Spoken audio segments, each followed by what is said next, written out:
I think it's like this. I think this TI, you're going to notice a lot of different playstyles. And this is what I meant with the month leading up to these group stages. I think teams have very different ideas about what the right way to go about things are. And I think you're going to notice a lot of different playstyles, even between teams from the same region, because they've been here for so long and they've been scrimming for so long. So it doesn't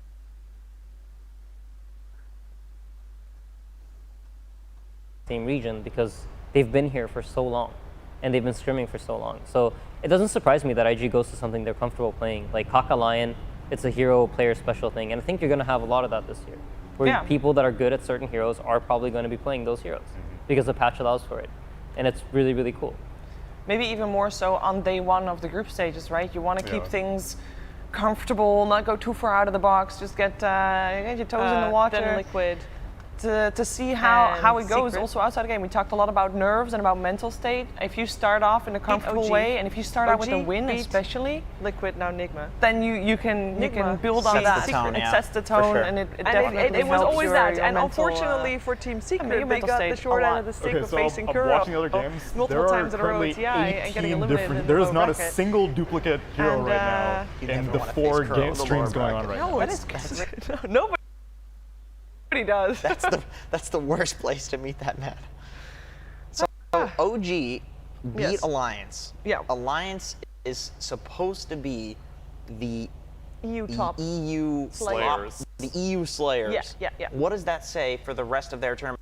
Does it mean that they're not the EU Slayers, but they are the NA Slayers and the China Slayers? Or is it looking rough? Or OG is in TI form. Yeah, also true. That is I also, think this is a different OG than we True. saw. So for people unaware what OG's journey has been this DPC season, Season 1 and Season 2, they played a little bit with a different roster than what they did now. They only got Sumail added to the roster right before qualifiers, only right after the last major. So we have not really gotten a lot of data as to how this OG will do. Of course, we saw them in the qualifiers, but that was when their current iteration only was a week or two old. So we don't really know how they have evolved over these last few months, because a lot has happened. They could have played a lot of games over these last few months, and they could just be on another level. We don't know. We don't have that data. Well, this is our data. So far, The they have data the is first the game. previous TIs. Yeah. Whenever they come in looking cold, We know they can step win up. it every Yes. single time. And Exactly. so I think it's a pretty consistent trend. If you missed it, you missed out on Ana coming back in the Season 2 DPC. True. And then leaving again. And then leaving again for good this time. And every year it gets worse and worse and worse for them somehow. You know, Seb with the With the eye surgery? with the Almost pirate wasn't stuff able going to on. play. Yeah. And the main underdogs, right? They are creating their own I mean, Cinderella they're worse story underdogs once again. than they were previously, and that's always what baffles me. How we Two don't, TI champion. we're not in underdogs. are we in a simulation? They can't keep happening like this. I mean, it's one game, obviously, it's one game. But I gotta say, like, I'm speaking from watching them in the qualifiers. Yeah. They looked really good. Yeah. I think. And they played they played one of the ESL. Did they play both the ESLs or one of them? I think only, well, they played in the summer. They played That was summer. their first one with Sumail. Correct. Did they play fall? They didn't do that No, I well, don't I think so. believe. Oh, okay. No. And they didn't do fall. So we basically, and the summer was literally 3 days after it was Yeah. announced that Yeah. Sumail was going to stand in, Yeah. so or play with, be part of OG.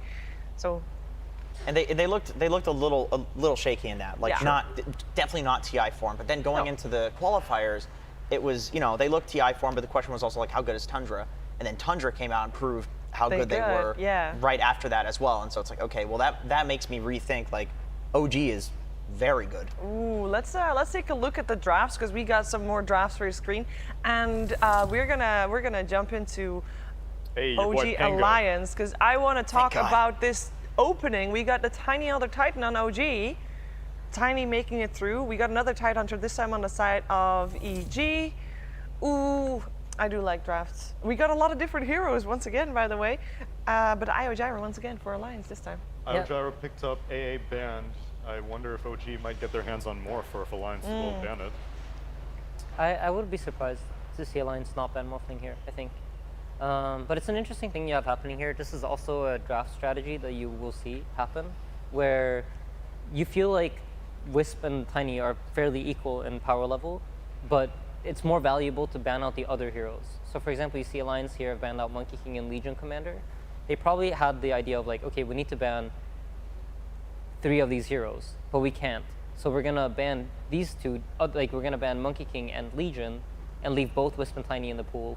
And that way we will guarantee that we get one while we give away one. The benefit for OG is that they get to choose which one of the 2 they want. And they obviously went with Tiny. By the way, And Morphling immediately banned. yeah, I just realized as well apparently there was a record in the VP versus Undying games, like first TI game where there were 7 couriers killed. But that made me also It's remember the this is the first TI TI with where everybody 5 has their couriers. own Yeah. couriers. I thought, like we mentioned, obviously neutral items and Aghanim shards, but we should also have mentioned the 5 really? We couriers. did, yeah, and we didn't even mention Feels like outposts either. It's An been so outpost! long. No yeah, more it's- side shop anymore. Yeah. Oh my god. Wait, did we not have our own couriers at TI9? Nope.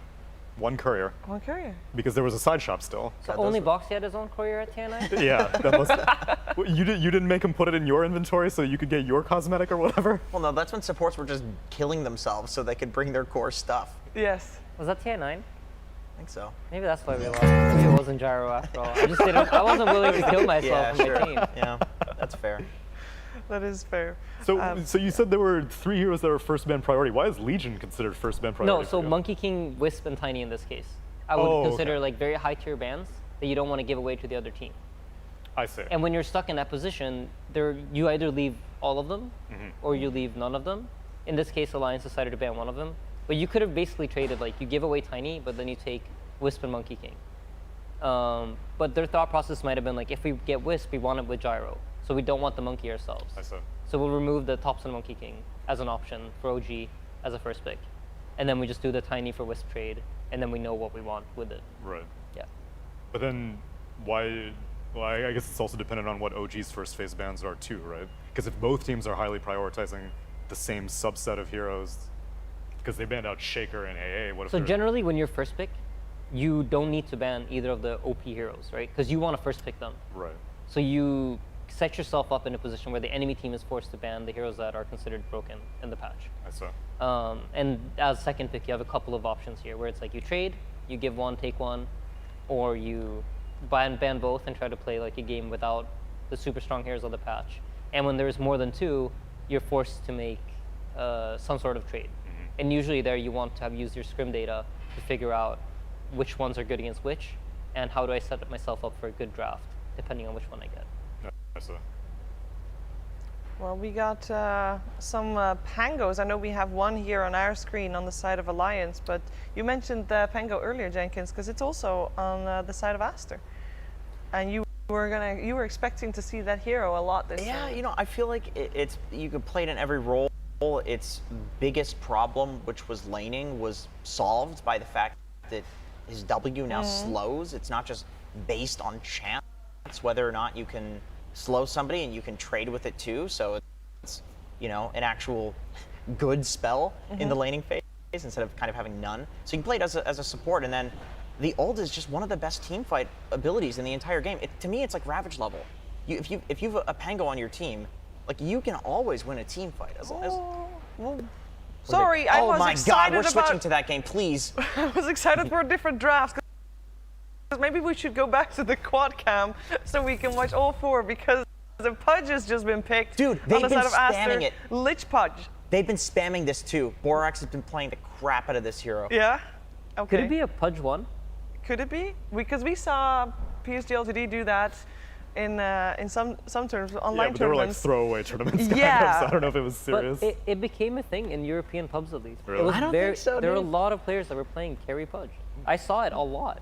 Bro, Maybe it's just the Ame effect. Maybe. Ame yeah, plays I something think and it everybody is. wants to play it, but And it used to be the Thompson effect that everyone, like Thompson's doing some random hero mid and they're like, oh man, he's on the ground floor of this thing. I gotta start practicing techies mid. Yeah, we also see, by the way, Slardar. I know BSJ has said to keep an eye out for Slardar this TI. Feels like that hero will be on the rise. And- Other than that, we have again a lot of different drafts on our screen. 2 Snapfire. Snapfire Yeah. also never been picked at a TI before because it wasn't around at TI9. that's crazy actually, Yeah. to think about. Can we please watch the Aster EG game. I do not care about these other games. I just want to see Pudge. Oh God, if they picked up a sniper too, that would be just some good action. I think we played that in Pudge some sniper? tournament. Yeah. It's really strong. It's fun. Because you have the headshot proc set up for hook 30% of the time, roughly. Oh, I don't Well, it's think we thought 100% about it if you that way. activate take aim. It's true. It's a huge buff to the combo as well. So, oh man, Borax has been just pumping this hero in I-League, and they've been destroying with it. I think they're first place both I-Leagues. Yeah, but I mean, generally, I-League is kind of looked at as don't- public come on. scrims almost. Oh, they're winning with Pudge. Yeah. That's equivalent to winning a TI. Sure. I mean, that's a 40% win rate hero, dude. It's a tough hero. All right, we're back in this game, in the non-Pudge game. Don't worry, They're we'll like, get him keep to an eye stop on it. That talking draft about is it. not yet done. This one is almost done. We're looking at the last pick for Alliance to round it all out. They're going to have to deal with the Klinks once again. So in Alliance position here, what's very interesting about looking at OG is they have the flexibility here again. OG, Topson plays Tiny, Topson plays Klinks, Sumail plays Tiny, Klinks, Bloodseeker, Seb plays, I think all three of, like he could play ET Core and it could be a Tiny 4. It could Any of be a these heroes Snap. but Klinks, Precisely, basically, like yeah. basically all these heroes could go in a different lane. None of these heroes are locked into any one position. And this is kind of what I meant earlier, Tsunami, when I was like, well, you can make it hard for the enemy team to pick that perfect hero for your draft. Because what am I counterpicking? Am I picking against Klinks? Am I picking against Snapfire? Like, what is it that I'm picking against? So here they went with Quap. I think that this is just because it covers the bases of the lanes mid. I'm not sure exactly why. I don't see a great reason for it. But it can blink out of Rupture range, which might be important to know. Oh yeah, that's true. The dagger now makes her extremely strong laner against melee heroes. Like And I Tiny. think it should do well against Klinks in lane too, if it were to be a Klinks mid. So that was probably the reasoning for picking it. But when I look at teamfight again, I feel like it might be hard for Alliance. This Pango, to me, needs to do a lot. Kind of similar to the Earthshaker in the last game. Do you think Alliance also made Pango a contingency support because Bloodseeker came out? And Yeah. so they were like, I don't want Pango Core against this Rupture. Yeah. But I mean, this is like the best Bloodseeker game I've ever seen. Every single one of these heroes either has a mobility ability or moves extremely quickly, which I suppose would be a mobility So ability. think about it like this, Jenkins. Bloodseeker can only ulti one of these guys. This is true. So when you get counterpicked on one hero, you just pick 4 other heroes that also get countered by the same hero. That and then makes he a lot of can't sense. make a choice. Rush Scepter Refresher on Bloodseeker. Just imagine your Oh wait, no, Seb, Scepter right? doesn't. Wait, is it, which the Shard is pure damage on Blood Rage? Yeah, it's the Ags that And gives you s- one more. One more charge on The Rupture. eggs is a charge, Yeah. so refresher would There give we you go. 4. It would give you 4. There you go. But There then you there's go. the one hero that's Who not was- countered. Who was the 5th hero that But I just don't put get? yourself in Seb's position. You walk into a team fight, Pango starts rolling, Quap is like blinking around, Yeah. Gyro's running at you hasted. Who do you rupture? What do you do here? Too many options. Too many options. That's so Alliance smart. are trying to overwhelm them. I mean, With options. they learned from the previous game, right? Because they were overwhelmed. They knew that they had to have an earlier timing, and they now have maybe got a draft that will allow for them to be on the other side, be the one to overwhelm OG this time around. I think Alliance are thinking about the game a bit different than OG. I think Alliance are thinking about, we need to, in this game, get Limp going, and then Limp will dominate the game to make space for the Slaughter to reach his Blink Dagger. And then with Slaughter's Blink Dagger, we will then enable Nico Baby to find farm on the map. And we will outscale them by constantly killing them and making sure that we keep getting ahead. And on Stream A, don't worry, you're not missing out on a Core Pudge. It's a Borax Pudge, which is still hype. No, that is way more hype. More hype. Core Pudge is just some boring farming with Vanguard or Hood all game, and 4 Pudge is Chad running around, getting some action going, having a good time, losing all of the lanes for your team. It's a way better time I believe you. for the one person, and it ruins the game for all the 9 other players in the game. But it's fun for the Pudge. Borax will have a great time. Oh, they're doing Io Slardar? Or no, are they laning together? I would assume the Wisp Slaughter are going to lane together, and It's a they're nice going to do lane. Pango, Gyro, Yeah, which that are sounds both good. very strong lanes. Yep. I think Alliance has the edge when it comes to the laning phase. I think they had the edge last game too. It's just about converting it into something more meaningful. They need the Quap to get runes. I would be surprised to see OG not contesting runes with their supports. I think it's going to be a really, really big deal for the Queen of Pain. If she misses one of the runes, the 6 minute or the 8 minute, it's really going to slow down the timing, and that's going to force their entire draft to slow down. And then there's a risk of what happened in the previous game, where OG hits the timing and then they just group up and run them over. Does it matter which rune, or you just don't want Tiny to get the rune? It's more, I think whatever rune Quap gets, in some way will enable her to make moves. Okay. Even an illusion rune is like, oh, you can purge the spells, so she can't die when she blinks in. So haste, DD, illusion, regen probably just allows her to have mana to make the move. So every rune in some way enables you to make moves. Does she have to go to a side lane, or can she also go on mid? I think if I was captaining for Alliance, the way I would think about this game is I want the Queen of Pain to enable my Slardar to get his timing, and then use Slardar's timing to open map space. And Slardar's timing being what Blink item? Dagger. Dagger? Even Yeah. with an IO, well, because the IO is going to go hang out with the Gyro afterwards, right? I would assume so, and then they relocate the Gyro into the fights. They just do this for the lanes because Pango, Slardar doesn't really have that much synergy, whereas Pango can tank for Gyro and set up the rocket with the slow. Yeah, that's like a lane, regardless of like having an IO in the games. People would gyro, pango. Yeah. Yeah. Okay, It's so- actually pretty nice. Like ranged hero, melee hero, tank. You know, guy that wants a tank. And Slardar just wants to hit his timing, right? So Wisp is a hero that enables that, allows you to farm to the blink. Just basically. You don't need to heal 'em. dominate the lane, you Heal just want to 'em get and there. pull. Yeah. And he's doing pretty well. Yeah. Not bad. Then I guess that kind of justifies the last pick, Quap, because I don't think there are many other heroes who could. I feel like mid laners these days, I don't see them visit side lanes as frequently as they could. Seeing as how, like, oh, I have water runes, I'm full HP, I can make a rotation anytime I feel like. Yeah. But instead they just sit mid all day. Yeah, I mean, I think because they pick Quap, they need to play that way. If they picked something else, like, let's say they picked Medusa mid, then this would have been an entirely different story, right? Yeah. Then suddenly the Gyrocopter is the hero that's most likely going to be running around, playing a little bit of that TI5 style, and Limp is going to be playing a more passive role. So depending on that last pick, they really like set the tone for how they want to approach the game. It does seem like, other than the mid lane, OG is doing quite well. Having quite a good start. Interesting, because usually for Alliance, at least from what I've seen in replays, Limp is fairly greedy mid. He plays for like a, I don't know, like 8 to 10 minute timing rather than like running around at 5 minutes. And obviously, like, you know, Dota's a game of many rules, but many exceptions as well. So, you know, he can play like this, but it's not, usually he's the Tiny that's just farming and just stacking for himself, grabbing every single rune. He's going to need to be active. I think the way that Alliance are thinking is like the Limp might farm like Orchid before he does do that move. But I think conceptually, he might. I'm not sure. But I think conceptually the idea of having the Quap is that it applies pressure. The IO effect. Yeah.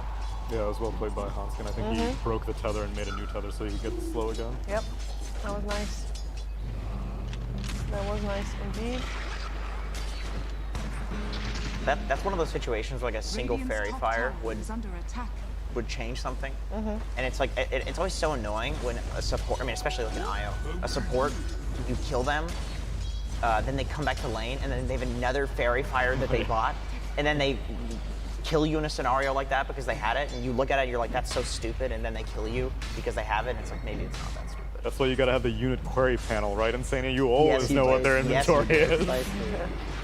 Oh, Thompson. He's in a bit has of a fair- trouble. oh, He didn't use the He fairy didn't fire. fair Speak of fire. the devil. Would he live? Oh, and the tip. Ooh, I think so. one of those games. I think he would have survived because Limp did not have mana to. Yeah, he was, Yeah. he was chasing out. it. Okay. A little bit of a freebie. Yeah. That is one thing being a melee support versus a Bloodseeker, you know? It's like, come trade with me. Bloodseeker's like, okay. That's just, I mean, that's perfect for him. So I think this Bloodseeker is pretty smart into the Gyro as well, in the fact that Gyro generally wins his lane nowadays not by using QW to kill, but rather the flat cannon just harassing people out. Yeah. But Bloodseeker doesn't really care. He's like, all right, sure, hit me. I'm just gonna heal back up. He heals and then he pushes back into you too. It's like you can't just like push-pull against Bloodseeker because Bloodseeker wins lanes by push-pulling as well. So it just puts the lane back to equilibrium, they both farm. Yeah.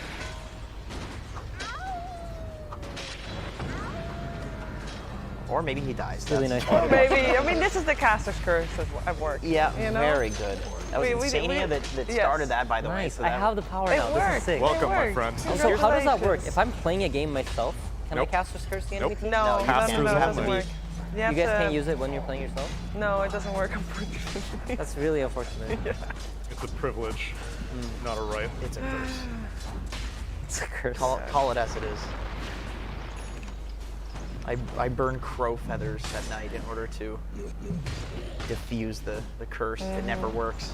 So this is going to be a little bit of a back and forth until you feel like minute 15, 17, right? It's just based on the first round of games. It seems like everybody is trying to like play for.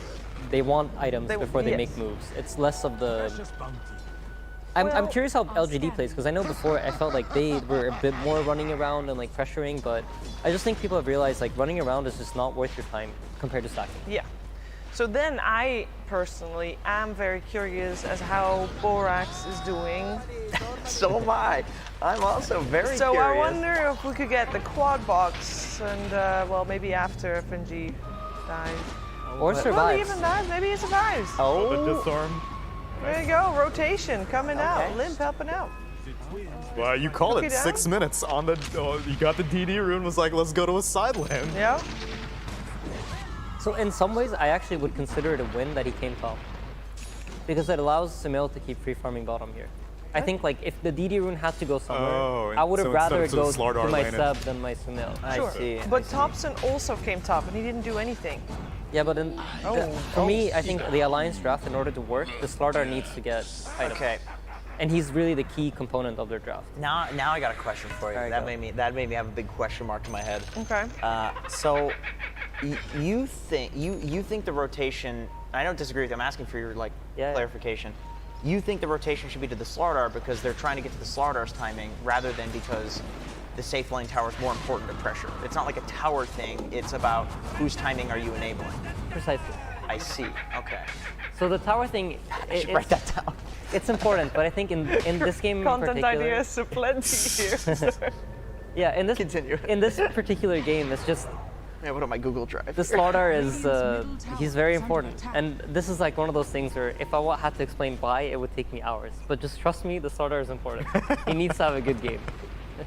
I mean, I've fallen behind on that hero before. It doesn't feel so good. Yeah, it does But not if you feel good. pop off, if you get a blink dagger early, the guy's like, he feels like it's actually a good hero, even though it's kind of. Dude, I watch Boxy play it sometimes, and I'm like, wow, this hero is amazing. Why don't I pick it every game? And then I go play it in a pub, and I just like, I don't deal any damage. Exactly, right? But then somebody plays it against you. It's like, how is this guy killing me? Yeah. From full HP.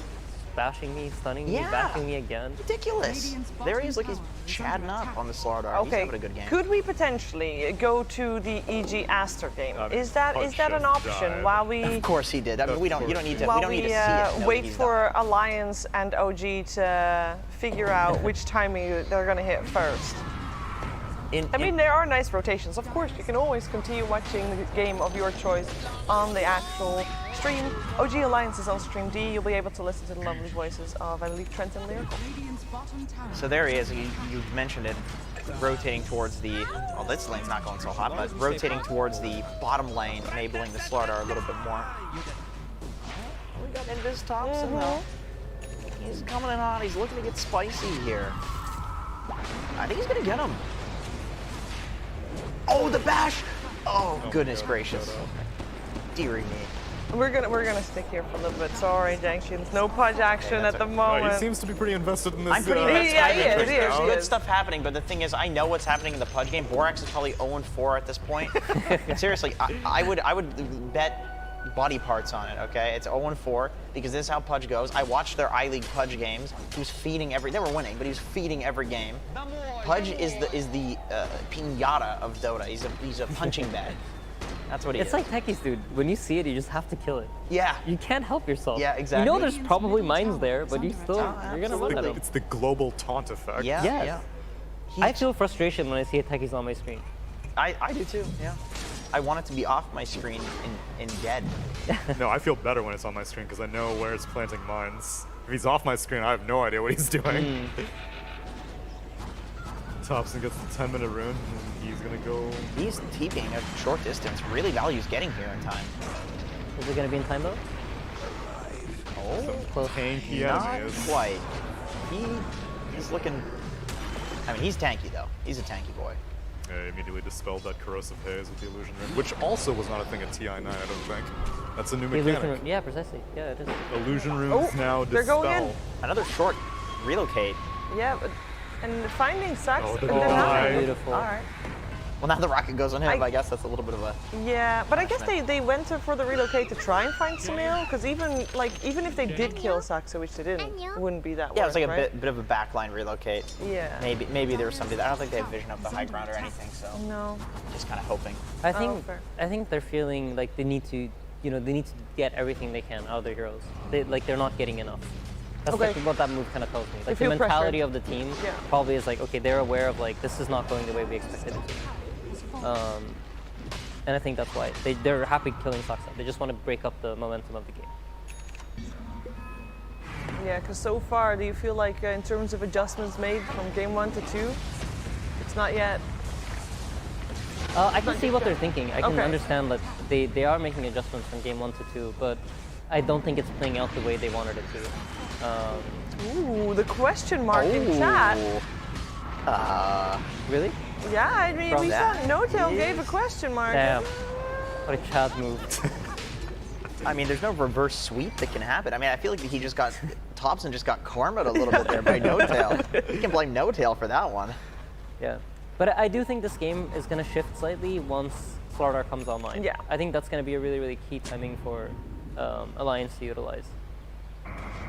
Hey Jake, as you were talking about offlaners earlier today before the game's even started, that I was. you know, at the moment the trends are big, tanky, stuns, doesn't need items per se, but at least Yeah. need levels. So does that mean that you don't really like Slardar as an offlane? Or you're still happy with it because all he needs is one blink tag? I mean, I like the Bloodseeker type heroes. Okay. I really do. I mean, I'm bored of the stunners is the thing. I mean, I love to see him going down there because it's like, well, you know, I don't want to be Slardar in my game. No, I think that Thompson greedy? Thompson he's justified going greedy? for it. No, he got it. He's getting body blocked though. I mean, he has a haze rune. He's got to get another hit off that tower armor and You're regen. so delayed, Damn it, Jenkins. Jenkins. Oh God! I'm closing this. I'm so stupid. I'm closing this. Okay. That was pretty Jenkins good. is watching himself in past time on stream. It's crazy. In case you're wondering what Jenkins was doing, but something that you could do as well, in Dota TV, all games are of course live as well, and the delay is only about 10 seconds, which is just normal server delay, like no added extra delay. So you can follow along and have your own camera work to look at there as well if you really wanted to. But if the only thing you're in it for is the tooltips, you can watch on Twitch now. You can actually use the tooltips on Twitch. I don't know if people have tried it yet, but try to mouse over the screen a little bit and you'll see some pop-ups if you're curious. Not about on this stream. Not on this stream? Because I don't think they No, can- you have to be on the actual game screen. Correct. You're correct, because the person has to be in the game, I believe. But Yeah, if you're able to confused, like hover over scepters and abilities and shards, everything that neutral you're items. yeah, everything that you're curious about what it actually does, you can hover over that yourself. So it's really nice. It is really nice as well. This is also nice. Stacks. Nico baby getting a big boost here. Only if they can Definitely kill something them. that oh dear, it was nice. There she goes. Okay, rolling coming in. Yeah. That's a rupture. Well, this could be is could Thompson be not good fight. dead? Oh my goodness, that Earth Splitter coming out from No-Tail. Kisses. I mean, the team fight is just OG's got that on lock. The good news is Insania. Slardar's got his Blink Dagger. He just picked it up. Okay, Nice. so next fight then. Little rough. I mean, Yes. yeah, I feel like it's the type of hero you get. If you get the blink and you're not already, it's like if the enemy team is killing you and you get the blink, you don't It's too come late. back Yeah. and start killing So- them. Yeah. So like that's why they needed the Queen of Pain to snowball the game in Slardar's favor. They needed to, before OG hit this point in the game where they can just run together that. and kill them, they needed to be able to kill, No. Oh have the no. Slardar come online. Oh dear. If he just slowly dies here, it's No, he's fine, he's got but heals, but that but- was blink reveal, no? Yep. little depressing for the blink reveal. Yeah, that's not what you want, but And it's going to come to a point that I don't think he'll be able to solo kill people. They'll have Precisely. to relocate for everything. Right. yeah. Slardar kind of becomes a support at this point. Oh, a little bit of That- an instant replay. Nice. Yeah, he didn't get like any of these ancients. And then the instant rupture on the Pango too just means like, yep, you have to stop rolling as the team fight hero. And he still dies. And the Sonic Wave bumped tops into the low ground, so they couldn't even finish him off easily. That was a very well executed team fight. And the timing to come to the Ancients there was really on point. That was good.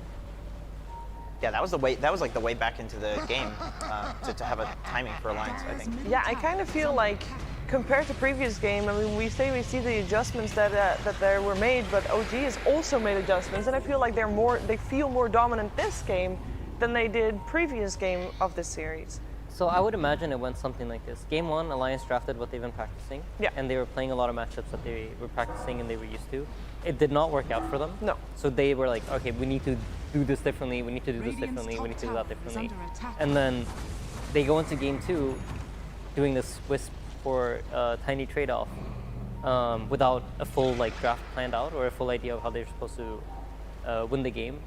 And then they get themselves into a position that they have not been in during their scrims, and therefore end up in a position where OG just look even more dominant because they're still doing what they did in Game 1, whereas Alliance are trying to outpick it or outthink it. And this is again based on personal experience. That's usually what ends up happening when you lose a game and you feel like, oh, our draft just was not right, or we could not play our heroes. What do you think the right move is then? Just fully reset or It's what? hard, right? Because you have to do some sort of adjustment, but whether that adjustment is gameplay adjustments or draft adjustments, I think is hard. And I think some teams more than others tend to talk about the drafts immediately after the game, like, oh, we just couldn't play. There's nothing we could have done differently. Whereas I think other teams will be like, I just made this mistake, or we should have played more aggressive. Yeah. Or I think that kind of for me, when I see such a big shift up in the way you're drafting, signals that they probably were discussing the draft after the series. Not so much gameplay. They don't feel like they played poorly. It was more, we needed to have a different approach. Well, let's see if this is it. They got the relocate in as well. But it is a bit split out. They might still get away with It was this a good one. important kill. Yeah, it's nice. And nice healing, too. I was gonna say, OG is a little ambitious going in, 3-on-5, but Yeah, the Quap survived also. Yeah. I wasn't sure if Bloodseeker might be able to finish the kill, but Thompson wants the vengeance. I mean, does he? I mean, Nighttime. he's outnumbered. Barely see Hello? anything. Thompson? He's a team? He's The rest is way away. That was a weird blink. I thought Yeah, it was like a 1 millimeter blink. I thought he had a flicker for a second there. It's like, what the hell timing is this? Interesting. Well, that was something that Alliance needed, though. Yeah. So if you're Alliance right now, what you want to do is you want to chain kills. You know OG is stronger than you 5 versus 5, so you want to make sure that you're constantly chaining kills. And here you go. Thank you for... I love it when teams do this. So they immediately decide to smoke, and they're going to keep looking for kills. Right now, OG's only 4 heroes on the map, so they're weak. They know OG won't fight them back. And they want to make sure that they stay 4v5 for as long as possible. Because if it's this pick-off game when the 3 of them can run around and kill heroes, they're stronger. Oh, wait, you're getting some abilities wasted as well. If they can just get out here, that's really important. I mean, and even if they don't, I mean, he's not it's just a Pango, right? I mean, as Alliance, you still trade maybe your position 5 for Mortimer's kisses. Yeah, they want to buy time for the gyrocopter now. They need to. They don't really have any other options. So I want to see them continuously trying to keep OG on the back foot and not let OG just scoop up and fight them as a whole. Yeah, when you're behind like this, it's like you have to actually make effort to consume parts of the map. You know, it's like if somebody's dead, then it means that you can. But if they're not dead, then it means that the enemy team is farming 75% of the map. So even trading there is good, because as long as somebody's farming somewhere else, it's like you're the team that actually needs something to be happening for you to farm. Like OG didn't need that before, but now it's a bit more even. Is he gonna bring him back? No way. He's dead. He's dead. He's going down. Take one for the Can't do the TP thing anymore. I used to be able to TP. Can you not? No, they fixed that. I tried to do it. I just thought I was bad. No, they fixed it. It's really hard to. It depends on the server you're on. You need to too. same frame it, right? Yeah, It's tick really, perfect. it's really, yeah. It was tick perfect. I don't It's think, not and I don't possible. think there was any It's just not possible at all. They took it out. So GH Because did it once and then nobody else Yeah. needs to do it? Yeah, Exactly. He goes down in Because history as the one there was guy. another issue that a lot of times Legion Commander would get a duel off, but then the person would be back in the fountain because Yeah. that same tick that the TP happens will let the TP take priority as opposed to letting the disable take priority. I see. The Naga Siren thing got nerfed too. Basilius toggling Right, 3 you can't times, do- or you can't do Aquila, that. you know, treads, whatever. It's You can't beat BKB anymore. Or you can't beat like it's 50. phase shift. It's 50-50. I think it's 50-50, but it's like a percentage if you do it on the exact frame. Yule Scepter and other instant cast things. Right, Now, you yeah. can't beat BKB ever now, because BKB literally works in the first frame of a stun. BKB works before a stun. BKB It, always it works. takes, It works first on the same frame. correct, but it always takes Huber, do you priority. understand what they're saying? What are they Okay, talking so about? if you BKB beats all. BKB beats everything. Like I know Kyle on many accounts I'm has confused. talked about how like, oh, you know, you if you Yules into a Ice Pass, then or like a Yules into an Impale by Nyx, then like if you time it perfectly, then you can beat a BKB. That's not possible. No, BKB it's will always take So, priority. okay, Hit me. I've had this discussion with Boxy a lot, Yeah. and he's on your side of it. Nah. But how come I see Linas or Leshrax stun people out of Yule, or SF ultis go off out of Yule, where people have BKBs? Because Boxy says you need to press BKB once during the You Yule, do. It's and it will queue it up. It does. Yeah. But If you spam that button, no. It doesn't yes, make a but if you difference. press it once, As long as you press it at you all. I press it queue up my once, it BKB, queues it but I up. still get SF bursted. How does that work? Okay, so the SF I thought one, it's like he hits you on the way down while you're in the air before you can BKB. You need to ult a little bit sooner as SF, so the fear lines are already out. So there's already a line that as soon as you touch the ground, you're already in the Requiem. Precisely. Well, if you nightmare somebody into Marana Arrow, technically there should be no frame where you're not stunned, but you can still BKB. Correct. When's the last time you got SF ulted? And I just remember seeing specifically GPK play Linas and Leshrax, and he's stunning people that have BKB off of his Yule. I thought. That was a nice Anyway. play that was a really nice Yeah. play. The little bit movements just to not die to the Bloodseeker, but then also bide time so the IO could relocate out. Because I thought Alliance was going to try to fight 4 on 5, but at the moment OG is with 4. I guess they have an Aegis, so you don't want to fight into Aegis because that basically counts as 5. I've been so busy thinking about this BKB. I know, I know. I'll be honest. I'm on sorry. the side of Boxy. I'm fairly sure you can always BKB under any circumstances. I think so. I would agree with that too, unless there's some weird case. I think Generally it's like a speaking, in glitch. our team, Boxy's like, if he says this is how it works, Yeah, that's it usually does how it work. works. Okay. Is that what he says? You can. He says he can. You can BKB. You will Okay. always hear your BKB. Okay. Yeah, you always do. Cool. Good And then I'm like, but I've seen the opposite. And he's like, Don't well, trust they're those just bad. players. I think Yeah, they're just people bad. just are like nerves, things like that. They're just. I've seen many pro players get very cocky with their BKBs. Save it No. for... No, Carry really? players not Yeah, BKB? Nah, I mean... No. I think if you Okay. press. How dare you? I think if you press something else, you might also like interrupt the queue afterwards with that thing. Maybe. And I so see. if you press like a spell, for example, it might happen. Override the BKB. Things get weird in Dota when you start talking about queues. I mean, I bet there's a lot of people at home right now that have That are very long lost this train of thought in the conversation. I might be one of them. Oh, I can do it all over again, Shiva, if you No, want me no, to. no, please don't. I think I'll keep trying to ice path people into Yules, Go for regardless it. if they have BKB or not. recommend you it. know, That's fair. because you should always otherwise force out BKB charge. Agreed. And also, there's loads of people that don't know, because evidently. I don't- the I I jury's mean, not I'm a out. pro The player jury's and I still don't know, so I I don't don't blame even them. click the enemy guy to see the items. So Homie walks back with the second fairy fire. You have no no, I idea. have no idea. That really breaks me. And if anybody out there wants to potentially try to get high rated, I'm 8K and I fairy fires defeat me. So There you go. BKBs And we defeat him. just Apparently saw Thompson not use a fairy fire. we did. Yeah. Apparently he's got the same problem I do, Yeah. except on the other end of the spectrum. Yeah, so there's that's the beauty of Dota, right? I mean, you always learn. There's always something you don't know. If you already had figured everything out, then we probably have the solved same game. TI You know- winner every year. Oh, no. Things like not pressing a fairy. Repeat, repeat, It- repeat. I mean, what are the chances? There's no way. It's like I But feel that's like what we said all both feel like times so that- far. No, you're giving them power by I know saying I there's am, no but way. I seriously feel like Elon Musk is going to be right about the whole simulation thing if OG wins 3 times. I'm sold. I'm just done with every religion or philosophy, whatever. I'm done with everything. I'm just purely in this with this simulation argument. I'm 100% in. If OG wins a 3rd TI, there's no way. It's statistically impossible. Just take the new religion of he's Godson. I have is OG he as my paid? win for TI. Oh yeah, I had to say mine, and you guys all copped out. So you have OG in your compendium. I have OG in I my have them as top compendium. 3. I mean, I think they're very likely to Who's win, but it your would just be win it would just be prediction? insane. My win prediction like a week ago was Vici. Who'd you put in the compendium? Oh yeah, you did tell me your Vichy thing. I think I put OG in the compendium. I think I picked OG. You actually put Vici? Yeah, I did. Well, I I thought it was a hot take. I made him Couple weeks justify ago.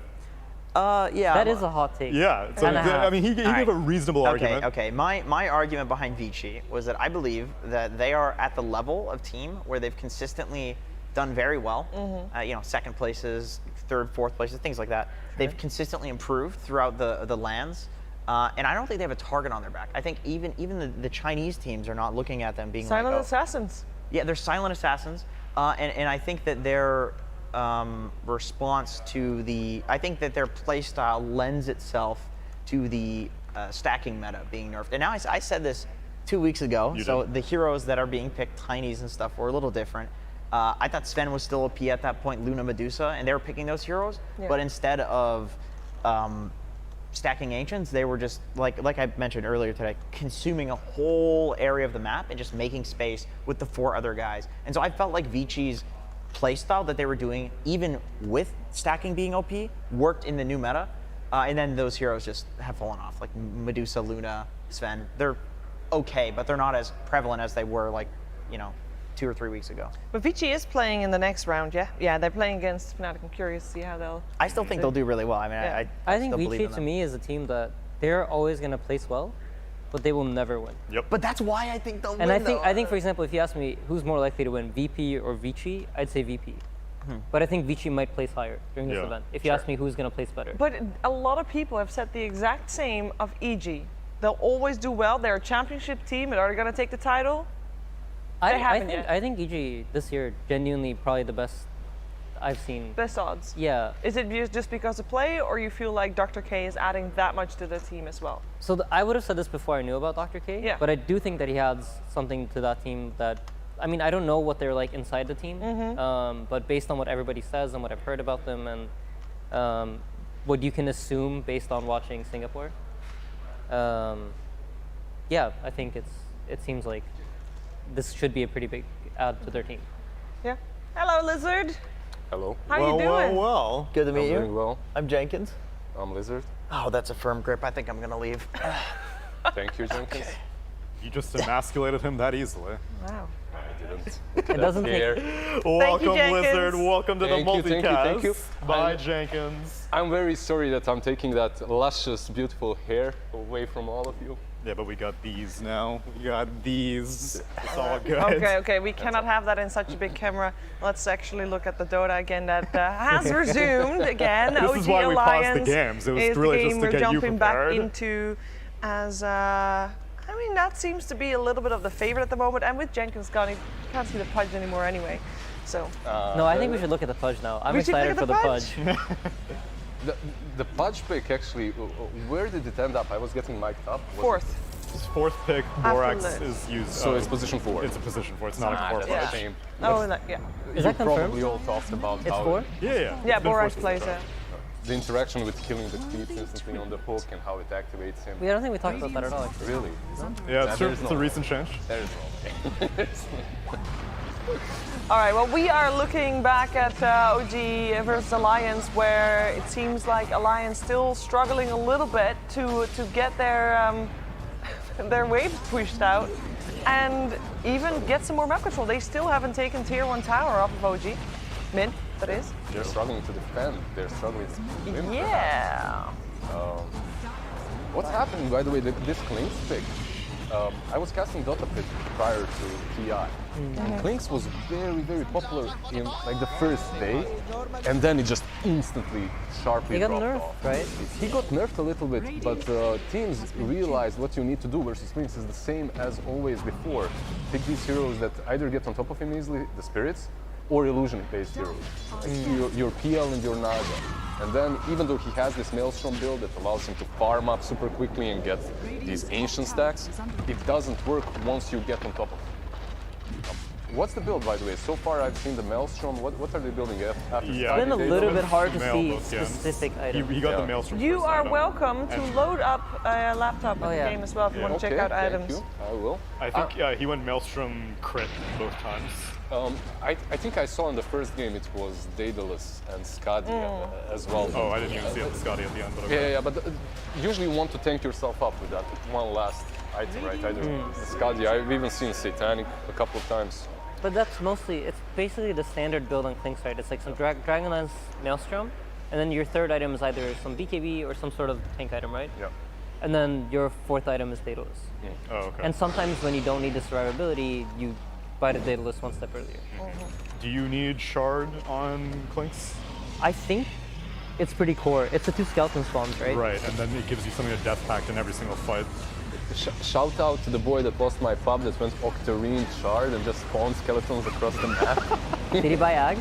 He did, and it actually in one of the teamfights it looked ridiculously strong. Yeah. But it was only one teamfight out of 10. That's So we unfortunate. lost. My Yeah, man was just getting ready for Halloween.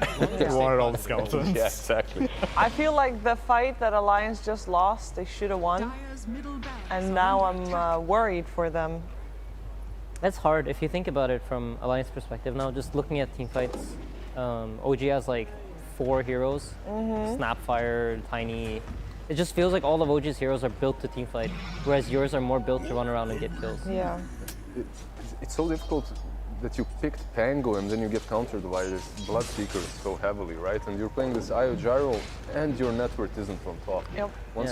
Once you have this combo, you kind of have to keep at least being on the same level of farm that the enemy carry has, right? But when you fall off, it's very difficult to come back. Yeah. I would really like to switch games at this point. Tell Fever if you want to Brutal switch Fever. games. I don't know if I have that power yet. I really want to see Undying versus VP because we didn't really get to see that Oh, much yeah. of it in game 1, and it was an absolute bloodbath. Like, Yes.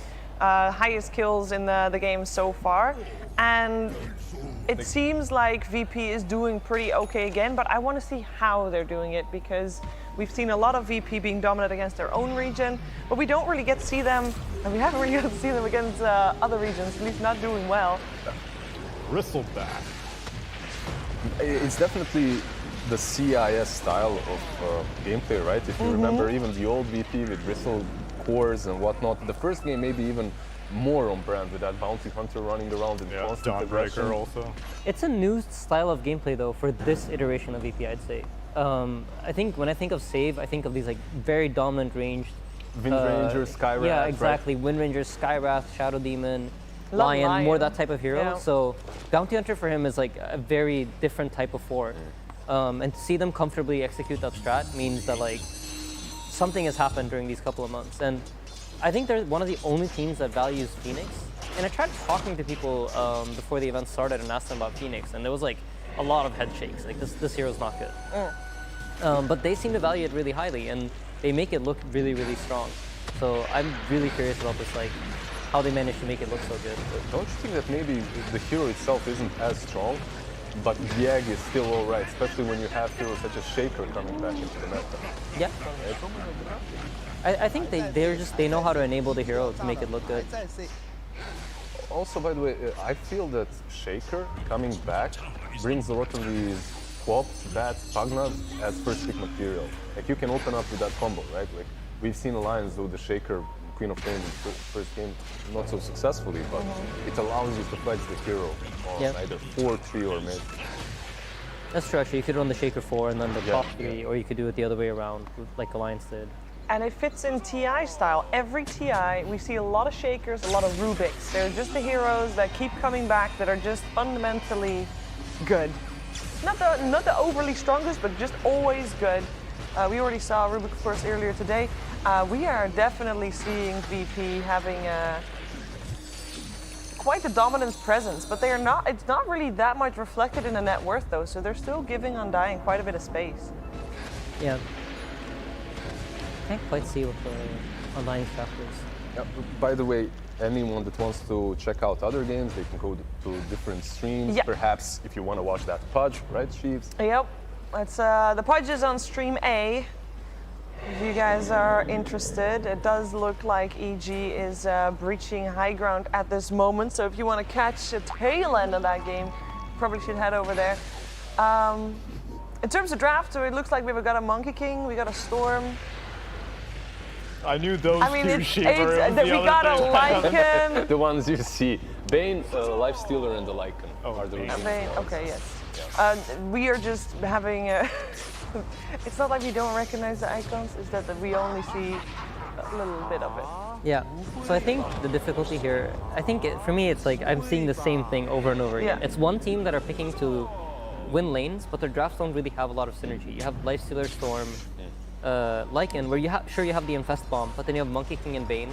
There's no inherent like easy way to teamfight. You don't have a Tidehunter, you don't have an Echo Slam. There's nothing to really allow you to pick fight up the other potential, team. right? Yes. And then the other team is just stacked on teamfight. You have Phoenix, Puck, Shaker that you somehow want to run into now with your heroes. And the way you want to offset teamfight is by having items that allow you to win those fights. And I think the team that generally is not drafting teamfight is ending up losing more than I see them winning. You're telling me that the Wolf Bite isn't team fight insane? Did you see that super effective Lifestealer Wolf running around? Yeah, I mean, you mentioned that they don't have any initiating stuns. Yes. People can just walk away. Yes. And it just feels difficult. I feel like this trend is like, it's only been 2 series, but that's already 8 games. Like, Yeah, it's quite a bit of data that we already got in this. that's what you would get in 7 weeks of VPC. No, not really. I messed up my math. Ooh, there we go. We have the quad box because we see one series, first series of the day being over. OG 2-0 Alliance there on Stream D. That means for Stream D, you can start preparing yourself for Vici versus Fnatic with Cap and Kyle. Of course, we have as we call it, a rolling schedule, meaning that the games will not have like an extended break waiting for everybody to be done. It's just when one stream is done, when one series is done, the next one will come almost straight after that with the normal time of break that there is needed for everything on the production side of things. But yeah, first series done. OG Alliance 2-0, were we expecting that? Because traditionally Alliance has been especially strong against European streams. Yeah, and the ESL result that Alliance was specifically looking for revenge after the whole coach situation. They won that against OG, and so that was a big statement game. But here, I think Alliance may be regretting not having a coach because they lost this series, and now they need to process all the other series and see what's going on in the other games right now. Yeah, I really hope that they did bring an analyst that we just don't know about, because just to help them with the amount of data, because it's not just how you do. It's just data. Load is there. Yeah, don't know how much is here to help, like in the same scenario as Burning is, for example, on the side of Aster, where he's just on the management side of things now. Yeah, I'm not sure. Unfortunate for Alliance, but then again, OG is not a team that you're ashamed of losing at the TI, right? Yeah. And because of that, at least psychologically, it shouldn't be a huge headwind for them to lose that first series. Just need to refresh, rethink their strategy, and go into the next game, and perhaps ban that Blink, because that makes him 100% win rate. Has he been picked in any other of the games? I think it's only been been it's OG OG. twice, right? It seems like to me it seems like a very OG thing. But I'm not sure. This is really cool, by the way. The Pugna giving the Bristleback mana. It's just take it all away. I don't need help. Your mana is more valuable than my HP. That's a different sorry. game that we're watching at the moment, by the way. We are back at Aster versus EG. So this is the Pudge game, but it has not really paid off as much just yet. We got EG just breaching high ground, and it does not look like Aster has much to say about it.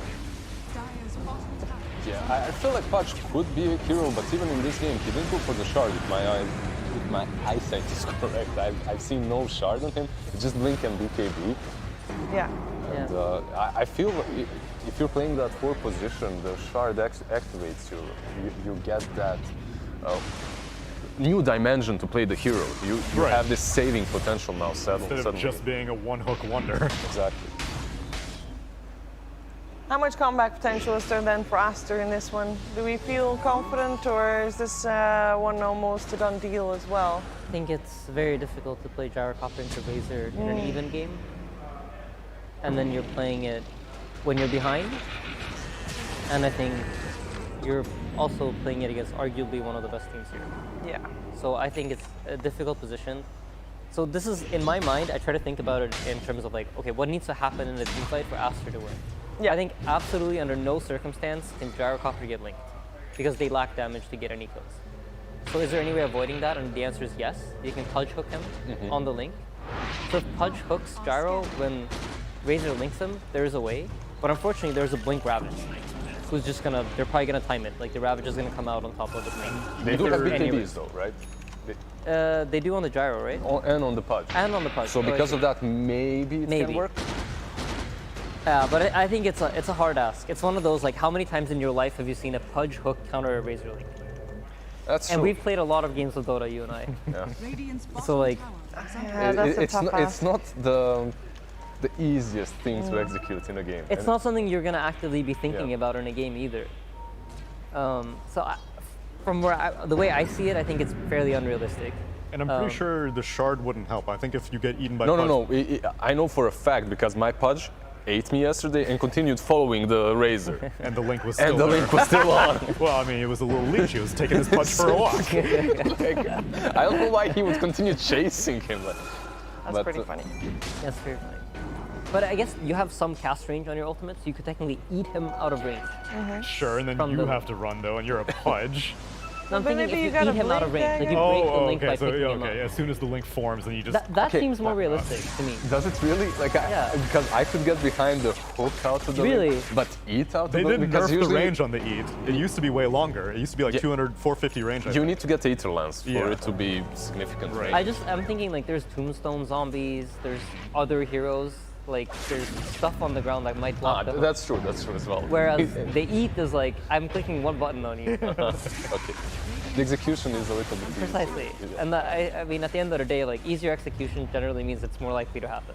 And when it comes to the draft of EG, it's not something that they just invented. This is, if you remember the Singapore Major even, Razor, it's what they really like to draft. It's what they're comfortable with. Oh, instant hex. Nice work on that title here. Let's see if Aster can hold this. But regardless if they do or not, these Shadow Shaman wards are just jumping through the buildings. So he does have a reflect on shard. Isosites actually shoot a rabbit. Where's the, Well, where's the I don't know voice if line? PKBs count though. Where's the voice line? Just the He has voice zero line. heroes with Oh, a refresh come on. ravage. That's the perfect. Yeah, where is the voice usage. line? That's I the am perfect- disappointed. You me both. They are. They are doing it. And I mean, there is already a buyback. That's a dieback right now, so that should be GG. There we go.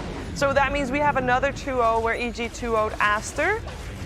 Yeah. And After with a stand-in. yeah, and then that means VPN Undying is still going on, I believe, as well as IG versus T1. Let's take a look at what is happening on both of those before we make a decision of who we're gonna watch. Although, if Undying and VP, I mean, it's still going on. It's such a back and forth brawl. But we haven't checked in with IG and T1 at all. So That's true. Yeah. let's first look at them, see how they're doing, and see who's in the lead for that one. Another Night Stalker. Another Night Stalker. They do like the Night Stalker a lot. They didn't go for the Io Gyro again this time though. It is a very popular hero, right? Night Stalker. I think he's super strong. Exactly.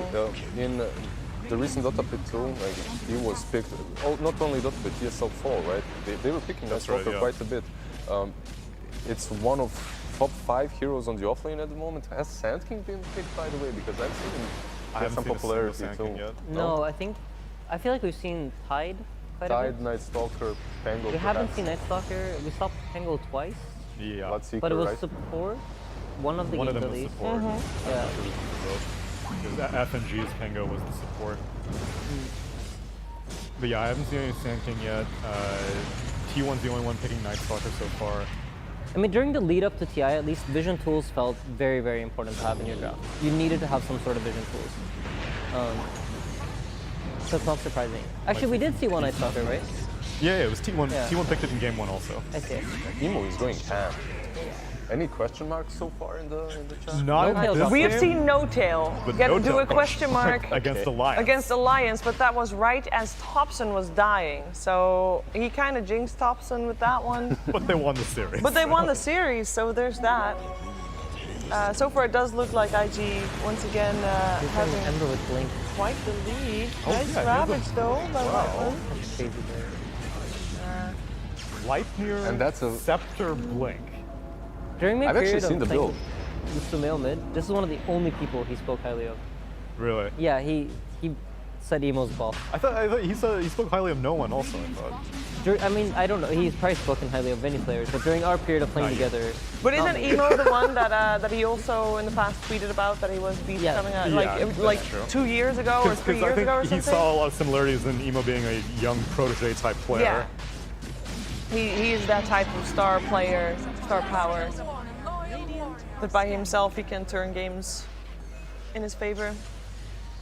If you just look at the games of IG and you make this comparison between Nemo and Sci-Fi, you could argue that even with all his flashiness, Nemo is the one that's more stable and will perform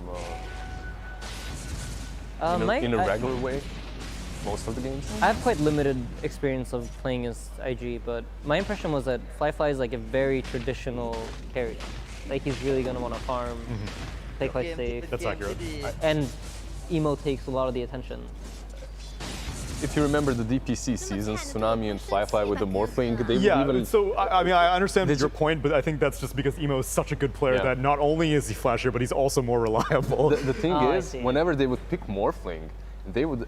This was so sad. Like, they would take the Morphling away from Fly They after confiscated it from after him. he had one bad game, and then they started giving it to Emo every single game after.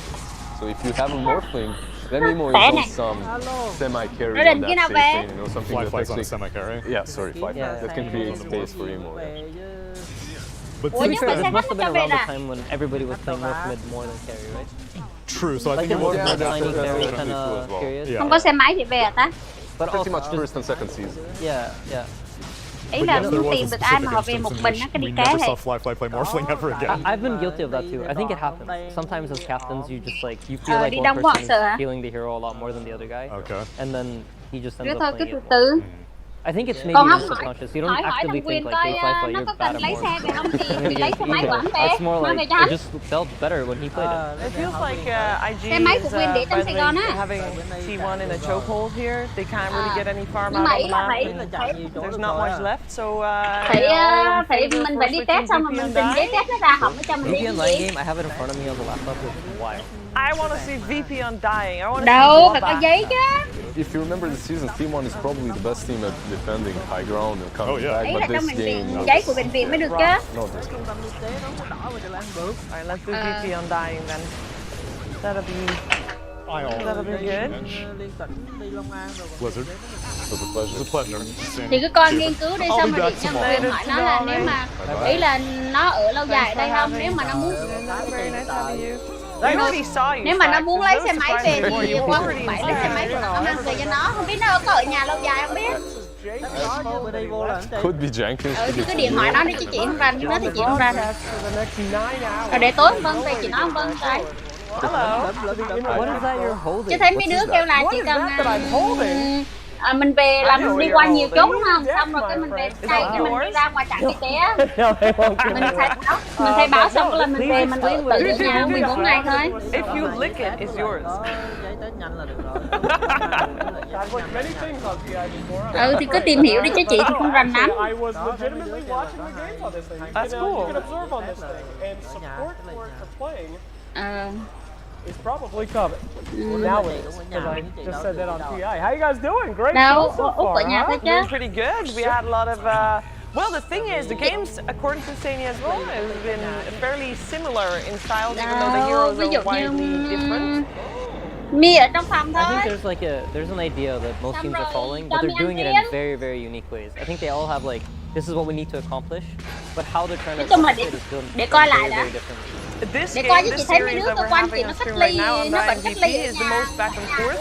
where VP earlier had a massive lead, and then they went high ground and lost a bunch, and then they lost their lead, and now Undying make up. This is the closest game we have live at the moment. We already have 2 series finished as well. I know. We've been really nói chung là cứ thôi đường nào một bữa lâu lát thì răng ráng thêm con ủng hộ Oh, and IG now victory as well, victory 1. So yeah. There you go. Gonna switch my game on my Steam Deck now, but no big deal. Dude, Can you actually walk? yeah, you can. This is real. You can actually do that. Stop trying to sell out and How say many this. do we have? Can I get one? No, we only have one. What? And I bà trèo lên giường You nè, don't- trèo lên you're not giường gonna phá want to touch phá it. đất đá bà lên giường phá. All right, take it easy. Sell out segments here. Bà không ngủ yên, nói chung là bà chỉ Yeah, yên khi nào bà super đi ngủ hyped thôi. for these guys. I Còn bà thought, bú you bà know, cũng không NA yên. standard team and stuff, but Moon Meander has just had this energy about him. Bà điệu lắm nghe It's chưa? insane, Ví dụ như bà like, thấy mẹ về I'm cái going bà to nằm beat in xuống, anyone. I'm back energy. I was nắm, talking to him the other day, đó in đó, and he was saying that cái it đến was hồi mà like, bà ngập vô được cái vú bắt đầu bà đứng lên bà nhảy về vú bà vừa mà kéo cái vú ra xong It's rồi taken me 5 nạt years to get bà. back to an international, and I've come, Đó. and nothing can stop me. I am Tạo legitimately ý là afraid cắt of tỉa them. thôi. Not after their first series. Forged in the original Không có fires cạo of nặng OG. nữa. Who can stop him? Oh, Không sorry. cạo bữa nào Monkey hết. business. Monkey business. Who Này. can stop him now? Oh my goodness. He's surrounded Này. by a lot of young energy, right? Yeah. Mi té không này, Two that are willing to do whatever it takes. chơi ở ngoài đường. Their offlaner is I'm very fond of, and I recently Chơi mấy đứa hàng xóm mà tại vì bây giờ nha mẹ của mấy đứa là cùng cơ quan với chị, giờ nó không chơi mấy đứa nữa thì chị cũng gặp mấy bà chị cơ quan. Nobody picked it up yet. Okay, okay. No, I got it. Oh, you've got a message from Bashor. Good luck with the show, man. Appreciate your hard work. Okay, that is actually not my Steam Deck. Somebody is extremely upset. I am so Này, sorry. kêu cậu đi này. Basher, if you're watching, Bé, change con your gà cái Steam nào nói với cậu đây Deck. Shiva Ê has ơi. taken you out for no reason here. It was a very friendly message for whoever is logged Đây, into để mẹ mở lại stream cho on con, this con đọc. stream deck. Đây, But it was very friendly. Sorry, Bruno. this is the difficulty of thì ví dụ như nó sorry cầm cái guys, ốc you're ít playing lên the là nó kêu Phoenix into ốc. these heroes, right? Like you're playing versus Lycan and Lifestealer, they just Gà calm gáy. you down. Pop Rage, pop Wolf Form. It doesn't matter Có việc sao, việc unless sao? you completely block Cạp, them cạp. off with a fissure. That was a beautiful egg, it still Nó didn't. cầm quả mắt. It's still in work. Đó, dành cái điện thoại ôm, I nó think he cầm was quả mắt aiming lên to là get nó it kêu ốc. slightly further up. You know, we can get like on top of the roach pit. Yeah, We're getting into Tiếng the Anh real tắt là nerdy sao? stuff. We can Nói. get it on top of the roach pit Hả? so melee heroes can't see you. There's like a fog spot. So you know, like, It's have you ever difficult. played Tango Flax and rolled up on the thing at roach? There's like a little cliff there, and if you egg on the cliff, they can't. What the heck? That's insane. I never knew that. Pro players, man. Ừ, nó nói sao? Thì ví dụ như cái từ Bắc là tiếng Anh Someone là already put this on no, the mini map is on the right side. Bruno's a sicko then, what can I say? I mean, he's a real What's sick wrong with player. having it on the right side? cậu. Nothing insane. Don't worry, I'll change it back. As a Techies player, I do know the blind Cậu, spot đưa is điện thoại đây from nè. Roche, but behind, Này, cái gì đây, can you cái gì put đây? mine up Nói cho there? cậu nghe coi cái Oh, gì you- đây. Từ từ để mẹ cầm. I don't play that dirty. I got something to do tonight. I've never seen it. Cái gì đây? But yeah, but there's a little fawn spot like, at the top. Interesting. Cậu kìa. Úi trời, cái All hình right, chi so mà điệu vậy? I haven't been paying attention to the show yet. What do you think about VP? Sữa điệu vậy? I think VP needs to stomp their first Này, couple of games for me to cái gì really đây? get confidence. And I think I haven't been fully watching the game, but I've had it up right here. Quả gì đây? So I've seen some parts, and I feel like they're running into a wall a little bit. And Cái gì đây? I think for me, VP, I don't really care how many games they win. Cậu how kìa, many cậu they kìa, lose. kìa, It's cậu more đâu? about the mental style. I feel like if they can win 8 in a row, no matter when it happens, leading into the playoffs, I'll Quả gì believe đây? in it. Okay, oh, we got some action here. Dành cái điện thoại đó. Let's go Phoenix. Holy Trời ơi, bà moly. lấy dây và cắm vào ra Pretty điện good. thoại. Yes. They did manage to get that egg off. Biết hết rồi mà, ở dưới thấp là biết hết rồi con. Rồi đó mà. Wow, okay. Nó lấy cái dây nó đòi cắm I vào was pretty much thinking cái as the điện team thoại mình á, started hiểu không? that VP is in a really bad Chứ đâu spot phải cắm vào ổ because điện. all their eggs are in this one basket of Bristleback, and he cannot, perhaps will not be able to carry the game on his own. But if you go all in on that Bristleback and you don't manage to take him down because of the Sunray and whatnot, Windbreaker, then you're in trouble. That's just what happened. So here he's not expecting to actually kill his zone. They just want to force out the buyback and then reset back to a position where they're controlling the map. And Undying feels scared to leave the base. Ê! I would assume. It's you with the shoe because Ngồi you're nha. not leaving. They are not leaving right now. I kêu, think ai kêu, ai kêu. well, no, VP is leaving at the moment. I mean, They got a they've bye, been but here just killed before, four. so we weren't watching this game live at that point. But VP has been in exactly that same spot, have a team fight there where they did go back and then all died, and the game, went on for another 10 minutes. So they're probably being a little extra careful right They now. don't need to go back now after killing the storm. You don't have to go for Throne, but you can definitely go for the other side. And the problem is, I'm not sure how do you even plan on running back if they use buybacks when you're playing versus the Source Spirit, right? I think- you will get caught. Yes, what VP wants them to do is force them to fight. VP wants Undying to fight them in their own vision, in their ball. Like they want Phoenix to be able to sit back and Sunray, and for Storm to commit into them. That's their dream fight, where Bristle's in front. Yeah, and that's exactly what happened.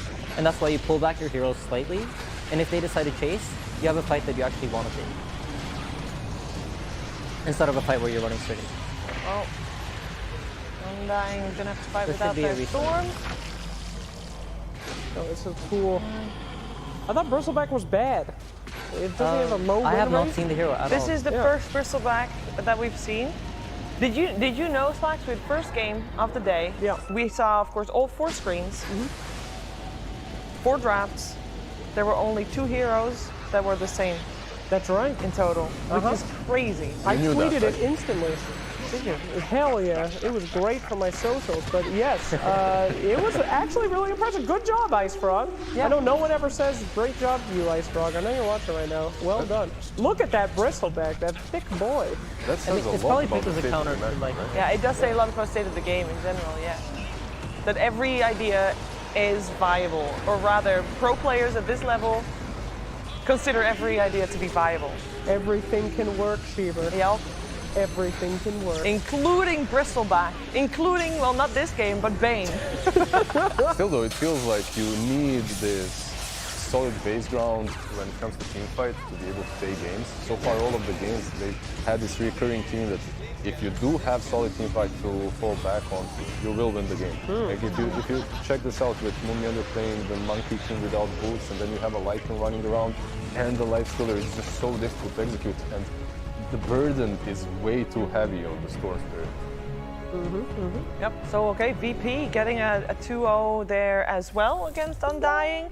That means every series has been a 2-0 so far, start of the day. Because that was the end of round 1 of games. There will be 5 rounds. Don't worry, you've only seen 8 of the 40 games so far. 40 games. 32 more to come. Isn't that day. bad? I mean, there are 8, there are 4 streams, 5 streams actually, including us. Of course, you're watching the multicast at the moment. Make sure you also use hashtag TI10 in all your socials when you let us know how you're enjoying the games and how you are watching or attempting to watch all streams at the same time. The second round of games, I mean, it will be, again, as I said earlier, rolling schedule. So the second round of games on stream D is actually already began, Vici versus Fnatic. So we'll soon be able to jump you right over to the draft of that one. But yeah, round 1's done. Round 1's done. Initial impressions. I mean, Tsunami's happy because he thought for a while that it wasn't going to happen. Still, I had a tough time believing that. But Slacks, You guys are just flaming, my goodness. no. gracious. It was. I mean, it's been a rough 2 years. It has, without it has. TI. Yes, it has been some time. And we've been waiting so patiently to see the best players in the world play so that we can steal their strategies and win our Yes. very low skill pubs, and it's finally come. Very exciting stuff. I gotta admit, I'm very impressed by VP. All my research has shown that these are like hot young Zoomers trying to win the international with literally no one telling them what to do, and it's just a different looking team since they got here. Disciplined team now. And key word for people that might not have been there earlier today, they have actually, since all the research that you've done, because they were like that for the whole season, right? Qualify for TI, they're like, okay, something needs to change. They hired a basketball professional player to teach them discipline. I'm not kidding. That's Really? literally the words they used. Jeremy? Was it Jeremy Lin? No. It was, I believe, a Russian player. Probably a Russian one. They also got a coach since then as well, also specifically for TI Bulk, which a lot of you will know from previously coaching Gambit for quite a season. He was actually with VP, Virtus.pro. Yeah, He was VP with a long time Virtus.pro ago. before, and then with Gambit, and now back. He was, I Virtus.pro. believe, assistant coach together with Arzik back in that day. Yeah. So yeah, because there were a lot of question marks. There were question marks for VP because they struggled on lands, and so far we see that they seem to be in form. There were question marks on Alliance, which seemingly have been justified still because OG was able to beat them 2-0. Although there's also been question marks for OG. Are they back in tier form? Is it the three-peat? Oh, I don't know. To me, OG was JRX. I know no one ever says, it's always Seb and No Tail, but JRX was that team 100% to me. And yeah, they're doing fine. Everything's good, but... Yeah, when you have a player such as Boboka in tribute to JRX change his nickname to Borax, like, you know that there's something special about the player. However, Balkan Pride here, there we go. He's no pushover, and this man has yet to prove himself. Of course, he had a really good run with DC previously, and I expect great things from him. Yeah, I think he played a while with on the Kuro as well.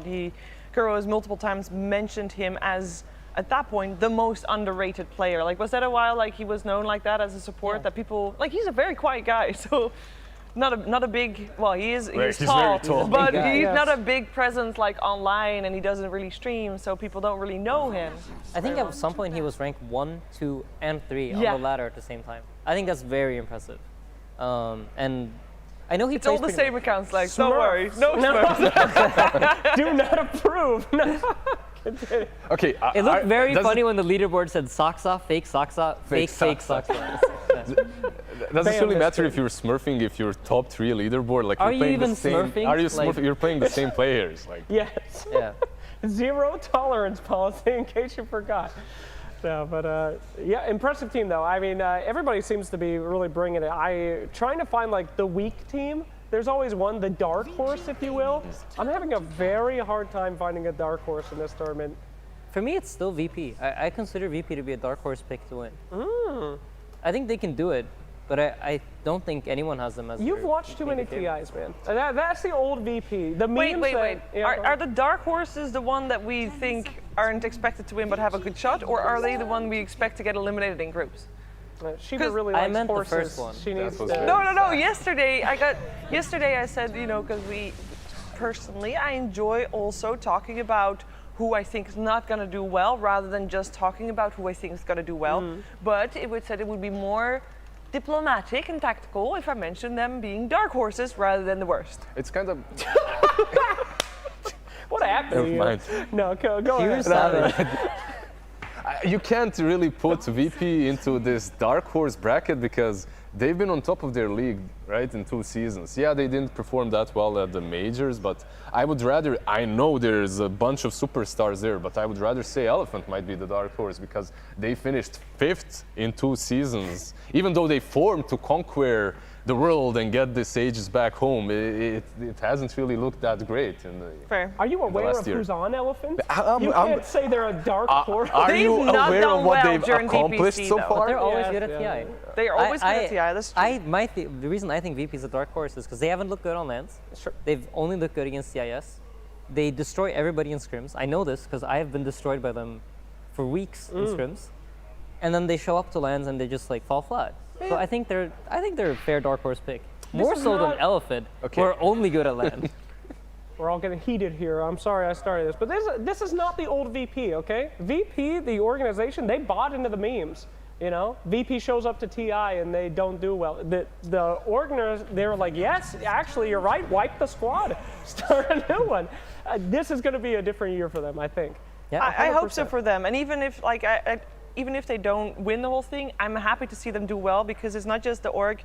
It's, you already mentioned it, Slacks, the youngest team here on average. And then you also got Team Spirit, of course, the other team from Eastern Europe, with the youngest player playing Yatoro. Also all young guys, all relatively inexperienced on the international stage. And it is super exciting to see a scene that was ripped to shreds after TI9.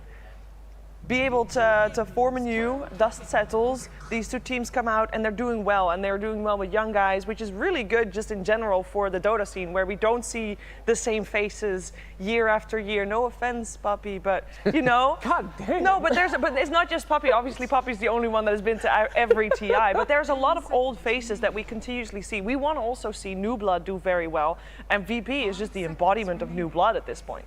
I feel like you have these organizations that are very stable in Eastern Europe, like Navi and Virtus.pro, right? And the young upcoming talent, there's an abundance of them. Yeah. So these players will take over eventually. I actually feel the same about SCA. I think SCA is insane when it comes to amount of really good players that aren't even playing in proper teams at the moment. And that's the future. SCA and Eastern Europe, I think, SA as well. All right, these are good results for us to mull over here. I guess ending our combo about VP 2-0 Undying. So shout out for a good series, though. It was closer. And now we got some more games coming. So if you're watching the stream right now, Secret versus Team Spirit coming up, and Vici Gaming versus Fnatic. If you could choose, which one would you guys want to watch? Well, we can choose, which is great. Oh my God, we can? Yeah. Oh, Shiver, lead us. Well, I think we should choose Stream D because the draft's almost over. And then we'll wait until the draft is done for Secret Team Spirit, because I am very curious to see how that game is going to go. But I also really want to know, because we just don't know that much about Fnatic at the moment, right? They qualified, which is great, but they didn't really show up during DPC. And I just really want to know their form. And they got their tiny. It's very interesting to watch Fnatic, because not only did we not see a lot of them after the seasons, is they completely switched everything up. Yeah. They got, at first, they got Shuan, who was actually a mid player, to replace Masaros on offlane. Then they decided, okay, we're gonna get rid of the CEO Moon and get in Death. And then they switched up Death to the offlane after the Singapore performance of his. I mean, I was very excited to see that, because Singapore Major, you remember as well, and saying everybody had stand-ins, right? And then in comes Death, literally called the morning of the Major, because the previous stand-in for Obi Neon couldn't make it anymore. And they was like, hey, you're in Singapore right now, you want to play the Major? He's like, sure. Yeah. You know what the first team he destroyed was? Oh, I'm so sorry. Wasn't it funny? We were 6-0, and then Death appeared. But isn't that crazy? That guy had been teamless for quite a while and just been floating around, and he's like, sure, I'll stand in. Stellar performance. I think he played Lush Track against us twice and beat us in 15 minutes. It was just like business. They played that 3-core, like Yeah, exactly. everyone They is played a NP semi-carry, carry, Lush yeah. offlane. It was insane. It was a completely different approach. Yeah. By the way, I think Fnatic can do something similar. If you look at these players, they don't really have a position 5 as well. I think it's still position 4s on that. Yeah.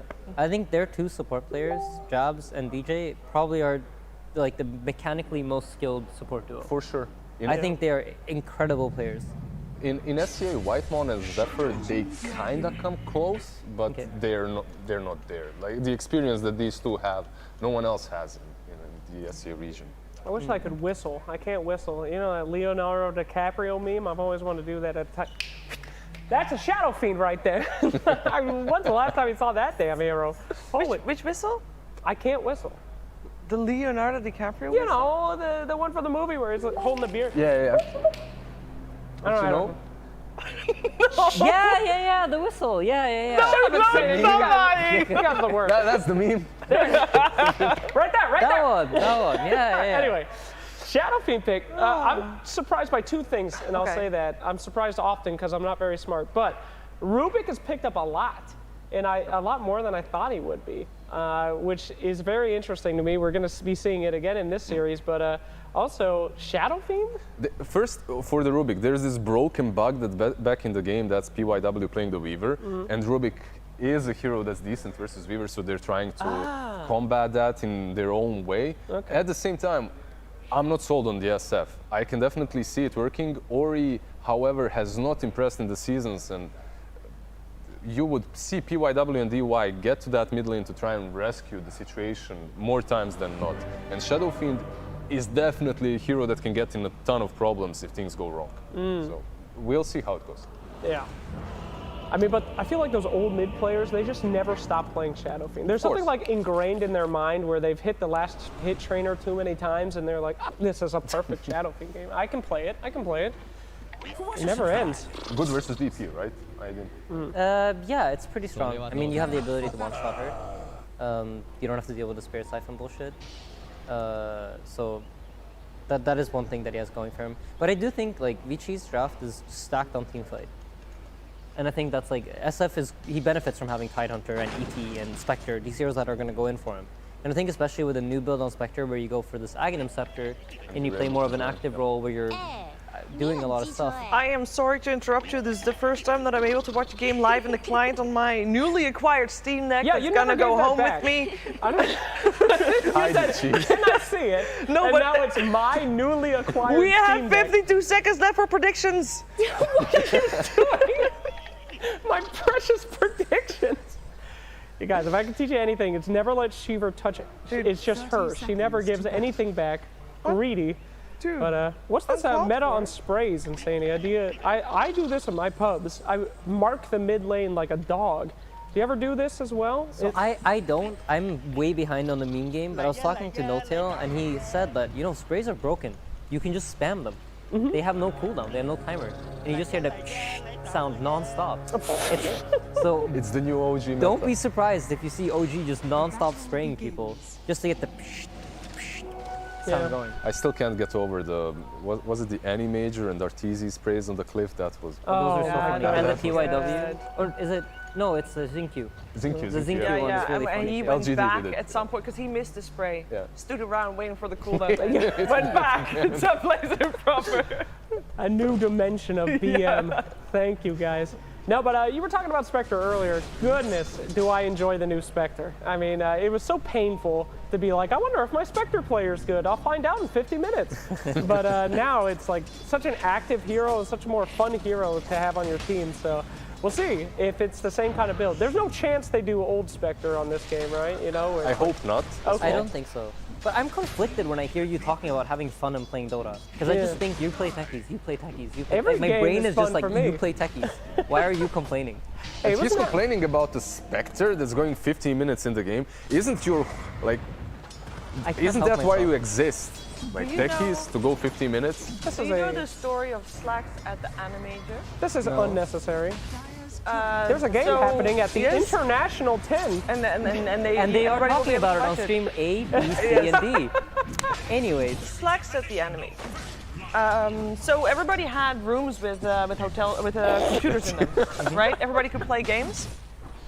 And people the that sound. so generally on an event there is one big ass group WhatsApp where everybody types anything, and people obviously also are typing amongst themselves. And at some point, I don't know, I think it was Fog to Lacoste or vice versa. It's like, wow, this guy on the room next to me is really having a rough game of Dota 2. That was me. I couldn't in the sleep. middle of the night. It was me. you. I couldn't sleep for the first 5 days. But you didn't know who it was. I just knew. I mean, I kind of guessed it was Slack, to be honest. so what were because you hearing? What was this? What was it was ungodly. I can't even describe it. he would come up to my room like every other day and just say sorry, Lizard. Like, I lost 400 MMR in camp.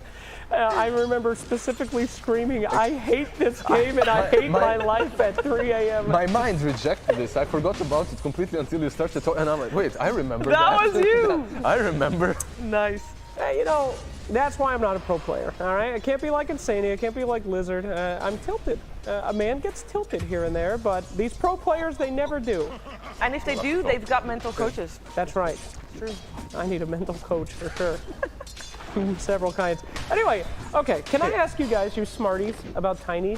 Down in the trenches, I don't know what makes this hero so good, but 100% most banned hero at the event, right? I mean, why is Tiny so strong? Can I Feel go free, with the Lizard. simple stuff? Just you I'll say I'll everything. just say the simple stuff. You buy Echo Saber and you one Talk shot. slowly as well. If you Echo Saber, one-shotting any hero on the map while also having 2.5k HP. Yeah, that sounds like a good deal to me. Does it sound like a good deal to you? Yes. I mean, the only experience I've seen with someone, a tiny game was on BSJ's stream where he's just, you know, cursing at his monitor, dying in 10 seconds every time. So I don't particularly know, like, what changed. Like, I don't think that is hero specific for BSJ. Yeah, well, obviously I learned nothing. I mean, that's every hero on the enemy team, but why, why now? So the thing is, in the most recent patches, Silver Edge got buffed a lot. I was told to pronounce it properly. Wow. Silver Edge got buffed a lot, and Echo Saber was already one of the strongest items of the patch, as Wizard mentioned. And Tiny's one of the heroes that buys both. Oh, You want the crit from Silver Edge, you want the Shadow Blade effect of it, and then, so basically Tiny, for every 2,000 gold that he spends, he hits a very hard timing. So he keeps getting stronger and stronger, and it's very cheap. Whereas most heroes need to spend maybe 5,000 to 6,000 gold to get a Butterfly or a Skadi. Tiny, you buy an Echo Saber, strong. You buy a Shadow Blade, you're strong. You buy a Chrysalis, you're strong. And then at 20 minutes, you have the Aghanim's Shard that makes your tree thing infinite. So, strong again. So you hit very cheap timings very frequently. They try to counter you with something like a Vessel that's nice against Tiny. You buy a BKB and you just continue not caring about the state of the game. So it is difficult to deal with. What'd you say, Sheaves? I'm distracted by the quad box because the draft of the other games, I thought after the first 4 series we're gonna see more of those heroes, but no, we've got so many new heroes once again. I see a Terrorblade, I see an Aegis Prophet, I see an Ogre Magi, I see Weaver, I see Disruptor. Where are they all coming from and why are they all viable? How? It's been a long time, all right? It's been 2 years since a TI.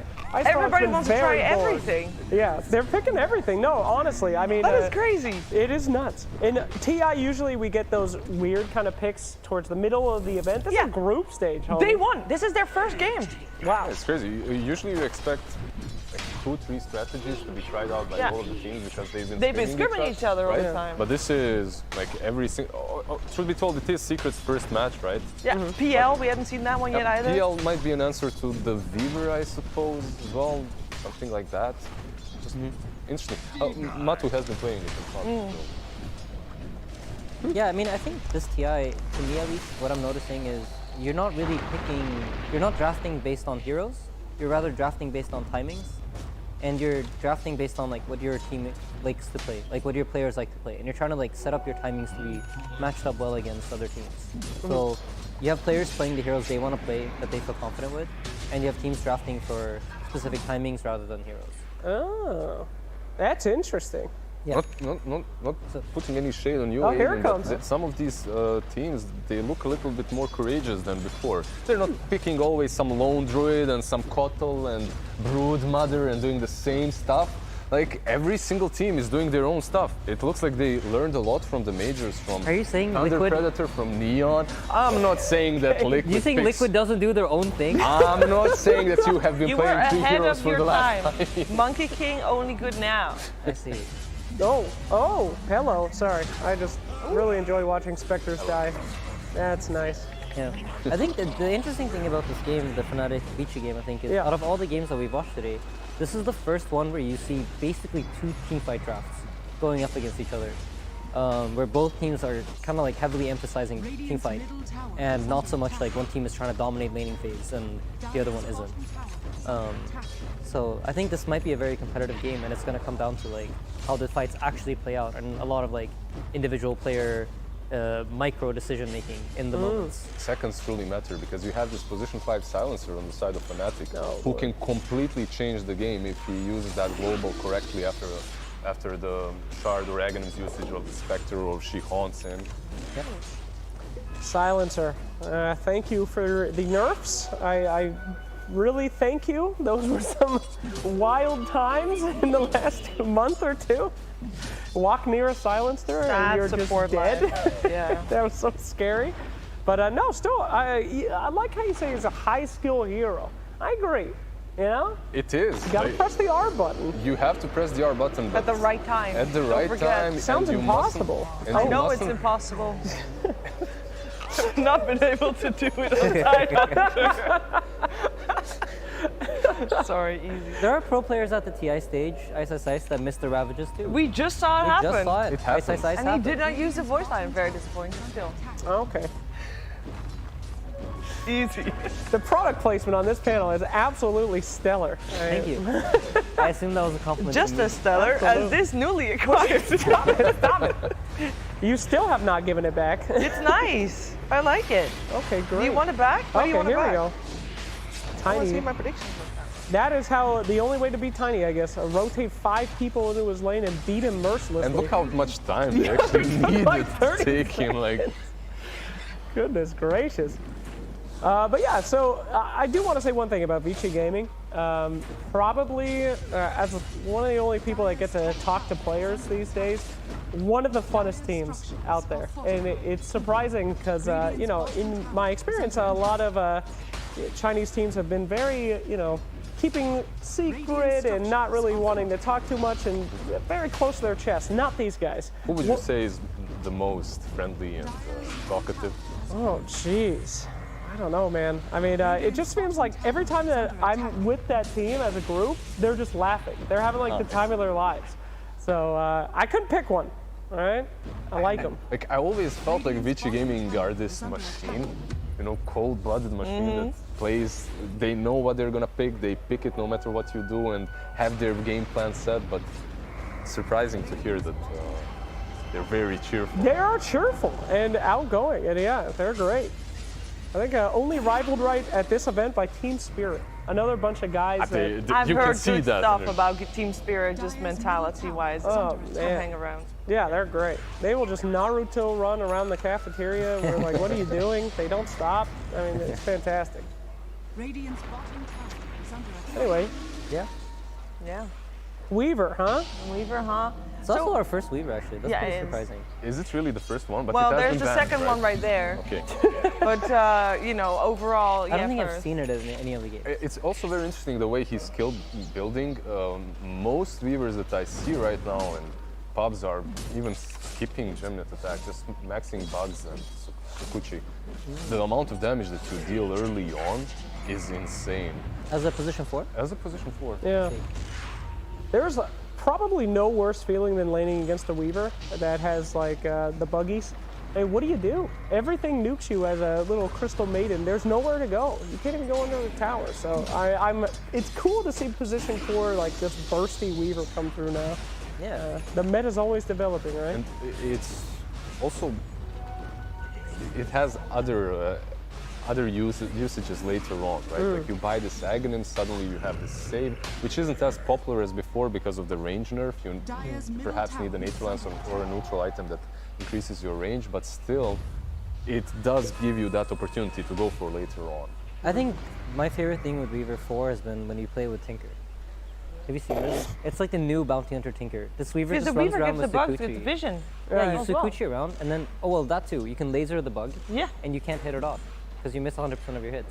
Oh my god, that's terrifying. Yeah. And then Weaver just Sukuchis around, and you just get rockets on you, plus Sukuchi damage every 3 seconds. And it's very annoying Please to don't deal share with. these things Yeah, on yeah, the continue panel. to I- For real, I don't want to see any more Tinkers in my games. What do you think about that hero, by the way? I see a Like, lot I of think it's mid good in the laners right game. practicing it, yeah. Yeah. I think we will see it. I think you will see it at least once as a 2 and at least once as a 4. You mentioned the Bounty Hunter, Tinker Bounty Hunter old school Yeah. combination that we might see again. So VP, we're playing Bounty Hunter. Yeah. I think GPK is like a very capable Tinker player. I think there might be some offlaners that are brave enough to try playing it. Specifically thinking South American teams. I think Beast Post offlaner played it against us at could have been any major. I think he's like a level 25 Tinker on Dota Plus. Beast Coast is just a different team. They pick Viper 5, CK 5, they just don't care. I played CK5 last year, I think. It's not How'd tough. that go? We probably lost. Okay. I played Bristol 5 against that LGD. Oh, that LGD. That LGD. How'd Let that me go? tell you, we lost. I was We gonna lost. That was our game for upper bracket. Oh no. Why would you choose So Bristol Boxy 5? said, What pick me Axe, I'll win the game. I'm like, I can play Bristol 5, not a problem. We already had Bristol. And then we you picked picked Axe. it and he He lied. did well, but we didn't. He lied. So the fun, I think I actually laned against Timber too. It was great. Fun times. Good times. Fun times. This Jesus. game is fairly even, right? I mean, Yeah. we are seeing both teams fairly happy with just staying on their side of the map. SF is taking over a little bit when it comes to the network between him and that Prophet. To be expected, more or less. And it is to be expected that Fnatic are the team that should be pressuring a little bit, taking some objectives, utilizing that exorcism, which so far hasn't truly been the case. I think And neither it of is these teams can run into each other. It's hard. Like if you think about it, you have to run into a Tidehunter SF ET. Very difficult. And on the other side, like Tiny Mars Silencer EXO. It's like the stalemate by they're both like they're very powerful, so nobody wants to run into the other one without items. They are trying to rotate around this mid lane, tier 1 tower though. And he's a big watermelon, but Spirits can deal with him. Oh yeah, we saw him. Look, they're just melting through him. All 11 does not care. Does Let he me have? tell you. He's gonna use it. Gee. Nice one. Still died though. He hit everyone. He hit him though. He hit 4. Did he give Ravage away? He gave Ravage away. He gave. I mean, that's not worth it. He hit him That's though. definitely not Now worth that He hit him though. he did hit all the heroes Yeah, but on there the was screen, no though. follow-up. That's in a waste. Well, yeah. All 11 does not care. But if I know anything about this player, it's that he does not care. It does not matter. So you're saying it was proper what he did, right? It was Because it's old 11, it doesn't like it does not matter. Yeah, you can't He can judge. do whatever he wants. Okay. Smart. This was like You a say bait. so. Rubik wasted spell steal. Watch. He has a bigger plan. Now they're feeling empowered by having that Ravage, Yes, and they're gonna make get a baited mistake. into them precisely. Yes. Wow. When it All right. happens, Insania, I'm gonna call you the smartest man I've ever met. Let's see Thank if you. it happens. Probably not gonna happen though. But if it does, I'll be hyped. high You risk guys play. clearly have not played against old 11. I can tell. Thanks. You couldn't tell before. I can't That now. is what gave it away. Look, here they're gonna smoke with the Ravage that they've stolen. Because And they they're feel expecting it, right? strong, but Yeah. they're not really And like strong. this is gonna be like timed with SF's BKB, and they're gonna run into Oh, This SF BKB.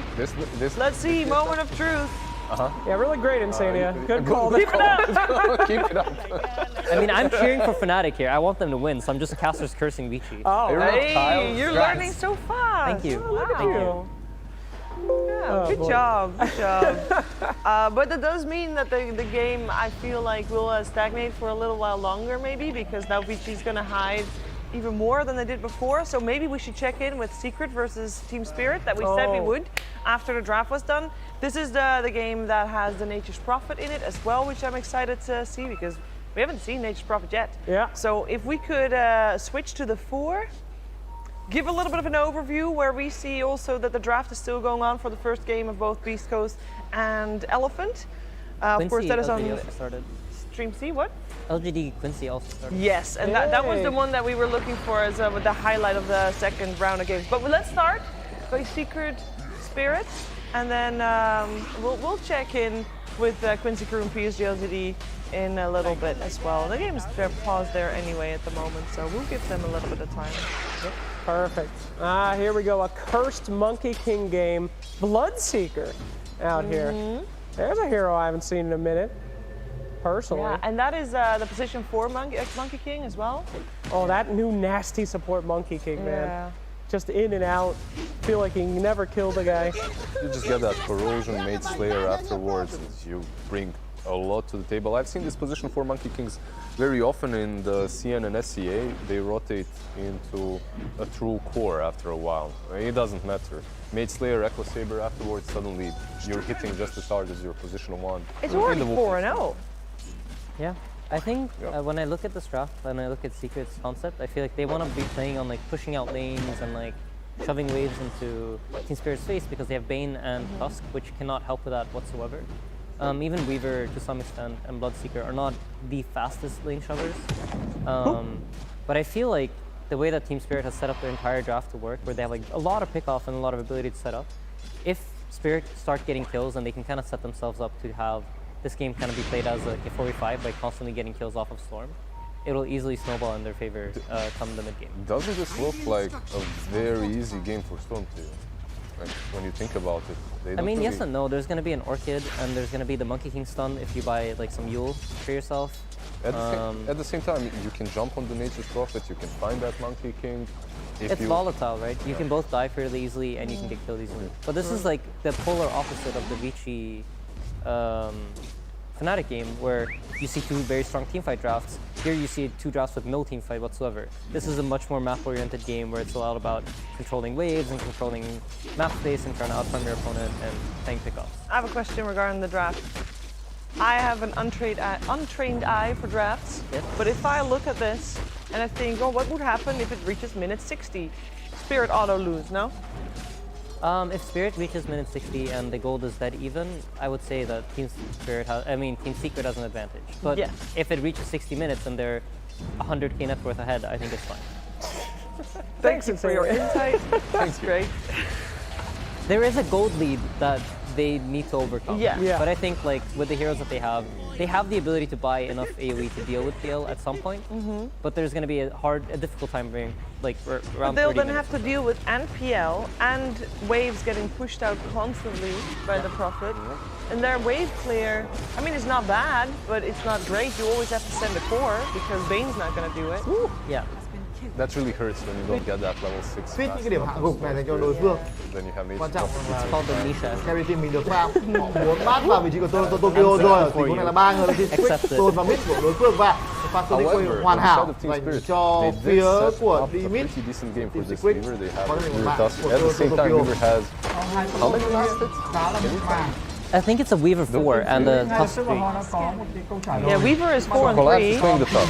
Collapse is playing the Tusk. Okay. This is a very laning heavy game. Like both teams are very like drafting around the early game a lot. In a way that we haven't really Không seen để throughout the cho tournament. PLP But that's a fantastic win, right? Weaver plus Tusk should be It's a lot of damage. dominating. That's so much damage. Rất With the tuyệt. bugs, Nhấp nhá. you don't really skill German Rất attacks, so you từ don't từ get cái as chiều much chiều nhảy xuống nó chỉ. I would imagine he does, no? He does, I guess. I think In he this does game, 1-1-1 right, you as have well. to. Nó so với tỷ level 5 thì hoàn toàn The không tag cách team nào. synergy there. There we go. Kickoff action. Oh, Nisha's baiting the Nightmare. Yeah. Nicely done.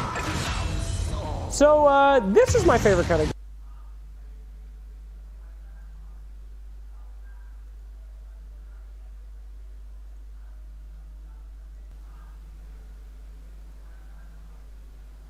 You know, Team Spirit, who gets really aggressive. We're in the lead. We're going. It's you know, when you get turnarounds like that from a team like Team Secret, you know, it's just Team Spirit who gets really aggressive. We're in the lead. They know the timings. They know we can lose now, but return later. Do you think that they're actually going to take this one? I think Secret's going to win this game, personally, just because from the way that they're playing since they started losing. I think for me it's always hard to judge. I think this game is much harder to judge than a lot of the other ones, because I think there's a lot more gameplay involved here. It's not the drafts don't really tell me too much. I think I can see how both teams win this game. And the battle is really going to be Secret running away and setting up kills with Yappa and Nisha, utilizing like they have minions from MP and PL illusions and a lot of safe ways to play the map. Whereas Team Spirit need to be really on top of getting the kills and like punishing Secret for pushing up. So whoever manages to accomplish that, I think both of them have to is gonna. Không ai có thể cứu được bên tình huống vừa rồi, chỉ có thể bên cứu người ra rồi, nhưng ngay lập tức phản công đến từ Zatoro giải ra ngay lập tức TV, nhưng đây rồi cái kéo của Toronto Tokyo đã thể hiện. Did you ever have this feeling when you Ngay play lập tức versus trở thành một Secret? My mạng teams were pretty bad. khi anh ta bị Even when chặt we tay. would dominate the lane versus Secret đơn in độc và spins nó là or some double small kill dành lại tournaments. cho NP. If they're playing the hero such as Virtus.pro, it's just so difficult to get control of the map. Because they know exactly what they need to do to stop you from putting any pressure on high important. Yeah, I think Secret's biggest advantage and disadvantage are the same thing. They have the most options out of almost any team here. I think they can play pretty much any hero, they can play any style of Dota, they can play split push, they can do whatever they want. And I think sometimes they get that wrong, the matchup wrong. They go for one style where they should have maybe gone for a different one. And I think other times they get it right, and then you run into that position where no matter how far ahead you are, you just feel like there's a wall. And you can't draft against them because they just always have the It doesn't matter what patch it is, what No, patch exactly, it is. exactly. Their players are, I think, like, as far as individuals, they're probably like the most well-rounded players. They play the most amount of heroes at the highest level. Maybe some hero players peak higher on specific heroes, but nobody has as wide of a hero pool on as many players as they do. And you have this player that has been on every single TI. Yeah. And you're playing versus Spirits who have only Mikoshka that ever attended the TI before, besides Silent, obviously, if you don't count in the coach. He's the most experienced one on the team. Yeah. And Yatoro, youngest player at the entire international versus the one that has been at every single one. Poppy might not be the oldest one playing, but definitely in terms of experience, most experience. But the MMR is on their side. Like, Yeah. they're a bit higher. Yatoro is ranked 5. Yep. Matu is like 11. That's a clear win there. That's it. That's almost doubles. Yeah, exactly. Just sign this game off. They won. And I'm not saying being young in the Dota game is a bad thing either. I think it comes with some, I don't know, more, you feel like you're more empowered, you can try more things, you can do more things, you're not hindered by your experience. Yeah, you're less pressure. I mean, as far as less pressure can go for playing at a TI. But Team Spirit, we saw them at the Animator, we know a lot of teams, when they get on the pressure, they underperform. Yeah. But Team Spirit at the Animator actually impressed everyone. They did really well, and they were able to. Sure, they were able to come top 8, but they were able to come top 8. And, you know, for them that was a good result for sure. And also a team that has improved so much. Hello, sir. Ask team. I want to improve this broadcast team, Aiden. Things are a little too smart right now. I'm sorry. I would need you to leave. I thought you wanted my Steam deck. Whoa! A lot of things have changed around here. Okay. Why did you call it my Steam deck? It was given to me. No worries. We can recover all. Asking to see something is not being given to you. Insania gave it to me. Goodness gracious. What is what? Welcome back, Mr. Nami. I saw the. I already did the prediction Whoa. for this one. You can switch to other games if you want, and those things is the mouse as well. The There one we go. below. The sales pitch returns. Oh, the touchpad. The touchpad. No sales pitches. It feels so good, right? Okay, what And it's also a touchscreen. Oh my As gosh. we see, Bane- Sorry, distracted. Bane now blocking a camp. That's the most exciting thing a Bane does in a Dota game, unfortunately for all of us. All right, so I'd like to share with you my conspiracy theories. Okay, great. All right. Yeah. Predictions. I'm going to say right here, right now, as I filled it in the Dota client, Team Secret wins this I TI. chose the same thing. why Because is that of a your conspiracy? sales pitch. Because of my sales pitch. Here's the sales pitch sheet. Is it gonna be exactly the same as Yes. Did you Tsunami? steal my sales pitch? I may have, What is your I may have sale pitch? reprogrammed Son of a it slightly. biscuit. Give I it to knew us we anyway. shouldn't have Give compared it to notes. us anyway. There's people that are tuning in now that weren't tuning in when Tsunami did his sales pitch. Yep, Right. as soon as I came on camera, I'm sure a lot of people left, so welcome for people that are back. This is my sales pitch on Team Secret, Okay. all right? Every single year, Team Secret has come into the International winning everything. How do you win the International, my friends? It's not skill, OG. It's not. I'm kidding. It's not skill, it's information. Okay? The people that play the most have the most information against them coming into the event, and they're the ones that never do well. Team Secret wins everything. Monkey King was just picked off. He's going to die. That was hype as hell, but we'll get to that later. Okay, information. Team Secret used to win everything, and now they win nothing. They get enough points just to make it to TI. That's it. And then, boom. They stop doing well. Group stage of Animator out. All these other tournaments not even trying. Look like they weren't even at the event. Not only that, Kuro's not here. 4 years in a row, Kuro has destroyed Puppy, a former teammate. He knows everything about him. Secret's been donking all year. Kuro's gone. Puppy is finally ready to claim it again. That is my sales pitch. Secret will win. Let me be a sidekick here for a moment and say that it's something that confirms his conspiracy. So far, I think this is the most abundance of heroes that we have seen in the first few series in the recent TI. So many different strategies, and you know why? Because Secret gave them no info on what's good. That's right. People are clueless. There you go. Picking at random right now. Thank you for helping. Conspiracy theory was shared with Tsunami earlier today as well, so you might be on the money. I say all sorts of crazy stuff. It might be correct, but This one I saw promising. yeah. Monkey King just got cut again. Look at that. They're on the trees. Holy moly. Team Spirit definitely holding their own, but they're not gaining a lead in net worth, which Insania did say they needed come later on in the game. Obviously, it's only 14 minutes into the game, so let that still happen.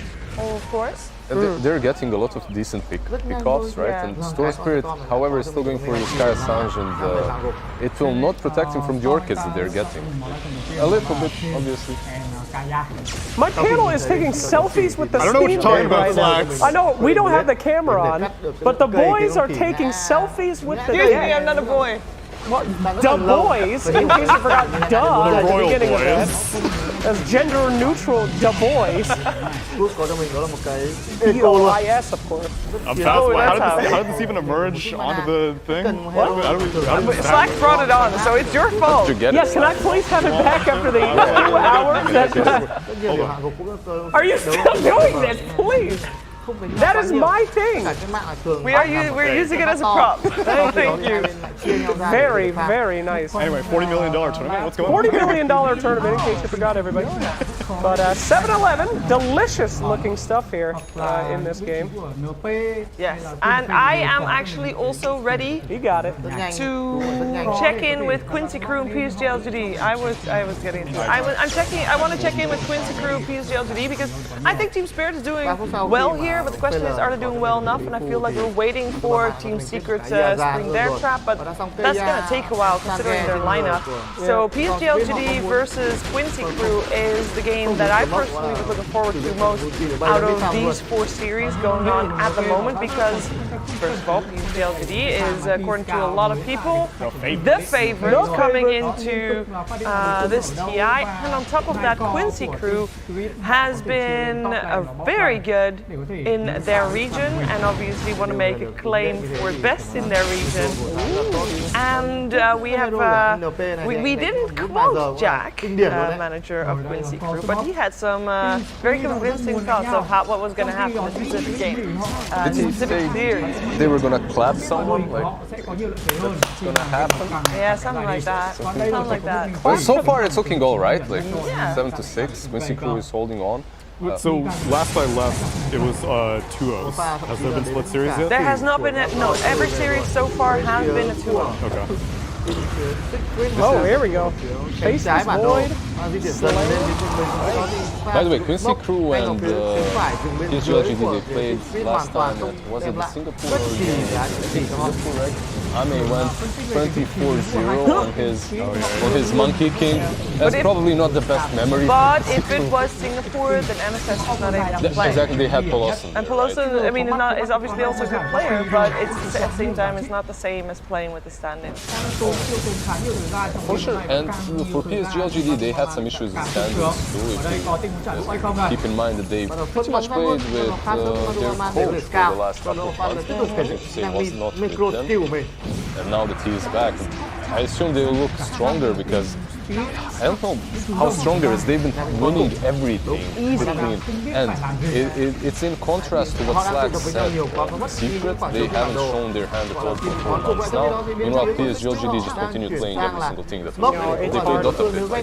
I feel like they shot themselves in the foot with that then, Slack. I don't think so. Usually for any other team that's winning that much, I would say that they shot themselves in the foot with this information. But LGD just plays like no other team right now. And I will share a little story. After the animator, I was talking to one of the teams. Sorry, I do love watching the Strax die. Apparently, I won't be seeing that today, though. Okay, so I'll just keep going. So yeah, after the animator, I had a chance to speak to a team, and they were talking about LGD. And it was like, just trying to describe how that team's so good. And they said that playing against them is like you see one position 5 hero appear in a lane for 10 seconds and then disappear. And you have no idea where anyone has been for the last like 7 minutes. I mean, the rotations on it's like they rotate around the map knowing where the wards are, purposely not dewarding them, and then abusing a fog that they just assume exists. He said it was very much like I guess I won't lie. It's like Vietnam, you know, they're just out there. You don't know where they're out there. And somebody, Charlie said he saw an elephant an hour ago. There's no elephant. Where did it go? You know, it's kind of like that. So for a team like that, we haven't seen anything like that since Wings. So I think they have not revealed too much. Especially if you consider that in the Đó là một last pha series that tấn they công đối played phương in their thiếu người và coach, cho they mình con picked Rosa some ở vị crazy trí stuff like Spirit Breaker mid lane. So chịu the amount of info that the info and the quality of the information that they gave you might rất là not quan be trọng ở thời điểm rất là on the highest level, right? You can't prepare for that. You can't have prepared just watching cái áo phốt và sau khi lấy được một điểm Oh, this is a very sad position. đơn giản Tank rồi. it. Rồi và chúng ta đang bị bóc cổ đây rồi và đây sẽ là cơ hội cho các thành viên Hello, But but that is again, but also sử dụng cho here's the mình Roshan for PSD.LGD. Manta ra và thôi rồi. Lycan has the Anh dominator không thành here, công thôi. and he is giving the Hơi creep da to đen the bởi vì IO pha to đó cover là too. thiếu đam. Make stuff happen on the Rằng map. Zatoro Thank chỉ biết is câu definitely hỏi one of về those rồi. supports that's not really happy with only Ở support. đây He thì đã là wants to be cố a gắng little ép một flashier. He con wants đi to về. have his own thing going on, getting kills. You think the Lycan shared control? You think Zinc Zatoro is controlling the Dominator bị creep? ném lửa. Not necessarily. Maybe he Không did. kêu Molotov cực mạnh đến từ vị trí của ọc và dài và ở đây một pha nó sử dụng cho mình chói một lúc hai người chắc chắn là bắt được một và người được lựa chọn đó chính là Colas. Necronomicon existed, this game would be over already. Oh, that's true. Another thing that's new for this TI, no Necro. But to be fair, TI9 did not have a lot of Tích với nhau đánh mạnh nhờ. Chắc là cái line-up của Yeah, team I don't think so. họ càng ngày càng mạnh rồi. that only started becoming too big only recently. Lăn hay của Storm. We've had the year of Did you know that TI9 did not have 5 couriers? Yes, I thought I was going to come on panel with the coolest stat. Guys, in that last game, more couriers died than in any other TI. 7! And then I thought, wait a minute. That's just the first 10 minutes of my normal games these days. So yes, that is a very sad statistic though. More couriers will probably die in the last hour than has ever died at the international. That's a good point, yeah. I just made up that statistic. probably Sorry, true. Lee, Probably true, yeah. our new statistician. That being said, that game specifically also had a bounty hunter, the killer of couriers. That's right. But right now you don't even feel that gratified when you get the career kill as a bounty hunter. Before you see Papi playing this Weaver, just going behind enemy lines, hunting down one courier after another. Now you don't care as much. This is the kind of observing that I want to see at the international. Tell me Follow about the wolf. Shard Wolf, Wizard. It's all about the shard Is wolf. it good? Is it a meme? Is it? It's not a meme. It's really good because you suddenly get this one extra problem. Look at him go. Look at him get that tower. Almost He got forced it. a glyph. The wolf forced a glyph. Wait, did they actually glyph? Yes. But maybe for the bottom. I don't know what you're talking about. It was 100% They waited to smoke till the wolf went too. I mean, time was wasted, glyph was wasted. But in all seriousness, this comes back completely to what Slacks talked about, this info that they have all the time. Why do they have info all the time? Because they're picking heroes that can push out lanes without even showing their face in it, right? And Lycan with the shard is definitely one of them. There we go. He's just sitting on his chrono. No rush. All right. There he is.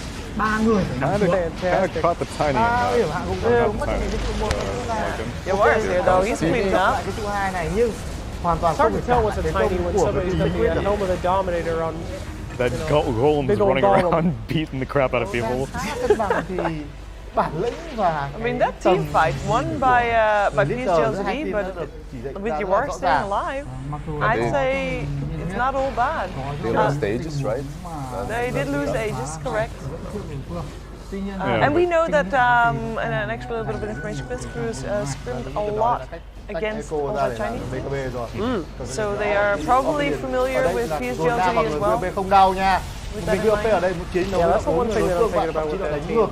As Tsunami wrote in his beautiful article before the tournament started, they really have not been challenged Quincy Crew yet out of America. And you know, beating NA teams, what does that mean? One of them's a costume team. What a different way of saying it. You say, what does that mean? And you're like, what does it mean? There's a big difference here in how you read the article. I'm not good with reading comprehension. I leave it open to interpretation. Yeah. Because with Undying, what it meant was, well, they can't compete against VP. Yeah. That's what happened in their series earlier today. Here, Quincy Crew LGD, I think, similar story. North America may be having to face some tough opponents early on in this group stage.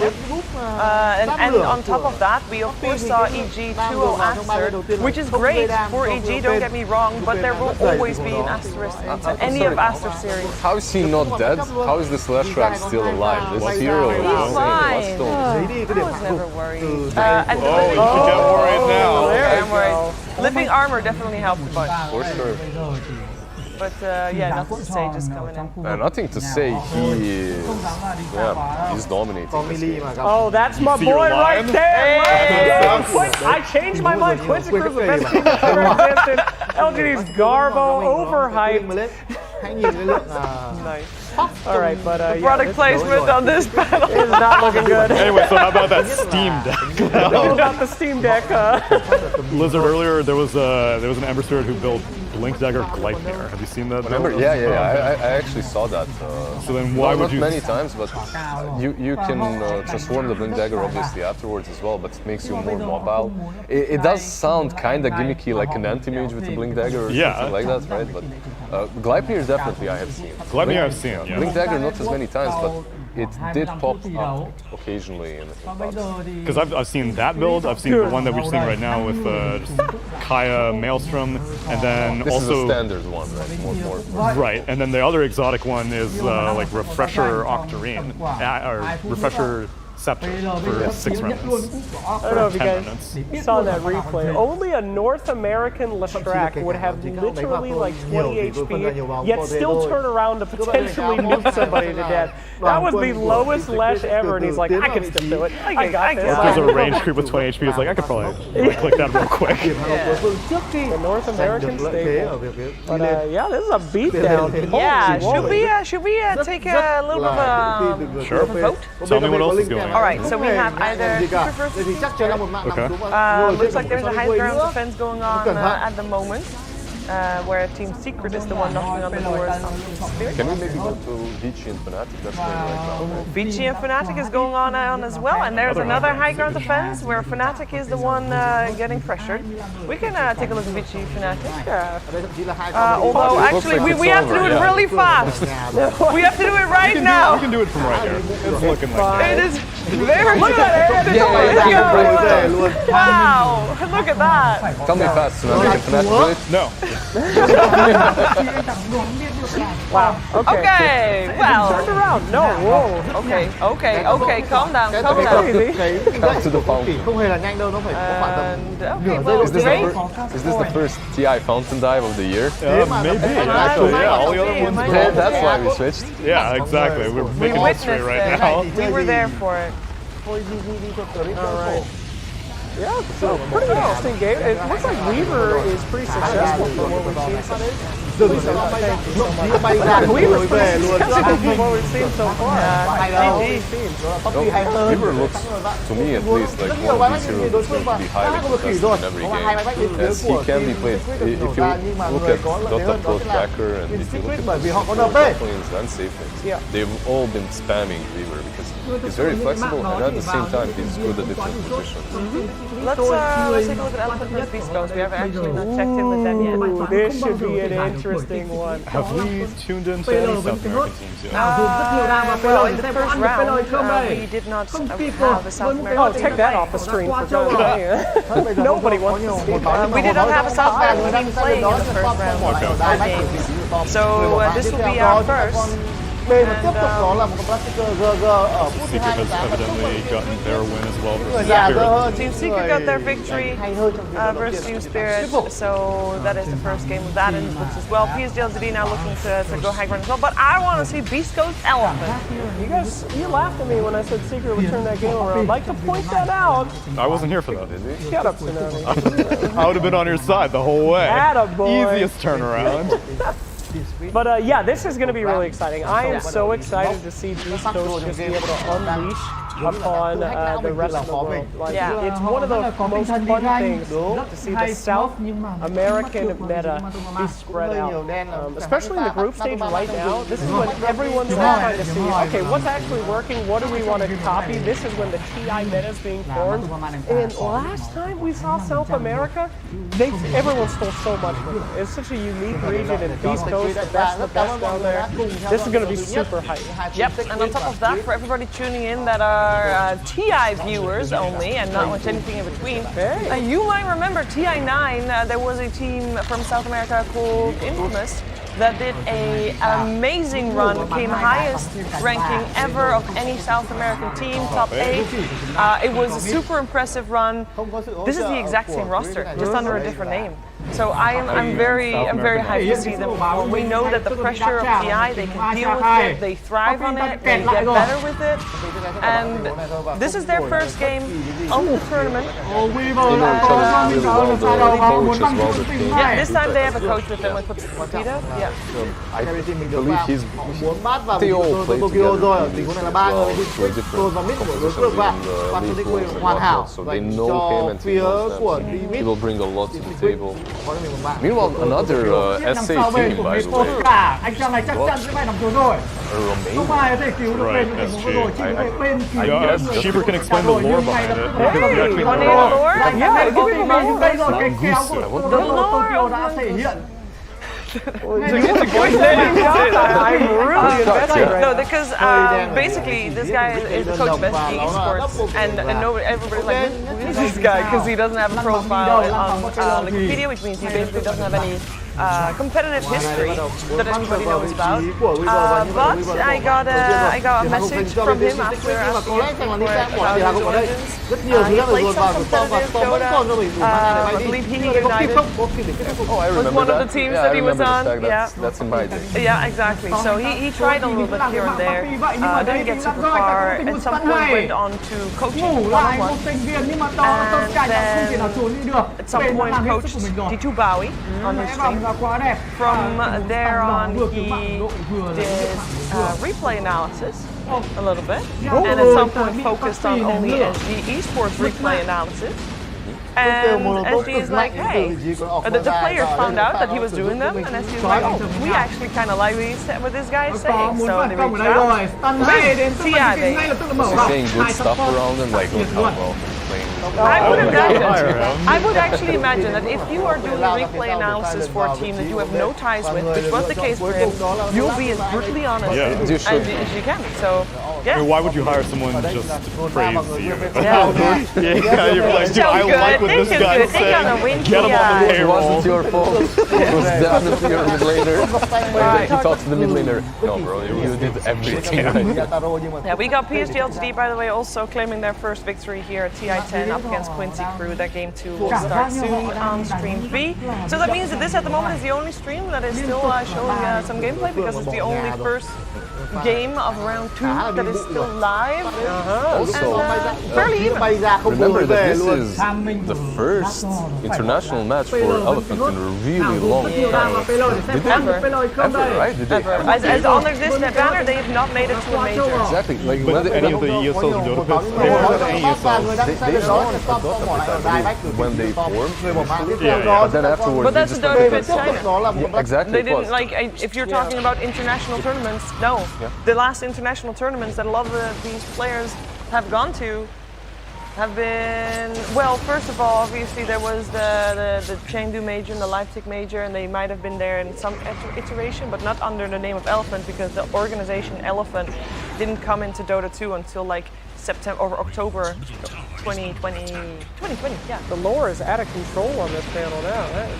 Okay, I'm in the right place. Yeah, I've been watching. Like Tsunami has been with us casting the seasons with Elephant. China, exactly. They ended the seasons twice in a row on the 5th position. Yep. Not really a stellar performance by a team that's formed with such superstars that they were supposed to take the ages back, right?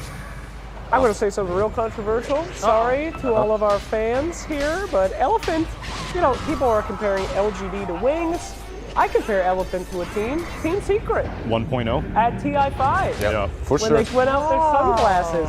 Everybody thought, these guys are great, they'll do great. I don't know, man. With such big personalities, all with their own ways of thinking about Dota, I think that's not good. That's literally what's in my notes coming from the seasons. Sorry. You have no, not exactly that, yes, but I can continue, because they have these 3 superstars playing 3 cores, and everyone they will win the lanes, but then everyone starts pulling in their own direction, and it's very difficult to just go to one and continue and have this one general formal idea that you will follow.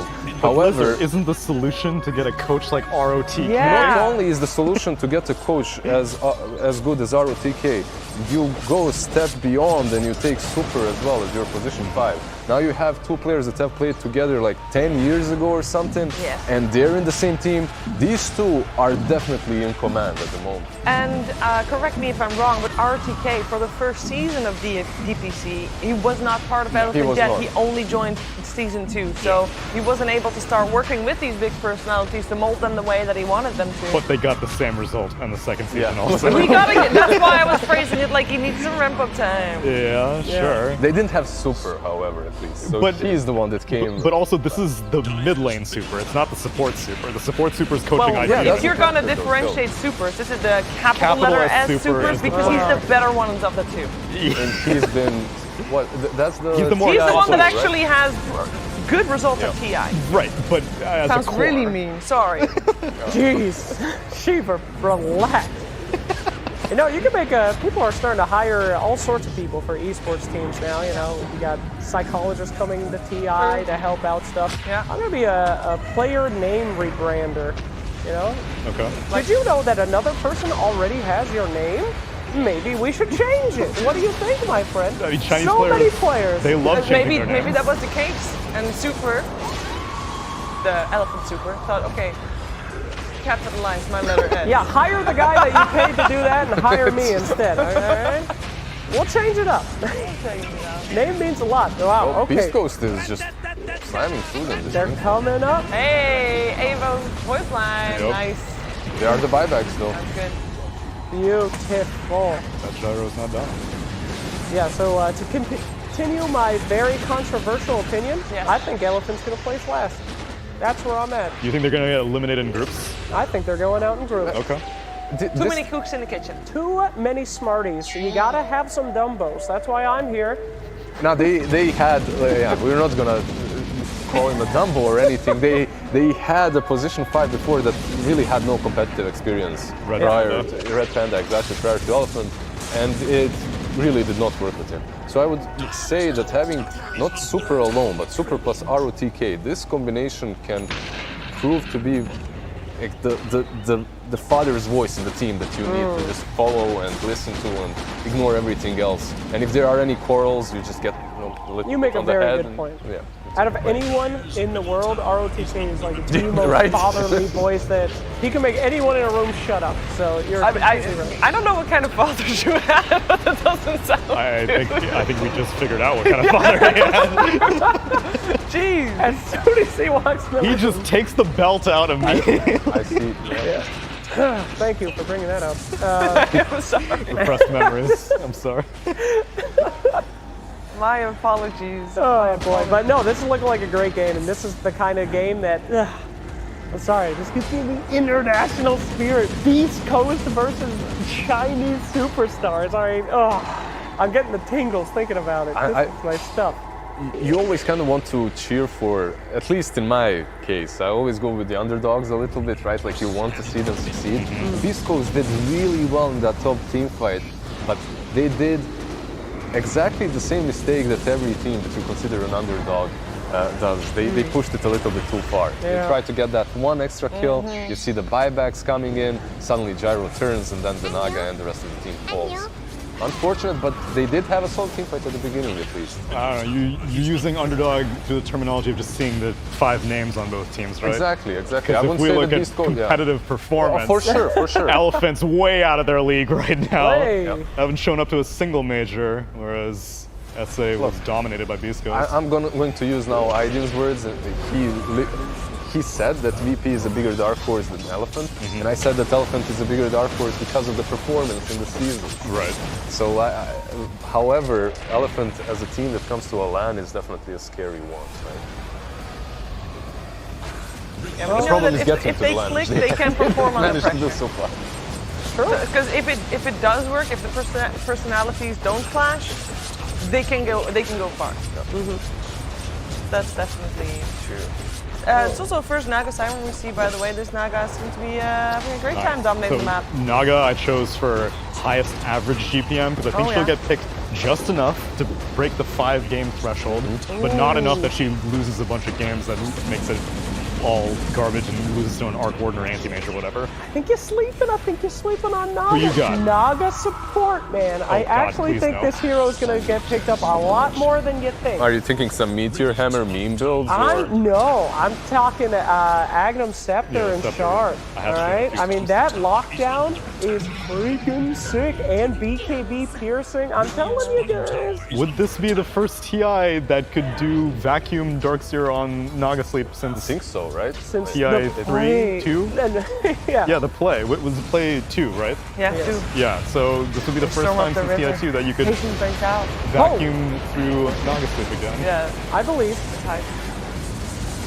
But again, a big part about the international. Okay, hold on. I actually want to see some scrambled eggs here. Excellent. Anyway, you gotta get creative. You know what's not creative? You know, Gyro Wisp. Okay, yeah, I think literally every person that is competing at this event knows how to deal with that, so. And it's been picked twice, 3 times now? Yeah, 3 times I think now. And I think it's comforting that that's now the staple, right? I feel like in the first game of your TI performance, you're gonna go for comfort zone. And we actually, what? Dude, it's gone you already? missed out on the integrity cam. Yes. No, these guys I don't think, they have a person in the room. Every cam is an integrity cam. Okay. Technically. We're on an integrity cam right now. Yeah. Speak no lies, Slacks. At any rate, nice little peek into the team secret room there. And we are waiting for the draft of that. But we're still hearing the sounds from the Naga Siren farming, and I'm tempted to want to go back. Yeah. Is there nothing more beautiful than the elegant sounds of Naga Siren splashing? It's like the ocean. I mean, it's very recognizable. I like it. You know, I like it when I'm not playing Dota. Unless, yeah. And when you're playing Dota, not necessarily. Quay trở lại với trận đấu thứ hai giữa hai team Six Group và I don't think she was much of a Naga player. No, it will be mostly on the enemy team, and it will be the illusions that kill me anyway because I'm a lonely support. We share the same sentiment. Yeah, I'm glad that happens on all levels of It Dota doesn't being matter. played. It doesn't matter. all levels. Have you explained Outposts yet, Shiva? Oh, okay. I will explain Outposts. Also something that hasn't been around since TI9.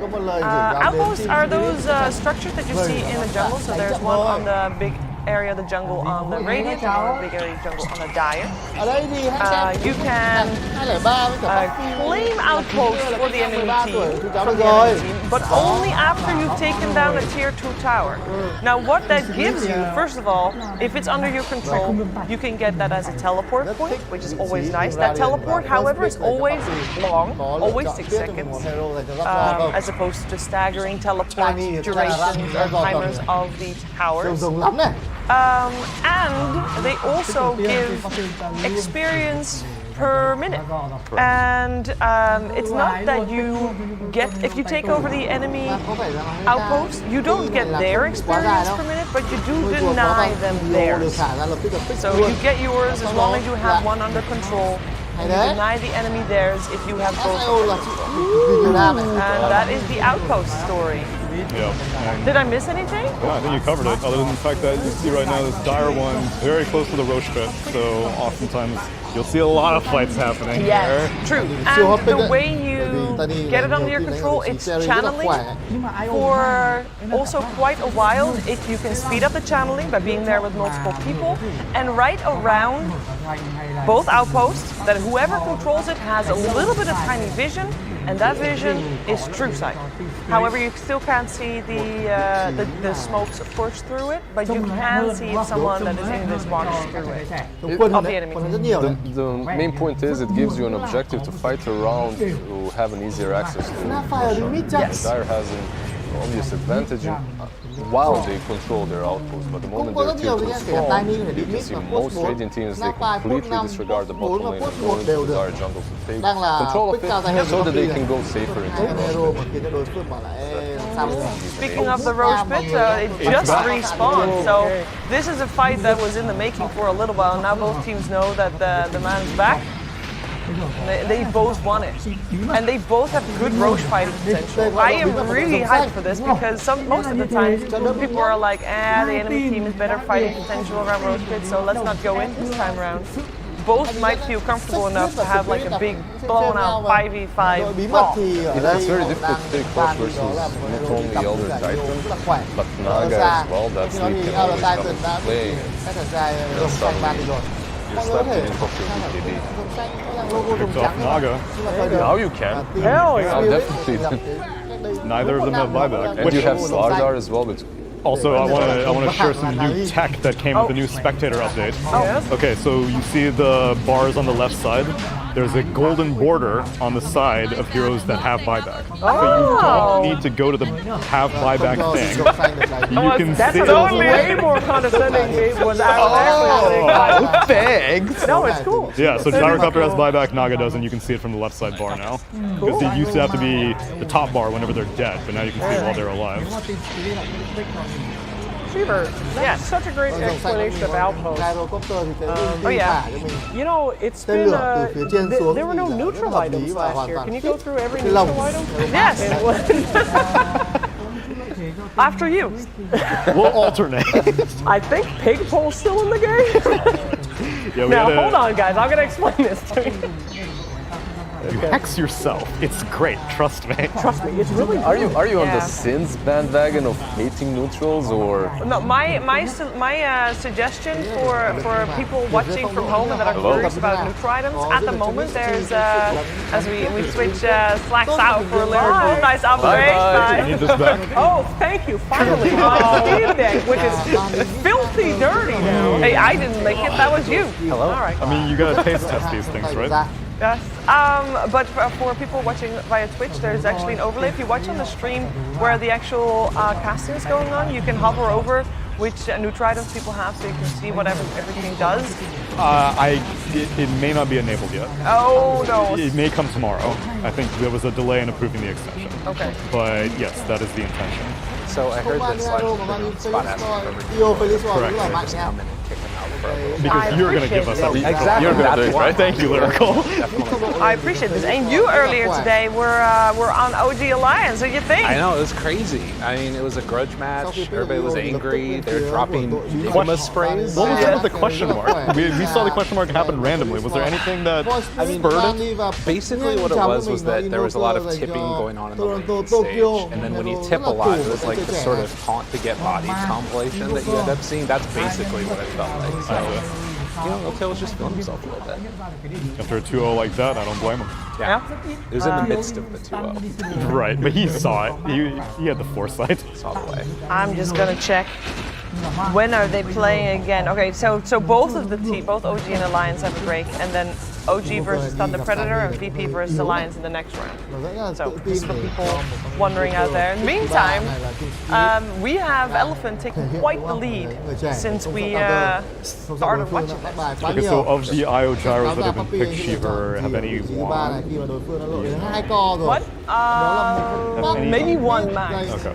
This one looks like they're winning. This one looks like a win. Yeah. Because we have another one. If you see Stream B, Quincy Crew, LGD, Quincy Crew is picking up their own IO gyro. So some old habits die hard at TI. Yeah.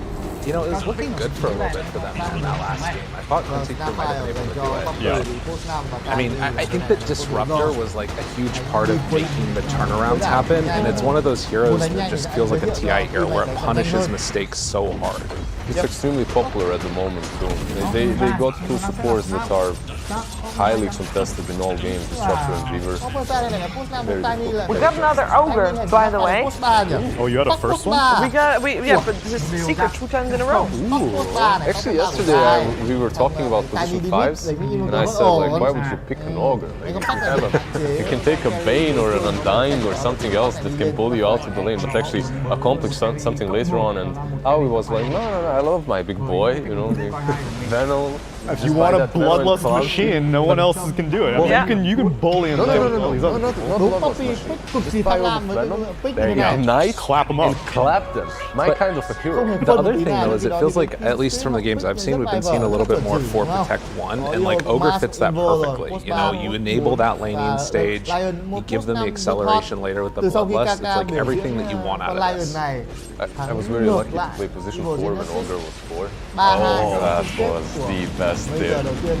You just go for that Soul Ring Agonist build. Oh my god. The double stuns with... Blizzard, I thought you prided yourself on high skill heroes like Meepo and Village, and you're here talking about the comfort of Ogre where you're like, I just right click people. What can I say? I'm a man of many disciplines. He was preparing for being on the multicast. That's right. He was right. You're like, you know what, all this microsub is too hard. Just give me a Midas and multicast it.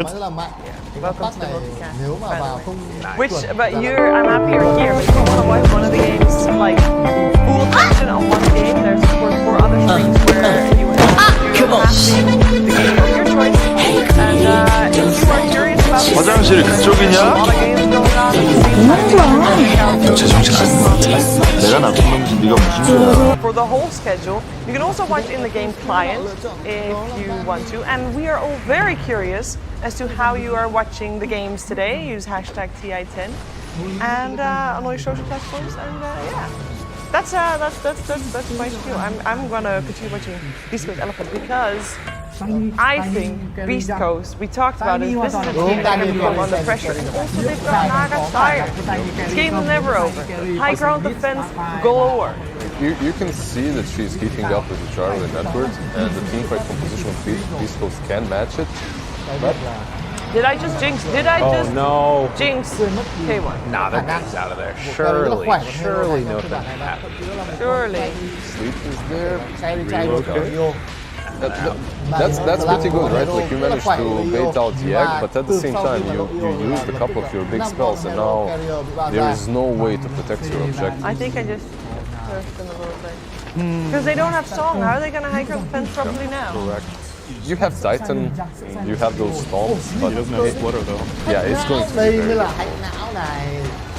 difficult. Yeah, the heroes also are like, it's kind of a weird combination for trying to team fight into it, right? So it feels like you've just got to go for the cut play, and like they're finishing it off now. They've already broken backdoor protection. Like keeping them away from base is very easy, but like once they're there, they just don't have to deal with it. Yeah. Oh, they were trying to wrap around. Can they get something done though? They got the starter. Yeah. I'm making progress. Let's see if Naga dies. No buyback. Yeah, all right. Let's see. I mean, were you about to jump games, Cheever? Yes. You were about to be like, all right, that's great. Let's see. Like, I'm gonna curse him and leave.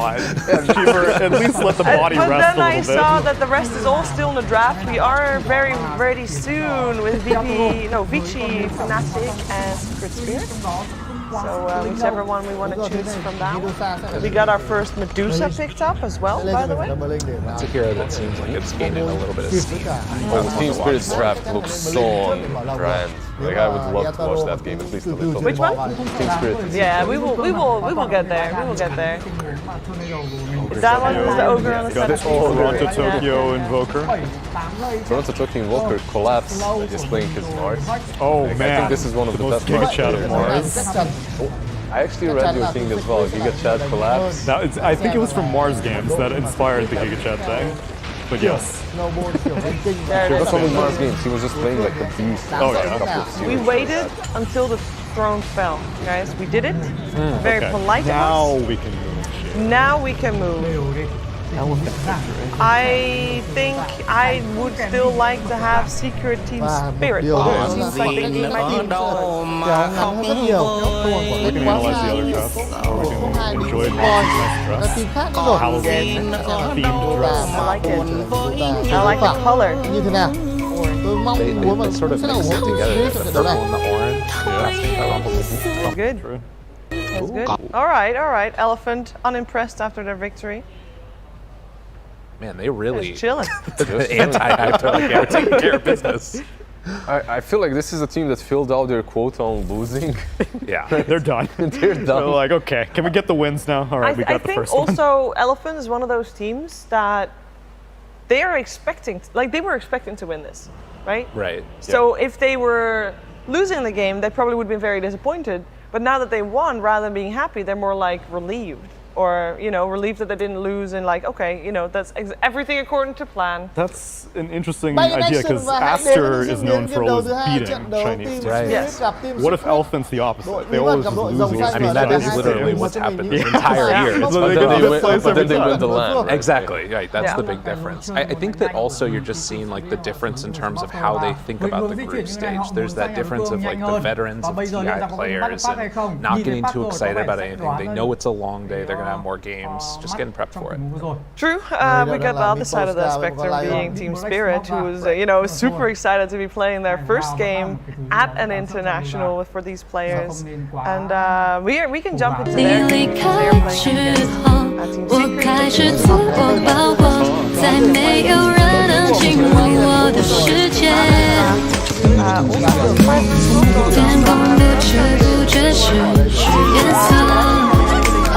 你的一颦一笑变成沉默，无法逃脱，也不想因此堕落。毕竟答应过你要好好活着，反正爱了我也不该去埋怨什么。如今分都分了，你也应该有你的生活，那就留我一个人在这悲伤湖面漂泊。 Elephant Beast Coast, actually. Can we stay on that scoreboard? I think that's what I want to watch. So we're going to Dictator Shiver now to choose where we're going to go, basically. What if I choose Vici Fnatic? Then nobody. That's what I was hoping. Then we're going to stay in the quad box. All right, fine. Let's do Spirit Secret. Spirit Secret, and then we'll jump over to Quincy Crew PSD.LGD after that. That seems like a good plan. I agree with that. Yeah, I want to see this Toronto Tokyo Invoker. This is the second Invoker that we've had, or first Invoker? Second Invoker, but also we know that Nisha is very fun to watch on the laning stage, and Toronto Tokyo is on his comfort on the Invoker. So I'm excited for this mid matchup for sure. So far, I mean, again, the game only just began, so it's early days here.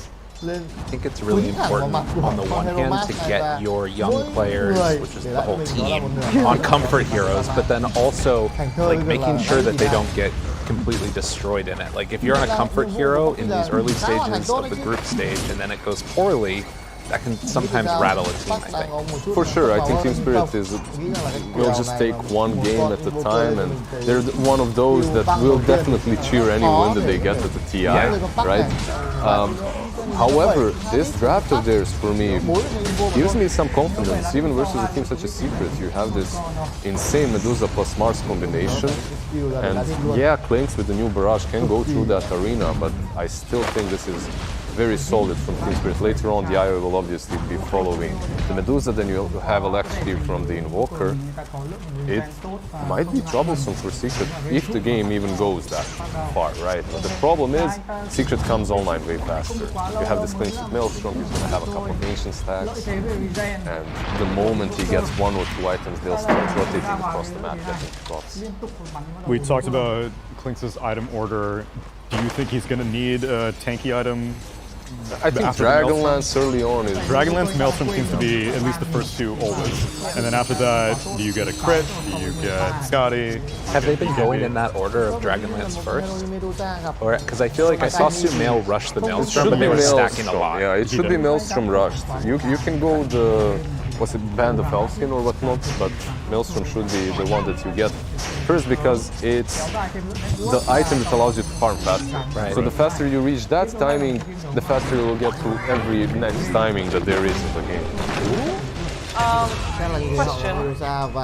Is Puck supposed to destroy because that's kind of what's happening right now.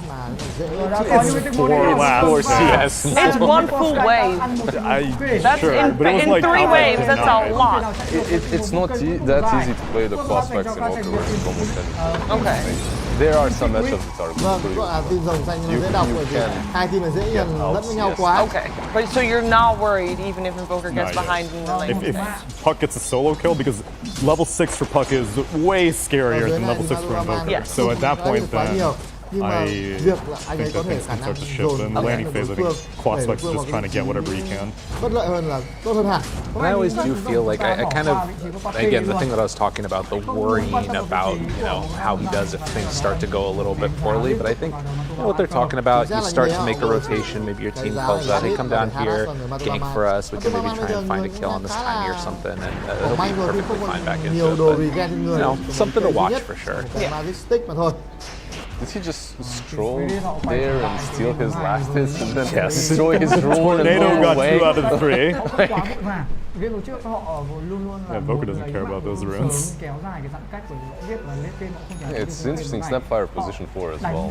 Like Capsule will be playing it. So Yetaro đang có cho mình đó là một cái thể cheat ở phút thứ tư và we đây là haven't seen any tiny offlanes, right? So far, at no, least. they've all been carry or mid.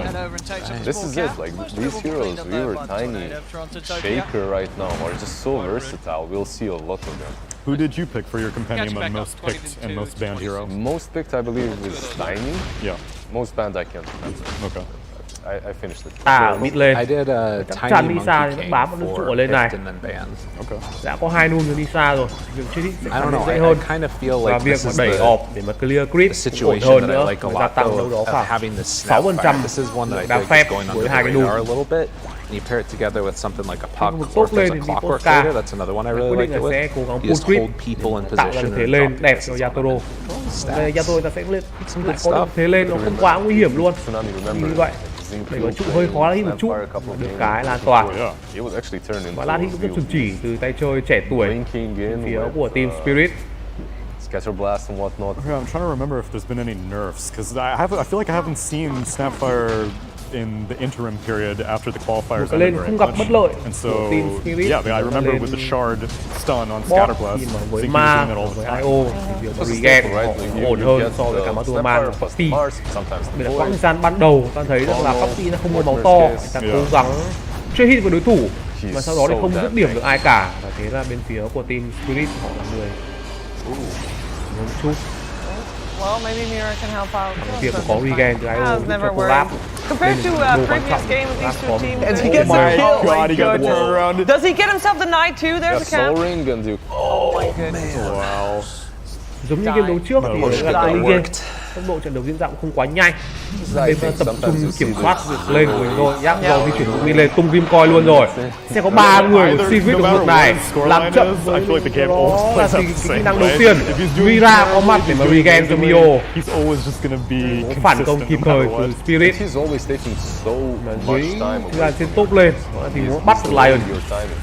Lại lần nữa bắt được Lion dài ta sẽ người sát. Oh, that wand. He's gone. They got him. Chủ động di chuyển tốt từ bên phía của Secret với ý đồ, nhưng mà Mira tele ra được cứu cho Mio, bạn thua trông thấy.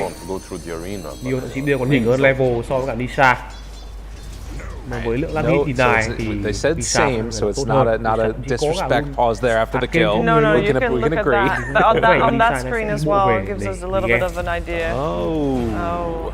Yeah, we will just wait. Với bot thì đó tình huống mà gặp nguy hiểm từ Matuaman phải ta đã phải nằm lại. Sau đó có tình huống pau từ Mio, từ Mira. I mean, we heard already Slax's view on who's going to win and why it's Team Secret. Your view on why it's Team Secret. Do you feel like the way they're playing is confirming your suspicions? No, it's gonna take. I think it's gonna take the hero variety because I gave Group A the advantage because I think Group A had more teams that can figure out a land map quick. Yeah. And so I think making any bold predictions in not even the first group stage, but group stage in general, I think until it ends. Is it perhaps possible to get the groups up? with which team on which, because I'm sure that there's going to be a lot of people that are forgetting which ones are in which group. Especially if it has scoreboards, that will also be Scoreboards would be great, but there's only been one game. I want to see it anyway. Okay, well, You're asking so much. I think that's a high demand. All right, well, we can go back to the game then, because I believe that the pause may have been relieved. Gọi Mio xuống phối hợp cùng I will say no to dựng both. Anaplat này găm rào You know, lốc lên the thing that's interesting to me, you saying that you give the advantage to Group A, because to me, when I looked at them, I kind of felt like there was a higher ceiling for Group E, but I get what you mean about like teams that can develop and understand the meta more quickly and then make group up like changes up from that. I think it's an interesting way to look at it, particularly like with the groups happening so chaotically and so quickly, the need to adjust your strategy is like paramount for all of this. Who was your prediction? Và nếu mà team Secret muốn chiến thắng trận đấu này, họ sẽ phải là người kiểm soát được Stack in my Tension heart, I đối really thủ. wanted to Hay play chính xác hơn là kiểm soát được I just couldn't do it. It was too big of a move to do. Kiểm soát những bãi Stack ở trên What were tay you lên gonna say, top, Blizzard? chiếm nhanh một trên top này. PSG is definitely the safe bet. That's like 90% of the audience. But because of the safe bet, Trận đấu isn't trước it the thì họ wrong sẽ là bet? người chiếm outpost, họ drag game đấu ra không cho đối thủ tí đồ play outpost sớm. I think that there's like this idea that always the underdog comes in and then ends up like not winning TI the way the favorite comes in and ends up not winning it. But I think that the reason that they're going to win on LGD is because like they just have such an insane they never take anything for granted. That's their mentality. Don't you see that kind of thinking, because every year chuyển if qua there cái is quân xem this hiện team tại hai that's người đầu favorite, Giáp do đã đầu di chuyển vào, anh đã phát hiện ra đối thủ có cả đi xa luôn. Secret biết là họ phải làm gì, họ muốn kiểm soát lại con Medu này. Nhưng hiện tại họ biết rằng chắc chắn Secret không thể stack Asian và cho Medu farm thoải mái Asian được, vậy nên sẽ là stack trên top để cho Medu farm dễ hơn, hỗ trợ Lion. Và vậy ngay tức họ vào phá luôn. Quái nhỏ ở đây nữa. Bot thì đó tình huống rất điểm được IO rồi, Puppy cũng trong cái tình thế nguy kịch. Olaf rất điểm chỉ có Puppy đổi hai support với nhau. Olaf lên level 6 và con Tung xanh. Even when they won the summit right before their TI run, nào Tung Coil Lion có muốn solo lên tiếp không? Máu lên không còn quá nhiều đâu, hoàn toàn có thể solo lên từ xa. Xa quyết định thôi. Ba cái nút. When we were Với talking to support yếu máu như của Lion như này, tôi nghĩ rằng là trận đấu mà đi xa, anh ta hoàn toàn thể lựa chọn cái item mang hiệu bớt đam như kiểu đá con, không thiết phải lên split như bình thường, thế bắc hay lên liên tục di chuyển vào rừng để kiểm soát các cái con gà, kiểm soát các bãi quái. Đối thủ nên nhớ là với Bắc ở level 7 đã mắc vào Illusion of thì việc mà farm là rất là dễ. Đó là tiếp tục mạng trên top, đây là mạng Medu. Khi mà Puppy di chuyển lên top và Secret đã bắt đầu đẩy nhanh tốc độ trận đấu lên ở phút 18 rồi, chiếm được một trên top đầu tiên luôn. But that could have also been because the pressure wasn't there. Họ chiếm được một trên top trước và đảm bảo tốc độ trận đấu đang diễn ra theo ý muốn của họ. Mà Medu cùng xem Medu đang bị chết. Hiện tại thì về farm tiếp ở top lên là tương đối nguy hiểm. Đoán là Medu sẽ xuống khu vực rừng này để farm ở bãi stack rồi. Trong khi đó thì Spirit cố gắng lấy được cái một bot lên, cân bằng lại về công trình. And now nothing to say, Sirius is like 4 kills in 4 minutes. Có thể đây là cái địa điểm mà Musa farm. I mean, there's a reason he's the highest MMR in the world, right? Và Spirit I almost made a pun he has something to say, but I saw myself on. Vòng sau nhìn thấy Miposka rồi. Cố gắng công máu trước. Xô thẳng vào không nào, đang đợi đi xa lên. Really? A little bit. Thành viên của Secret làm rất chuẩn chỉ trong việc kiểm soát Medusa. Biết rằng thời điểm Medusa hiện tại đã level 7, level thấp thì không thể ăn Ancient nhanh được thì họ kiểm soát cái bãi stack trong rừng trên. Stack không phải Ancient đang đuổi Medusa, đã không Medusa có khoảng farm. Medusa đang farm tương đối vất vả với một bot. Well, that's about it on this game actually. Cách farm không phải Or maybe tốc độ farm quá nhanh như vậy. Cần hỗ trợ và tốt lên những người di chuyển lên để cả là cố gắng giữ lên này. Hoàn toàn chuyển thành lên đết khi mà dài Puppy họ sổ vào.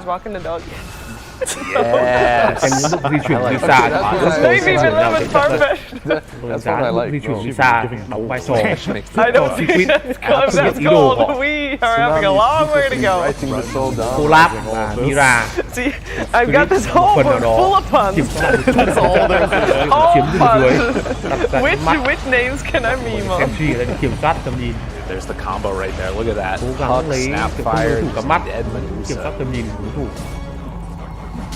Yeah, và gọi Medu xuống rồi. Biết rằng khu vực này có vẻ như khu vực an toàn, họ muốn Medu sẽ người farm ở đây. Yeah. They still have velocity there. Medu lại tay lên ra mid. It's a ton of damage that you can't deal with as Medusa. Tay lên ra mid trong tình huống này có vẻ hơi nguy hiểm không? Đối thủ có thể vòng đánh từ trên xuống. Tình huống mà xô thẳng vào Yato rất dễ để chết. Đúng như vậy, tung Vincoin và đó là thả một thằng Kiss vào. Hết mana thì Medu rồi, nhưng mà Collab và Mira đã tới, họ êm thẳng vào vị trí của Yapzo. Mà đồng đội là Medusa thì không cứu được. Bảo farm ở mid lane đi, ở bot lane đi thì không nguy hiểm đâu. Ra mid làm gì nhưng đối thủ hoàn toàn có thể đánh vòng từ trên xuống hay là một cách nào đó tung Vincoin. Thì cũng được tôi đánh giá Yato đã chơi không hề tốt bằng cách cảm quan vị trí của người ta, cảm giác là có thể farm bot lên phần nó an toàn hơn so với việc di chuyển ở mid như vậy. Trying to figure out what Ogre's doing and trying to figure out how he's going to incorporate Kiss vào. Actually, I was listening to you guys talk to Insania, and he had this story about Puppy waiting on the hill. I literally experienced that. You run uphill into the triangle, there's this ogre. By the time you get rid of him, your whole team is gone. And that's something that he can do definitely. Because Klinks is right now a hero that farms the triangle as fast as because of the barrage. And you can set that big bulky ogre as the bodyguard on every, and he can walk around or whatnot. It definitely helps like that. Tiếp tục có tình huống di chuyển dài đã có blink rồi, có blink từ rất sớm, phút thứ 12. Có lẽ từ 11 thì đã tầm ra. Đi xa và dài kết hợp với Yapzo, chắc chắn là ba người này sẽ là bộ ba nguyên tử của team Secret phút sắp tới. Đi chiếm map, đi ganh, bớt đam của họ rất nhiều, tạo khoảng trống cho Matum Man farm. Matum sẽ hướng tới mình là một cái Dragonland. Nói sau Dragonland có thể sẽ là DKB luôn. I know. We also saw Ice playing missing a Ravage full on, also not using voice line. 12 phút. But one of the things 5 mạng bên 3 mạng. he built drums on that. Có vẻ Secret không làm đội đánh theo phong cách để nó tiết tấu nhanh, họ bắt được lane trên top rồi. 6-3 cho Secret. Với cái tốc độ này thì họ sẽ chơi cách từ từ bóp nghẹt Spirit, không phải là đánh cách dồn dập vũ bão. Vì họ đang kiểm soát việc farm Medu rất tốt, vì farm Medu thì ban đầu đang không có quá nhiều. Nhìn thấy cách di chuyển đầu tiên vào của Nisa, ăn đi bãi stack đẩy lùi Medu về, bây giờ Medu chết mạng đi lên tiếp rồi. Tốc độ farm hiện tại là không quá nhanh, thậm chí mới chỉ còn 5.200 network ở phút 13 rồi, là một network không tốt trong Medusa để carry. How much does the Medusa need to be ahead of the rest? Like just in general. Hello and good. Oh, goodbye. Pilot có Yasa rồi. Puppy thì hướng tiếp theo là cái về Discord. Lisa thì gì ta? Lisa đã có mình là House Travel, đã có Travel rồi. Sit down, you're grilling now. It's just ready. I think it depends on the game. I was watching this game actually from the sideline. Yes. And I think Team Spirit has a decent shot at winning this game. I think their draft this time around looks a lot better. I like the matchup. Nhìn thấy Matum đây, lốc Matum lên, burst đam. Có những tình huống cứu người nhưng không cứu kịp. Thì Speed mình burst đam rất tốt và đưa thì là cả relocate. Đem collab tới nữa, nhưng mà Tiny và Nisa cũng có mặt luôn để xem ai là người chiến thắng đây. Mio có vẻ là chạy đi rồi. Và liệu rằng là hai thành viên của Spirit thoát về similar to us, với relocate. my mind at least, like when you have peak Foxy, Collapse is like this boss. You will become a carry. Chỉ đổi lại một mạng của support mà mất đi mạng của Matum. Tương đối là đáng tiếc dành cho Secret. Oh, okay, he does have the blink as well. Did he finish the BKB? I thought I saw a BKB. Dần bắt kịp trận đấu. My bad. But he plays like a carry, and he will become like strong enough to kind of carry the game on his own. So I think for Team Spirit, having him enabled, which is one of the most like important things for their team to function the way it's supposed to. So in that way, similar to Alliance, but I think very different way of playing with this nhau đi cùng đồng đội của anh ta. And Why? What would you say S4 does differently? I think S4 is more of an enabling player. He tries to enable his teammates more, whereas I think Collapse is like, hey, I'm going to take this game in my own hands and I'm going to own. 14 phút. Okay. bộ đôi Olaf và Mira rằng là thành viên của Squid có những thế trận không, thậm chí bây giờ Olaf đã hoàn thành mình cái Black 3 với cái BKB rất sớm rồi. Gần như trang bị đầu tiên của Not necessarily, I wouldn't necessarily say he plays in a way that makes sau đó hướng tới Blink, it's just that he will have so much impact himself. Không phải Play là power tay doesn't need mà to do as much. I think generally speaking, Team Spirit Gatoro's more of a supportive core compared to most traditional position ones for the early part of the game. No, Peter, that's the point. It's not Collapse is the real carry here. There it is. As long as the Mars doesn't die, we're good. Well, I feel like Medusa dying. Mắt Sentry để kiểm soát Painful. nhìn thấy Painful Niposka enough for và me phải to không thoát được rồi. Tiny đã có Blink, có Astorbo nó dài. Anybody objection? Thậm chí là Medu cũng đang là người gặp nguy hiểm luôn, mà Tomai ta có mặt rồi. Đây bật bánh quy và Medu sai đã chết. Chết mạng thứ 3 ở trong cái trận đấu này. And you're right, he got BKB first and then Dagger on Mars. This is, my friends, what we call a disaster.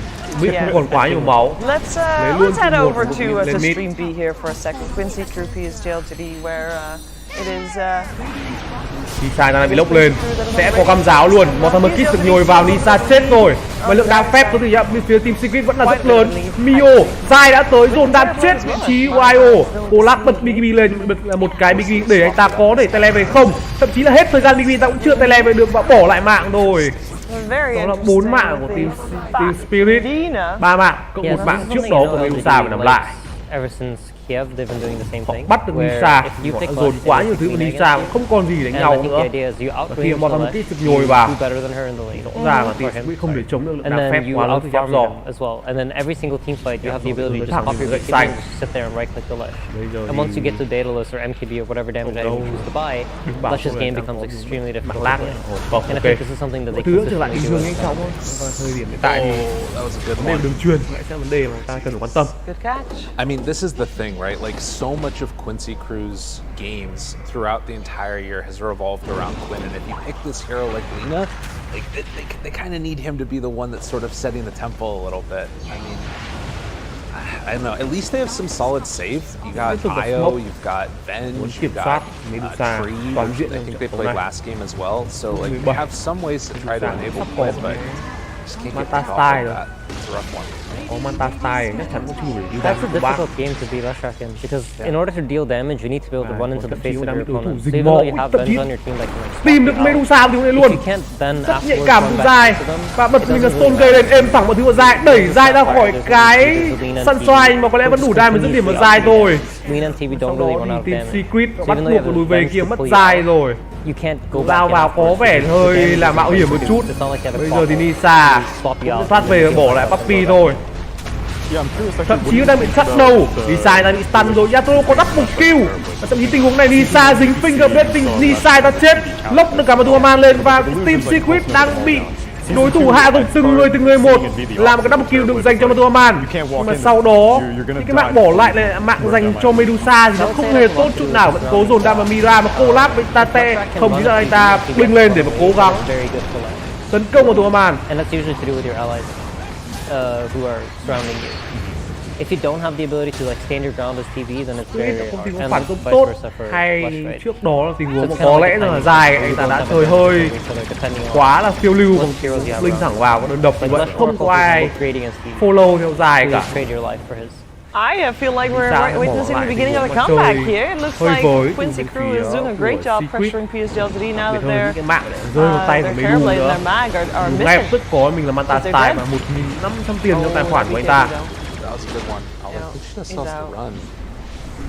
He can BKB after you before. Always get the BKB off. Sẽ quăng tép tốt. Thả kỹ năng của Mio. Hoàn thành của mình hay là bài đáp. Sau nếu combat như vậy đã biết rằng đối thủ mất kỹ năng quan trọng, đối thủ không còn tầm nhìn đấy nữa thì có lẽ là Secret tự tin tấn công của hai như vậy và Spring đáp trả bằng việc lấy chung một của Mille. 4-9 tiền là chỉ là 1.000 thôi. I think it's very individual. Tương And I đối think you can chậm. usually tell by the way people respond in game 2. Secret So you're watching Alliance earlier, chủ động chơi and một you cách could really tell like răng after bẫy game với 1 cả they Secret just nhiều swapped hơn. up their graphic Và entirely Secret against OG. thì với And Medusa it thì was so họ clear quyết that định there had farm. been some sort of discussion where like the Đội draft hero seemed có to những be item quan trọng như kiểu they're Iron like, oh, Skadi this draft của just đó doesn't work, stick this lại. is bad, this is not the way we need to play. And then they went for something different in game 2, and it just looked worse because they didn't look like something they'd practiced, or the idea wasn't as cohesive as it was in rằng game là 1. So Secret despite cũng chưa losing kiểm game soát được 1, Rosan. their efforts at like adapting made it look worse in game 2. And I think you can sometimes chưa you thể can nào tell mà this nhanh out. được. Bây giờ đã from có watching cái the chỗ game. 2 rồi. Điểm tiếp theo có Some lẽ sẽ teams là you Rosan can thôi. tell more easily, some teams it's harder to notice. Ui nhưng mà Blink lên từ collab nhắm vào Puppy, dựng Anablock lên, Puppy đang người êm. Thêm một đó cả Sunstrike nữa, đủ khả năng là dẫn điểm Puppy rồi. Ô, tele về luôn. Đấy là tính lỗi hay là tele có ý đồ vậy? Tôi đang khá bất ngờ về cách chơi của Team Spirit khi mà cảm giác họ rất muốn lấy mạng của Puppy, nhưng mà lại có một tình huống tính toán sai, những đấy tính toán sai rồi. Không là đã sử dụng cả Sunstrike như vậy rồi, và bây giờ thì để cái con Rosa lọt vào tay của Secret, con Sunstrike tung ra nhưng mà không còn Adablat nữa. Thì liệu rằng Spirit họ sẽ content của gì vậy? Đang gọi Medusa của Yatoro tới. Rosa không còn nhiều máu nữa. I think so. I mean, they probably just thought, oh, they think it's a good swing team this time around. Yeah. Và Rosan đang trong tầm kiểm soát của Secret. Something along those lines. Rồi, tấn công vào Rosan hay không đây hả Matu? Nào tình huống mà dài, ta làm vào bớt chết được mình Posca rồi. Mục tiêu tiếp theo là ai đây? Đang nối dây với Yatoro là Mira. Rồi sau đó có lẽ sẽ bỏ Rosan này thôi. Đang rất chần chừ từ Spirit nhưng họ không có Anablock, không dám đang gắng đợi cái Anablock này. Và liệu rằng là Secret có đủ khả năng ăn trong 25 giây nữa. Mở Mortimer Kiss ra, đang cố gắng chặn đường đối thủ và có lẽ điều này họ muốn tấn công rồi. Họ dứt điểm với Mio luôn. Sai quay trở lại với tiếng Blink tốt. Đã bật Stone Gate từ Yatoro. Vậy ta bật Stone Gate như vậy đồng nghĩa việc sẽ đưa Rosan cho Team Secret. Nào bây giờ lao lên chịu Nisa, đặt Green Coin mà có Biggie từ collab. Vậy là thoát về nhà. Thành công của Team Secret là lấy mình là một cái exit để đảm bảo việc đẩy nhanh tốc độ trận đấu. Quincy Crew or your any team really, would you like to face the favorite of the tournament in your first series of the day, or would you like to face them last? Của Yatoro đã vươn lên đầu bảng. I think it's better to play against them early on the stage. Yeah. I think if you get to play, because one, I think the top team might not be as adjusted. And I think they, in their mind, they have a lot of games to play, so it's like less important in that way. Where if you have to play them at the end, where they're more pressure, or they maybe need to punch a game, or đang chia cách collab của Mira ra rồi. Dài đã tới. Mira không thể nào mà hỗ trợ đồng đội mình được, và Mira ta sẽ thoát đi. Mira sẽ quay trở lại và chết mạng nữa chăng? Số phận của Mira nó cực kỳ đen đủi, không cứu được người, nó còn chết nữa. Đó là 2 mạng liên tiếp, 2 secret luôn. Bot này chuẩn bị nằm lại trên tay họ rồi. He reloaded before the Aegis side, and then the timing didn't line up. Đấu mà Secret cảm giác họ vẫn đang outplay về chiến thuật so với cả Spirit rất nhiều. Gần như là họ đang dẫn dắt Spirit vào như thế khó đánh luôn. No, I think he tried to reload the gyro. Việc đầu tiên là kiểm soát con Medu. Cái việc kiểm soát cái việc I think they reloaded out and then he reload to like đều thấy Secret là tốt trong cả 2 trận đấu. Mặc dù có vẻ là đi lên thì Secret đang mua một không được I was gonna say, so the trick you do is you let him die with the Aegis, and then once the timer's on like 4 and it's taking down to 3, you just start your reload game, and then as soon as he comes up, you just cái SS is getting out of there. Run away. Khoảng cách ra đi lên nó hoàn toàn được phân lấp. Thì là Team Secret. I think he's out. Is he? 18 và 9 mà rơi thấy dần dần bóp nghẹt Spirit rồi. Tele ra thì Yatoro đã hoàn thành Eye of Skadi. He wants to get that horn time. He's got a tether away again. He's got a tether away again. They might do bullseye now then. Bây giờ để điểm quá khó. Nhớ rằng Matum cũng đã có BKB rồi. But that was a lot of space. Yeah, you're right. I'm just gonna say Mag looks pretty good in this game. This horn toss. I have not seen any player use horn toss this effectively. Không cần quá vũ bão, không cần phải quá là khoa trương. Secret vẫn đang cho chúng ta thấy một cái lối chơi vẫn hiệu quả, vẫn đưa đối thủ vào những thế khó đánh. No one can và react. đưa đối thủ vào những khó đánh như vậy, đối thủ chắc chắn sẽ mắc sai lầm và Secret sẽ tận dụng sai lầm đó. Cực kỳ khó chịu và đã có gậy xanh trên người của Yap rồi, ta ném thẳng Puppy vào, vẫn êm chết được cho Mio không, Mio bật kịp BKB lên nhưng mà Miposka thì không thoát được, thậm chí là cả Mira nữa, mạng của Mira nằm xuống. Puppy có lẽ sẽ chết nhưng mà cái chết của ta sẽ đền đáp bằng việc đồng đội ta dứt điểm toàn bộ core hero của phía đối thủ. Collab thoát đi với cái BKB trên người của ta nhưng mà Yato thì không có BKB và Yato là người nằm lại. 25 phút thi đấu, Secret như chúng ta đã thấy dồn ép đối thủ và thế khó chơi và tận dụng sai lầm đối thủ là gì họ đang làm. That's a very difficult game to be left Chơi quá tốt của Secret trong trận đấu này đi. Like what's holding back? Like they really have to rely on the IO gyro, right, to be pulling it off, but it feels like they're getting so far behind that đẹp nhà. it's starting to look. I feel like when I'm watching this Họ game, ép Spirit vào một cái thế không hề cho Spirit một cơ hội nào để có thể lật kèo luôn. Đang trận đấu cực kỳ thuyết phục từ Puppy cùng những đồng đội. Đó là một lane đầu tiên dành cho Secret. Lane top nằm trong túi của Secret rồi. Tiếp theo đó sẽ những lane khác thôi. Không sớm thì muộn. But the game will almost never play out that way because he's too weak, even with the Korean armor. TB and Lina just Bây giờ punch him down. này ta đang hướng tới mình đó là Iron Skadi. To bring heroes to Lush. Ném thẳng Matum vào để dứt điểm vị trí của Collab luôn. Collab không có BKB, Collab bị bắn tên đến chết rồi, bị đốt bởi tên lửa Segaro Matuaman. Because if he's out of position, he dies so fast.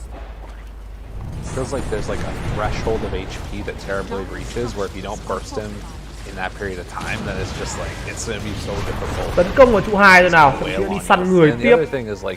Secret hiện tại vẫn phải chơi một cái thế vậy, nó là co cụm không biết làm gì hơn. Ngoài việc nhìn Secret trước đi từng công trình của mình, hiện tại ngưỡng sức mạnh của họ không thể nào chơi được với đội hình của Secret. Cố gắng lốc Matuma lên nhưng mà Matuma anh ta có cho mình là cái exit mà anh ta không hề ngại ngần gì cả. 11 giây nữa. Khi hết exit thì máu sẽ full. It kind of loops back to the same thing I've been saying earlier, but it's just one draft has incredible team fight, and you can't enter the ball. Like when they decide to ball up, you don't have any tools. Lại full máu, full mana và tiếp tục ép vào trụ vào đến mid rồi. You guys, there's not been any upsets yet today. Nào nhổ vai đây là stun được vào Yatoro. Đẩy off vai Melissa quyết định sẽ không vào tình huống này. Giờ Zai ta vào trước rồi êm thẳng vào Mio luôn. Một tầm kích xuống bồi vào tên. Mio đang cố gắng chạy về, Mio còn quá thấp máu và Speed lại tuần nữa do thế giao tranh bất lợi. Anablack được dựng ra. Yatoro cố gắng điêu đa nhưng mà cô lắc máu cho tụt nhanh quá. Matum sẽ thoát ra, đang dùng Burning Barrage để bắn và có vẻ như máu ta cũng rất nhiều, 3.200 máu. Double kill, không chắc killing spree được dành cho Yabzo. Yatoro hết mana và Yatoro đang phải lùi về một chút hạ của Melissa, giúp cho team Spirit tận dụng lợi thế này để tấn công lên và có lẽ Zai sẽ người nằm số tiếp theo. Đổi mình mạng của Zai và Melissa lấy mạng của Ma ép được về bách. Cái điều mà Secret chưa làm được là dứt điểm của Yatoro. Hơi tiếc trong tình huống đó, liên tục bắt đầu vào tình huống mà ném một người vào trong combat và Yabzo được bồi một tham kiss vào. Tình huống rồi cũng phải nói là tình huống mà mở Anablack rất tốt từ Collab. Phần đó là chặng đường tấn công của team Secret nhiều. Sure, we can move on. I don't know if I've been given the power. Typically it's a host executive power, but it does feel like this game is pretty close. Okay, I've been given the power. There it is. They've knighted me with host privileges. These are the 4 streams going on, ladies and gentlemen. What hoàn toàn đốt chết với những bọt bởi con nam bài này. Những bọt có thằng lằn hơn. Một tham This Quincy one we were watching already, looking pretty wrapped up for LGD and Secret versus Spirit. Chọn item tôi nghĩ cũng rất chuẩn chỉ luôn. Lên đang Dagon rồi. Lên mình nó là Etis để lao vào tránh việc đang bởi ma âm giáo kiểu. Secret đang thi đấu cực kỳ chuẩn xác. Có lẽ là ở bảng thi đấu này thì trận đấu giữa Secret và những đội Trung Quốc cực kỳ đáng xem này. I don't know where they're at now. Okay. All right, so we got another Lush track. You're saying this Lush track will not get shredded as soon as he joins the fight? I'll tell you very shortly. 3.400 máu thì bớt chết được ta. There it is. He's who's he got on his team? It does look like we've got ourselves. Sẽ là việc kiểm soát tầm nhìn dành cho with a Dusa Invoker. Secret. Đối thủ còn lấy lại được outpost thì cũng sẽ đánh mất nhanh chóng mà thôi. Yes. And I think like for Spirit, I think this is a good draft. I think Secret also has a good draft, but I think relative to like their team's playstyles and what they want to accomplish, I cắm think cả một mắt Secret để tránh cái việc kiểm soát, để tránh cái đối thủ mà có làm ra bất ngờ gây kiểm soát ở sàn. Team Secret sẽ chơi một cái combat tất tay ở sàn với cả Secret. Anh ấy có đầu bếp rồi, trắng tốt thì cho dài để chọn vị trí tốt hơn. Thậm chí có thể tìm người đi ganh. Oh my gosh, we have chạm a mặt host. mới đu rồi. What's up, Sumi? Có vào hay Welcome không? to the international for the first Ê, time. Bling lên, tấn công Medusa, IO ngay bên cạnh. Yeah, I'm here to take over just a little bit, but yeah, we're Vẫn muốn thử lửa, But thậm chí until là then, dài. Nên nhớ dài trong trận đấu này không phải là người điêu đam chính, là sẽ là người make play con Tiny này thôi. Và dứt điểm IO nào. What have you been seeing so far? Have you been Đồng nghĩa able việc to Rosan catch nằm up trong games tay or của Secret, pretty thậm chí casual? catch me là up just a little bit because Nisa took cũng this solo over được here Lion. from the hotel. Mất hai support từ người lâu, đây là mạng Dieback của Lion. I'd say one thing that I've noticed is super prevalent is IO Gyro is way more popular than I thought it would be. I've seen it in 4 games, maybe even 5 games. That's been my takeaway. What have you got? My takeaway also is that we're probably not going to việc see không a có ton of người Gyro của because Spirit it để also tấn keeps công them công trình. Oh, So okay. that's basically what it feels like. So from what I saw Công trình earlier lại this nhanh thôi. morning, there's Tiny and a lot of Monkey King bands, as was expected. vào. Monkey King could be in like 1, 2, 3, 4, or 5. Correct, yeah. So yeah, unfortunately we probably won't see him for a while. Không có những support để mà có thể bổ trợ được lao lên từ Yeah. Way, họ còn thậm chí còn sót được Medusa ra ngoài, Medusa biến mất. Tôi muốn xe rằng Medusa đã không có buyback thì làm cách nào Spirit họ đép nhà đây. Alright, well, two of the Thậm chí collab máu cũng mất rất nhiều rồi, Nisa đang quẩy combat và IO cũng sẽ chết và GG thôi. GG được cồn. Đó là chiến thắng được dành cho team Secret 2-0 cực kỳ thuyết phục. Từ đặc biệt là cái chiến thuật của Secret đề ra, cách họ thực hiện gần như là outplay hoàn toàn so với cả đại diện từ CIS. All of their lanes. Also has a Luna. That's not what I was expecting. Tell me about that. Tell me about the Luna. Quá card. khó khi mà team Why is that Spirit họ bị unexpected? Secret dồn ép từ giai đoạn đầu trận như vậy. Với việc mà đã chủ động pick của Medu và cái lối chơi có phần tương đối là thụ động, thì Spirit đã đặt cho Secret cái khoảng trống để họ phải kiểm soát quá thoải mái đi. Dẫu cho thì cái lane off của team Spirit vẫn là một cái điểm nhấn, nhưng mà điều đó là không đủ để giúp họ phải có được một chiến thắng trong trận đấu này. Và Secret khởi đầu chiến dịch International của mình rất thuyết phục với một chiến thắng tỷ số là 2-0. Gần như là vượt trội hoàn toàn so với cả team Spirit. Xin chúc mừng team Secret. What are all the bonuses of Wolffight? Chiến thắng này giúp họ có lợi thế khi mà đối thủ họ những bảng đấu bảng B là những đội để nói cực kỳ khó mặc tuyển. It goes very fast. It goes very fast. You get shared Là lifesteal. VC Gaming, là LGD, You and the like. đó là cả You get a mini crit. Elephant nữa. I don't know how much of a crit it is. I think it's like Đêm nay một kết quả. It does more damage. Nailed it. And Even 2 không đúng không? I feel like it gave you one more thing. I don't know if you get the night vision. Sắp thua game 2 với code này này. I think you get the night vision for shapeshift. I think you say something and commit to it, and then Yeah. You get the night vision every Hai single không à? Right. But that's only 4. You said 5. That's right. Also, Wolffight goes on cooldown. No, Okay. it changes the way That's your good. hero looks. Your hero model is different. Your hero model does it is a transformation. That's the important one. Yeah. Because then they might be confused. All right, which one's the real one? Just the Lycan or Game the đầu Tiny? thứ hai. Precisely. It just says tiny above one of them and Lycan above the other. And then one of them hits you with a Dota tree and players you're don't like, read though, so it works. Sẽ trên lên. Áp như thế này thì có lẽ là It's an interesting one. These drafts look like very different from most of the other ones that I've seen Yes. so far. I think they're one of the only series where I've seen teams pick team fight against team fight in the first game, and here in the second game they seem to have. It's like this ball concept. I feel like I see it over and over again. Whoever has a stronger ball tends to win. And you have Earthshaker and Venomancer on the Vici side. I feel like Vici's heroes actually are quite strong here. They should do well, but seems like they've been struggling. I'm not sure. A little bit of a comeback from Fnatic. buyback from Night Stalker.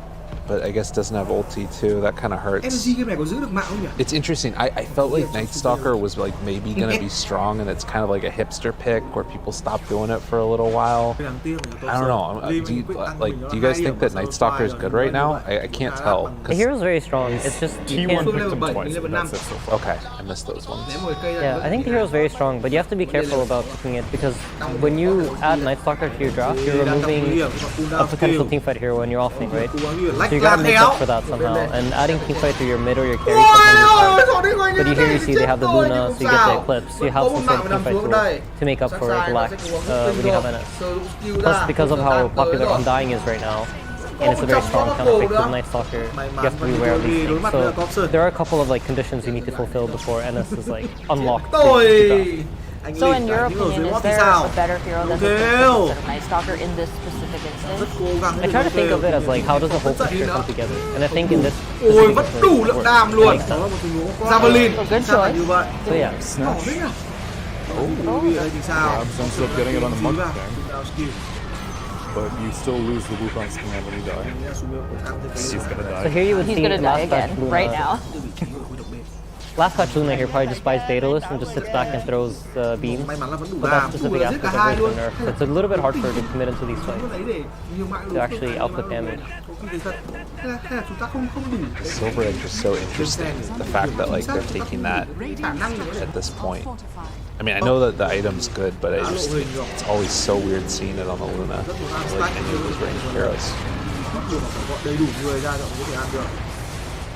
Chưa chắc đã ăn được luôn, stack còn rất ít máu. Công Sơn lao vào lấy đi những cái bãi to nhất, lăn đến từ vị trí Bango sẽ bị Rapture ngay lập tức.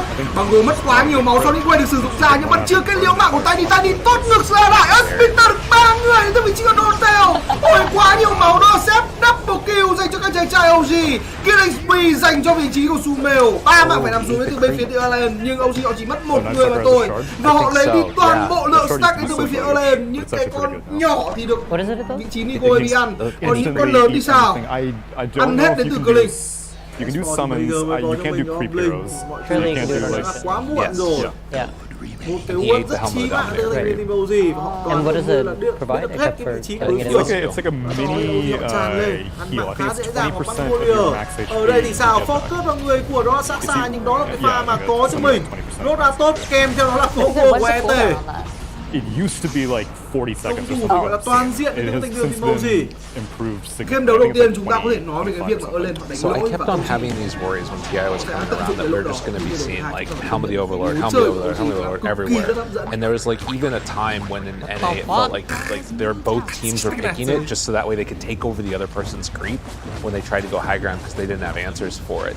But like this is an answer for Helm of the Overlord is actually really cool. I like it a lot against Lycan. It's a neat idea. It makes the matchup a little bit more dynamic between NS and Lycan, because generally if one team picks Night Stalker, they're going to have a big vision advantage over you. So you're forced into picking one of these few heroes that have bonus night vision, which includes Luna, includes Lycan obviously, and I think Sniper as well, but Sniper's not really been seen so far. Yeah, and Sniper into Lycan sounds like a bad time. Yeah, well, into Night Stalker as well, right? Right. So giving Night Stalker some sort of tool to fight back against the Lycan is pretty interesting because you're probably going to have to play that matchup a lot. So for that reason alone, I think the Shard is like a pretty cool thing for him to have. It's a cool option that they've added to NS Toolkit. Okay, so I hopped in the middle of this match. The score is 23-16, and it's been pretty much going back and forth on which side of the map is taken. Roche has already been fought over, stolen, and instantly used up. So tell me, who do you think has the advantage in the game right now? I think personally the Vichi's timings hit harder. So they have this Lycan Ags with a Tiny, and I don't really see a real way for Fnatic to stop the Tiny when he's like Lycan formed and running at them. So I think this game is going a lot in Vichi's favor. And I think you could, if you look at the minimap, you can tell like how Vichi's heroes are positioned on the map versus how Fnatic's are. I think ideally when you're behind, you want to be able to spread around and out from your opponent to catch back up. And Fnatic isn't able to do that. They're forced to sit next to their Luna with a Night Stalker just to provide vision to steer her some farm. So yeah, right now I think Vici are on their timing. They want to được tung ra, Sonic ơi chính xác hai người, Lim anh ta di chuyển lên đây tìm vị trí Sumail. Ai vừa bảo không có cách để có thể kết liễu mạng của Sumail nào. Đấm liên tục vào đầu của Sumail và Azer sẽ là cái giá phải trả. Gì khỏi chấm nữa đi. Spear tung ra lần này không chính xác ai rồi. OG họ đang bắt đầu có những tình huống vào hơi fail. Có veil trên người của Sep. Let's see what they can get out of it. It doesn't look like much, but I mean, even they're just stopping the timing though, right? Like, it's pretty important. For sure. So one of the advantages ui, Thompson! Berlin là hay. And it's very hard không ngờ là Bedford anh ta Berlin trượt. The only real tool that they have is đang lại stun được. but then if he decides to do that, he's going to blink in, fissure, and most likely die, which removes the Echo Slam as well. Lycan did get a side. Có veil trên người của Sep. Berlin. Yeah, it's so weird. It makes a lot of sense for that reason alone. Because this Bane is really their only response. I thought it was for the Storm, but you think that the Bane is that big of a deal for the Storm? I think you're primarily going to look for the Storm, but the Storm is probably going to be patient. So if for whatever reason Bane decides to grip your Tiny when he's running around, you have the instant response. Thompson đang có định nhắm vào vị trí của Nico. Hanskin liệu có điều kết được hay không đây? Hanskin. They're gonna like it's gonna go so late. They're just like we're gonna get this set, and then we're gonna get this set, and then we're gonna get this set, and we're just gonna hold around the map and try and push it later. Later. It's Actually, like this maybe the first time that I've seen tier 4 neutral items so far. Yeah, this entire group stage. I do think though, if this game goes way too far, then Fnatic's draft is much stronger. Đây mới thực sự If we là get to 60 S4. minutes, like Luna 6 thought, 6-2 cho S4 luôn. It's very hard for them to fight on BT. Itemization is going to be really, really important. S4 đang cho chúng ta thấy là anh ấy hồi xuân ngay trong một game đấu BO2. All three of you is that the later this game goes, the more it slides into BT's favor, despite being behind. No, I think it's like for a little bit more, it'll slightly go Vici, and then after a while, it'll swap the other way. Yeah. So it's important to hit like that peak of your strength and try to use it to close out the game. To be honest, I was thinking about Vici, but it's also it actually fits with Fnatic's playstyle too. I feel like they also are the type that will tend to take it really late. So I think that I don't know.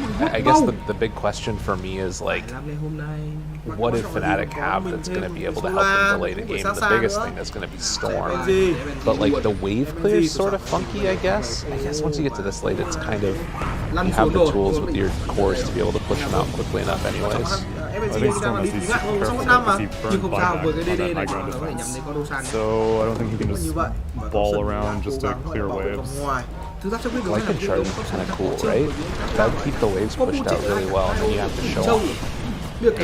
What would Lycan Shard do? So it's the summoning the wolves in each of the creep waves continuously. So every single time that happens, the wolf just runs along there and does a nice little job of keeping the wave pushed out. And then when one of Fnatic heroes show on that map, it gives Vici this window to hit a quick pick off and find a timing push like you talked about they need to do. Yeah, so the idea is you would want the lanes to shove in on different sides of the map. And then when two of your towers are being attacked, you're forced to go to the left on two different sides. Right. And that gives you an opportunity to take a fight them. Precisely. So you would move all your heroes to one side of the map, hoping that one hero will show there, and knowing that the rest of the team has to go somewhere else. But it seems like both teams are really scared of getting picked off. They're playing really, really grouped up, and they're respecting like the vision tools that Vici have are obviously Venom Wards and the Lycan Wolf scouting, and likewise for Fnatic, there's always a Night Stalker threat. And any sort of game where you see Night Stalker, the 5-minute marks are really, really important to pay attention to. So 45, we get nighttime, and now Night Stalker uses ultimate to get another bonus 45 seconds. So after this ulti, we're going to lead straight into nighttime, which I think Fnatic are really, really happy about. During the daytime, you really want to see Vici like force the objective, make Night Stalker waste his ult, and then use that gap to try to go high ground or do something with it. But for now, Fnatic seem to be stalling it out pretty fine. Do you think that this game could go out to a tier 5 neutral item game? Oh man, it'll be the first one. Right? It could. They're doing a great job of stalling. Yeah, but I do think now Fnatic have like 5 minutes where they want to try to take the map back, and you're going to see Vici play more defensively. So you saw for the past 5 minutes, like Fnatic were very drawn back towards their own base, and now it's the polar opposite, and it's simply because of that timer. It's about to hit Knight, and that gives Fnatic the advantage on the map. Smoking into Knight. Right. So that's how you avoid getting picked off, right? By taking the offensive, or? Precisely. It's the best defense. You force a team fight instead of being forced to sit in base for a long period of time. Dude, this monkey's doing such a good job of just like keeping vision under control. Yeah, so Fnatic, I think, realized that they used the Lycan bite, and they're now trying to wait it out. And that's why they're lingering so close by Vici to look for a pounce as soon as they know it's going low or it's about to run out.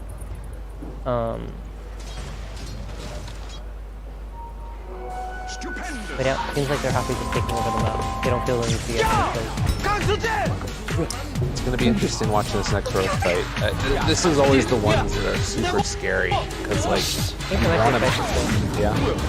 I think do you want to defend your wards here as Vici? You don't. Anywhere you have vision now is good for you because then you basically remove the advantage that they have from the Night Stalker nighttime. So if you can fight around your wards, you're on equal grounds. If you don't, then you're gonna have to give up the entirety of the map. So I think if, for whatever reason, Fnatic decide to walk into the wards, you'll see Vici most likely initiate. So tell me a little bit about why you think the Roche fight, next Roche fight, will be scary. You said that right before. Well, I think that it's basically what I was thinking about was like the danger of not having that vision, and what Insania's saying is that like that's sort of going to be dealt with whether or not they're if they're going to defend these wards, and so it puts them on a little bit easier footing or even footing. You got that blink off. It feels very awkward. These two BKBs for this initiation, and they went on the Lycan, who didn't take damage at all. So now Vici feels strong to turn back. There's two BKBs down. Like, no man, and Luna's fight anymore. Yeah. Oh. There's gonna be an echo here. And now Queen of Pain is here as well. They pushed him out of the ring. Tiny dying. Wow. I thought that was gonna go way better for Vici. Yeah. Destroyed. Yeah, I mean, it's like one of those things where it's such a close like margin, right? Like where suddenly things could turn around in an instant, and Luna ulti drops on down. What happened to Shaker? Why did he not? I didn't actually see how. Yeah, he just like. He probably got scouted out by something. Either Night Stalker noticed him and just ran at him to force him not to be able to echo. And I'm actually not sure. I didn't see it on the screen. But you know who might be able to? Oh yeah. Hey, welcome to the party. 2000. Why didn't he echo slam, Curtis? I wasn't watching. Oh, perfect. We'll get him next time. Perfect. This is oh gosh. Isn't that nice? It's pretty nice, actually. And you have a lot of space too. I do have a lot of space. Nice. They put me in Jenkins seat. I feel like insanity is going to take over. So we can use these? Yeah, feel free. Do it up, I think this one's the logged into Dota one. Nice. There you go. That's where you need to be. Dude, so we got Vici Fnatic, and the game's just going late forever. Yeah, but I think the last fight, what you could really see is what happens, like these team fight tools are so important to bait out, and the Monkey King ults really like zoned off Vici support from entering the fight, I would assume. I genuinely didn't see where the Shaker went, but... He just disappeared, honestly. Yeah, but drawing the team into you is like generally going to give you very good results in fights. Like, being able to bait them in was... I love what's going on right here. This is great. I want to know what's going on right here. I want to see Dota, but I don't know what's on. So what's happening, guys? We're hanging out. Haven't really been looking. Lyrical just gave us the brief breakdown. It's Fnatic versus Vici, and it's going a little bit late.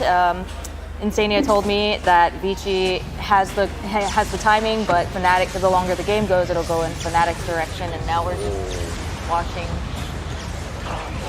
Dude, are they gonna do it? Yeah. We're watching Vici melt. I need to slide here. Wow. To me, this is looking like an upset. This might be the first one so far. I don't know how you guys felt about it. I think, when I think of Vici, I just think 1-1. Really? Okay. Yeah, that's just how I view Vici. That was them in the majors too, right? Yeah. But I think still though, like I think a lot of people, Fnatic coming in, they weren't too sure on them. Like I think of all the qualifiers, the only one people are like, maybe TNC should have gone over the team that qualified. I think C was the only region like that. Just because, I mean, C had sort of got screwed on slots, to be honest. So is this over?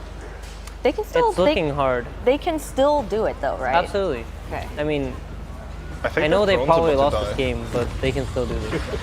That was great. Nicely done. Thank you. Clap. Thank you. It's my voice line in the game. Yeah. You know, I should actually know that because I bought like the voice line for every single talent, Ian talent. See, I'm not a talent though. That's it's right. the Team Liquid fan pack. That's right. So you're off the hook. That's why I don't know. Yeah. Perfect. If you submitted another one, you just submit the same one again. I haven't submitted one at all. That's fair. Yeah. But if you did, Yeah, if you that's what I'm could, saying. what would you something submit? else. You do I'm something not else. sure, but something else. I don't love my voice line. What do you mean? It's so good.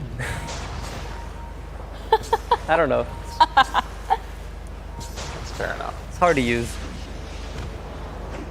But I think, like, I guess the thing that I was kind of wondering, like, you said you felt like that, you know, there was potential there at least that, you know, Fnatic people came in with a lot of questions. I've heard people say that they feel like Vici was maybe going to be one of the ones that wins the tournament. But I don't know why they would say that. Okay. I mean, to be honest, like coming into this tournament, we're sort of blind, right? Yeah, that's like true. people are all outside looking in, and we're all just guessing what's going to happen. But I don't see anything that would make people say Vici's going to win this tournament. Like they've been guessing off some feeling, but it's not like some stable thought. What were your predictions for the series, Vici versus Đi Fnatic? mà chơi luôn á. I thought Vici would 2-0. Không làm như này thì có vẻ là hơi liều. Relocate I mean, tung ra Fnatic, dốc like, they have ủ good được hai players người. the entire Có year. I Smithers think tung they're ra one không of lại the teams that Smithers people ngược look lại. at. Like, this is a good Để team. nhìn về. Và dồn đao vào vị trí FNG có Rapture ở đây. And they FNG just đang cố gắng haven't lùi really về với máu backed it rất up with nhiều đó. results. Là 2 giây nữa thôi. Especially like a Về region được as strong thành as công C coming in, một like, it Link shouldn't để be a né đó là surprise bạn tốt đến từ that vị they can trí take games Sara. from anyone in this tournament. Chính là What were S4 your luôn. predictions? I saw you Lấy được tweeted mạng out của your Mustafa. predictions that looked like. Yeah, no, we don't need to talk about that. I said that Quincy Crew's going to 2-0 LGD. Don't look at me. Don't do it. No, don't worry, don't worry. I thought they could beat them too. I thought they could beat LGD. I said 1-1. There it is. No, I talked to Yawar yesterday. He seems very confident, and I believed in my boy. So did KBBQ, you know? Both were very confident. I mean, they looked okay. I had a lot of different predictions like that. I think that I put 2-0 for Vici also. I thought the game 1 of LGD Quincy Crew, like Quincy Crew's draft looked good. And then I don't even know what happened, but somehow like Void had 10k net worth and Terrorblade had like 8. So I thought the aggro was really weird, but maybe the thing about Dota is like you can go in super confident and then like you have like the data that you use to build confidence is not always 100% correct because they could be doing really well in scrims. They could have like 6-0'd LGD in scrims. We have no idea. Right. But you come in and like something's a bit different in the draft, and all of a sudden it's all off. I know they were scrimming a bunch of Chinese teams, but I wasn't sure if LGD was a part of that. Look at the shaker here. I think this one. Is that what you've been watching for? Because I came Yeah, I in. mean the echo's not been going off for the last 3 fights. So Kiểu serial ending killer up with luôn. this multi-player, Đúng. like owning everybody. It's like a hard echo game though, right? Yeah. Like you have Night Stalker Storm, and then the other heroes have BKBs, even some Monkey King jump. Precisely, and the arena gives vision, so there's like a lot of. It's hard to get in. Oh, that nightmare. Okay, so you just echoed the Fiend's Sát Grip. xa đã có một tình huống đi lẻ. It's not even just like the enemy heroes, like his own heroes, like no one goes in on Dire to bait the fight. You have Like the you- wolves, and you have like the two Lycanthorns, and you have the Yeah, wolves. but no one's gonna like make them clump up, you know? Yeah. Like the Lycanthorns are gonna go in and then they're gonna split away from them. Like there's no like Gyrocopter or Luna. Like that's if I play Shakers, that's why I like to have like this frontline type carry. Yeah, no, that makes a lot of sense. Oh, we got the GG. Yeah, I mean they know they missed their timing. They know this Luna. Ổn luôn, Sumail chơi luôn. Đây relocate được tung ra. Cố gắng bắn ai đó đi. Yeah, first 1-1 of Bất the cả tournament. BKB để TB về đến I từ vị think trí so. của Gyrocopter luôn. And I guess that leaves us with Stream C, which is currently, it looks like they're farming up the Radiant side. Let's take a look at Stream C. Oh, they're actually pretty hyped. Look at that. The Fnatic team, they're popping off a little bit. Oh, not really good. Wait, I missed it. I didn't get to see it. I wanted to see the pop off. Đi luôn. Chút FG ta chỉ đi spray thôi. Yeah, they'll pop off for you. Thời gian mát. Don't want this. I think that he actually looked like he was grabbing his head and like freaked out about all the craziness that was going on. But yeah, the C group that we've got now, Elephant facing off against Beast Coast. Rồi bắt được F4 anh ta chậm tay, anh ta bị dính Rapture đây, bật TV. First game was a Nagas game, right? Yeah. Okay, đồng ý. Wasn't it the Whisper from Elephant? Yeah, but it's Naga Siren on Beast Coast, I think. Oh, I see. I didn't quite catch it. It was like a Naga Siren and it had like a Tusker Queen as the other cores. So it had like no team fight with the Naga Siren. It felt really weird to see them draft that. Like I'm not sure if they just picked Naga just because of Slaughter, because I think historically that's been a good matchup. But whenever I play Naga without team fight, like I'm just waiting to lose the game. Yeah, sort of. I mean, there's like so many games going on, so it's just jumping through them a bit. Would you agree that most of the games seem to be like both teams are farming for timing, whoever hits theirs first, or slightly after the other one and it's stronger? I mean, I think that's just Dota in general. Sure. I think because like they've been scrimming, but only like when you scrim, you don't really get that much data. You get your own games compared to watching an entire tournament play. So what happens is like the teams also have low data. So you're just like you're betting that your idea of Dota is better than the other teams. And if you're wrong, then it's a 0-2, and if you're right, it's a 2-0. So I think that's why we're seeing a lot of like 2-0s. And then as the tournament goes on, you'll develop your ideas, and maybe like the game will start getting more close. Working better than I expected. I mean, this is always like we knew that something like this could happen with them, right? But I think taking down Beast Coast is a pretty big game here. I had this as 1-1. I've heard people speak very highly about it, and I've heard people say they're terrible. Okay. And both those subsets of people have no idea what they're talking about because no one knows. Neither of them were you. No one knows. Neither of them were you. So yeah, they have no idea what they're talking about. I think, I mean, that's the thing, right, is that like, there's so many assumptions that people are coming in with, but it's all like slightly biased or just sort of based upon what you're talking about, your feelings of who you think is good, but who's to say? It's a weird year too, because usually you can go off like your historical data of Dota. Welcome. Hello. Is that my turn to settle on out of here? Oh, it's not your turn. You're remaining. Oh my goodness. Replace the excellent Insanian. I hope to live up See you later. Farewell, young one. Thank you so much for joining us, Insania. Bye-bye.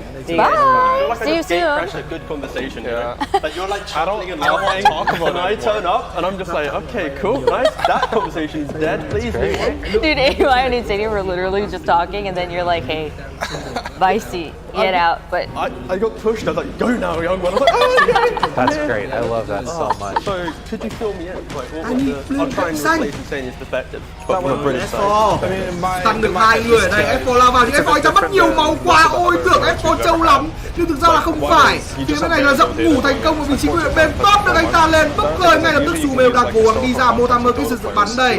Đây là Rolling Thunder, Gyrocopter đã hết BKB, đã hết cho mình đó là skill rồi và anh ta sẽ phải đi rocket về phía này sao đây, lăn và TV về, ok mất 2 cò không lấy được bất kỳ thứ gì để OG cả. And also this TI specifically, right? It's like normally you play qualifiers, a couple weeks later you're at the TI, right? This TI is like, go back home, we're gonna throw like 3-4 patches in your face. Exactly. And then come and play, right? So like also we have everyone's already in Europe, like SA, SEA, they're gonna be able to get these like amazing scrims now. They're playing pubs, I think. Scrims are great, you know, most teams boot camp, but the ability to play the pubs, that is like where you really make a break strategy and like understand how much you can push a hero to some degree, right? It's at least where you start the foundation, right? Because like every strategy in Dota is basically something you played in a pub or you've seen in a pub, or someone else has played a pub and told you about. Like you can't build it up in a script because you're just adding additional variables that you can't count for, so you won't be able to tell if it's good or not. So the pubs are definitely important. So the other thing that's super interesting, right, is that like you have these teams that are like potentially powerhouses with like an elephant or something, and then you also have this situation where we have like the data that we have is also inconsistent with itself. Because you think about like the majors that we had this year, and just wildly different things happened at each of them. And like for you know, a couple of these teams weren't there, and like Elephant wasn't there the whole year. Elephant was at neither major, and they placed 5th in both season 1 and 2. They're pretty consistent, but not the consistent that we're all hoping for. But you know, now we're at TI. Elephant, you know, has, you know, they've been doing really well, right? And I think, who was it? Somebody said when we were eating like lunch or something. They said like they think Elephant is gonna be like top 8. Somebody said it, and I can't remember who it was. They have the names for it though. Like top 8's not that bold a prediction. Right? No, yeah, like top 8's pretty chill. But I think what your point is that like top 8 is like there's a very wide range of finishes that we would all be like that makes sense for them to be in. And like, you know, I wouldn't be entirely surprised if they go ngay lập out tức sử dụng within vào vị trí 12. Gyro I wouldn't Copter, be anh ta không còn surprised if BKB they nữa, phải finish đứng nhìn top với cái 6 launcher này, relocate ra để cứu tốt vào vị trí Mongolia lên, và Mongolia anh ta sẽ không sang để huy động bên của người. Rất nhiều cây ra. Elephants have like by far the greatest range. They're legitimately like first to 12. Whereas LGD is like first to third expect.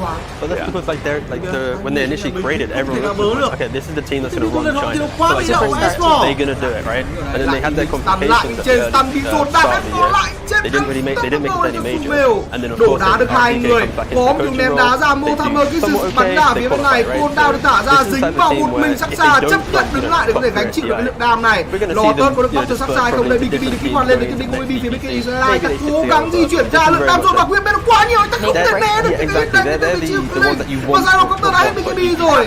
Lô theo, anh ta vẫn đang bảo kê rất tốt cho Sumeo và anh ta đang quẩy cực kinh ở trong khu vực này, rất nhiều bạn phải nằm xuống đến cái phía bên phía bên lần bài back ra là cực kỳ nhiều, cửa bên cũng đã phải để lại cho mình một cái bài back ở đây. Nhưng liệu cái bài back này có mang lại điều gì cho anh phía team Erlen hay không đây, khi mà cả anh bên phía Erlen nó đã thiếu hết tiêu một lượng đam ở trong cái phòng này rồi.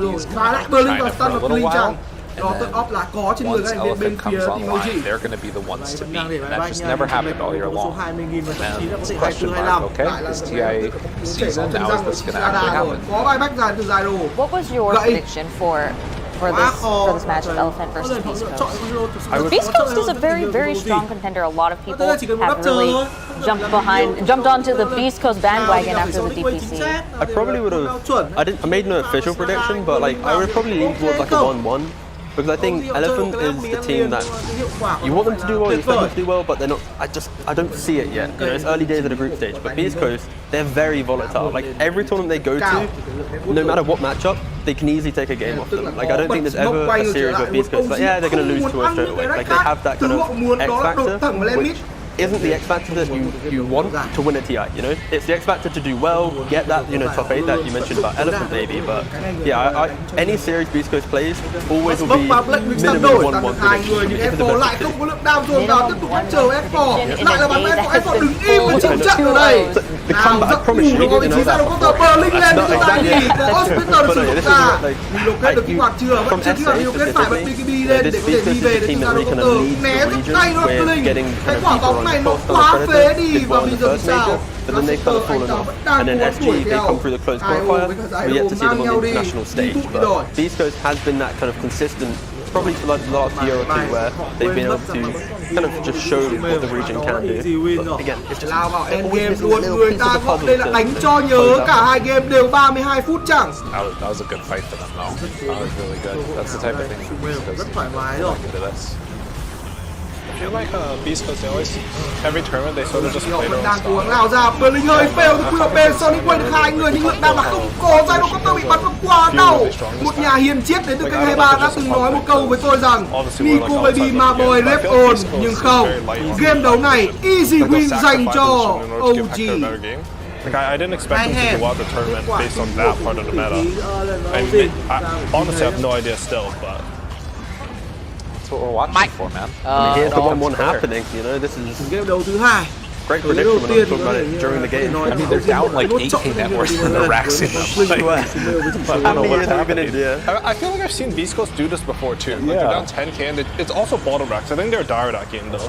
This took the enemy racks. But I think this is like the beautiful point of like Dota, where even if you're heading kills and net worth, if you have that ability to read the moment in the game, to group up correctly, have that smoke, have that vision advantage, you can make these smaller kind of like whoa plays. Killer instinct. That's what it is. Exactly, 100%. And like if you make one of them, you can get back into the game. It doesn't mean you're going to win the game, but it just kind of makes it a little bit more even. And like Warren, I was watching a different game coming into this panel, so I don't know the storyline coming to this comeback moment potentially, but you know, there are 4 games happening at the same time, so it's a bit hard to truly digest. But hopefully we see a comeback. I will say, I feel like Beast Coast is more comfortable in this spot. Like, they're behind a bit of gold, but Hector's #1 net worth. Yes. They would be even on gold, and Hector's like #2 compared to enemy carry. I feel this is very normal for them. That was like my question for you, because, you know, for anybody who, this is TI, right? This is like one of the biggest, this is the biggest Dota tournament. So there's a lot of people that may be new to Dota watching Dota 2 for the first time. And from like a very high level perspective, Elephant is down, or Elephant is up in net worth, right? So they have the green arrow pointing up. They have 27 kills versus Beast Coast 17. So it looks like Elephant's like in the lead. But you said that this is Beast Coast like moment, right? And this is like a point where they're still strong. So who do you think is going to? Who do you think has the advantage right now, considering that they were just trying to for X? So, this is like sort of a weird answer for me, but like how I watch Dota games is I need to build up like context and get in a flow of a game. Honestly, like I have no idea what's happening. Yeah. Like I watched the past couple of minutes. It's so rough, right? But like, I think what you were talking about though is that you feel like the state of Hector being the one to win them the game and him being on top is what you think might make them feel comfortable a little bit. Is that what you were saying a little bit earlier? Yeah, I mean, like, I'm just looking at the heroes. Like, for me, it's Sven, even right? more than Hector Sven. Like, if Chris Luck can kill someone on Windrunner, then I think, like, they have a better team fight. But the initiation has been going this way, where they start with the Shaker and they pick someone off. Then, like, Elephant's team fight is no joke. Just lock onto Lycan, like... Last time there were some trees over there that the Lycan could hide in. Oh, they killed the Monkey King straight up. That was the Aghanim's Monkey King. Okay. Oh. So they just straight up killed that. Okay.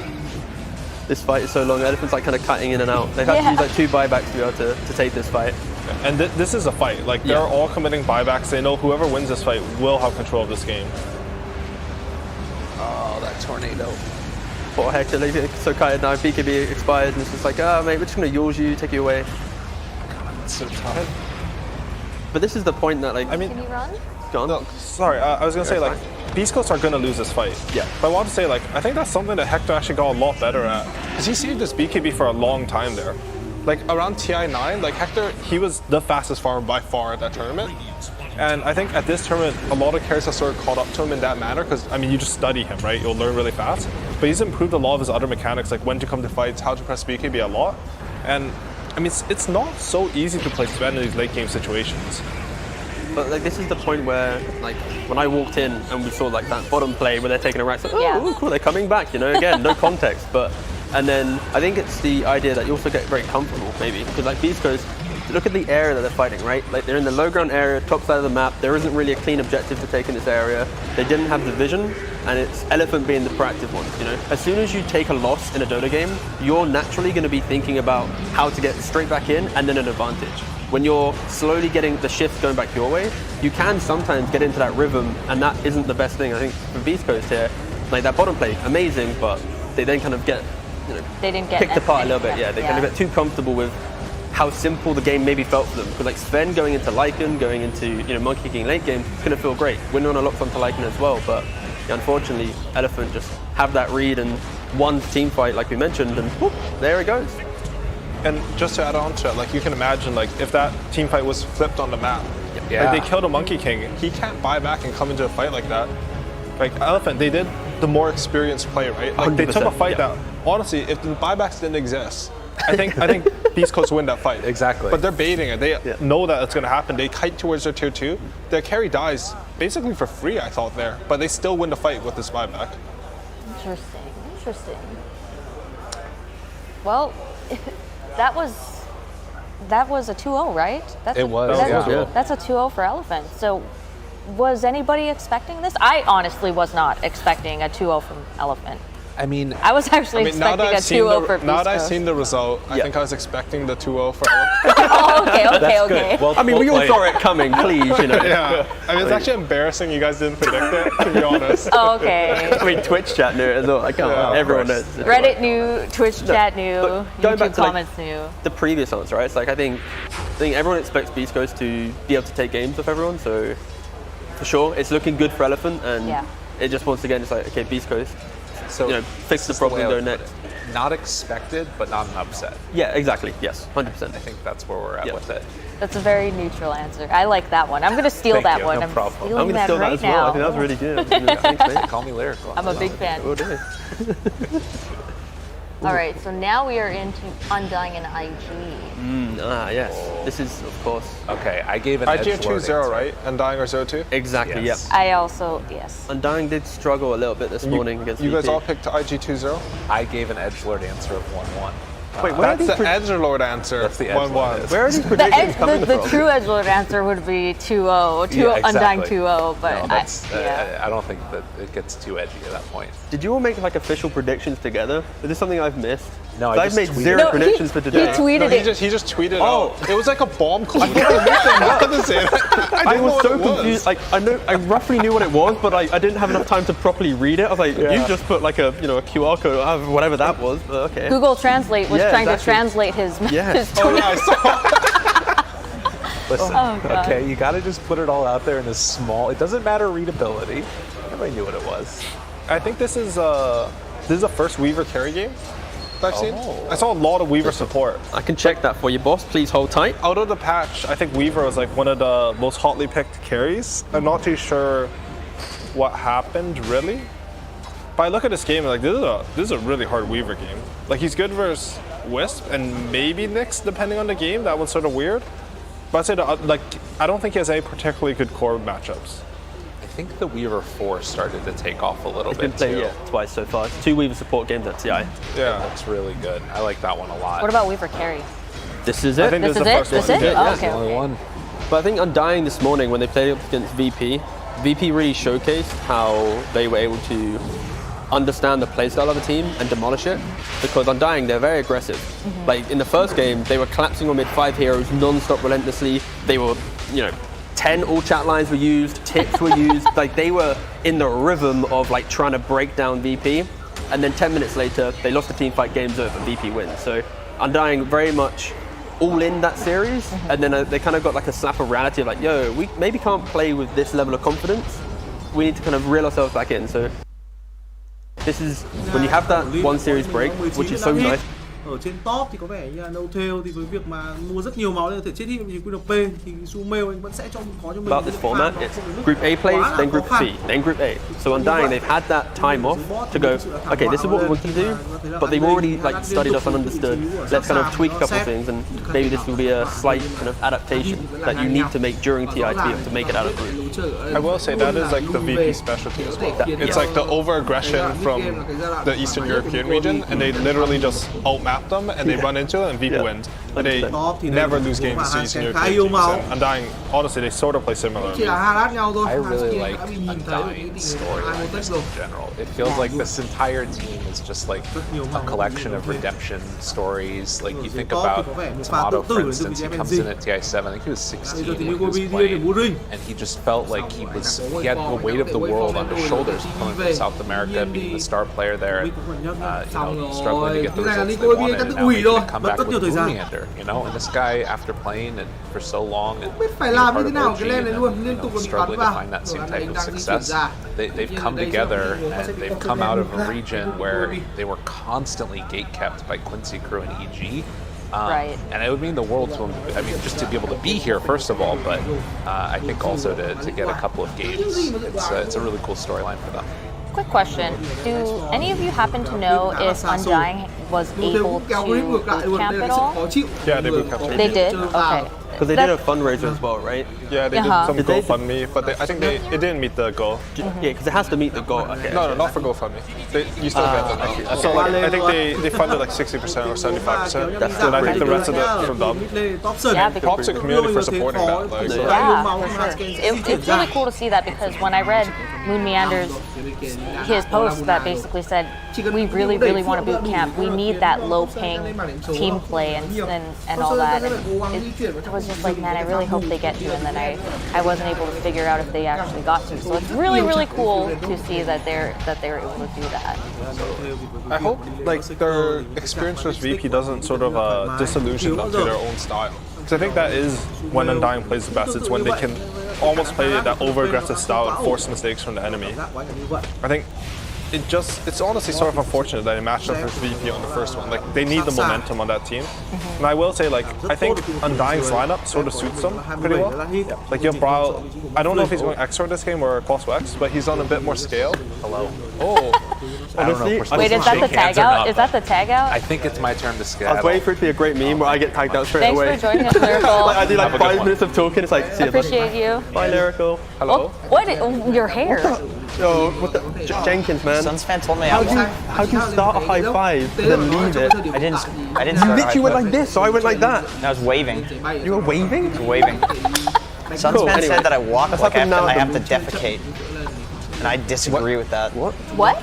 He said that when I walk, it looks like I'm having problems. I don't think it looks like you're having problems. I do think that you've got a strut, It's like a game of swagger, you know? Okay, Like, here you don't you really go. know that. Yeah, exactly. But going back to your point, though, I really like that, you know, that Undying. I forgot what I was talking about because. Yeah, I know. I'm sorry about I'm trying to just pivot from Jenkins very quickly. He can just sit in the corner looking great. Yeah, they need more. This lineup suits them and they need momentum. No. I think that's what I said. No. We were basically talking about Undying as a team. It's like after VP, they take that loss. What's the bounce back? And I feel like when you look at the players they have, right? Dubu, he's been at every TI since 2015, right? Moon Meander, he's not been at TI for 3 years, but like his career is very, wealthy with, results. So it's the fact that I think these are the two players that need to, return to that kind of TI aura and just unlock that for, say like Brow, never been to a TI. They've only attempted to qualify for TI, like I think once or twice between them. So yeah, it's very much, you need to see those experienced players stand up and kind of bring it back to the team. And hope, again, we're in the early part of this game, but if they are to beat IG or at least take a game, it is looking in that direction. They've just been working really hard too. Like a lot of when people say NA, everyone thinks EG, and they also think they also think Quincy Crew, right? But like Undying puts in a lot of work.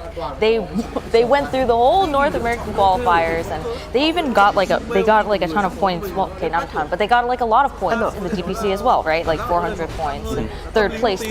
So you really have to put some respect on their name, I think. It is hard though as a region, right? Like if you think about what we've gone through as a as a community with COVID, Europe, you're going to have to scrim against Eastern Europe. China, you get to scrim against SEA. And it's like NA, SA, they can still scrim each other, but if there's ping.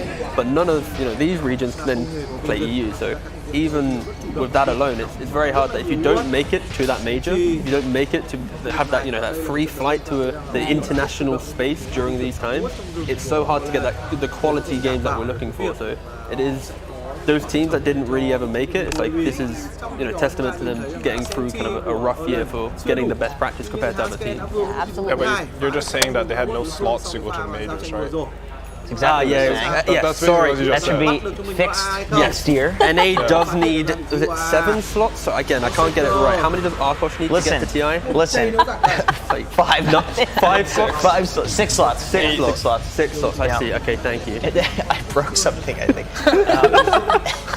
All right, here, let's talk about Undying for a second, ladies and gentlemen. Okay, this team, there's rumblings.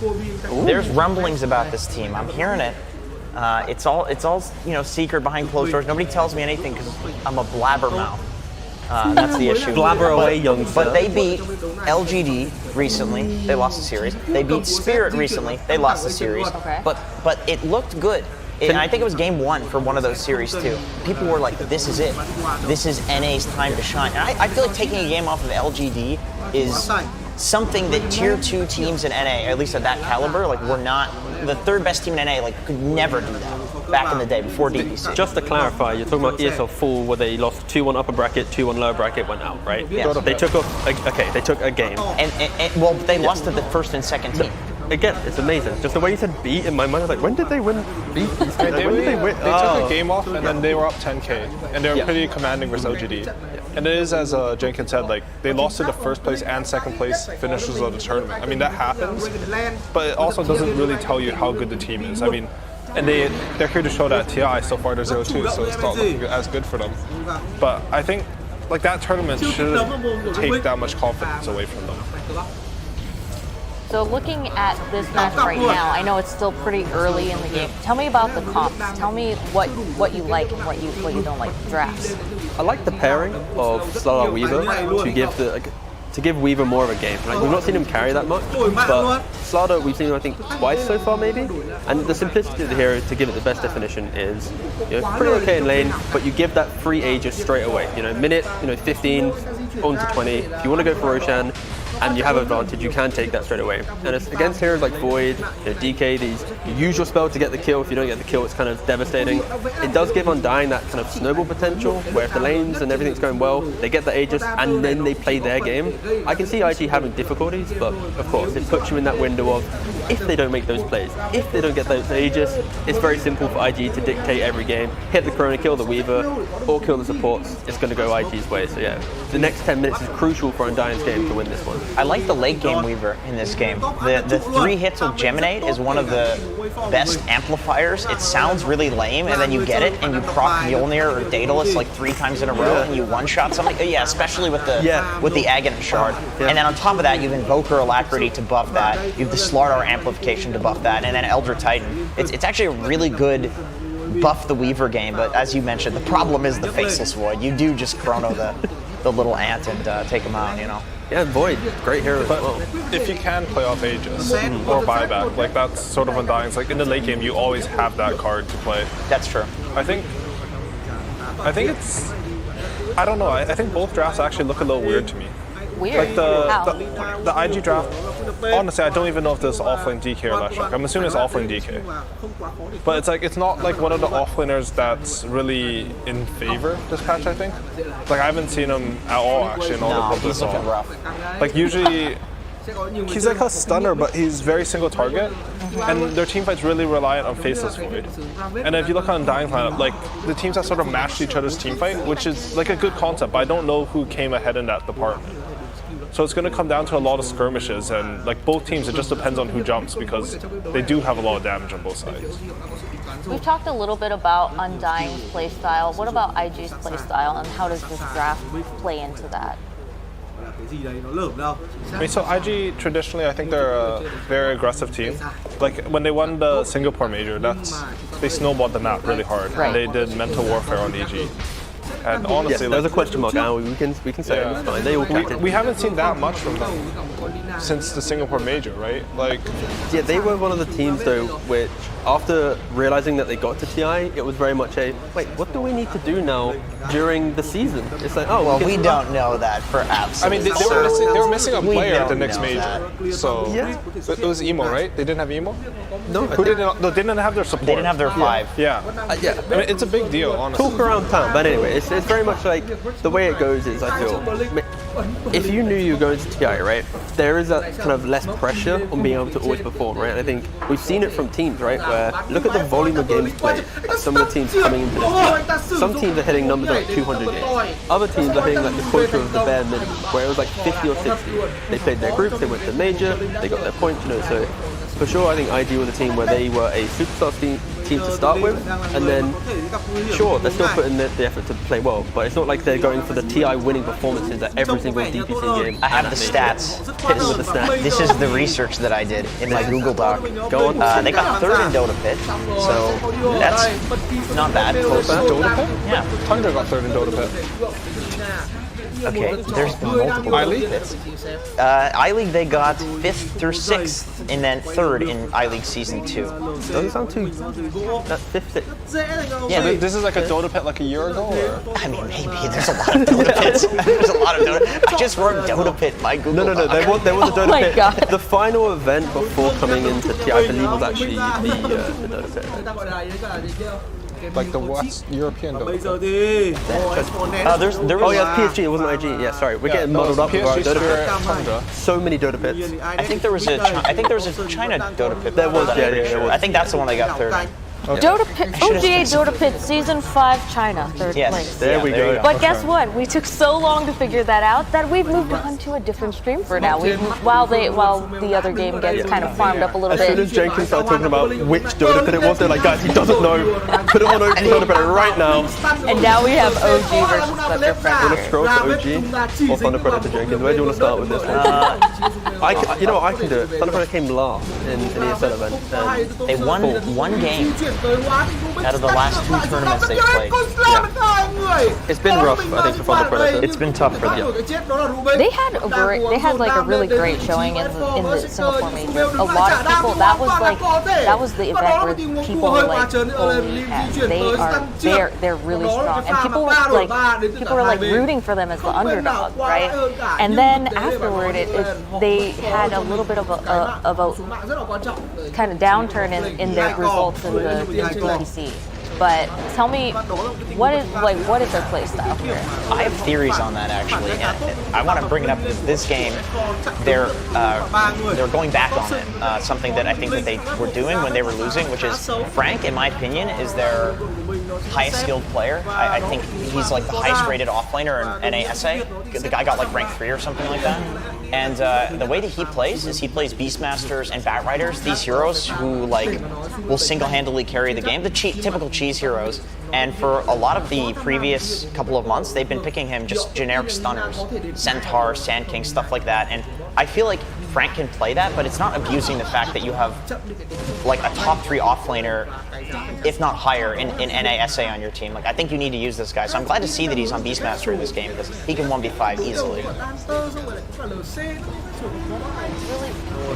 One of the things that I wanted to shout out is that Moxie, who knows like a ton about South American Dota, she told us that Leo Style is like the best mid player in NA.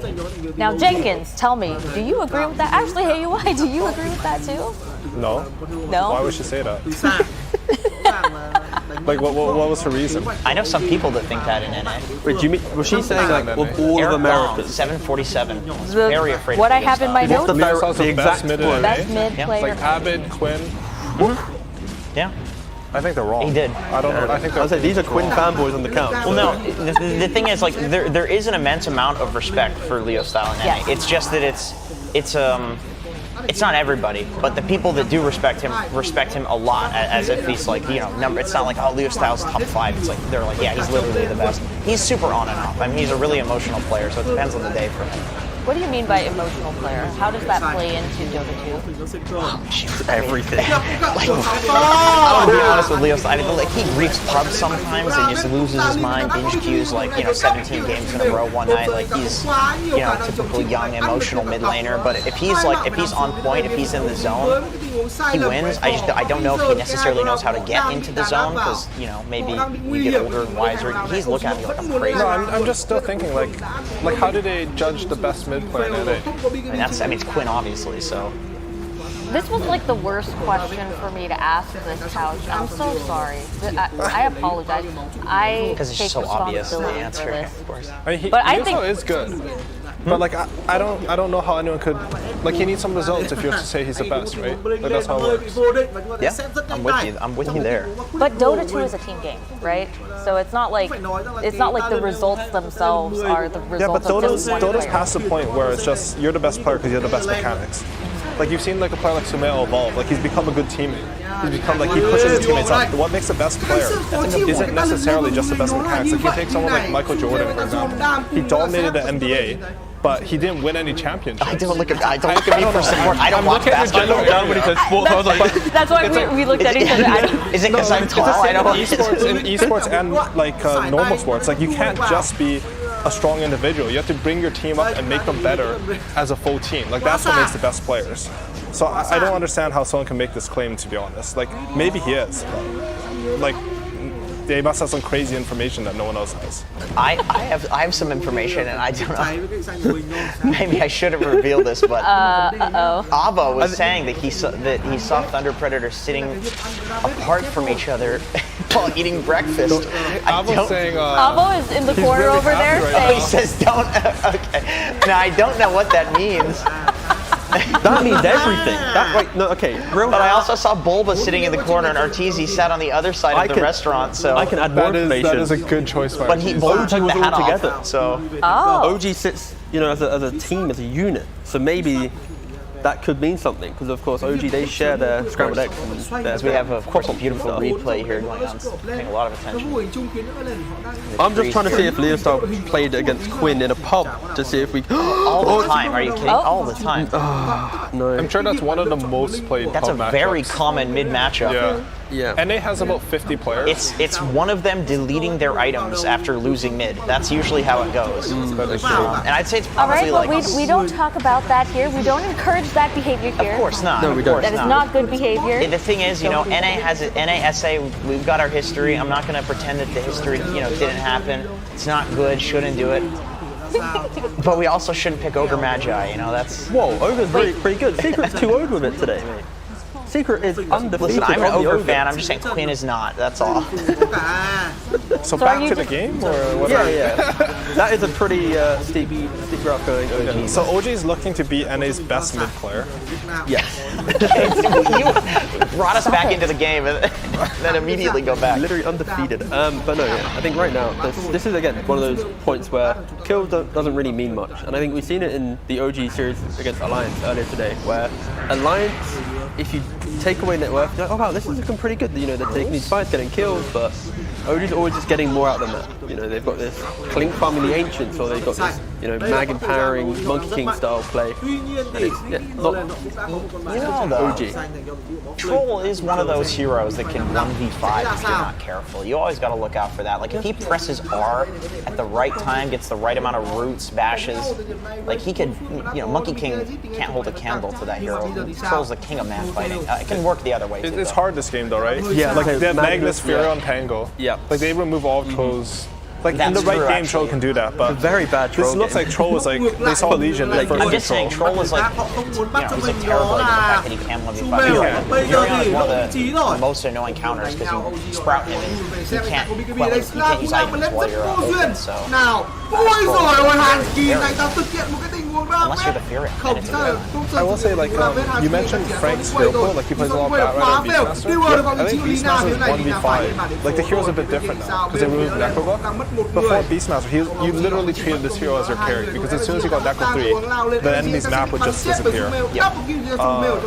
He still gets like some Helm 2 or something, he's still strong, but it's not the same as the Necro. You're right, it's like a more support hero. It is, I think so. Clearing creeps and stuff on the map, And also the timing of like going to like 18-minute stuff, right? It's fair, yeah. Nepper was like 8 minutes. Yeah, it's not as if you're buying this item and it's suddenly taking over the game. And they also nerf like these spells of the neutral range, right? Like before, if you had like the Black Dragon, you could easily just constantly, with no punishment, you're skipping waves. But now you kind of feel bad. Like, oh wait, I can't actually skip 7 waves in a row and take a rack by myself. You're actually gotta think about how you're using it. So the fact that Thunder haven't been able to convert that into some type of game, does look like OG's slowly hitting that rhythm of once they're online, they'll be able to reposition the troll and take that fight. So it's on Thunder Predator to try and cut through. And again, like between these previous games, that one smoke can easily turn a game. And look at what OG just did. They dole zone on bottom just to force a TP. Yeah. They got the kill too, which is nice. But immediately they're ready on the other side of the map because now they know that Thunder Predator can't hit. And they just die because it's not enough. But like the idea is OG, they'll poke all over the map. Like they always want to play that economy. But Thunder Predator, like what you just described, they're now doing the same thing, right? Like they see top going poorly, but rather than overreacting to the OG play, they're just going straight mid. They have the bot, they got Beastmaster. This is a combo you cannot forget about because if anyone's out of position, you're going to have 2 heroes plus roll and whatever unit Beast has, and that hero should be able to die as they Thunder Predator instantly reacts to what OG's trying to do. Just realizing now how weird both of these drafts are. It's like carry Magnus, 5 Legion, I think that's a 5 Mars, mid Viper, which is a weird thing. There's a lot of flex in both of these drafts. Honestly, I like the OG cores. I really like the idea of Monkey King mid with a mag carry. I think that's really cool. You're going to end up even if Monkey's roaming a lot, you empower him and you're going to essentially have 2 carries, which is pretty nice. Unless they Dưới phía bên này thì sao? Lại có đam đồ để cho ví dụ set 130 đam rồi. Con số là quá lớn. Blink Echo. Okay, going BKB. He's not disassembling the Echo. Yeah, BKB as well. Like a big craze right now, and it's very strong, is Echo Saber, of course, Oblivion Staff, and then Axe. You just disassemble, you can turn Axe to BKB, and then have casual Oblivion, or go for some Orchid, or rebuy the Echo Saber if you want to. And I guess the only reason why you would do that is if in the game you feel like you need to accelerate that BKB timing. Because if it's a very comfortable game, right, and you kind of see yourself losing, it's like, whatever, it's a nice gimmick, but the potential's always there, and it is scary playing against these heroes that have Echo, because any minute, 1K gold just comes out of nowhere, yeah, right? Exactly. BKB just appears in the crucial they fight. have nothing, and then all of a sudden BKB. Exactly, like, yeah. Come on. And that is the scary thing with this disassembling. And I think disassembling in general, I think obviously God King from China, he popularized this on Anti-Mage, where he was like, wait, what, he bought this item, then Satanic appeared out of nowhere, you know, all this stuff. But I still can't tell if I enjoy disassembling. I think there's several niche item kind of trees you can go down, but I feel like I wish there was either more or none. What is the most common one? It would be the Echo Saber. Yeah.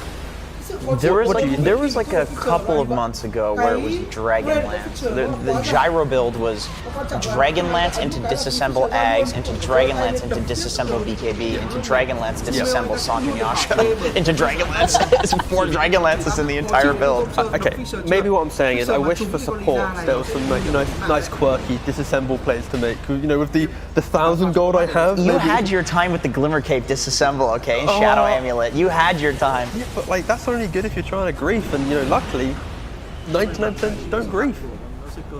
Speak for yourself.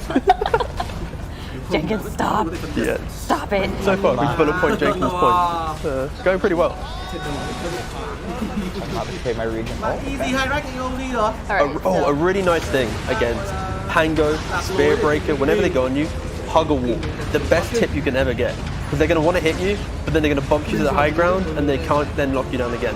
So right there, what Mars could have potentially done, if you just hug the wall, instantly go up to the high ground, there's not going to be a second bounce, then he gets to arena without getting stunned. Things might look a bit better, but yeah, just a very small thing. You can see OG this fight, like they're not afraid of anything on Thunder Paragon. Like Thunder Paragon, they had the Aegis, but it hit Sumail's BKB and they're just ready to go. They're just killing everybody but Minos. They do not care. Well, they're kiting them out, right? Like if you've ever played a pub with Seb, like you know he does not care what the enemy has. Like if you have your strength, you have to go with it. Because if you're not going with it, you're just waiting for the enemy to hit their own. I just like these fights where they're starting with the confidence of one player, and then it unlocks every player to see everything. You know, like we saw like how EG played earlier today, where the fight is like, okay, this is kind of, and then suddenly, you know, the Arbed's just in the middle, just 4 heroes are out by 1 Ember Spirit, 1 Void Spirit. And that's why like Pangolier and these type of heroes are very strong, because they start the fight with you literally not die as a hero, because Pango will roll, you can't be killed to some degree, unless there's some like leaner style, just right click at you. And then it allows for Seb to get that good sprout, or to get that TP into the right position, or Monkey King to get the good weak one. Like, I don't know, I always enjoy drafts where they have that simplicity of engagement. Alright, I need clarification on something. If you're Troll and Monkey King presses Mischief, does Troll just run away and retarget? Okay, so in that fight, he was intentionally baiting. That's a Tango death. That's the way she goes sometimes, the way of the road. Oh, okay. That's a lot bigger of a kill. So in the invo thing, you turn the other way. So Thompson baited him in intentionally farther. That's interesting. It's very annoying. Yeah, this is not that matchup used to be really Troll favorite versus Monkey King, but I think Monkey King has changed a bit, because he used to be like, you would go mid versus mid Monkey King, you'd win the lane, yeah, you would, and then you would just like bash him and make a mess, and that was enough. But can you not just to clarify this, so if it becomes, let's say, a tree, can you just re-click the tree? Or you're in your ulti. The ult, yeah, the ult is unplug your mouse keyboard. If there's another hero, it would instantly go to the other hero. There's nothing else. You stand there for 40 seconds. That's amazing. But I love the fact that Troll, even if he's having a good game, when he hits tier 3s, his ultimate is actually his biggest like disadvantage. Yeah, you know, like he pressed ult and suddenly he's like tier 4. Oh wait, why am I in the, you know, a couple 4 stars and he's already there. Yeah, Troll's such a weird hero. It's Thunder Predator's entire lineup. Like you compare how they play Viper to a team like T1. Like T1, when they draft Viper, they'll pick like these Wyverns, Nyxes, Viper, long range nukes. with Vipers, then you can play on range. Thunder Predator, they have Viper, but they have a very committal lineup. And it makes it like awkward for them to fight. Like they're always having to run into OG, and OG have like, if you commit in and they get a good ring off, or they get a good Legion save, or a counter RP, it's very simple for them to fight. I would say it also feels like on the press, like you're saying, if the arena isn't like the best arena they can find, their ability to actually take a fight, OG can kite out so easily, right? It's like Earthsphere has roll, you have raw, and then you have slows and just kind of softer spells, but it's all around this arena. And I think going later into that game, when you have Legion pressing attack or a shard, Mag with Blink, BKB, some Fury who's not even in the fight, Tango with roll, Monkey Q and Wukong, like this is so hard for Thunder Predator to take that fight that you're describing. And it's a 4 Mars too, right? So he's not hitting the same timing that like some core Mars would, where you have like a Blink BKB, you can spear some back. I just feel like Troll, Beastmaster together, like I don't have any stats on it, but in my head, like you better win the game in 20 minutes. Like you have to snowball both your silence so hard that you just end the game. Because you have 2 single target cores that they don't really contribute much in team fights. I'd probably also maybe pivot on that and say at least have your mid lane have so overwhelming magic damage that like if they're itemizing to survive the Troll and the Beast, suddenly your mid's popping off because it's like they don't have the BKB timing or they don't have that ability to deal with such diverse damage. I think Viper kind of leans into that, but it's not like fully in. It's not like some leaner or Leshrac style of hero. Again, like this is, it's easy to say now that they're losing, but yeah, Thunder Predator for sure. Like they needed that 17 kill score to come attached with a 5k lead and an Aegis. The fact they were down, I think it was like 4k gold when they had like 10 plus kills. That's yeah, just a sign of OG playing the map a lot I like how OG's been looking so far. I feel like their drafts are all really weird, and it's not just the same thing every time, but they seem quite comfortable with like playing Sumail, for example, as like basically like a mid slash off laner, and like Thompson's playing as like the mid as the carry position right now. And this is kind of how they looked at previous TIs, is that they were, I don't know, able to play with like many different strategies. They're players on different roles essentially. They would run like the Thompson Morphling mid. Yeah. I mean, Ana usually still played some hard carry. I think they're even more flexible than they were at previous TIs, I would say now. Maybe. Just the like qualifier or pre-qualifier OG. In ESL looked like it was just Sumail like playing the pure hard carry, and I don't want to say it was concerning or anything at that point because like you can do that, that's fine. But this looks more like this TI. This is the middle ground, right? Yeah, this is the middle ground, which is what OG looks like at TI, which is cool to see. And I do think that suits Sumail more. Like he can play the hard carries, but he hasn't played carry that long. Like you compare him to someone like Ame or something, so playing carry at the top level for like 6 straight years. Yeah. Your decision making on these hard carries, like you are going to make pretty much every decision for your team in the late game. Sumail, he's like a phenomenal player, like a generational talent, but it's not the same if you played mid for most of it. Yeah, for sure. I think that like the trend we're seeing so far, from like again, it's only 3 games that I've seen from OG, but Seb's played 2 Legion games, 1 Bloodstone game, and enabling offlanes, be it through press attacking carry or buffing him with Blood Rage to ensure that you get like more damage out in the fight. And then for Sumail, he's played Magnus and Click. The simplicity of this is skirmishing heroes that can easily play with your team if they want, but you can also just rinse these stacks early on. Like I feel like OG, they are still making the stacks. They are still forcing one hero to think about full-time farm. And it isn't going to be these like bigger heroes. That's the 2 cores. That's huge. Yeah, OG has to get the hell out. Absolutely no way to fight. This is OGS in a nutshell. Like you take a rack, like off we go, and they just keep going from here. It's like a minute 40.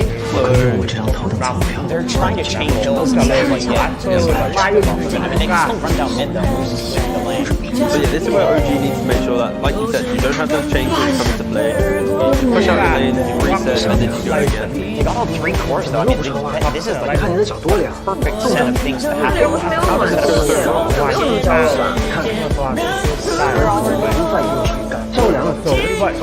like OG is just focused on killing targets, and then MNC just presses his and pops off on Thompson. and then just full retreat, but the other two cores end up dying. So I think it's a bit of like a commit of like when you push high ground, you really give your enemy a lot of positioning. Like that's why pushing high ground is so hard, honestly. It's not like they're gonna stand a high ground, I'm gonna hit them, I'm gonna uphill miss. It's the fact that like they have the fog, they have the positioning, and your supports generally have to be a lot closer to the fight than they otherwise would be. So in that fight, like what we're talking about before, where Viper Lions, they like to poke at their opponent or something like that, I don't think that had to exist in that fight. Like when Thunder Predator committed, they were able to commit in a good way. Honestly, I don't really know how that fight still went so badly. Like maybe it's a little bit of impatience, maybe Thompson just really far up. We're not seeing OG be able to utilize their heroes, right? When you have your Monkey King spring into a tier 3, you're not having, Seb on the Furion TP to that position to draw out that one hero. You're not having that Pango roll cut through the backline, right? Like, I think it's simply, you're at a tier 3, you're in a fortified area, and you get your spells off, right? Like, Troll is not kited, he's BKB ulted at his tier 3, so it is just OG trying to continue playing in their face, but I think you're right. I think not having roll is a pretty big deal, and it's cool that he just pops the ult on Troll. He's just like, this is the best opportunity that we have right now. I'm just gonna ult in. It could be a complete travesty, but like we have to go for this, and then it pans out. And I like that, right? Because if you're behind, you just have to clutch it. Like, well, what are you gonna do? Like, you can't just like wait for a better opportunity when you're behind. You have to do something. You're basically with roll being down, MNT knew he's like he has to risk it all right now. And I will say, like, probably a little bit of impatience from OG, right? Yeah. Like, they have bottom racks, they have a Furion. They could do whatever they want in this game. They just chose to jump in and try to end it. Bashing him with Roche.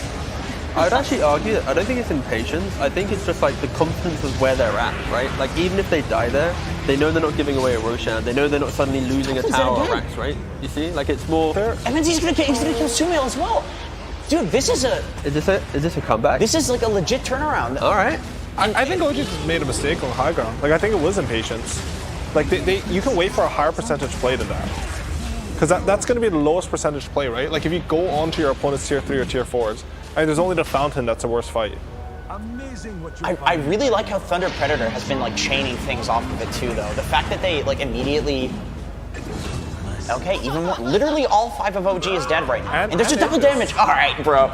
Okay, Gavin. All right, Gavin. Yeah, I love the Roche call. I mean, it's insane to, be at a deficit. It's sort of cool. Like, the 2 fights they took, like, I wasn't thinking about how to use their lineup properly, but they were able to identify in-game, like, objective or Roshan. You can force the enemy to have to commit on you, right? But they had to go fight that Troll, otherwise he's just going to kill Roshan and get the Aegis. Right. So, like, how they kite him is not the same, and as a result, like, I mean, honestly, it's like some miracle that you get this 5-kill fight. They're going for the throne. All right, wait, hold on. Okay. Like, okay, so before that, I mentioned, like, oh, okay, they're not going to be able to give away these things, but then this Thunder Predator, they just, they find the plays that are needed. Okay? This is what happened in Singapore, right? Like, it was very snowball-y, the games. I think, honestly, OG played that mid-play, like, with the thought that, okay, even if this goes horrendously wrong, we're going to have the next kind of plan, like, the next fight to go our way, it's going to be okay. We can have our fun, do this. This is our style of Dota. And then, of course, Thunder Predator, they ripped through that. Gaben blessed them with the DD, and obviously now they get to run out mid. And they're finding the kills. Yeah. Isn't that just a bad play though? If like that's a line of thought by OG? I guess. Like, I don't know if that was a line of thought, but like if Roshan's spawning, you have full map control of bottom racks. They're just chaining it. OG just... I love how aggressive Thunder Predators being though. It's like they are not letting OG get any foothold in this game. Like they are look, they don't even take Ancients, whatever. They just walk immediately over. Like they're not going to take. But that's the key thing, right? They're going to go to the triangle actually. But just play fast. That's the main thing. They're playing. Right? Yeah. Sure. And the definition of fast, to be very clear, because that is a very generic term. It's to be in the face of your enemy. You skip the waves and you do not allow them access to their own jungle. You're basically flushing themselves, the enemy out of the map. Like you take the free tier 1 while the Ancients are respawning, stuff like that. Exactly. Like, so, oh my god, he's just going for the... He doesn't care anymore. And you know what? Moose in particular, I don't know if you feel this, Owie, playing with him in pubs, but I feel like he's the type of guy that if you're winning, you want him on your team. Like, he is so vocal about what to do, and it's like also like he usually plays these heroes like Earthspear who they can actually set up around the map, and so it's like I don't know what it is about being ahead, but the guy gets like so emotional. It's like he goes into just hyper focus mode, and then stuff like this happens. You can see that he's the one setting stuff up too. I think you always want Moose on your team. Well, yeah, he has like the best attitude. He's got a good attitude, but I mean, when he can go silent sometimes. He can definitely go. He's never toxic. I've never seen that guy be toxic in my entire life, but he can go silent. All right, so Thunder Predator got their Aegis. They've had their little mini comeback. This is where they can't get too comfortable. You know, we just saw it with Beast Coast, where they play that bottom play, they go top, they're in this low ground area, they all die, game's over, it's done. Like this kind of mini series of events that happened. Great for Thunder Predator to come back in a game that looked pretty much just OG.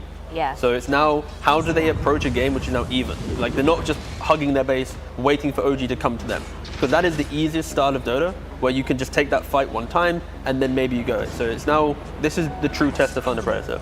The ability to find pickoffs is now gone because OG's now all alive again. Like they're going to play together as a team. So. They just tried to do it though, right? With the smoke. Yes, it looks like they're still just trying to pick off people. And this is kind of what they need to do. And it's just the real question is, will OG give them the opportunity? Will there be that kind of lone Seb playing on the other side of the map who gets hit by the smoke? And if that does happen, could continue going Thunder Predator's way. It kind of seems like they've regained their composure on the side of OG. Like I don't know what happened. They paused. Somebody was like, listen guys, just like everybody wait till we're all alive. Like you hear that all the time in Dota. It's like, just wait until we're all alive and like we'll go do something. Because there's just, the chain feeding has completely stopped. Okay, maybe I'm wrong. All right, Seb. Here's the Seb on the other side of the map. Okay, they just did this, and Seb he doesn't have his BKB because he BKB teleported back. Oh, wait, it's a bait. He does have it. It's all a bait. Okay. Anti-caster curse. That's amazing. Good stuff right there. I love that. Yeah, it's pretty good. I love being wrong. It's good. Yeah, it's great. He has ult. He has Aegis though. So he has everything. Yeah. He has every form of coming back alive that you can possibly have in Dota. And these are the type of fights where if it isn't Seb being the one initiated on, and Thunder Predator commits like that, you're gonna see Seb TP potentially to the other side and try and get the nade creep. Yeah, because this is the second time that they initiated on Seb. Yeah, he's dead as well. He's died.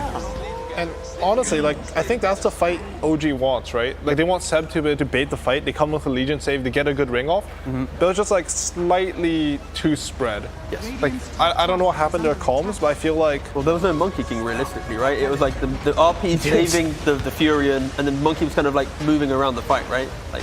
What were you laughing at? Seb is carrying this hard with his split pushing, though. Yeah. Like, the Treants are just slowly whittling away at everything. I always say, if you are 1 racks up and you have a Nature's Prophet on your team and you lose, it's the Nature's Prophet's fault. Because you can make life hell for the enemy team where they'll just give up at some point. Look at the courier scouting in the trees for him, too. Okay, why did they remove... Okay, you know cooldown reduction, of course, doesn't now stack up. It's like the highest one. Yeah. That was the saddest part. My most enjoyable Furion build was, the Ags, the Octarine, the Spell Prism, the Arcane Blink. Yeah. And having your ult on like a 30-second cooldown, because of course you're pushing everything in.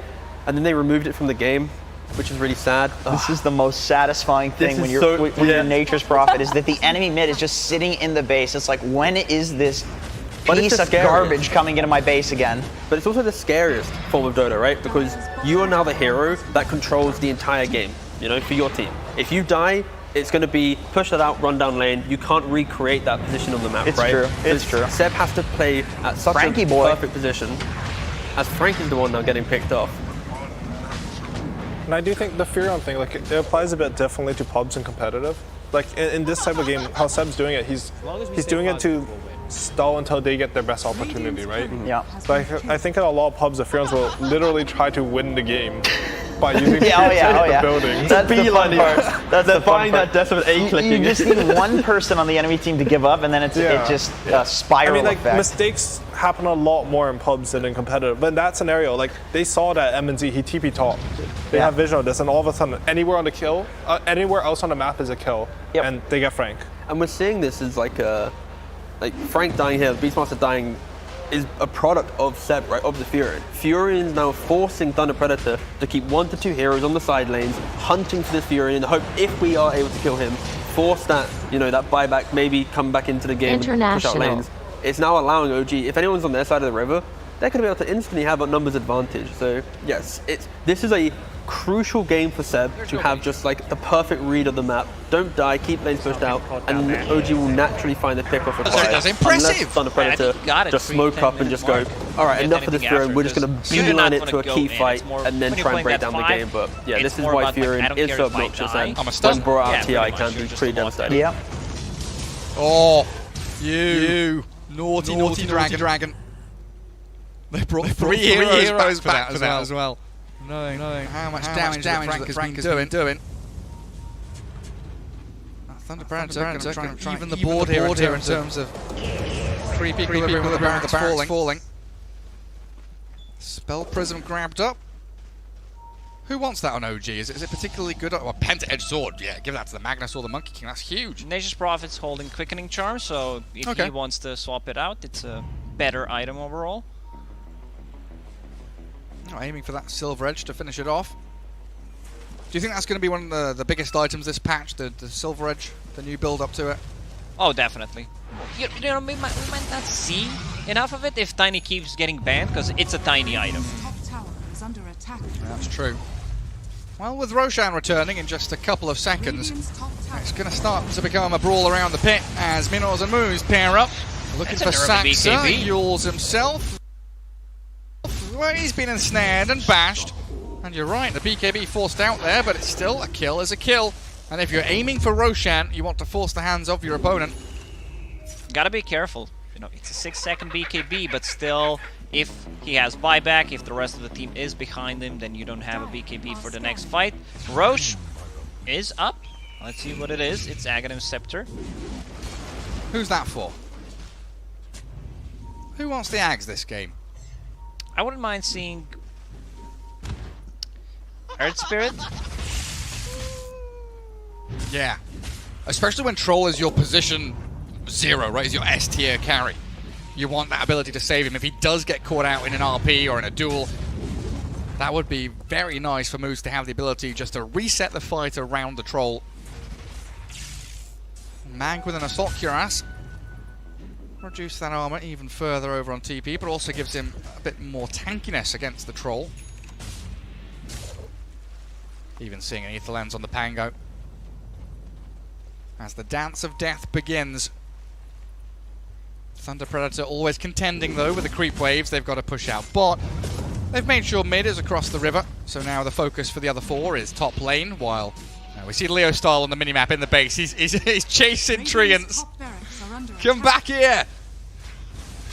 Those Treants did so much. On the other side, you have Black Dragon, who is also causing a bit of an issue. But Treant seems to be more annoying. Thompson prancing around, thinking about starting Roche. I mean, with Seb creating so much space, they absolutely could have a crack at kicking off Roshan. Black Dragon. Sumail blinks away. Not wanting to get caught, but yet again we take a peek into the life of Leo Style. That's not a happy one. He is very miserable right now. He's not playing Dota, he's playing Enfo's Team Survival or something, just wave after wave of creeps hitting him. He's defending the base, he's playing the Dota, you know, defense of the Ancients. Is that what it stands he's for? there, yeah, he's right there defending the Ancient from the Treants. This is a big fight. This is a big fight for both of these teams. Like, whoever gets the Roshan, whoever gets the hands on the Aegis, Treants just keep you know, that's unhealable damage. Nothing you can do about it. Leo Style's like, guys, please go start a fight. Roar someone. Catch anybody. Ooh, he pings Seb. He knows that Prophet just TP'd bottom, but Moose can't get a latch onto anyone in that. Oh, Seb getting caught bottom. Hey, he's BKB'd himself up. Turns with a nullifier. Seb is fighting. They've also got a Yules on the Magnus. Moose has been found. So the first casualty of war is the Earth Spirit, while Seb, he's trying to sprint away. There's no more reveal. I think there was one Radiant Sentry there, but Troll, of course, not carrying any himself. Means they need Moose to buy back, as Roshan has already been pummeled into the ground. Thunder Predator losing out. That was such a big brain play from Seb. He goes in, even pops a BKB, commits for a Viper. They even get the buyback from Moose on the Earth Spirit. They rotate to bottom while the rest of the team is just waiting. Throughout the Dota history, we've seen this type of a move so many times, and it works. It seems to work a lot of the times. Troll, Battle Trance, Strong Dispels, so that's gonna be nice for him. Super handy, yeah. You've got to know that Leo Star is like screaming into comms, like, guys, please, do something, stun anyone, let me get into a fight. He just doesn't want to be stuck back in his base. As you said, there was an Agnum Scepter there, right? Yeah, Monkey King picked it up, of course. Cool. Empowered Monkey King now with that. Nice little Agnum Scepter, creating all those statues. Halberd being built up by No Tail's Legion. So another way to contend with the Troll Warlord. And Thunder Predator for what feels like the third, fourth time this game on the back foot yet again because of outmaneuvering by OG. OG would definitely love to have level 25 on Monkey King for additional Wukong's command ring, to be able to zone them out completely, focus the barracks, come back in, get the mega creeps that already did a ton of damage with the greater treants. It's been a good showing by Thunder Predator, even if they've been up against it. Minoz, this Troll Warlord, has been a real force to be reckoned with. OG are respecting it right now as he front lines against the treants. Sumail, though, with the Horn Toss, skewers him back into the RP, and they've got the Wukongs there. Roaring at the Monkey King, Frank tries to kick it off, but MGZ's already dead. That Arena will trap a couple of OG inside. One beast. But the focus on Frank, dueled up, and Sax's roll connects in beautifully as Moose. Destroyed by that Wukong's command, and a spear back onto Seb will allow Leo Style to whack into him, but even through the BKB, Thompson's Monkey King looking to slay the Viper. He'll slither back to his fountain. Buyback from Seb. But Mega Creeps are going to be coming soon. One more barrack stands in that middle lane, and OG will focus in towards it. Another Boundless, and this Minos Troll just cannot catch a break. Can't get into a fight. He jumps in now with the Abyssal Plate. Minos Horn tossed around though. He's being kited. Yule stuff nullified. Barracks have fallen. Gets denied, I believe. As they do actually get the Mega Creeps as Minos. He's 1v4, 1v5. MGZ's here. Tries to stand by the Troll side. They got revealed. No Tail kills a sentry. Seb, the pressing attack. He turns back. He's got the nullifier on the Troll. Dueled up by No Tail. Minos is about to fall, but gets the battle trance off. Barely in time. No more Satanic. No more BKB in the Troll Warlord. He's down for 100. Forced to buy back. But it's only him and the Viper. And now the Mega Creeps are coming. Like they need some kind of miracle. Unfortunately for them, they don't have any repositioning abilities to throw them back into, like, they have a Spear of Mars, but I don't think that's enough. OG knows something's gonna be tried, and now they're just gonna go and hit the Ancient. That's it. Yeah, finish off this game. I mean, give it a whirl here as the Abyssal Plate up.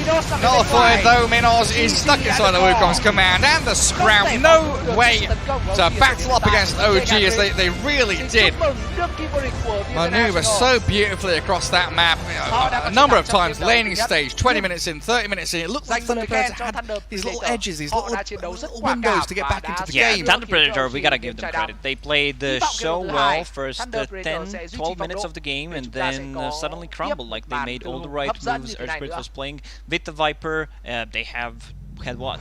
12, 13 kills, while OG had only a couple, 2 or 3 kills. But in terms of net worth, OG were always staying ahead pretty much and stacking. You have Monkey King, you have Magnus, your Monkey got destroyed early on, and you have tools to make a comeback into this game.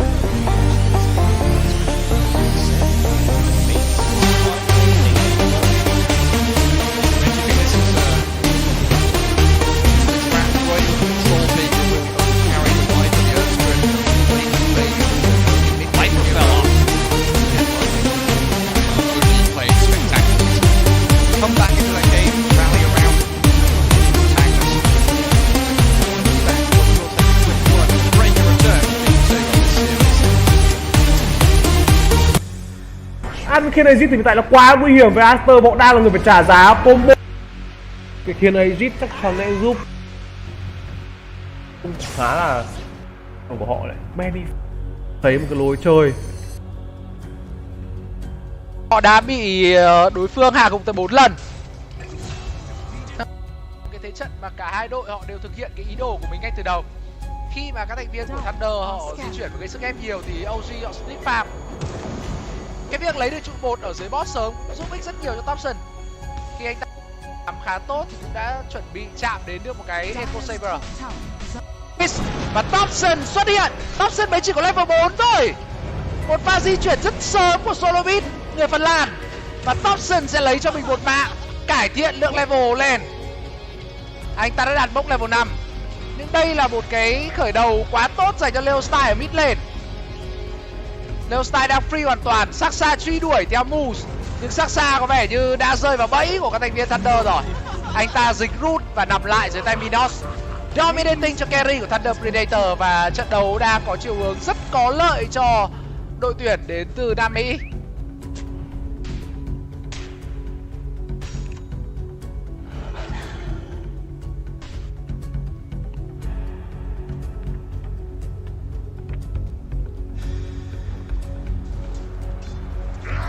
Hiện tại thì mình cũng đã chỉnh mic, nếu mà mic vẫn còn to quá thì mọi người đợi một chút để mình kéo xuống.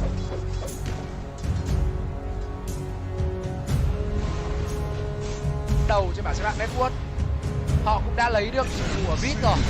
Top thì Sep đã bị hạ gục bởi Minos cùng với Moose. Game họ đang tạo ra một sức ép đủ lớn để khiến cho các thành viên Thunder Predator rơi vào thế bí.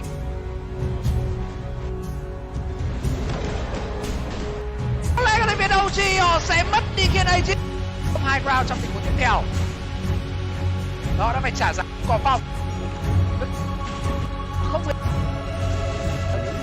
mất pro trong lượng ba trận.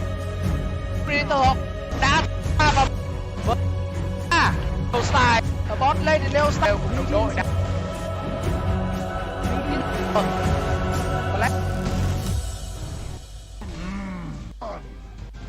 cất vision của Thunder. Họ chính xác, họ cần một tài objective làm điều này để họ sẽ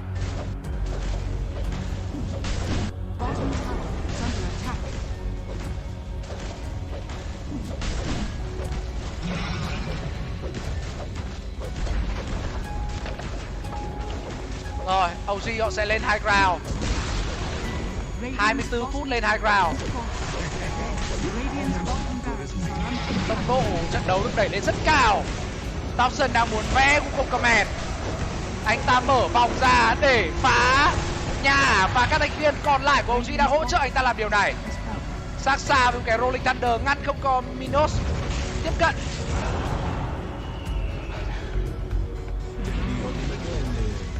Rồi, như vậy là OG họ đã trốn chạy thành công sau khi mà lấy objective của đối phương khá dễ dàng. 11.000 network chain, và ở thời điểm hiện tại thì các thành viên Thunder Predator họ đang thực sự gặp khó khăn. Họ cần một tình huống combat hoàn hảo.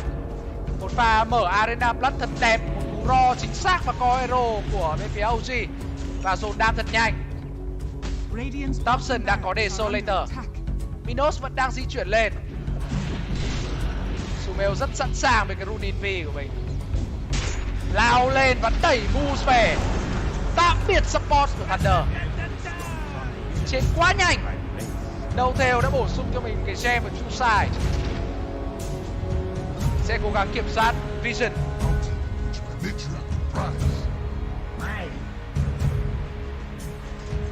Đây là một thế trận mà những hero như Nature Prophet rất là ưa thích. Khi mà đã ăn sớm được một lane, bây giờ Nature Prophet sẽ có rất nhiều không gian hoạt động. Gần như ở thời điểm hiện tại thì Thunder họ chỉ hoạt động được ở 1/3 sân thôi.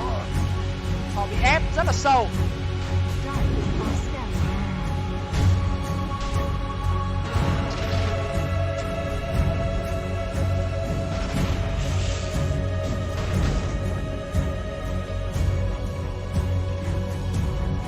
Có lẽ là ở trong game đấu sau thì Thunder sẽ cần những hero mà có sức ảnh hưởng nhiều hơn Viper. Khi Viper đi mid, nó đảm bảo cho bên Thunder họ sẽ chiến thắng ở laning phase. Nhưng lối chơi của OG lại không đặt nặng yếu tố laning phase quá nhiều.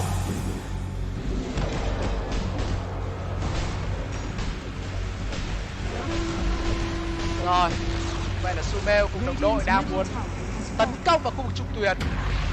Ở bot lane thì Leostai đang bị quấy rối. Leostai rất giống sẽ phải nằm lại. Leostai anh ta không thể sống sót. Thậm chí Thompson còn vẽ cả vòng khỉ ra. rất cẩn thận, ngăn không cho các thành viên của Thunder Predator họ ứng cứu. Với lợi thế hơn người, OG họ muốn giải quyết trận đấu. Lao vào và Moose, anh ta đang cố gắng để gây sức ép cho đối phương. Sumeo đã tung ra AP và Sumeo nằm lại dưới tay Minos. Các thành viên của Thunder Predator họ có một pha phản công rất mẫu mực và kết liễu hai người của OG cực nhanh. Thompson anh ta đã mở BKB và không thể sống sót. Thậm chí họ còn giữ chân được cả Sep. OG sẽ mất cả 3 core hero trong tình huống này. Một pha chơi chủ quan của đường kim vô địch The International và họ trả giá.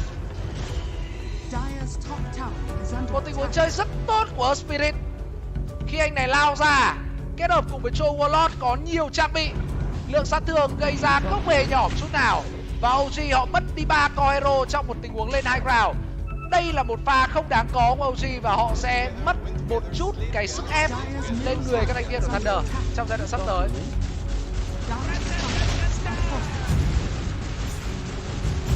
Nên nhớ tôi đã nói ngay từ khoảng thời gian đầu là Minos anh ta rất sành.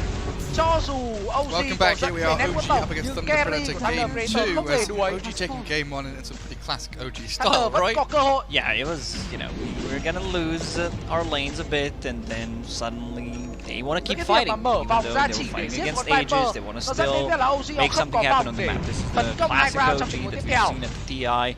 What I want to see from Thunder Predator in the second game, because the boys have shown throughout the second season, the major, that they can play some good Dota, and I know they can play better for sure.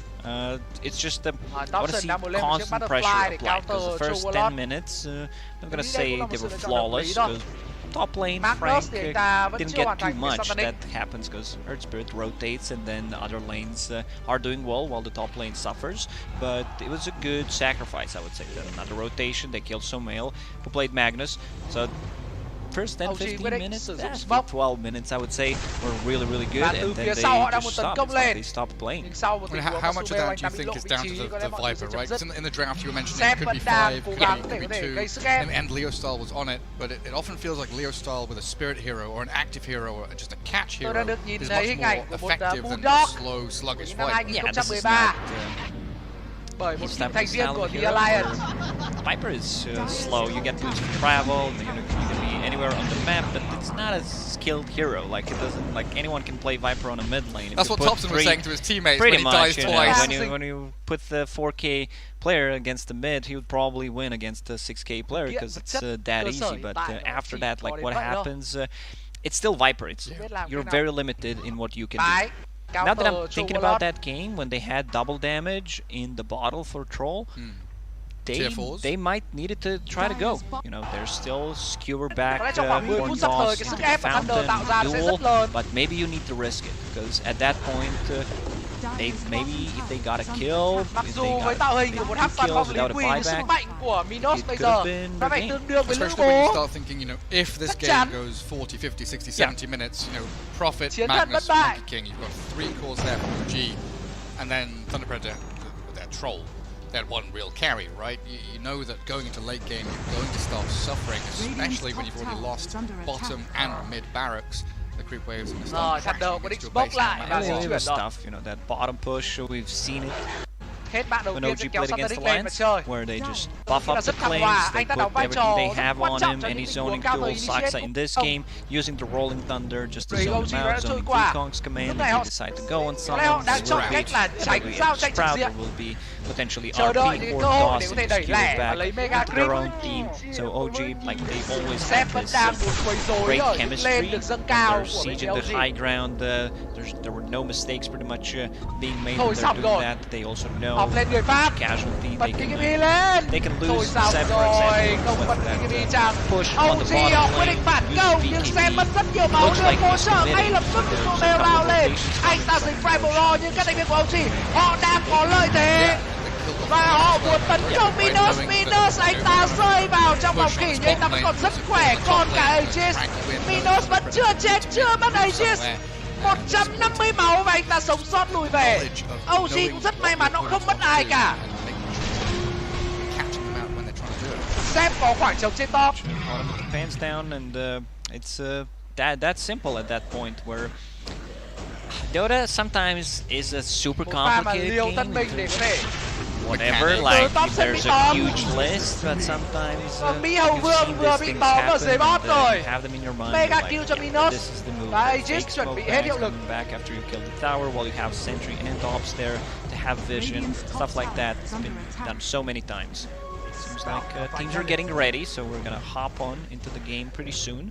Very nice. I mean, do you expect to see a similar draft here? Do you think Thunder Pro need to make drastic changes in terms of their opener? You said about Leo style, you want to see something a bit different, and I gotta agree with you. Yeah, I'm looking forward to something that he excelled on, especially during the first and second seasons of DPC.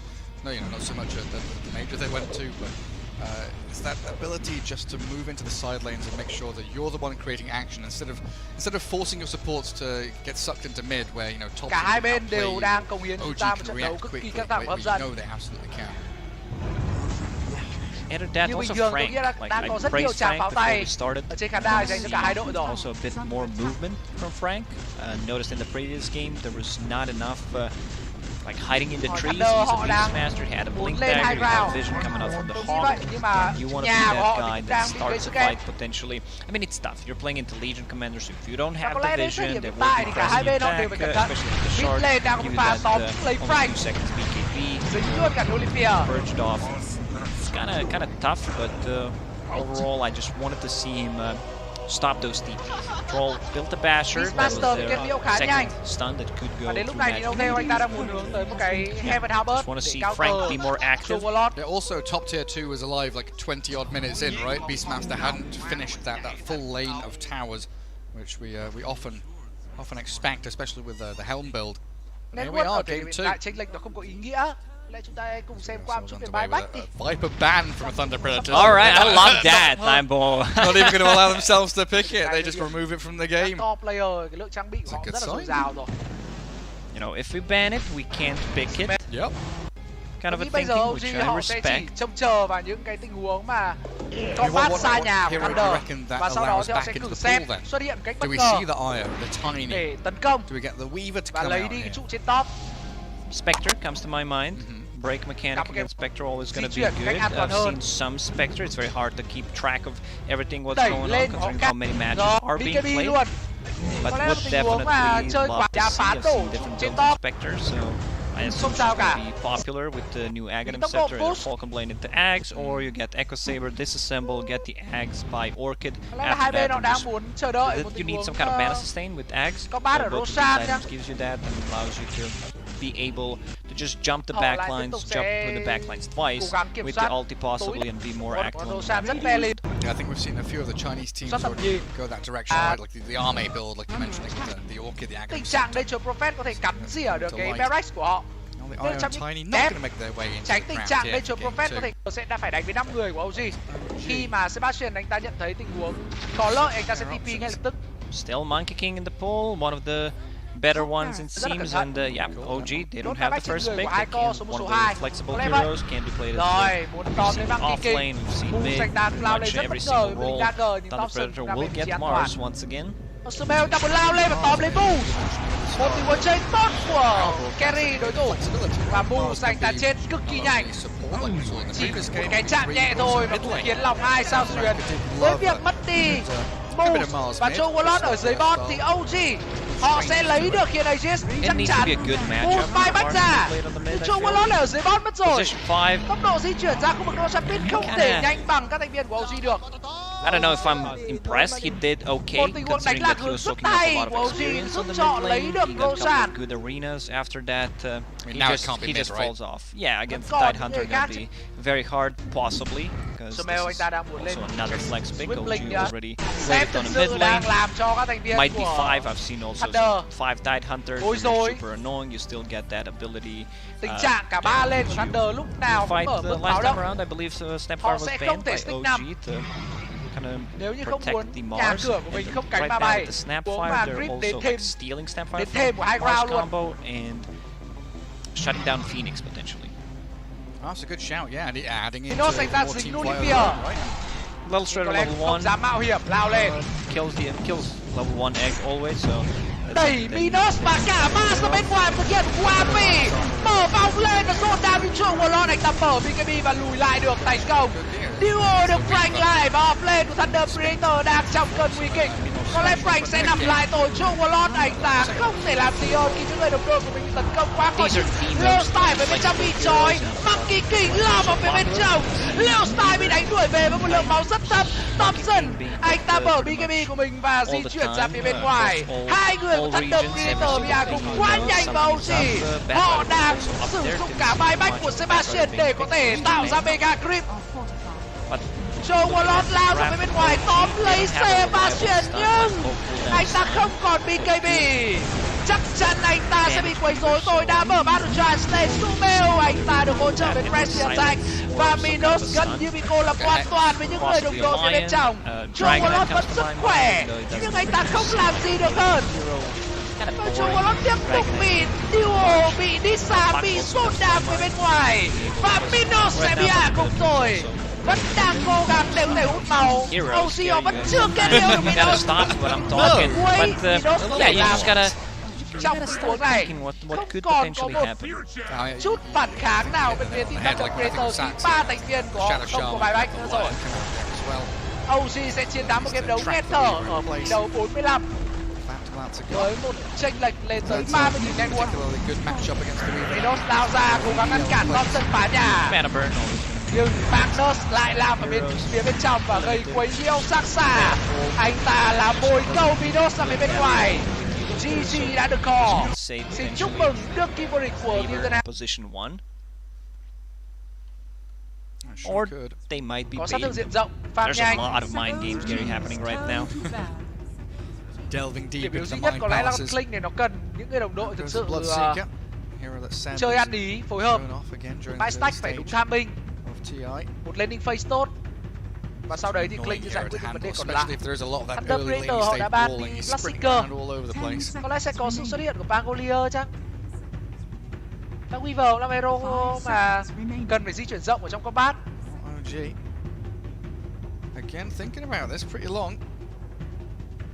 Where do they want to head?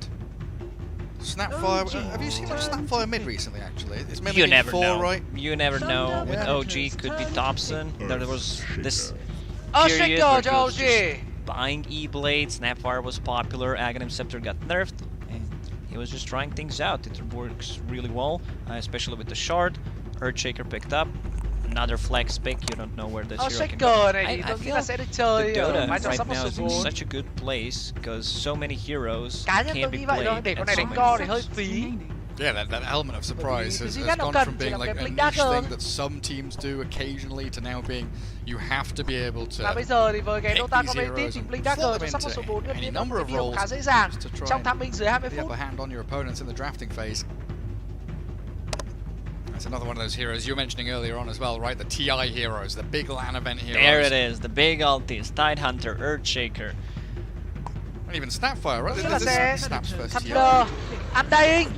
Yeah, I think so. Yeah, it is, right? Có vẻ như Thunder đang chú trọng rất nhiều đến landing phase. Nhưng thật ra đây lại là một cái mà We'll put her in there as well. nó lại không hẳn là điều Big ulti. quá hiệu quả, bởi vì OG thật ra không quan tâm nhiều lắm đến landing phase đâu. Tidehunter's not afraid of any of Tôi these cảm giác heroes, vậy. so no matter what, Đây là một đội mà Ravage can be used. chơi rotate, And this is đảo not a lên stun, rất là this is tốt not a silence, so từ you những level can't sớm. even do anything to the Từ khoảng thời gian đầu Tidehunter. trận. Maybe in the Dẫn lane, đến việc là cho dù họ có bị thọt that's landing phase thì họ cũng Undying đảm is bảo very được annoying at. cái lượng network Good ổn cho Undying ít nhất game 1 playing đến 2 against co. the 3 strength heroes.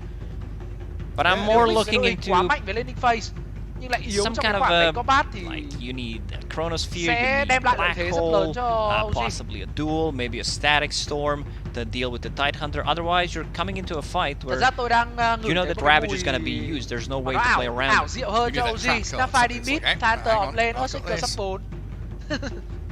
Undying here into the Snapfire as well.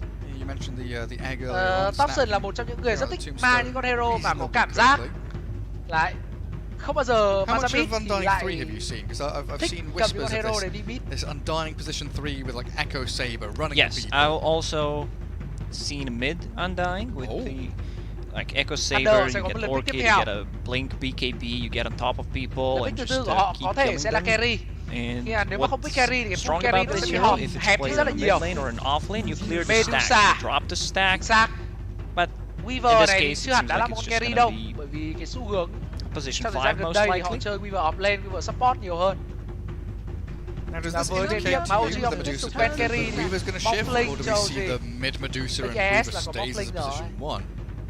3 neo được Titan nữa, nói chung là nó cũng là những cái bước đi rất là cơ bản thôi, mà nó vẫn luôn hiệu quả. Ngay từ khi OG bán con neo được Titan, người đã sử dụng của Morphling rồi. Bán luôn A cho cẩn thận. Weaver and Medusa on the same team, so you can just go around and be more active. But I feel in this case, it's gonna be a position for Weaver, and you have Medusa as your one. Khả năng cao là Hunter offlane rồi. So then you have Arena with Medusa dealing out the damage, potential saves from the Họ sợ rằng con Invoker QB kép sẽ khiến cho con Medusa này thiếu hiệu quả. Và đặc biệt thì đấy on the other side, OG, nó sẽ khiến cho Thunder gặp khó. Good old combo. No matter how bad things are going for you, once you get that Aghanim Scepter, có khi nào Medusa can easily swap things around and suddenly you're 10k ahead. Seen it so many times throughout the season 1. It was super popular in Southeast Asia, especially when Earthshaker Shard was OP. Now it's quite balanced, I would say, and still we see this combo like this. Đơn giản chỉ là Medusa sẽ là position 1. BFF. Yeah, I mean, Alliance did it earlier on, right, in their series against OG, so definitely raised some flags there on OG. Yeah, we forgot about that one. Let's go grab it. Thunder Predator getting rid of Invoker. That's a really good ban.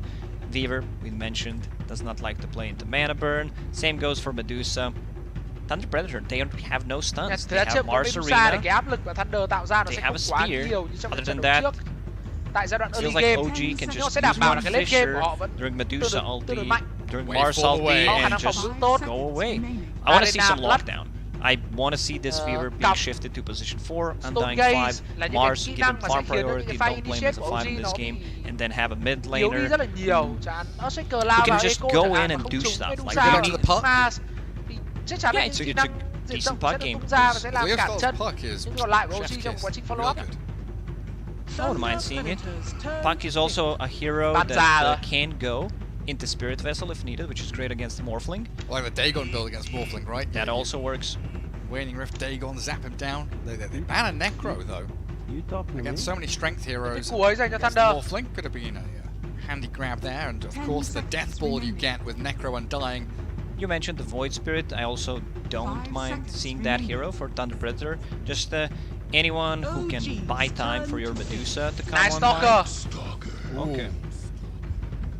So có thể sẽ là Night Stalker đi mid. It's also a hero. Thunder Predator, they played it as position 4 in one of the games when I was doing research. It's a flex hero. It can be played as one. Great offlaner, new build, kind of a new build with the Echo Saber. If you want to disassemble it, get the BKB, go back to Echo Saber. Your Dark Ascension lasts for 10 more seconds. Talents are insane. Damage. I don't know. I'm a big fan of this hero, so I might be a bit biased. I've heard some other analysts in our green room, not being a fan of the hero, but I had great success with it. I feel the hero is a bit underused. I saw Fnatic and I saw D1 as well. D1, yeah, 2 games in a row. They used the Night Stalker. I believe they lost, but still, this hero does so much. You need a BKB, otherwise you can't get rid of the silence.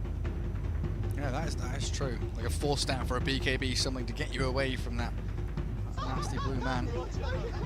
Well, OG gonna try and round out the draft. So we still don't know exactly where these heroes are heading. We can take a few guesses as Snapfire Sacks are Earthshaker in the hands of No Tail. You assume Sumail's Morphling here, right? As a grabber. Does Thompson take it mid? At this point, Gary, like we need more info because everyone's just picking heroes that can't be played at multiple roles. OG. So you want to wait until they pick the hero and tell me who's playing what? I really don't want to try to guess here because it's kind of hard.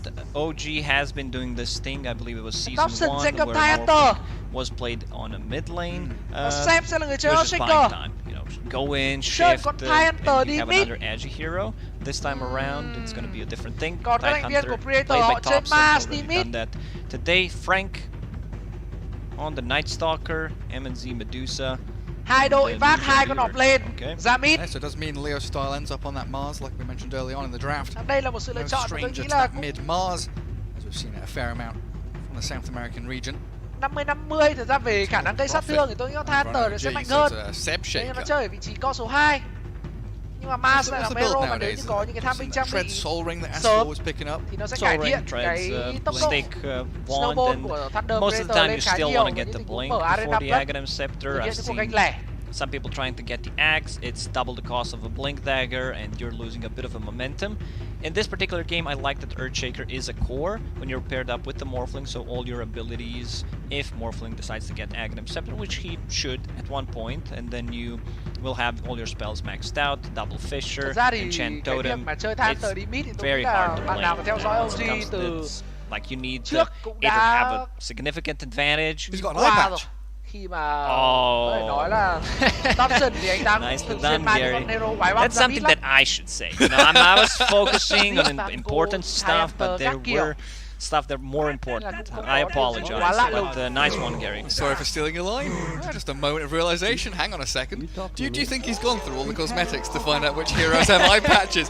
Wait, hang on a second. Does Nature's Prophet have an eye patch as well? I think he does. We should go back and check game 1 because I think Furion has an eye patch. Look, yeah. He does have an eye patch cosmetic. Maybe he was wearing that. He's gone through all the bloody heroes with eye patches. He's going to play them all. Reddit, Twitch chat, get on it. Go through all the cosmetics, find out which heroes have eye patches. That's going to be the meta. That's what OG are picking. What else can they get? They can Kunkka, right? Yeah, I guess so. Seb Kunkka's coming. Lycan has a cosmetic. You're right. With the eye patch. Lacoste has all the cosmetics open right now. He's not watching the game. He's looking for them. Not doing the same mistake again. I'm just, as I said, focusing on the important stuff. Absolutely vital that we get this information. Weaver there was trying to get a bit of information himself, trying to scout out up on that high ground if there was any vision placed down by OG early on, as you can wander into that tower range during the night time to see if there's any observer wards. And it will be that Thompson mid Tidehunter yet again. Interesting build by Nature's Prophet. This is something that Puppy would do 5-10 years ago. This was his like best item, I would say. Buckler, just give them armor. Now it grants 2 armor to units, which makes your Treant much more tankier. Well, it was almost 4 bounty runes for Thunder Predator, but No Tail denies one. And Saxa getting hounded by the Weaver and the Undying. He's back behind his tier 1, but now a long walk back to lane. And limited regen. Đây là một lane mid mà nó sẽ rất là nhàm chán vì với hai hero đi cùng với nhau thì talking about counters to the Tidehunter, I forgot to mention Night Stalker. Hai bên sẽ chủ động farm hòa. Enigma, Doom, Chronosphere, Faceless Void. So yeah, that's one of the silences that he's really good at controlling him. Great against the Morphling if you can get on top of him. Because the Kraken Shell doesn't. Yeah, Frank. You don't care about it, do you? Frank getting zoned out completely on the bottom. Con đệ của mình để zone out các offlane tay ngắn giúp cho Morphling dễ thở. Top lane, Saxa. Nói chung là sẽ có hai way cho Sumail khá dễ thở. MJZ's there though, and double strength lane against an Undying, not going to feel particularly good for OG. Top lane là một lane mà Minos anh ta cũng sẽ dễ thở tôi nghĩ vậy. But a good start for Seb. 4-1. As a spear into tower means Thompson's going to take a pretty decent amount of damage. Tuy nhiên thì sát side anh ta đang chơi rất là hổ báo. Able to hit back hard with the anchor smash. Chủ động đứng cao hơn Grid. His own farm going. Và tấn công vào người của Medusa. Hang on a second, is that Prophet farming bottom lane? He's dragging waves around. It's a bit cheeky from No Tail. Pull in there from. Có lẽ là sẽ trái ngược với game đấu trước khi có những cái tình huống first blood hay những mạng rất là sớm. Thì game đấu này sẽ là một game mà hai đội họ tập trung vào căn ke Last City 9 nhiều hơn. I've seen it so many times. I'll also go back to Puppy. He was. I think there was a game where he was the most farm hero in the game, not just once but multiple times. JJ shaking his head, confirming. He's nodding. Yeah. Sorry. All right. I'm nodding. Confirming that I'm lying. No, I'm not. Not making that up. That's a mafia move right there. Máu dày. Not town confirmed. Giáp rất là ổn. Well, về việc mà đâu thêm. Look at just the CS though. Chưa thể làm harass mọi người của Frank quá đã được. Medusa struggling. Night Stalker really struggling.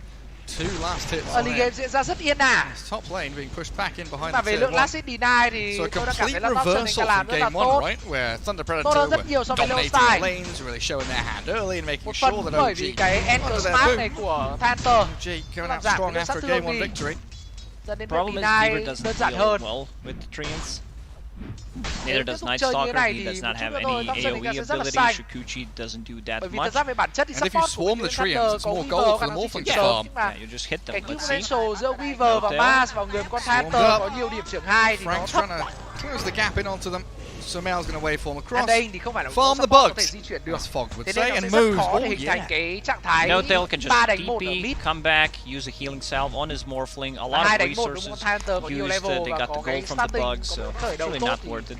nó không có ý You know, nghĩa. they got some harassment when you do Sumail the đang rất là math. tự tin đứng lại để có thể trả đam vào người God, Moose. 2 bugs. Thậm chí cũng đang rình rập để thực hiện pha waveform. Minus, Carry the one. yeah, minus healing salve, 100 gold TP to see who the winner is. That all sounds very intellectual. It just sounds like that. Yeah, not in reality. He also gets the D-ward as well, centering that out. Saxa, maybe a step too far, but Cookie's down to the low ground.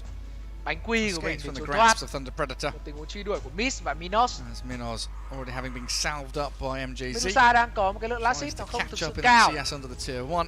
Well, a 21-6 Thompson is farming enemy small camp after clearing out that midway. Landing phase có lợi về mặt That's such a baller move. This is such a Thompson qua move. đó thì cái timing Does not want to go on his side because it is blocked by Thunder Predator. So by buying that ward, you're actually allowing Thompson to go in and steal your gold.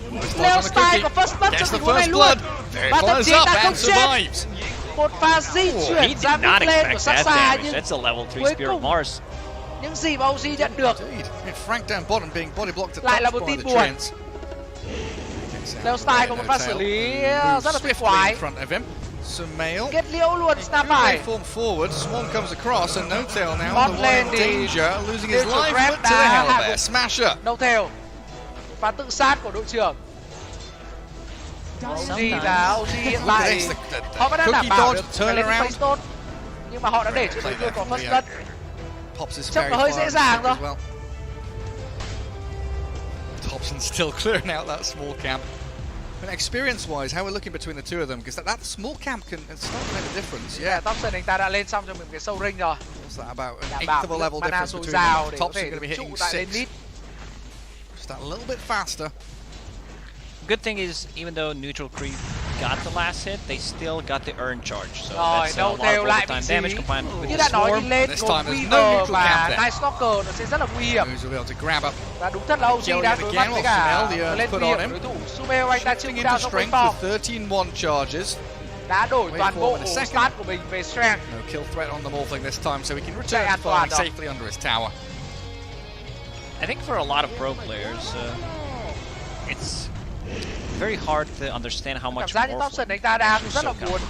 you try, and then you see he has 14 one charges, can steal more from the Agi into strength, and then you gotta stop Dota lane.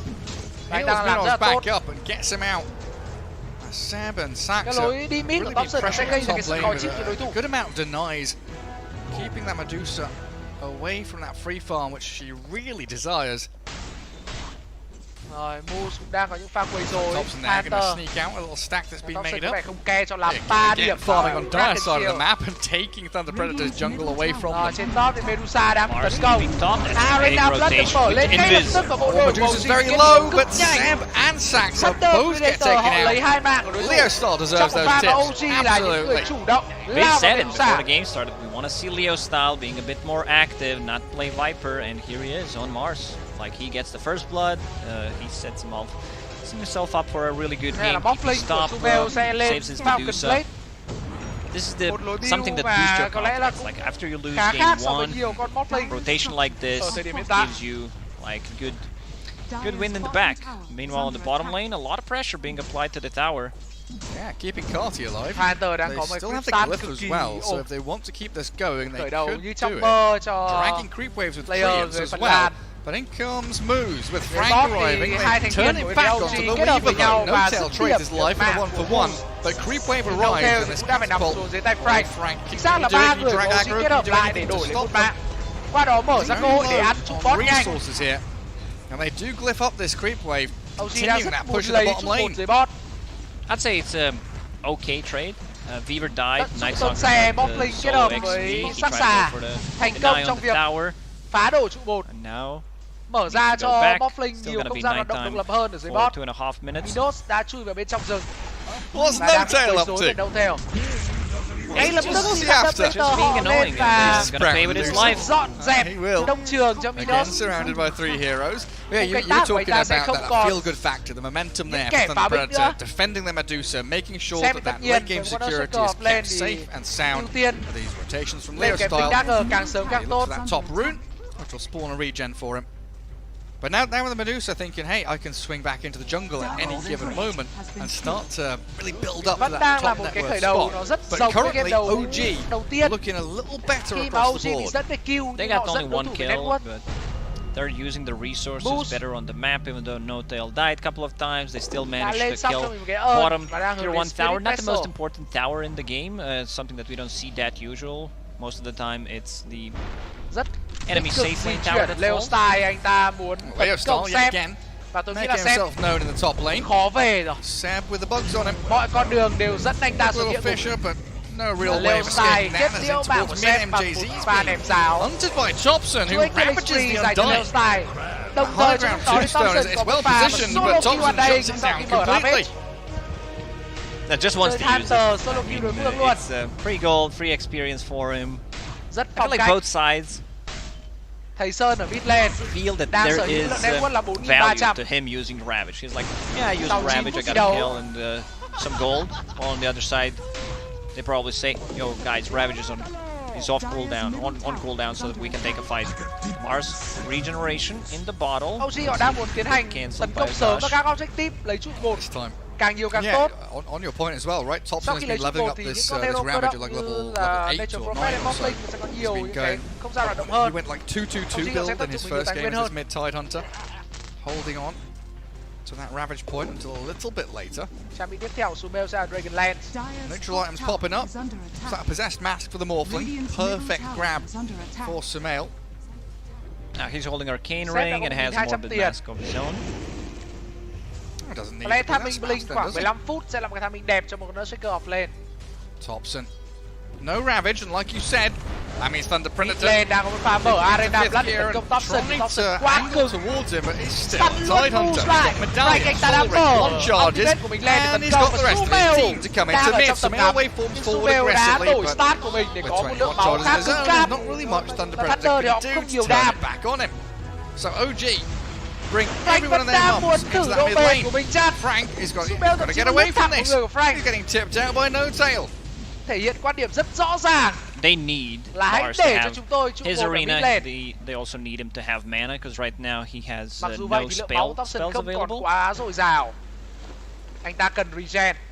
Everyone grouped up around the mid lane. Seems Top like lane nothing's cũng gonna đang là be một tên done. có xe cho OG. No-Tail TP Và stop. No-Tail cũng đã gọi đệ của mình ra. Power half HP. Big timing is gonna be Earthshaker picking up that Blink Dagger. Aftershock is maxed out. Top khá nhanh thôi. It's tough. It's really tough to get this skill, especially with Weaver. You have Bad Hunter who has 3 points in the Kraken shot, so that's pretty much tickle. And look at the Sumail. He goes in and even deals damage with the waveform on the Leo side. Frank try to go in. Cuộc chạy đua trên bảng xếp hạng đen luôn với Morphling. Waving down to that low ground, very ballsy Mars by cầm him. giáo chính xác. Sắc xà hết đường lùi. Shaker đã tung ra một stun. Thompson thì ta lao vào trận chiến luôn. Một mình anh ta đang lao vào người của 3 đối thủ và ngay lập tức Sam lao lên bên của Sam. Thổi bay miss. OG họ lao lên và muốn tấn công ở Medusa chẳng.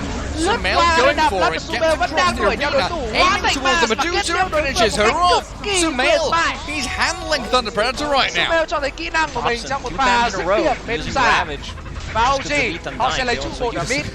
Echo Slam to killing there, a bit of an overkill, but Qua đó tạo thành một cái vành đai giới hạn. Also gave him another kill Không on ra hoạt động Medusa. đối thủ. Wait, no, he's not allowed to do this. Come closer. That's illegal. Saxon with a solo. Frank, buddy, was this a prank? Like what? He actually got baited so hard. Và solo kill thì phải. What a play. Không biết là Frank lúc đó trạng thái của anh ta ra sao. Now you've got a DD rune on the Nice Stalker bị solo Morphling. kill Is thì it đó time to OG pop into the pit? Without the Ravage, well, we'll see. I mean, Without Sumail's Ravage, moving. yeah, we're going. Guys, Ravage is on cooldown. Let's just kill the Roshan. No Enchant Totem, level 1, no Echo Slam. Scan connecting from Dire, so they know something is up. Bugs will scout him. They've got to go. They've got to move quick, but Medusa, can she get nhiên thì across Thunder the map? Predator họ không dễ dàng give up Roshan This vì is như vậy. Frank Nightstalker coming in vào first. chưa Move trapped in có the scrap. Arena Blood. Sumail being Đâu pushed Teo down bị with the găm pit. vào Oh, tường. look at that damage Đâu though. Teo Leofstar có thể and sẽ phải Frank nằm xuống. shredding through Notel's Nhưng cái này biết profit. đâu But gì Sumail nó sẽ with lao the lên rune, chẳng. making short work of Moose. They've got to send from the high ground. They take him Sumail đang có down. trong tay He rune was double waiting. damage. Moose was waiting. Didn't think there is a sentry ward, and did not want to use the time Dù lapse. vậy thì Roshan cũng đang rất thấp Also a máu. bit surprised. Nên Thunder No Predator magic họ wand, không no muốn stick. để on cho OG Beaver. lấy dễ Every dàng. single hero pretty much buys that Cái item. logistics It's a như vậy. must-have item. I mean, Medusa couldn't make her way Xem to that chưa có fight. Echo Slam. So just slowing down OG here. 38 giây nữa anh ta Good được enough đào so xong. far, but Nhưng it's với not cái halted Fisher them tôi nghĩ là quá completely. đủ để cho OG họ They're back in there, đảm even bảo without a trước khi DD này rune. They've trong khoảng taken tham minh là Roshan Medusa down chưa thể pretty stick low. 5. MGZ is considering his options, but Thunder Predator have already retreated from the vicinity. They don't want to battle this. So for the next couple of minutes, Morphling will be pretty cho safe. It's very hard to bring him down. They don't have enough lockdown. Silence from the Night Stalker, only level 1, so he can't survive. I don't think they have enough burst damage. They will need Frank sẽ bị dồn sát thương. We were very underleveled at this Tham minh point. stun nhưng xem có vẻ như anh ta nhấc tay hơi chậm rồi. Một pha Fisher không thực sự tốt. Nhưng con Time of Kisses có lẽ sẽ sửa sai cho người đồng He was đội. thinking you Leo saw it. sai He ta sức canceled. Arena Blood lên nhưng không cản được việc Sumail lao tèo và hạ sát Night Stalker. Sumail anh ta sở hữu kia này anh ta rất tự tin. Ở phía bên trong thì Sam đã bị áp bởi Moose. Đâu Teo tham chiến. Sumail anh ta lao vào người của Miss. Zone down vào người của Miss và sắc xả lấy cho mình double kill với một pha Scatterblast cuối cùng. OG is playing so well right now. They're all over the map. Like they're making all the right moves. Taking the Roshan 13 minutes in. Something that you don't usually expect. They understand that there are no real stuns. Night Stalker still needs items. Medusa right now sitting at Yasha. Getting closer to that Manta style, but still not going to be enough. She's not going to be able to just join the fights. Mars, even though he was off to a good start, but he's still 3-0 and 5. He only has a Blink Dagger at this point. Oh, is Thompson going for that? Is Thompson yeah, he's got Seb to back him up. He's absolutely going for it. The Blink Dagger. Echo Slams down the Medusa. I was going to ask you, how does this Medusa match up against the Morphling? But it's not just the Morphling, right? It's the Ravage, the Echo Slam, the Kisses. So much here can control her team. The Medusa. Morphling's damage to put on top. They have enough damage to, like, kill the tier 2 towers, even with the second Aegis, go for the high ground. They also have this Aegis for the next couple of minutes, so they will start to put even more pressure on Medusa. They do not want to let her farm. They're inside a triangle, Ravage is available. They can't use it inside that fear though, he's crippled. Thompson, so away from the spear. He's where's the rest of OG? Are they coming? Oh, they've only got one hero nearby. It's Seb who might look for a Fisher. The Ravage is expended, but they get nothing from it. Bởi vì OG họ không có gì để follow up cả. Classic Thompson move, you know, he's alone there, not alone, but with Earthshaker who does not have enough mana, does not have Echo Slam. The rest of the team did not connect. No, Tel could be there with the global teleport, but the rest of the team also needs to be close. vẫn còn rất là thoải mái, không gian và thời gian để farm. A little bit of calm for Thunder Predator for the first time this game. 6k deficit though, as they aim towards. Is that the first tower of the game bottom? Yeah, all the tier 1s still standing for OG.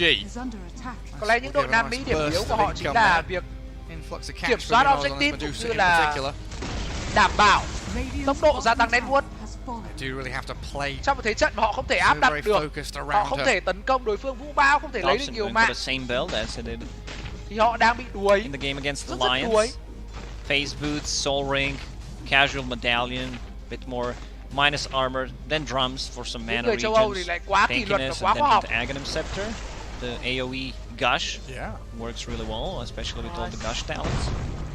Pretty nice against Medusa as well. Get right up in her face, you just gush from a distance, thinking about poking and prodding. Đang được dâng lên rất cao. OG họ đang uy hiếp ở trụ 3. No tail. Does lose his courier. Thậm chí Thompson và Sumail cũng đã có mặt. Putting their foot down now. Lao thẳng vào tấn công and there's the start. Kicking off with a Fisher and Sumail. Nhanh. Slams Moose. Going for 30 seconds. Có vẻ như OG họ sẽ lấy Like a được tier 3 tower with no glyph available. Thunder Predator might just lose an entire lane of barracks here. Thực sự đây là một đội phải tranh vé vớt và TI à? I can't die. I have this time lapse, but there's no stuns. Like, who's gonna stop OG from coming in? There's nobody. It's just going to be Arena. It's pretty much be all and end all of their team fights. Kia đây chứ còn gần 1 phút nữa mới hết. Hóa thành ăn đai và cắm cặp luôn. OG họ sẽ có một lên. Thunder Predator, yes, they are 5 alive, but Medusa with limited mana at this point. Disable cái anti-backdoor đi rồi. Lao thẳng vào luôn Sumail đang quyết phá cọc vào đây trước. Ở phía bên ngoài, Arena đã thật sức ra nhưng chỉ bắt được một cái đồng đầu của Seth của một Blink rất nhanh. Sau đó thì đặt cái Fisher ra và đã khiến cho này thiên Thunder Predator phải lùi lại. Medusa mở Stone Jay của mình và uy hiếp Thompson. Thompson quá dày. Thompson vẫn còn Thompson's able. He does have the Ravage ready, but he's not going to use it just yet. MJZ hiding in that an invis form. And he's gonna ravage him. Fully undying once more. This is the 4th time that he used Ravage just to kill him dying. It's worth it. He kills him off now. Frank's moved into the front line. Thompson still baiting and toying with Thunder Predator. Leo style. Oh, it's dangerous business this is. Sumail doesn't have Aegis, but you're right. He's going to have that. To him. E-Blade coming. Another spear back. Leo style makes a hasty retreat away from that top lane. Oh, the Fisher catches Moose. Tránh vỏ dưa thì gặp vỏ Gone dưa. for 30 seconds again, and it looks like they might aim back towards the top lane. Now he buys a magic wand. The ít suất tham dự 19 TI I gotta do say, vào họ chia this đều item is a các khu new vực stat. già. Và tôi nghĩ năm sau thì có lẽ là cái cơ cấu của các khu vực nó sẽ thay đổi.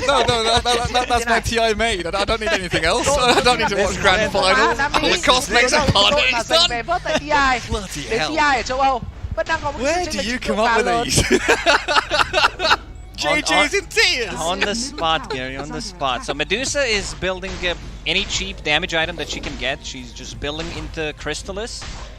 I don't mind that. Like, they need something to be able to just take a fight. We're gonna see that again.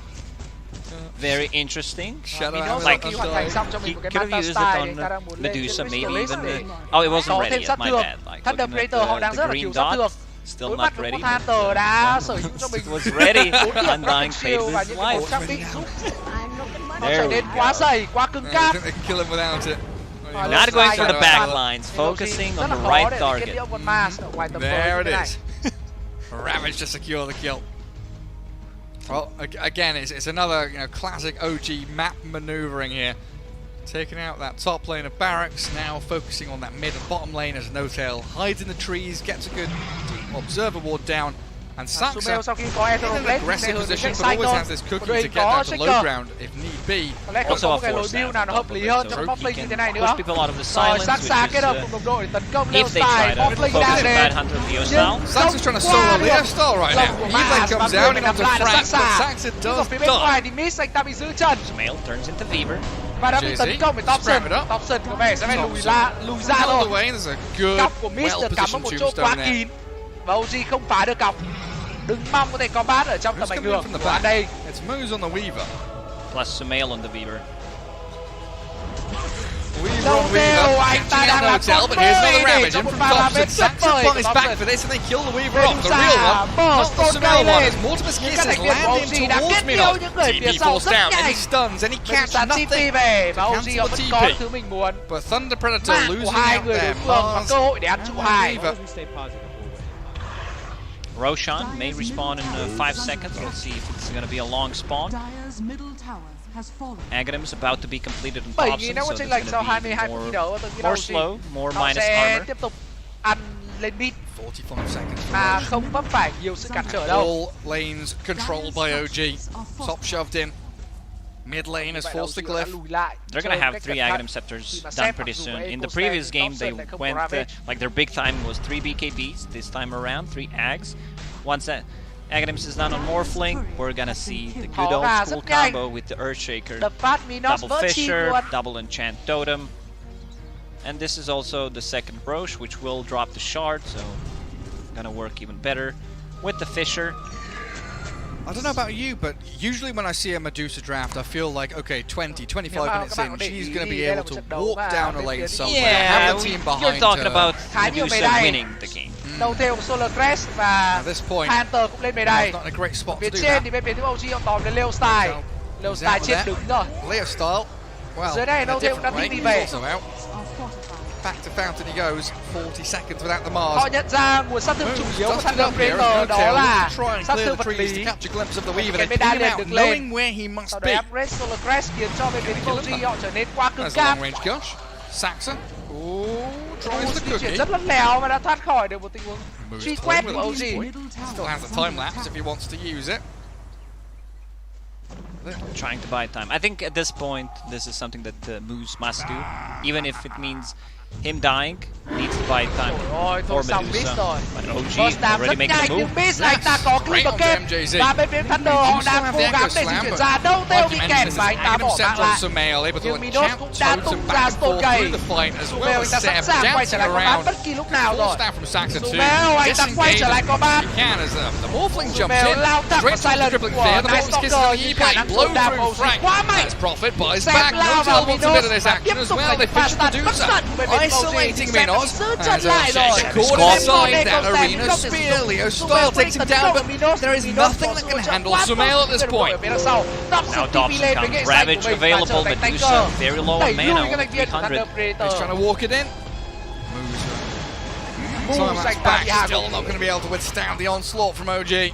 Monster kill to Sumail. You could feel that he was very careful in that fight. There's a Spirit Vessel charge on Fever, so he needs to be very careful. Can't be blown up, especially if Night Stalker gets on top of him. The silence, now building into Satanic. I mean, you either get Satanic for to be able to dispel and have Lifesteal, which is good, or you can get a BKB. Any of these two items are perfectly fine for this situation. Buyback was used by No-Tail in that fight. At that point, I don't think he cares too much about it, wants to be able to go in. If he can bait like one of the big ultis, Medusa or Mars, it's really valuable. Lợi thế của họ đủ lớn để cho phép họ làm điều này.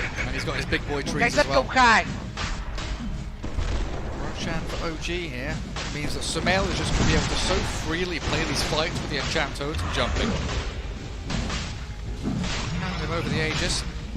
Shard in the pocket of Roshan as well. Sẽ lấy Aegis và sau đó tiếp tục who wants the shard this lên high ground của đối thủ đó. Or not. Night Hunter steals it. The anchor smash upgrade. Phân chia tài nguyên rất tốt khi ngay cả đến đấu theo cũng có cho mình một lượng tài nguyên tôi nghĩ là cực kỳ ổn trong vai trò của sắp một năm.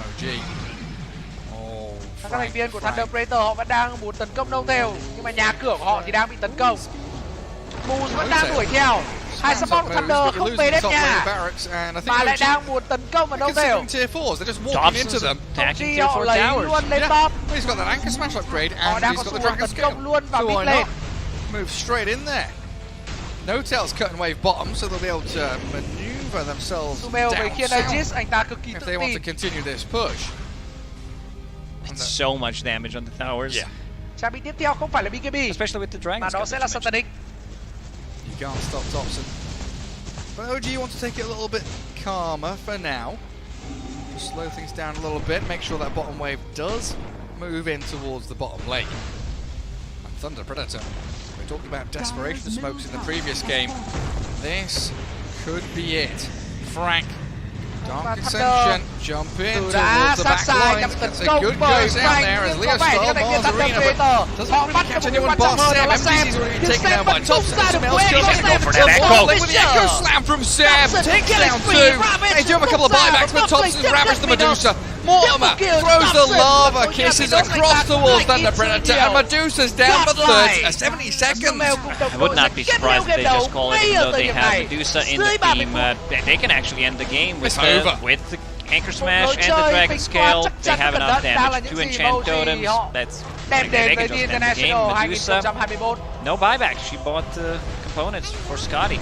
Now there's no coming back from this. Tier 4's dropping, they glyph it up. Tôi không nghĩ là với sự chênh lệch này bên phía Thunder Predator họ có thể làm hơn được nữa. Thunder Predator, they try to go on Earthshaker, who is extremely tanky. Ngàn cân treo sợi tóc, nhưng vấn đề tung dâm của Fisher và Echo Slam. Totem comes back into the camp and executes two people. Even if they catch Earthshaker, kết hợp cover của đồng đội đã giúp cho họ lên với phía OG. Yeah, GG's goal. We're gonna clear out the throw, just like that. Và khiến cho Thunder Predator họ nhớ trong một bài undefeated streak here. Chiến thắng ở game đầu thứ 2 đã thuộc về OG. Good start for OG. Một chiến thắng hoàn toàn xứng đáng. In bây giờ chúng ta sẽ cùng TI form, so far so good. They've shown kind of a style that they want to play.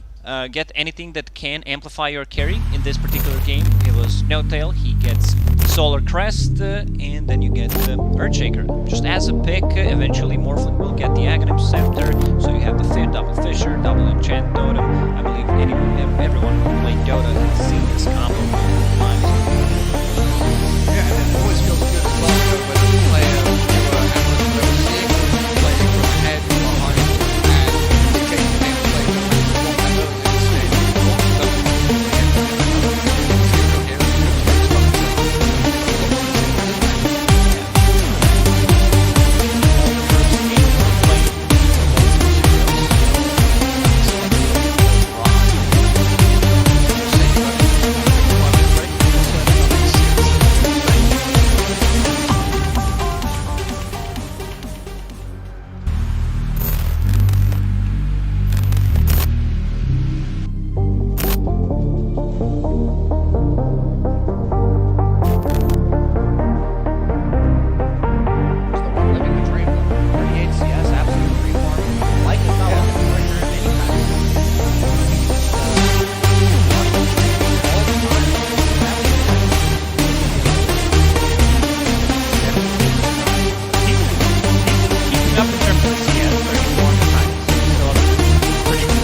But that really speaks to how tough this game has been for Ice's Lycan.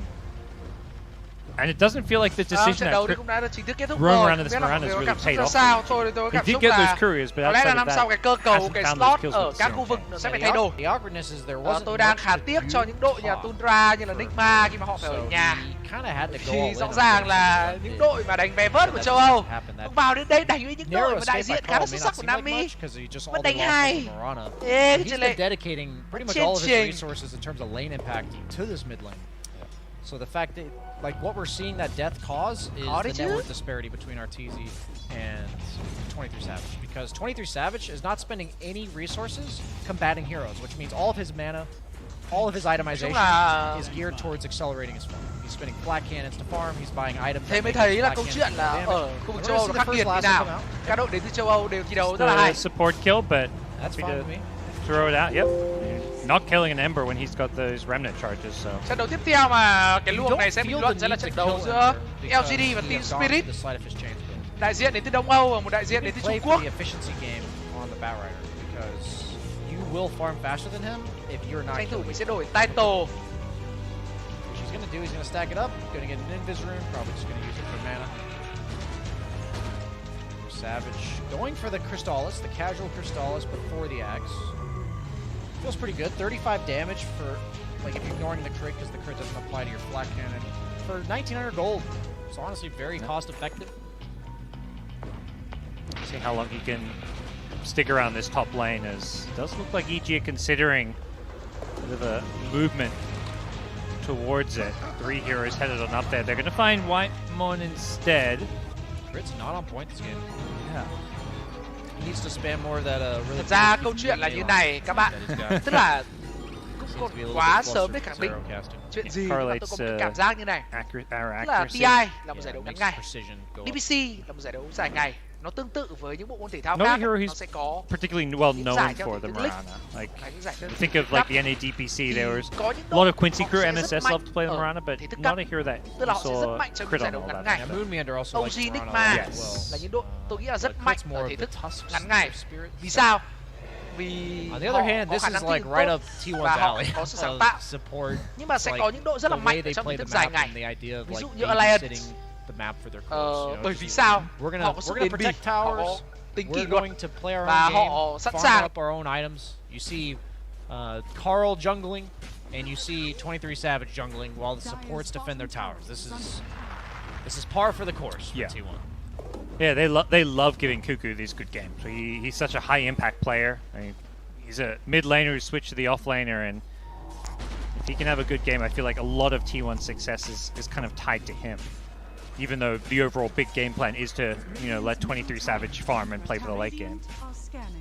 They are splitting Ancients, though. Normally 23 Savage would want these Ancients, but Batrider nowadays can farm Ancients. He is going to spend his time sticking those things up. Yep. Should have to get 10 holes charges before he can Firefly, because his Firefly is only level 1. And even though he didn't die mid, he did get pushed out of the lane. He's a full level behind Abed, who is, you know, level 8.5, so he needs this farm as well as XP, it feels like. He is, even though the Ember doesn't have the farming build, is doing well here as T1 look to mount a defense at this top tower. This rotation by Cuckoo. Yep, he TPs on up, they take out Fly, they get him with the dunk. But Whitemon will pay the price for this one. Cuckoo very tanky with his Vanguard. Can he find more? Maybe wants the Helm of the Dominator creep. Missile will chase down Ice. But I believe everybody has scurried away too far for T1 to really chase down anyone else. So Carl's got his Boots of Travel now, which is so important for his map presence. It allows him to get crucial kills on cores without ruining his own farming game, because he can TP to fights, but he doesn't have to TP to this. They got the damage for this one? No. Cuckoo, though. Ooh! Oh, even pump faked it, too. Okay. So Abed had to use 2 of his Remnant charges to get away from that. Is going to get a bottle refill, though, by Fly. Arteezy doing a lot of damage to tower bottom, but Carl is going to be able to rotate to this. Still has Firefly available. And they have Treant Protector to heal these up as long as they don't lose them. But they have so much tower damage between the Lycan and the Tiny. I can't imagine he can out-sustain all of this damage across all the lanes. Similar to Game 1, we're seeing two teams not looking to, like, you know, put their foot on the gas and, like, you know, charge at objectives or charge at the other teams. They're playing this more slower, methodical, farm-oriented game. Yeah, it's interesting. Whenever I say Gyro played like this, I imagine like 90% of the map farm that's safe is geared towards giving it to him. But the fact that Carl has been being greedy to get his Boots of Travel, which is standard on Batrider, it's not like he's misplaying, is causing it so that 23 Savage is second in net worth to Tiny, despite having pretty much a free lane. This is cool. Ice. You see there the Wolves blocking the Ancient stack, blocking both camps. We saw this Singapore Major. I mean, he's seen a lot with him when he played a lot of Nature's Prophet, and he would always do this with his treants. He micros them to block the enemy Ancients, or at least block them from being stacked. That is a lot of gold being denied from T1. That's super annoying. You don't want to be like supports can't deal with that, right? Yeah. Like they won't kill the wolf in time, so you'd have to be a core preventing that from happening, which is just not going to happen. If I'm a core and you're telling me I have to go protect my own Ancients by killing some wolves that give me 20 gold, I'm going to tell you to screw off. Yeah. Even though it's for my own good. And that clearly is the game plan, is to just play this slow game where we're farming, playing the efficiency, farming our triangles. So it is heavily paying off to deny your enemy's gold while securing your own gold. That is a great way to play this game. I'm not sure who outcarries who between Tiny and Gyro if they both get a lot of farm. Here come the Wolves again. They're going to be a little bit late this time, but you can see the idea was there once again. Even not blocking the camps, it's giving them good intel, because this time around EG are going for a smoke play. They want to get aggressive, and they see... This is the 5-head play. Don't block so that you smoke into them farming it. Yep. I believe T1 are reading this movement, though. EG themselves, they didn't block it because they get to farm it.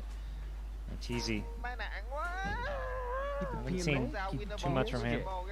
Alright, there we go. Crit's getting back on it. He's going to land his next arrow, guaranteed. I'm going to keep track of it for you guys. Don't worry, I promise you. If it doesn't work, it's because he didn't apply the promo code correctly. Okay, they're going to throw out the overgrowth. Should be a lasso to follow this one up. Have they got the damage for it? No, they don't need the lasso. Nice, well, that's really nice. Well played by T1. Chaining it perfectly. Oh, they found the relocate. The Wolves were there. Arrow catches them. Didn't need the setup. Like I said, guaranteed to land. So, consolation prize for EG. Yep. At the same time, though, somehow they're up by 2K. I guess it's just the map efficiency that they're going for, like by stealing the Ancients and getting the Ancients. Clearly that adds up a lot. And we saw it the one time. I don't know if I may have happened several times. I feel like we never really saw that stack other than the one time the Batrider farmed like a triple stack. So T1 is farming on a lot of heroes. Cuckoo's getting his Blink Dagger. Carl's going for his BKB. And, you know, Gyro's Gyrocopter. He's going for the Ags, but he's going to be farming for a little while. And suddenly we've got a Tiny with Shadow Blade. And just to do some quick math, the Shadow Blade gives you 175 damage. He hits for 240. So that means if he hits you twice, that is like 640 damage. Plus the Avalanche Toss combo. You know, let's just assume that's exactly 680 damage. Okay. That was just a random number.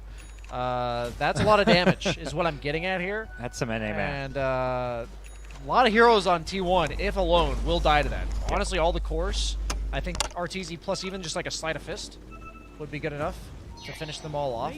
So now they're going to have to play like the buddy system while they're all trying to get items, which is going to make things a bit awkward.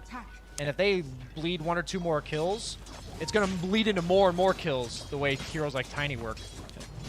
Feels like one of the issues that we're seeing for T1 is there's just not enough farm to go around. Like, Barrow's like, I kind of want to farm this triangle, then Gyro's like, no, I get priority. So instead, they're going to go for some kills. They find another opening to go and Ice up top. And he gets taken out. Yeah, there's not enough farm to go around, so at some point you have to make other plays, and they're going to find a kill there. I don't think EG cares about that. Like, what would Ice be doing otherwise? He was pushing top lane. That's pretty much his job in the game, and he's just going to respawn and push top again. So what this is doing is T1 is buying more time to farm. So EG doesn't care about that, but T1 is very happy to have that extra minute of space that they get from that. Fly getting some nice deep wards down with the help of the Moonlight Shadow. Tucking himself in. Does not have a TP to get out, so we'll see. Looks like he's going to be able to scurry himself out of there undetected as EG, continue to maintain this gold lead. It does feel like T1 don't have that hero that can safely push out these lanes. Like, every time I see their close farming, it's like, okay, they're in the jungle. No one seems to be able to do what we saw last game from, like, the Snapfire, where it's like, okay, I'm gonna just go and double nuke a wave and we're good. Yeah, we're seeing how Arteezy's playing, right? Most of the time when he's not hitting lane creeps, he's just sitting invis and Shadow Blade, hoping to catch somebody out of position. And you have to imagine it from T1's perspective. You know, if Carl's considering showing himself on a creep wave, what if there's an invisible Tiny there? It makes you second guess every little thing you're doing on the map, and you'll hesitate to farm creep waves that you would otherwise feel safe to farm, and that will naturally eke out just a little bit of net worth lead over time for EG, but it has stagnated. 23 Savage is farming quite fast. He's got the Ags now, feeling pretty tanky with the stats build. Got like that extra 200 HP or so. Yep. So I have that burst. Cuckoo not really feeling like he can do anything maybe, or doesn't have to do anything with his Blink Dagger because he's got it now, but he's kind of just still doing the same thing. They got the kill on Ice. But since then, he's been chilling. This Fly Vision game, he's just got sentries littered around this dire jungle. He's got the Observer Ward, he de-wards there with the help of his Courier. May pay the price for it, but similar to the Ice kills, he is probably not really going to cost EG a whole lot by going down here. He aggroed the jungle camp in order to have the creeps hit him so that he would spin more. That was really cool. He like went out of his way to stop attacking Fly to draw the aggro of the creeps. Also, they killed the Io, so EG getting a support of their own and a tower. Yeah, they are finding all the good trades on this map, it feels like. Up to a 3k gold lead. They're down on kills, but not the number that's particularly important right now. I really think the difference here is that both teams need to push waves, and the fear is like the threat of the kill threat of both teams. Like you have the Lasso plus Axe Call, like pretty scary. And then you have the Tiny off map with the Mirana. Both very scary, but Lycan can push waves safely with his summons, and Tiny is incredibly tanky. You're gonna have to dedicate like 3 or 4 heroes minimum to killing him, and EG just kills towers really fast. Like if they ever get to the tower itself, despite the tree armor, Lycan Tiny, that is about it. The most tower damage you can have. We talked about last game having virtually none. And now that just has netted a 3-for-0 tower lead for EG, despite T1 having the Treant Protector, who's usually meant to keep those tier 1s alive. T1 getting a bit fed up of losing this economy battle. They got to be feeling frustrated having their camps blocked, these wolves just constantly scouting them out, preventing them making plays, blocking their camps. And they try and make a move bottom, it just doesn't connect, and while that's happening, EG's just walked their way into the Roshan pit now. It's honestly pretty genius by EG that they are just playing for the objective pressure, because the thing about T1's draft that I'm seeing is lacking is that they don't have objective threat until Gyro gets a bunch of items. Until Gyro's hitting really hard, they can't take Roche efficiently, they can't take towers safely, and every time EG forces a rotation from T1, you saw them take mid tower earlier, now you see them taking Roche. Both teams are farming about the same amount, I think, but there's just objectives for EG. That's pretty much their entire net worth lead, and there's no easy way for T1 to get objectives, and so every fight they take will be on their own side of the map, which means they're kind of having to fight their way out of this containment that EG has. And if you're always on your own side of the map taking fights, that just never leads to objectives of your own. Yeah. Yet to take a single tower at 20+ minutes in, despite, you know, having some kills, having some top net worth on a gyrocopter, they just aren't able to put together that move or that play that will open up the game. Now they've got to deal with an Aegis on Arteezy's Tiny. He's really the big threat, the big carry of this game, at least for now, it feels like. They have a timing, though. Batrider BKB coming, Satanic on Gyro coming, and Axe BKB a little bit slower than those other two timings, but they're coming. So that's, I mean, it's just a matter of T1, how much time do they need to buy? What are they waiting for? How many of these big items do they think they need in order to make the play to change the status quo of the map right now? Gets slightly scattered out, but Crit doesn't have any good way of catching him. No Yule Scepter or anything. Has got the Spirit Vessel, so that's going to make life that little bit trickier for these healing supports of T1. They don't want to bleed. The T1 has said they've had enough of towers that they've given up. Yeah. Even 23 Savage inconveniencing his farming in order to defend this, as he does have the Satanic. He is the strongest core on his team to defend towers at this point. Axe doesn't feel comfortable getting initiated onto. The whole point of that hero is to go on them. And Batrider, without a BKB, I think he just dies to a single Searing Chains. I think that will be full to 0 for him if they have the arrow follow-up. But he's got the BKB now. Going for the shard. Philosopher's Stone on Bat feels pretty good. Ooh, yeah. You're pretty much never attacking. Poor supports. They're like, yes, Philosopher's Stone. Oh, okay. Never mind. You can have my hand-me-downs when the tier 3s come out, says Carl. I mean, he's not had the easiest game just because there's not been much farm on the map for him, is it? Arrow finds the Axe here, but no follow-up. Cuckoo will be able to walk himself out of there. See, he realizes that he already cashed in on the previous one. He's landed 3 arrows since, that he now has to refresh the arrow accuracy count. 3 charges, just like the Loops. Yes, exactly. Thank you, Crit, for showing people the way. As Grove Bow on Gyro, that's a nice item. Very nice, yep. Let's see, what does Tiny have? I believe he always chooses Fade Grenade. Yeah, he always chooses move speed items on Tiny because the hero lacks mobility. Holy Locket on Witch Doctor. He's got the Yules plus Maelstrom on Ember. Just a little bit of item catch up here. This is feeling like the more classic EG game. Like we're gonna just farm you out. We don't care about kills. We'll poke at objectives, force a rotation. It's the starvation Dota. But here come T1. They're fed up. They get a Blink Call initiation onto Crit's Mirana. And EG, the second they see a 4- or 5-man smoke getting towards them, they'll sacrifice one and go farm elsewhere on the map. They're happy to give up 1 kill as long as it doesn't lead to an objective, as long as they continue farming. The way EG's lineups always work is so fascinating because their heroes individually always function better than the opponent. And T1 knows this, so they're trying to force these 5-on-5s. But now T1's separated. That's a relocate back in. Jump in from Abed, finds the eye on the backlines here as Cuckoo does get helped out by the Living Armor. The flak just spreading on out here. Have they got the damage? I don't believe they do. Toss coming up, the Gyrocopter in some trouble here. He's been left alone. Can he heal himself back up? He needs the IO support as well. He is healing. He's doing a good job here, but it's just not quite enough. The damage isn't there. Even with the tether, he's keeping himself alive, but his teammates are just falling one by one as Arteezy gets an ultra kill. Can he get the Rampage? He need to cancel a TP. He won't get the chance to do so. He gets denied the Rampage, but EG convincingly win that fight. I didn't see if Crit landed an arrow, but clearly he did because he's refreshing just in case. He might have landed 3 arrows worth of a 1 arrow, but I don't know if you can give EG Tiny.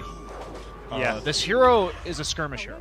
You pretty much never want to take direct 5-on-5s where both teams have 5 heroes to start the fight.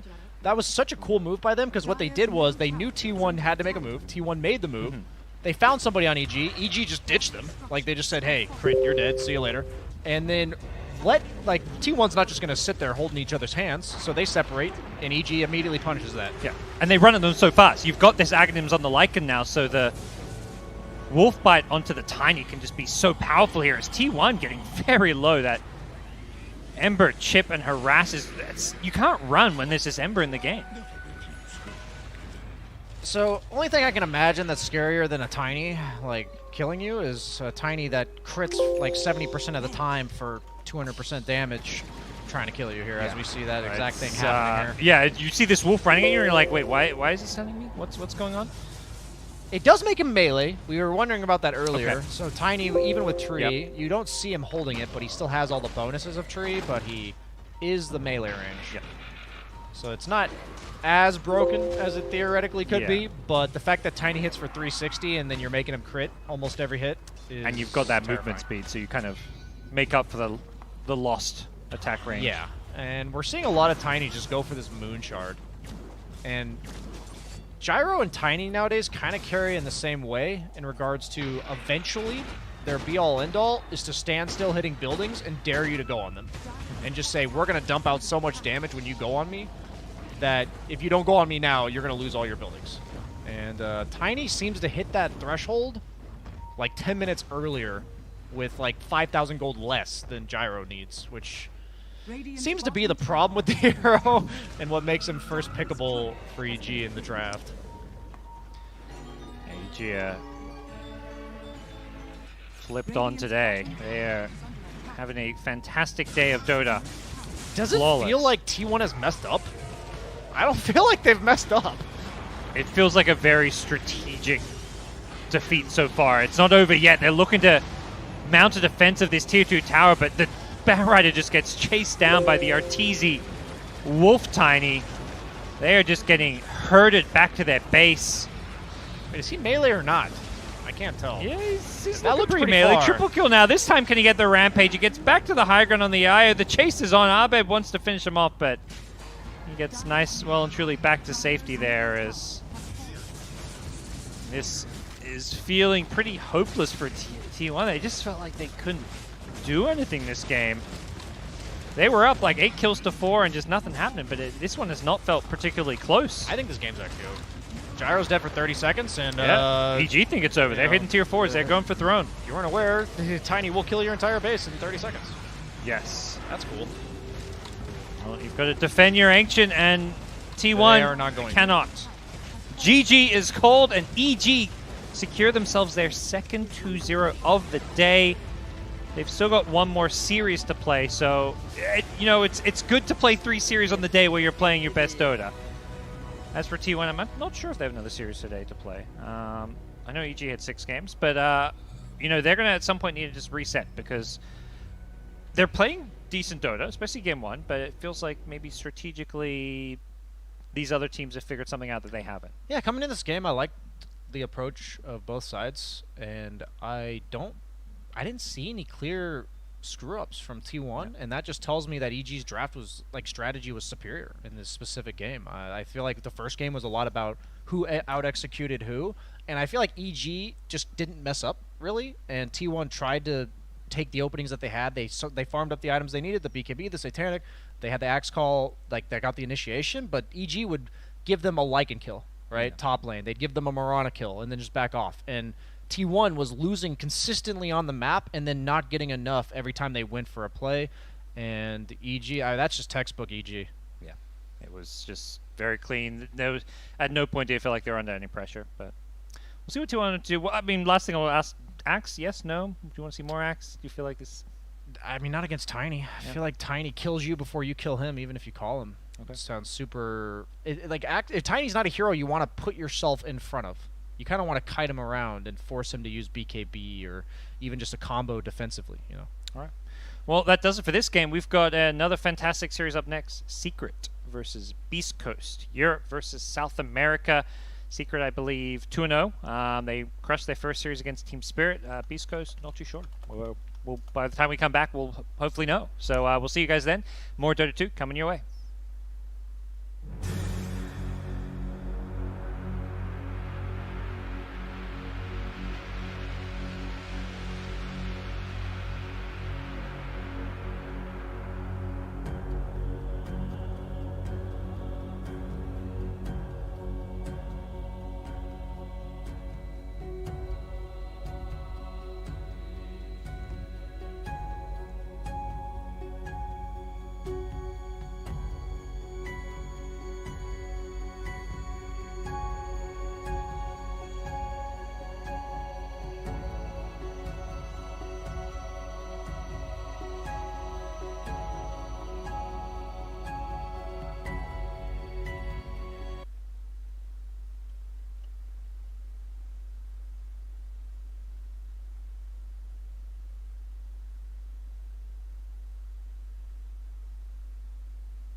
демона, и на этом, по сути, вот оружие против Морфлинга заканчивается, потому что Тини 1 в 1, но он не перебьет Морфа.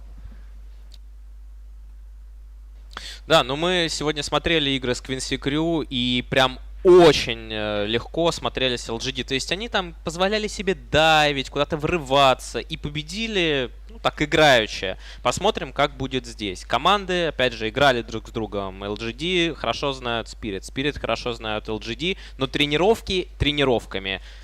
Все время на турнирах происходит, на турнирных играх совершенно другое.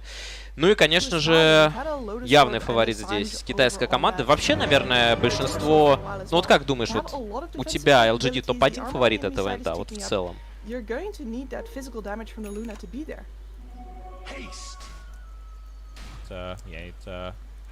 almost has to be coming out from the Luna in most places at least to be able to secure these team fights in their favor, because that heavy nuke damage on the side of no techies, we've seen it surprise several heroes so far. They're trying to do the same thing again, and they surprise them off guard as well, but a beautiful curse is there. Watson's popped this Eclipse as well. They're gonna able to take down Dame. He's at 1 HP inside the face shift.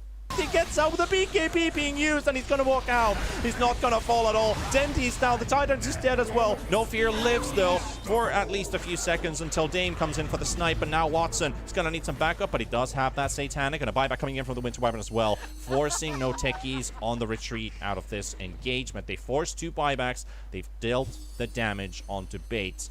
And that was a double Ravage used as well during that team fight. So there's not much left for Bait, but they're still going to try and push for an objective.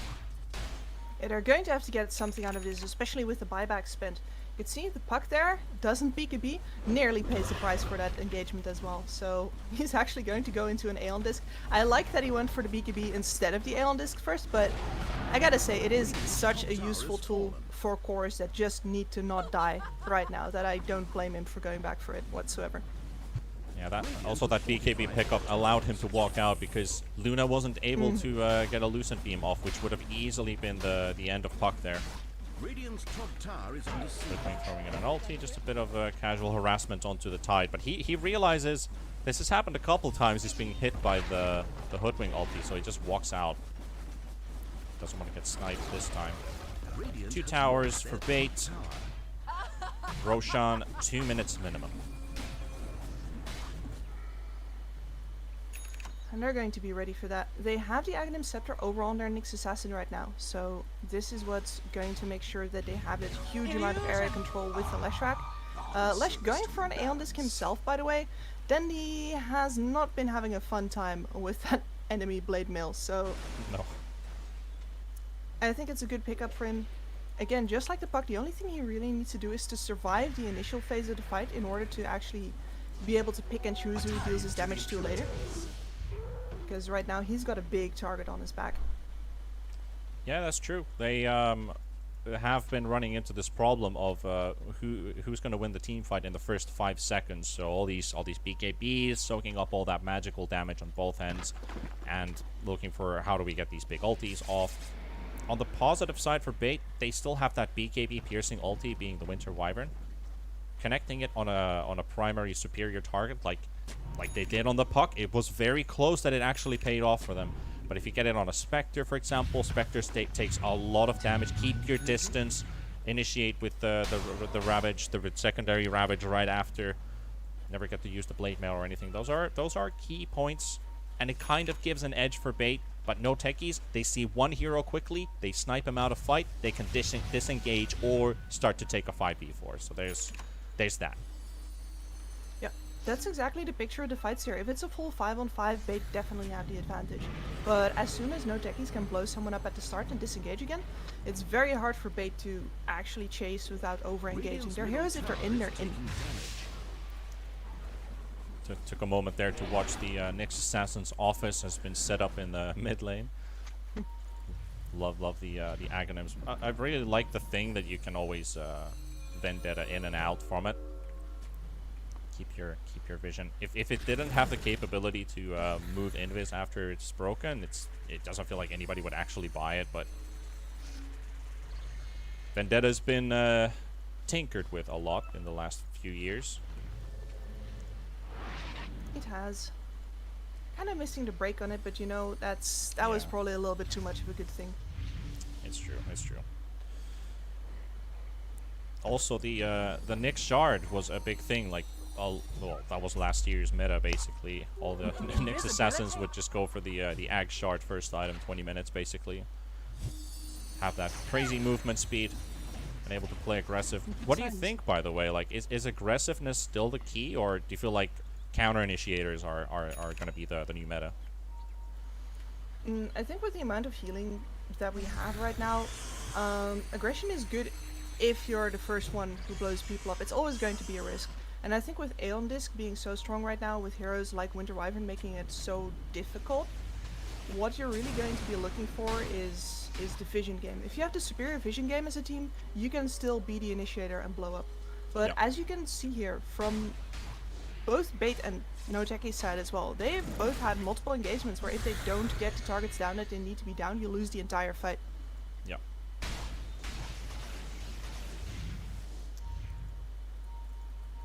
I just realized that can't actually see the Roshan timer behind the UI, but it's under a minute for Roshan to spawn. Both teams know it. Nyx hasn't moved a single inch from this Roche pit, and they probably know he has to be somewhere around this area. All the 10 players are in this small area right here.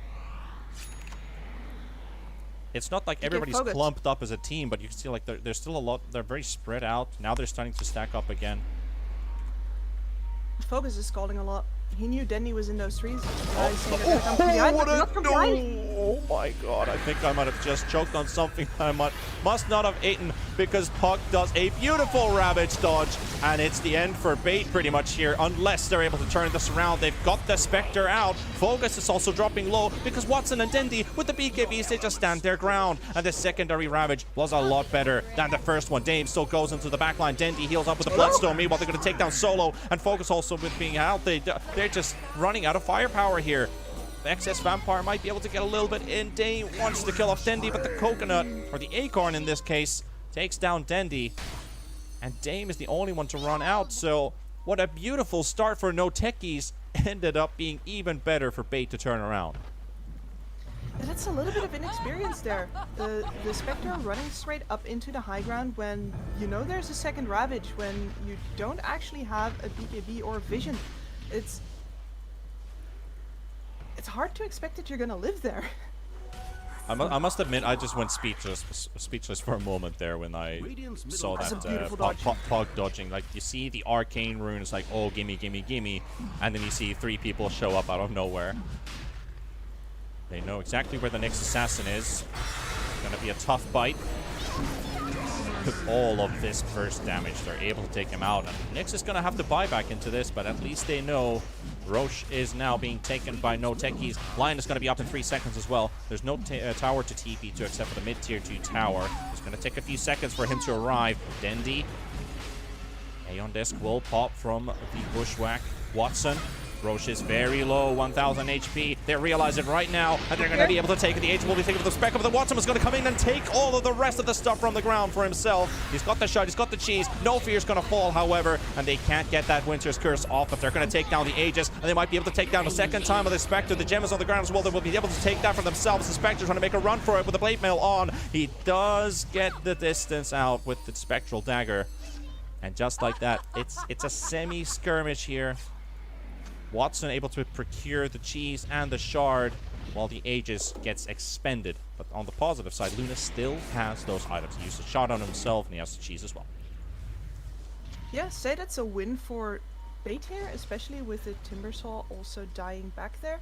Luna is getting more and more ahead, and it's getting to the point where you can see that even though she doesn't have a BKB anymore, she isn't actually dying. With the Satanic, all of the extra tankiness as well as the Butterfly, it's too hard for No Techies to sort of casually take her down, you know, with a finger, with a puck rotation. It's not happening anymore. They need to engage for that now.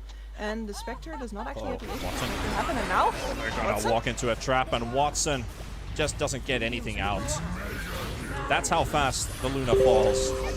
Dendi uses the cheese, but it's gonna be a tight one. The stun connects on 2. Dane takes a lot of damage. BKB, but the Ravage will not connect on the puck. It will hit everything else though, and that might just be enough. The Spectre's at 200 HP, but the Tidehunter runs out of mana. They're gonna have to let him walk out. Excess Vampire on the side. The Curse will be dropped on top of the puck, and No Fear wants to kill him himself with the Lion's help. But it's not going to be enough. It's just coming one by one, and it's still not enough. And Nyx is still throwing these stuns, but you're not going to stun a Lion who's just soaking up all of this mana. No Fear, look at that HP regen. It's pretty sick, though. Aeon Disc pops off Dame, but Solo, he gets the finger off and gets a kill. I don't even know what's going on in these fights. They're like... They were under an Obs ward. This ward on this cliff right here revealed Watson coming in. And you saw how fast Luna dropped from 100 to 10% and then being hexed for the rest of the fight. Yeah, I mean, I was talking about how she's hard to take down now, but not if she throws herself in front of the bus like that. Yep. I don't know what kind of metal you have to be made out of. Pretty heavy metal in this case. Watson. Gonna be up in 20 seconds. Lame pushing down mid. Focus does have that flamethrower available, but they're gonna hold on to it for now. Dire's middle tower is being attacked. Did you see what the Tidehunter just bought? Talking about the Deso? I am talking about the Deso. That is a fun item. Yeah, I mean, Tidehunter with AoE Anchor Smash, and you have the Gush for extra minus armor. I think this is all towards buffing up the Luna, but surprising is there's no Solar Crest, but instead the Deso. So why this way? Why Deso, not Solar Crest? What do you think?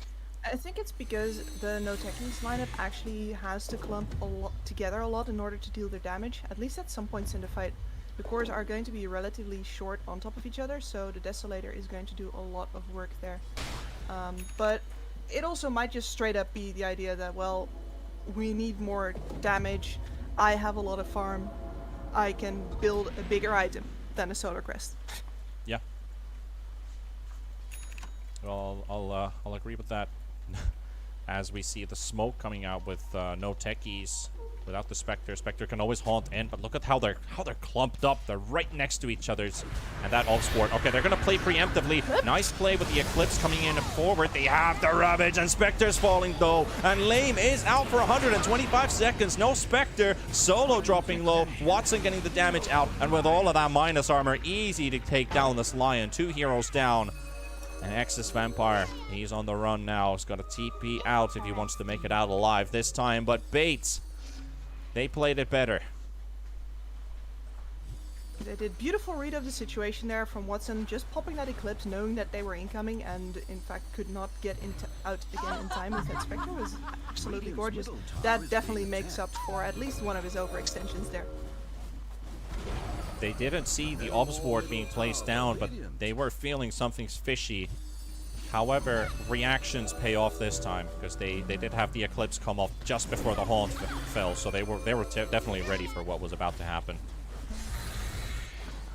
Might have been one of the smokes. Might have been one of the smokes that popped with this Ops Ward placed on the low ground. I missed that one. Yeah, the smoke on the Tide broke. So they knew somebody was coming up there. They also actually popped Carapace on a Nyx Assassin already, but no way to know for sure what was going on until they actually engaged. Yeah. But with all these BKBs on the line, Pog Aghanims is still an option. Because that might surprise a lot of heroes, knowing that the going through spell immunity and then running to max range and got stunned. Then you're stunned for like 7 seconds. And 7 seconds or 6 seconds, however it is, it's still a lot of seconds that you're going to be sitting in that stun. It's more than BKB charges on the Luna. It's just 4, but it's just 4. Oh, okay. So it's the old one that I was remembering. My bad. You're old remembering info. the old one. But still, 4 seconds. It's still like your almost entire BKB charge might be spent, because the time it pops, you pop your BKB, you start running around. It's like already 1 or 1.5 seconds gone. So by the time it ends, you don't have any more magic immunity, and you're very defenseless at that time. Same goes for the Leshrac. Not too far away from it either, so that might be a big game changer. However, this time, no techies are playing Turtle. So this has been very, very back and forth. Very exciting game number 1 here at the lower bracket. Elimination best of 3 with no techies and bait. And they're playing as if this is the last game already. It's just the first one, guys. Yep.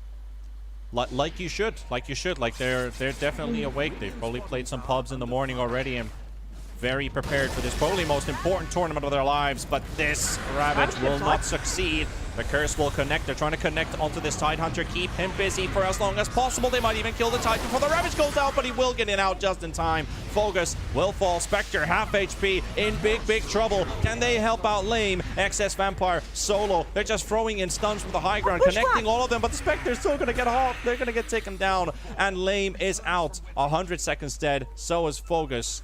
What do Bait do from here? They still have every core remaining and all that damage to be given. There's no Roach for at least 40 seconds. They're checking that one first.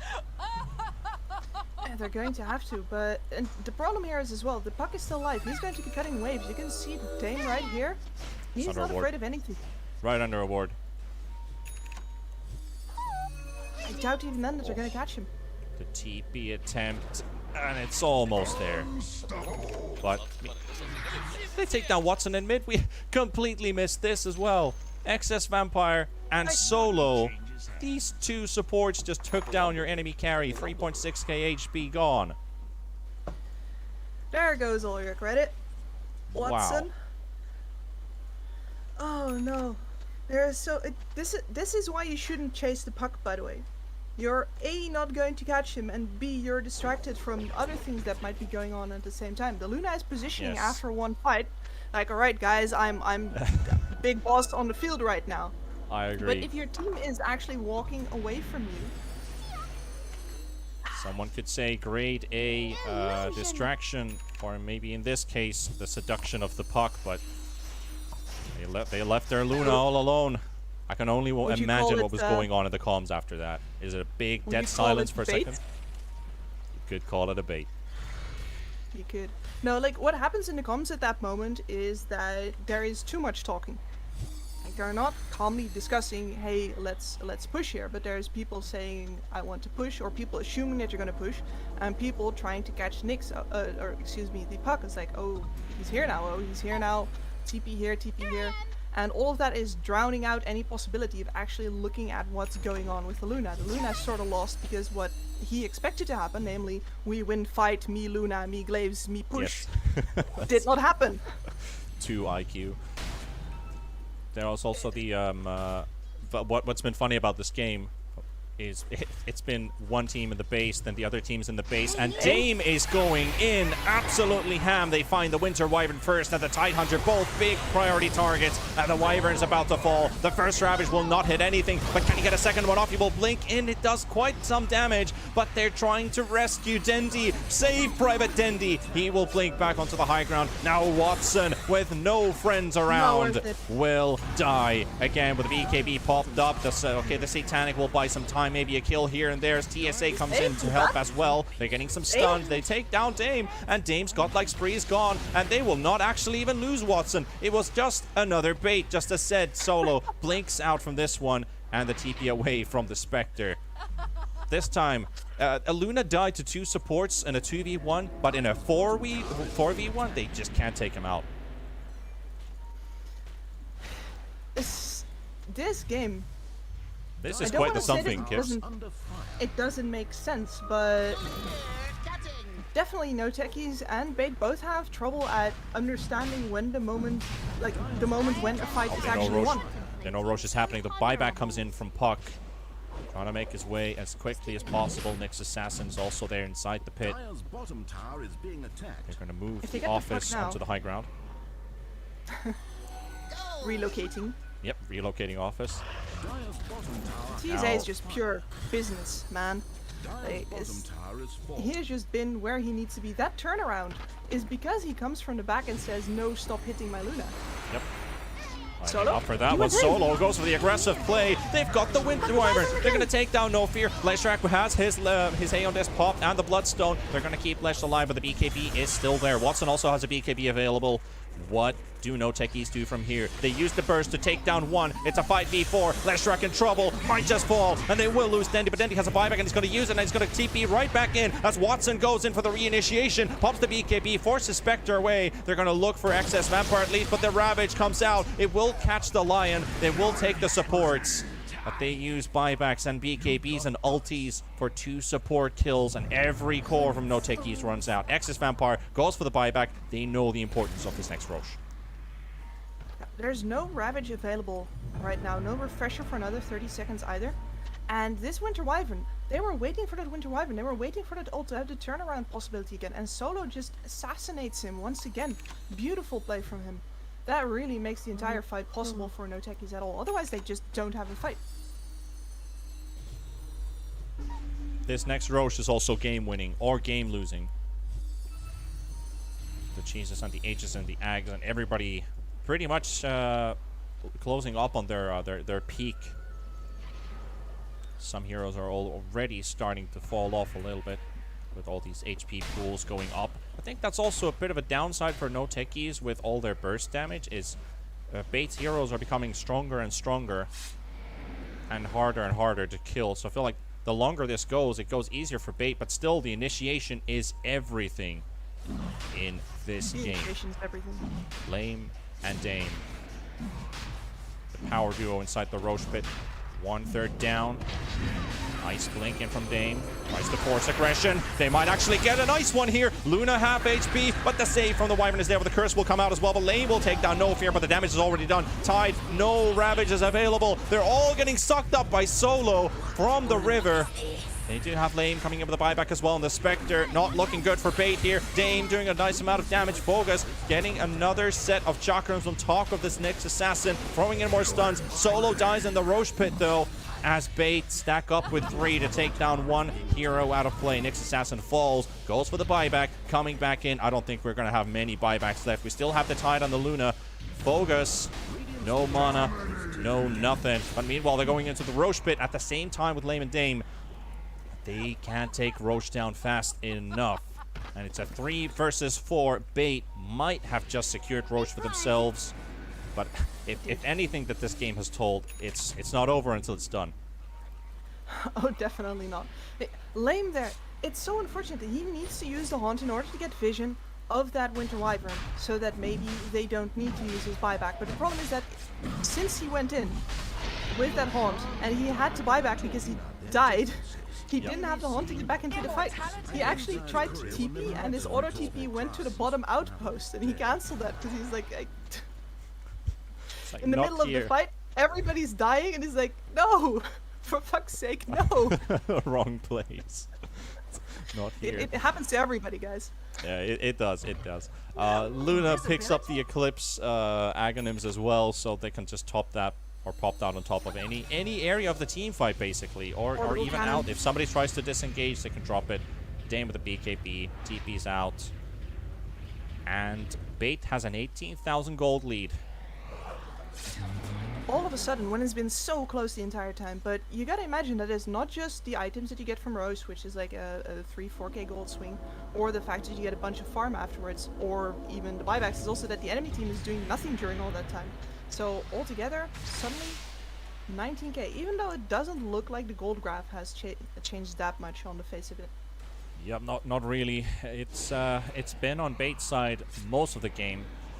But if you just look at the graph, it doesn't tell you the whole story. But however, it's been quite some time since we've seen somebody pushing on the high ground. This time it is Bates. Looking for the first tier 3 of the game. Hexed up, Luna half HP. Beautiful Ravage from the Tidehunter, catching 3. 2 seconds for the refresher to be up. Might be a great timing for him. He's waiting for it. He walks in, refreshes, gets stunned by Solo, waiting for it, but they're going to lose no fear. There goes the Ravage. The Aeondis will pop from Delvin well. As Focus tried to walk out, Lame will be taken out by Dendi. And one hero lost on both sides. Dame still trying to do some damage. Watson's got 30 HP, and that Aegis will finally be taken out. But they've already taken the tier 3. They've almost taken the melee racks, and they will procure it as Solo gets stunned up, gets taken out by Dendi. Double kill for this Lishrak. They might just end the game here. They're looking for it. They're going straight for it with the Desolator Anchor Smash onto the buildings. As they have those shards picked up, they will be able to take down. They just melt through the buildings, and Bates are walking through the Ancient falling, and they will take game number 1. GG called. Ancient falls. It is Bates for the victory. Man, this is what Watson wanted to do all this time. You know, both of those times when he got caught out with Luna, it's because he was too eager to get to this enemy base. And it's gotta feel good for him to finally get to do it here at 55 minutes into the game. What a brawl between these two. And it definitely took a long time, but yeah, as I mentioned, there wasn't that many high ground pushes. It was both teams basically waiting on the high ground to maybe smoke up, wait for the abilities, and go back again. First it was Bait sitting in the base, then it was no techies in the base, then it's Bait back in the base. We're fighting Roshan. The Roshan fight stretches for like 3 minutes. Somebody gets a pick off. Okay, finally we're looking at they're taking Roche. The other team takes it back, and it was such back and forth, and really tells you the scoreline 36-37. Also telling that this is the important tournament that these teams are playing for in the elimination round. What a game 1, Kips. Absolutely crazy game 1, and you couldn't expect less from these. You absolutely couldn't. I really like that both of these teams, even though there's clearly mistakes being made, that they still give their all. It's not like one team suddenly collapses because, you know, Lame didn't actually get to do anything in the team fight, or because, you know, Dendi killed himself on a blade mail. Watson overextends. They kept on playing, they kept on making their calls. It's very clear here that everything is on the line. And there's a lot of plays in this game that we didn't even get the time to talk about because so much was happening. Some excellent pickoffs from Solo, some great use of the Lotus Orb by DK Fogas. We could actually see the last fight there was a reflected Winter's Curse, which is one of the ways to deal with no fear in general. And that the whole time that No Techies was doing well in the game, it was just based off of them being able to pick off No Fear without losing too many of their heroes. And once Bates started playing around that better again, we get that twist in the tail, we get that turn, and eventually they get to take the high ground with those Luna bouncing glaives. Finally. It did, and the first game comes to a close, so don't disappear anywhere. It's a best of 3. We've still got at least a map 2 to go, so we'll be back in a bit. Invoker. Well, we have 2 Dendi classics on the field now, by the way. No Techies picking Dendi. Pudge into Dandy. Yeah, we're picking Dandy into bait. Templar Assassin. TA, okay. Safe lane TA stuff coming up maybe, because this is a Eastern European special. You have been playing TA and POS 1 role. We've seen the Viper POS 5s as well, so I don't think this might just be a safe lane TA. I have myself not seen 19 Dame on the safe lane yet. I do think he plays it sometimes. I also do think that Lame switches over to mid sometimes. I know he's played it in pubs. But I think they'd only really do that if they think the laning matchup is not good enough. And right here, they've got themselves an Invoker. The TA is going to do just fine. Yeah, I mean, the lineup is looking pretty decent here. Starting to think about the lanes as well. You've got Lion and TA could fit pretty well. I think Grim and TA could also suitably work well. But I would like to see the Grim with the Pudge, just because of if Pudge is 3, you have the Enchantress up against you. Grim is probably a bit better in trading with the Ench than the Lion is. Maybe Lion is useful with the crack control on all those jungle creeps that the Enchantress is going to be dragging along in the lane. Plus the mana drain to keep their mana pools low as well, so they can use their special abilities. Could also be one thing to look at. Though Bait hasn't really revealed their safe laner pick here, unless they're going like, let's play Mag carry if you're playing Pudge. Because Mag's decent against Pudge in the lane, but I don't think they're going to play a Mag carry. They're still saving that last pick. This is the type of game where... That's actually a hero I was going to say might be Bait's carry like hero, because it goes nicely with the empower from the Mag, which is the Juggernaut. So a potential block pick here, with the Jug going safe lane most likely, and TA back into mid for no techies. That's just my guess. Creep wave in order to get those reactive stacks up if he wants to go for that, or he wants to use Timber Chain at the same time. So they're confronting him. They're poising to confront him before he even enters the lane. And right now, they're poising to confront him. Schofield is mid lane, warding the small camp and potentially looking to deward anywhere else. So he's not there yet. It's going to give Matu probably a free creep wave, which in a matchup like this, which is kill heavy one way or the other, can make a game-changing difference. Yeah, he just can't come out. Puppy's just chilling with Treants, has the Blightstone too, so I mean, Timber, not much starting armor, does have the Ring of Protection, but that's tough for him. Look at some of these other lanes, a lot of damage going back and forth in the mid lane. Chrysalite getting very low there. We're going to see how they look to salvage some of these lanes. I think Schofield already recognizing this bottom lane is going to be tough without the reactive armor, is looking to pull these. Look at what Puppy's doing! That is such a cool move. Drags the wave with a Treant. So Schofield, it still moved the creep wave, but it's the jungle lane. Yeah, the 4th lane. Have you heard the stories? And Puppy just trading right clicks with Schofield here. Has ice shots, but what a really clever stop for him. They are completely keeping Whisper away. He has hit level 2. It looks like he wants to grab the next wave, which will succeed grabbing doing the other way. Yeah. This is clowning. I don't even want to look at Oh, okay, he's taking it under tower. He's like, okay, you can have it. This is too inconvenient for me. I think he's going to wait till he gets his boots first. Oh, he's going Glove of Haste first. Okay. Ursa's a really weak laner nowadays. Yep.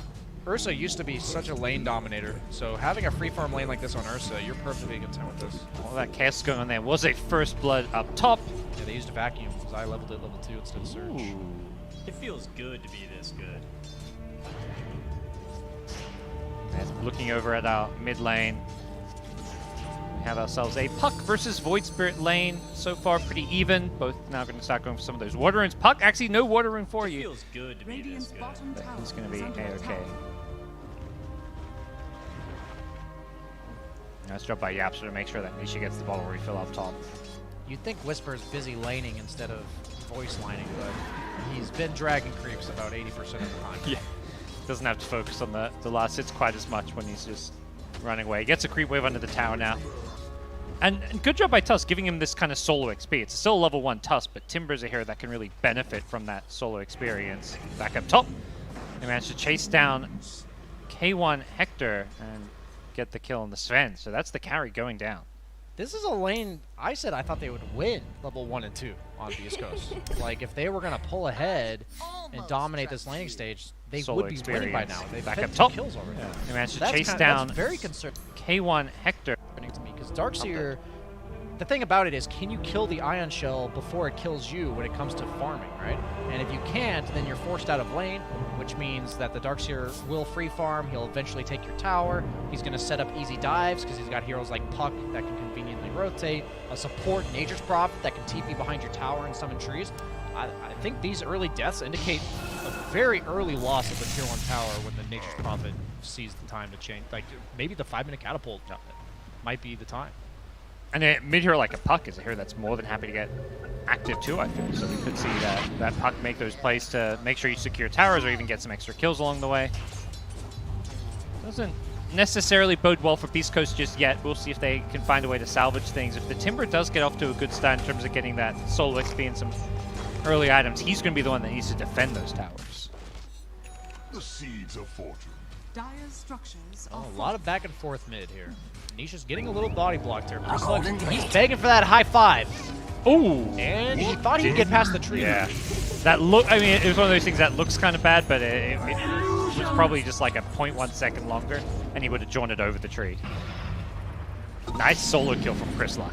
He's a player that needs to step up if Beast Coast want to take a game or games off Team Secret.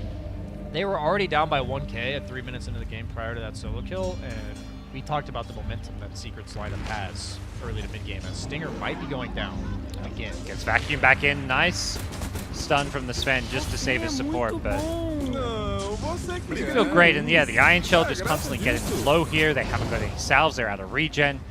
This is bad news for them in this top lane. That solo kill was pretty massive, getting out, because if they weren't winning mid, like I think if Chris Luck had died to Nisha, it'd be like because they'd be losing all 3 lanes. But now we're feeling okay. I'm just concerned if K1's gonna have the space to farm the stacks that Sven generally needs in order to hit that crucial timing. Usually he gets his first item, then he gets very quickly to his second item. And Schofield has been stacking. Not stacking the Angels yet.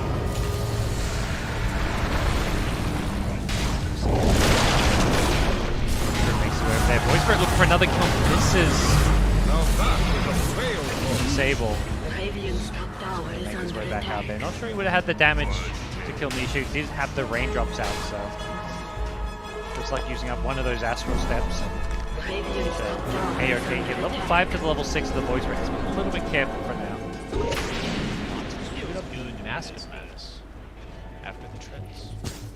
This is a throwback if he ends up going for it. I think it's been a couple of years since I saw Mask of Madness first. Tuck guys again. Okay, it wasn't solo, but Tusk is not exactly a support you'd think that kills a Puck.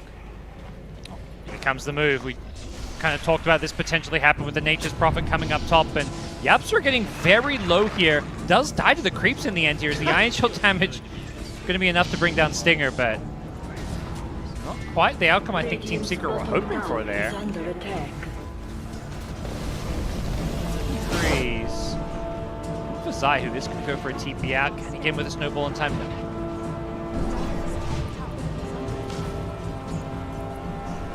This has been a fantastic showing from Chris Luck so far, finding multiple kills and a lot of pressure on Nisha's part. He's died twice now. Gets the rune as well. 50-50 exchange going his way. Tries to just D-Ward, gets caught by a Dream Play. I don't know if they've got the damage here. I believe he should be okay. He's not going to be wearing off, but Chris Luck just gets himself out of there as Puppy comes seeping in just for the D-Ward.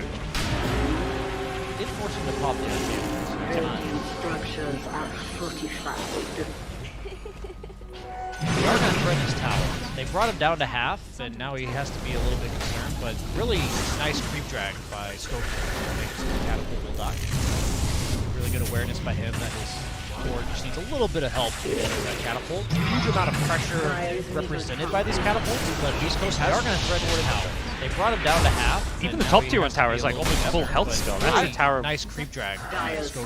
Oh, that's the tower you were kind of saying like you expected to maybe drop early with that Nature's Prophet rotation. Yeah, they managed to survive that dive where Yapzor went down behind the tower.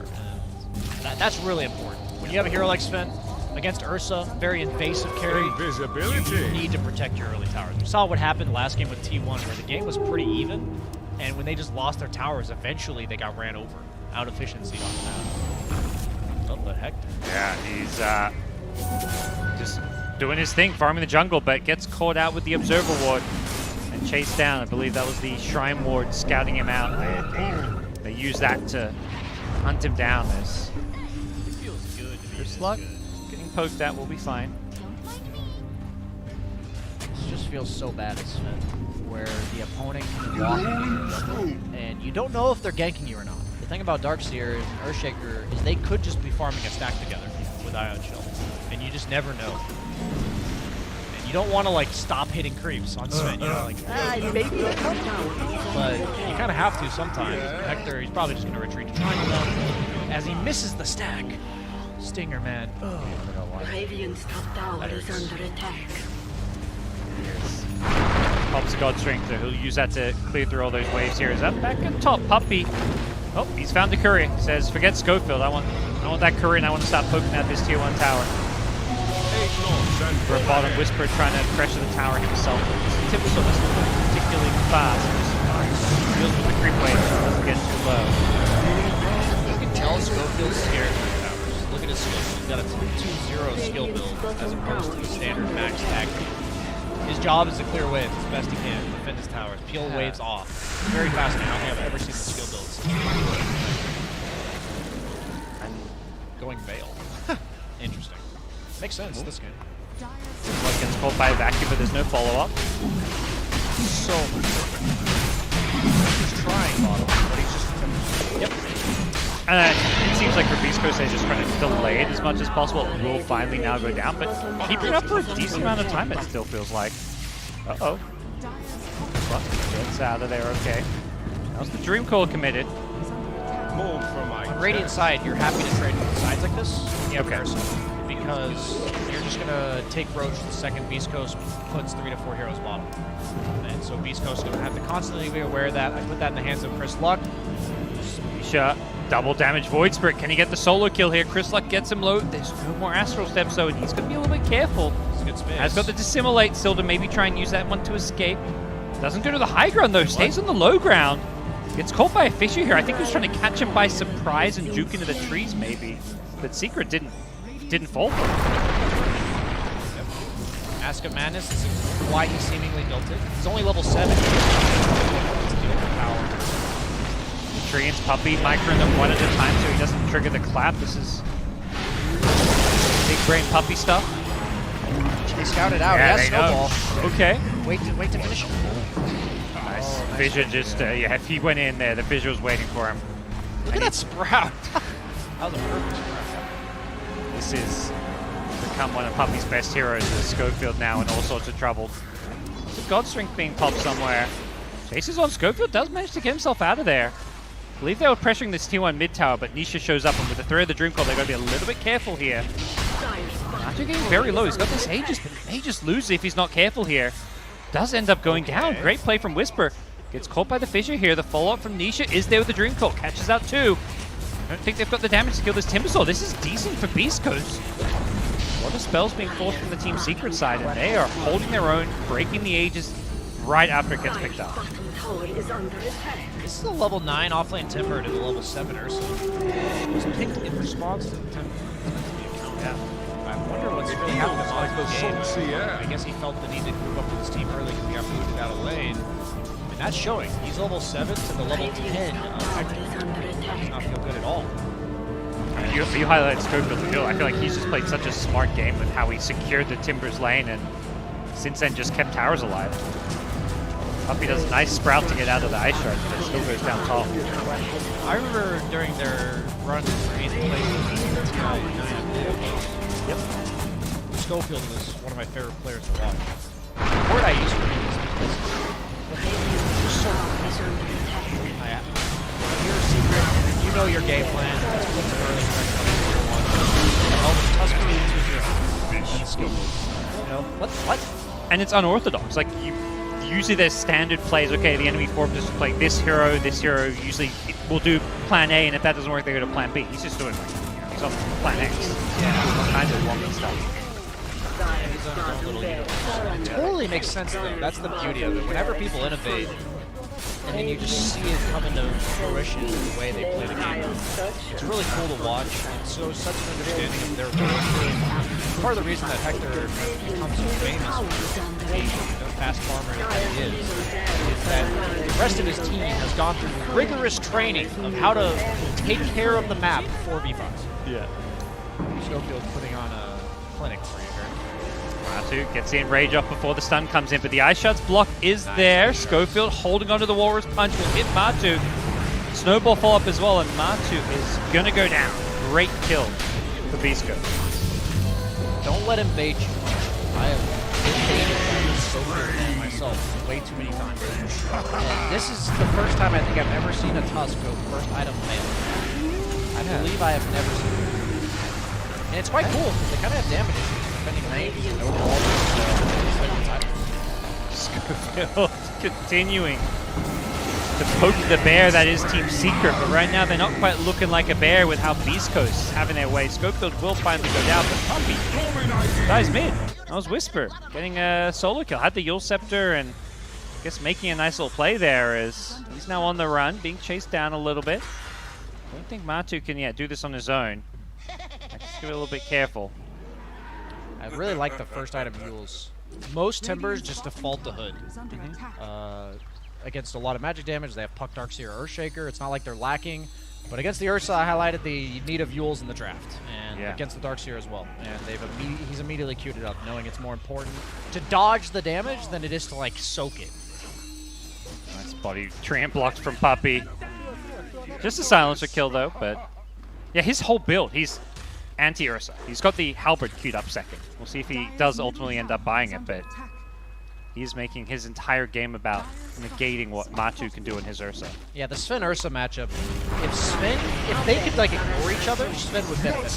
But if the two heroes are forced to interact, then Ursa will. And Whisper's like, I'm not going to allow you to do this. Set up.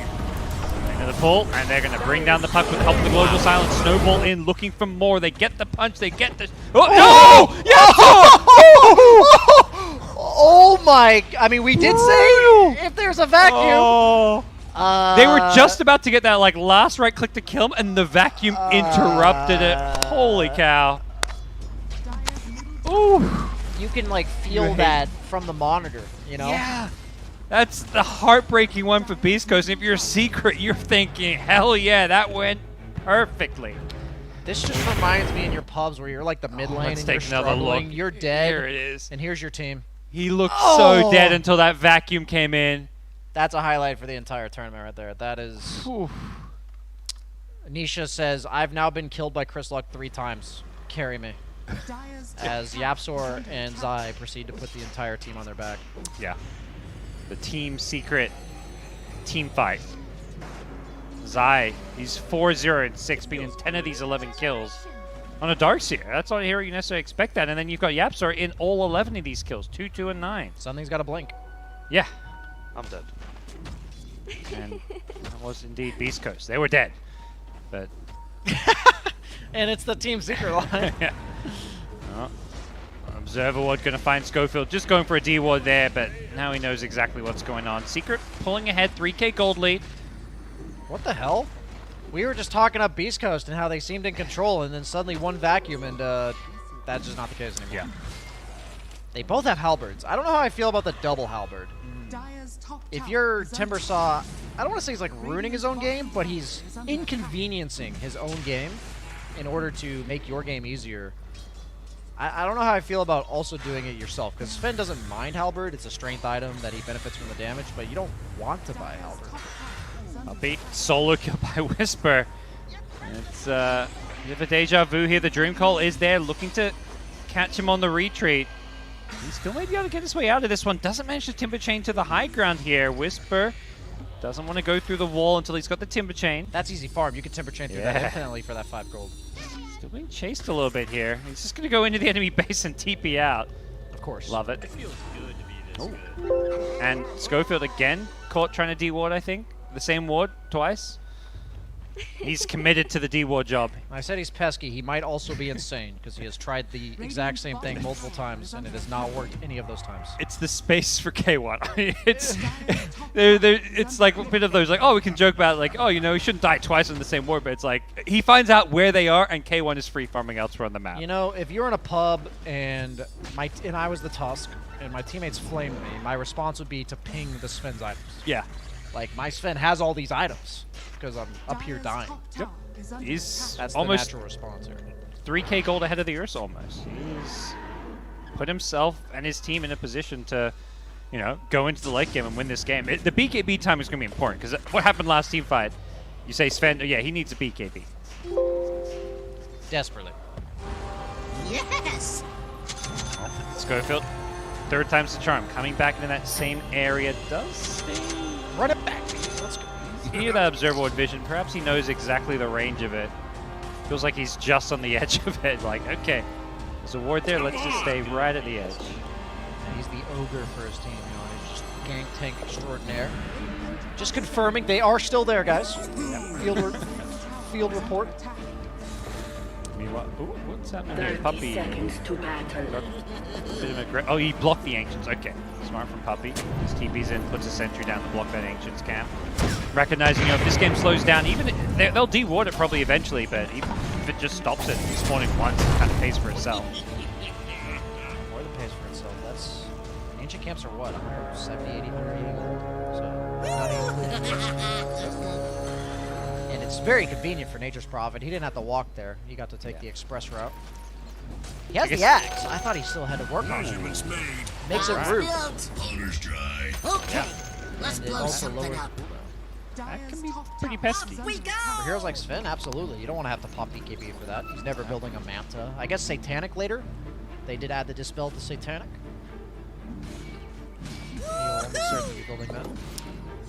K1's goes BKB coming out. We'll see if Beast Coast want to make a play off this. They've already smoked. Sven likely going to look to sync up with them. They know this second Roshan is there with the Aghanim Shard.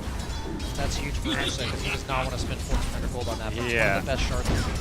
But Beast Coast, like, they're ready to fight now with this BKB timing. This is very smart of them as they jump in. They're going to find Puppy. Once again, he is not having a good time with this Nature's Prophet. The last couple of minutes here, and Beast Coast perhaps looking for more. Could look to set things up with a Yule Scepter. Same for the Void Spirit. Can't get too close here. And Nisha's Puck has really been limited what he can do this game. Can't really get near. If he gets caught by any kind of a Yule Scepter into the Asia Rift, he just dies. Yeah, that's why they picked the Void Spirit into it last. Yeah, pretty much all the heroes mid died upon foil, but Void Spirit with just one item is absolutely terrifying because you can't phase shift that. And if you can't rely on the if they do catch him, they'll just pop the global to stop Shaker from like counterplaying it. Yeah. That's why they pick Silencer into Shaker. Yeah. Beast Coast, the thing about NA and SA is they kind of learn from each other in drafting. There's a lot of one-to-one counters where you're just like, yeah, they've got something to deal with that, they've got something to deal with that individually, and it's very different than a lot of like the EU teams who do this old game plan situation.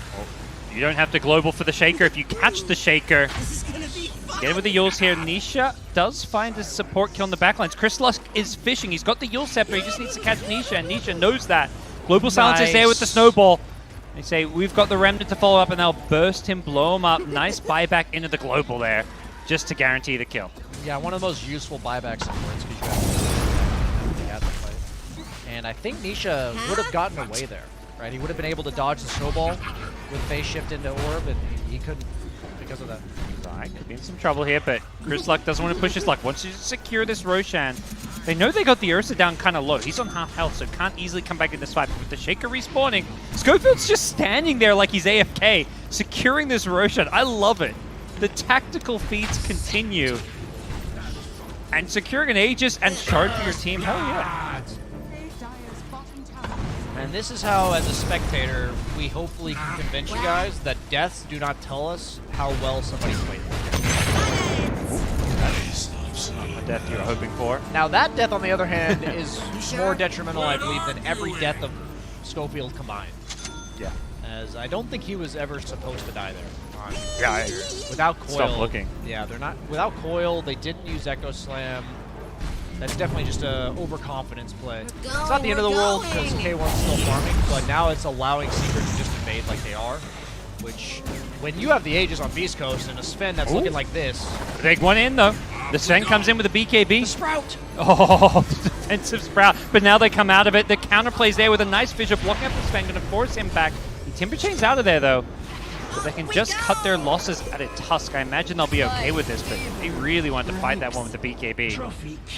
That is a awful, like, you'd think it's such a better, you'd have a better use of a BKB Aegis timing on a Sven, and he's going to get kited. The Sprout alone is going to be enough to be super annoying. He's already running out of slots. With the Aegis, he's already backpacking his Quelling Blade.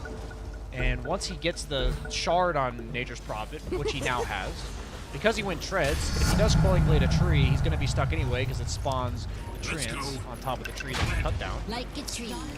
He's going to have to go Ags, I think, on Sven. For the mobility. Yeah, I think you have to go it. Bouncer. Caught a little bit up top. Nisha's there to follow it up. There's a force stuff, but no, Fissure's there to block him. Oh, okay. That yeah, sure. Drops the dunk to secure the kill. Can Beast Coast punish it? I mean, it's a big ultimate, but he has no buyback on Silence. Yeah, I think Secret know this. They want to force a fight. Great vacuum in a two-man Fissure. Yapso blinks in, though. He's in a bit of trouble here. Gets taken out by the Chakram.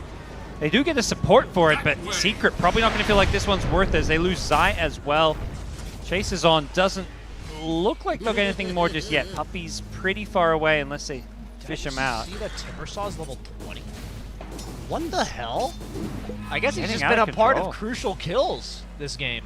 Yeah. He's keeping up with a Sven who's been hitting creeps all games. Hector has 358 CS at 24 minutes into the game, and they're the exact same level. They are crazy out-leveling Secret right now. It feels like at this point, Secret, you know, not to play Matu, just don't have that real carry here for the mid to late game. They're going to be relying on this big team fight combo that has worked for them, but like Matu can't just kill anyone by himself. You have a lot of heroes that need to be comboed, and they're all very weak. And I don't think you're going to see Beast Coast heavily committing to a hero like you saw mid lane. I think they learned their lesson. You know, you're confident for a bit, you're in the zone, and then you get Echo Slammed as 4, and you get it like, you know, you get the water splashed on your face, you wake up from the high that you were on, and that I don't think they're going to give them that again. So I don't know how they have enough damage to like distribute amongst all the cores of Beast Coast for Secret. They have got those kiting plays. You mentioned the Sprout. Puck's going to have an Aghanim Scepter soon, so that's going to limit what this Sven can do. Here you go, Void Spirit gets caught by the Fissure from the trees. Does get off the defensive Dual Scepter. The Global Silence is there, but Zai tries again with a Greaves Vacuum. That would have worked. Let's go. Just couldn't get the perfect timing he was hoping for. So the thing is that Sven can get out of Puck Coil with Ags. So he is going it. Yeah. They like never go Ags anymore. After like Swift Link getting at it into the game. Satanic just being a broken item for carries in general. Silver Edge also is an amazing option for Sven. But the fact that Sprout's such a massive issue, and it's such a low cooldown ability, and then there's really no way for any carry ever to get out of Axe Coil on Puck. Sven, one of the few that can Superman out of that Puck Coil. Secret going to resort to some pesky split pushing both mid and top. These guys have to address these lanes. They've got Chris Luck in the front lines. There's the vacuum. Two-man Fissure. Yapsor falls up with the dunk, catches out two. K1's trying to turn this fight around, but his BKB is going to be wearing off fairly soon. Hasn't really done the damage on the backlines. Whisper, he's taken out the Shaker. Can he find more? This Timber is causing all sorts of problems as Puppy's TP gets cancelled and Whisper wants more. Is there anything from Matu? No. TP's out. Yules was on cooldown. So it ends up being a slightly Secret favored fight.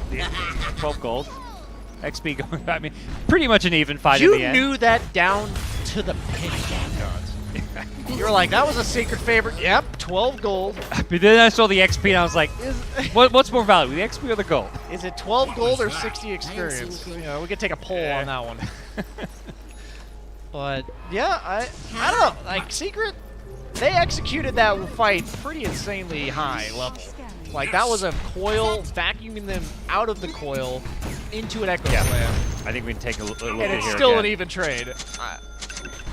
It does, PBD, it does. That's like as good as it gets for Secret, I think. And the fight's going even, so that doesn't bode well. Just on the backlines doing like, he's the one dishing out the most damage. K1's just getting kited, and he's kind of the focus of so much of this Secret lockdown and control. But you cannot afford to use your spells on this Timbersaw. He's got status resistance from the Halberd. He's got like 2,800, 3,500 HP because he got that Bloodstone completed. 3,500 HP. Oh, here come Team Secret again. They're not done. They want to keep fighting. K1 gets gone on. Drunkle's there. The silence to keep him alive a little bit longer. He's going to turn with the Godstring, but he can't hold his ground against the Matu Ursa. He does get the Stormbolt out. He's jumping his Chris Luck. Have they got the damage with the Remnant pull? They're going to take out Matu. Darkseer dead as well as Whips is going to go chaining on forward. Yapster's in some trouble here. Needs to find the blink out.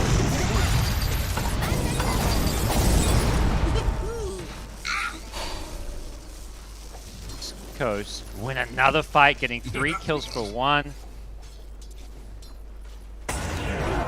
Oh, there we go. Yeah. We're back. We got Dota Sounds back. Hopefully you guys had us as well. Don't worry, you didn't miss anything important. I was talking about what I thought about the game. I'm trying to think. So, 7k advantage for Beast Coast. Pretty convincing so far. The Ags for Spin.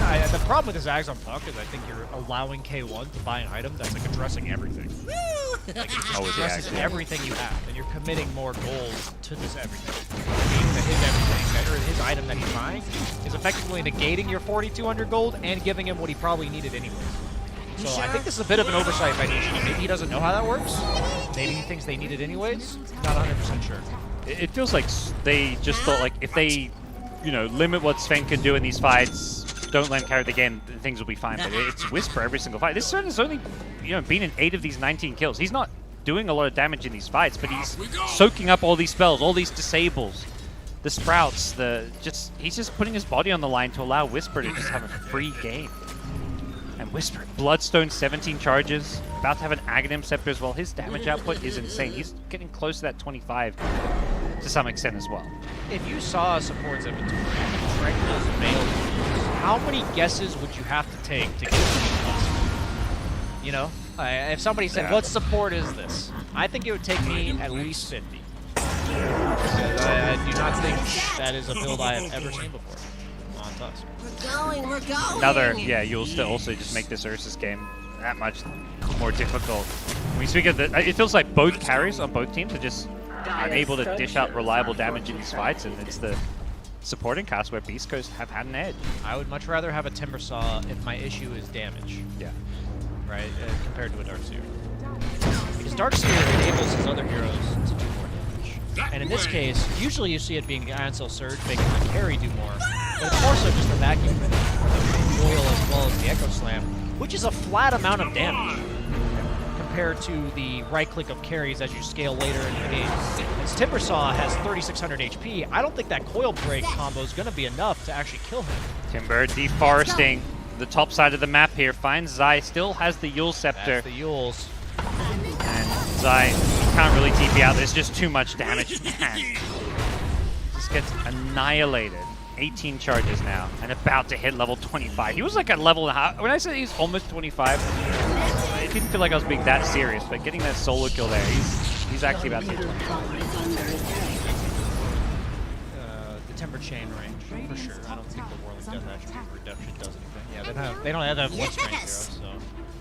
This was a third pick Timbersaw, which was addressed by 2 heroes in the second round by Secret. It is proving masterful performance by Whisper. Dies again. That's been his job for a lot of this game, as Nisha may pay the price to just get a support kill. This has been one of the best 1 in 9 Tusks I think I've ever seen. I think K1 is getting carried this game. Yeah, but at the same time, I don't feel like he's playing bad in any way. It's just the way the draft went, maybe. Have you ever played one of those pubs as a carry where you feel like you're doing your job, but you never really have to do anything to win the game? You're like, I'm not like feeding or anything. I'm farming. That's what I was supposed to do. Yeah. But your team is just like winning the fights for you. They're Obviously, K1's playing fine. I'm just saying that the performance from the other 4 has been pretty insane this game. This is what I think Beast Coast, old Infamous, has to look like if they're going to make a deep run at TI. Because this is exactly what they looked like when they got 8th. And that was when they only could play Wraith King. So the team's come a really long way. They've added a few heroes. Yeah, they're a little bit more diverse than Hector Wraith King nowadays. So this is really cool to watch, especially since they had a little bit of underwhelming performances during the lanes this season. Perhaps a bit of a reminder that every hero you just have to be worried about, because that hasn't really popped up all too much in the drafts I've seen. We're going to see Ursa try and jump on in to defend this top tier 3 tower, but Matu already gets chunked down at half health. The Dream Call is there. Sven just going to break it as he runs back. And Whisper on this front line, he's just unkillable. 4,000 this guy. He backpacks the cheese. He's like, I don't need this cheese. I need the clarity. It's fine. They can't kill me. He'll take the cheese over a soul ring at least. Yeah. I like how he popped the clarity and he literally just put a second before the puck clicked. Like, alright, don't need it anymore. Hey man, if he barely has any mana to cast something to finish somebody off, we'll remember that 2 seconds. Sometimes we only need 2 seconds of clarity to know what to do in the game.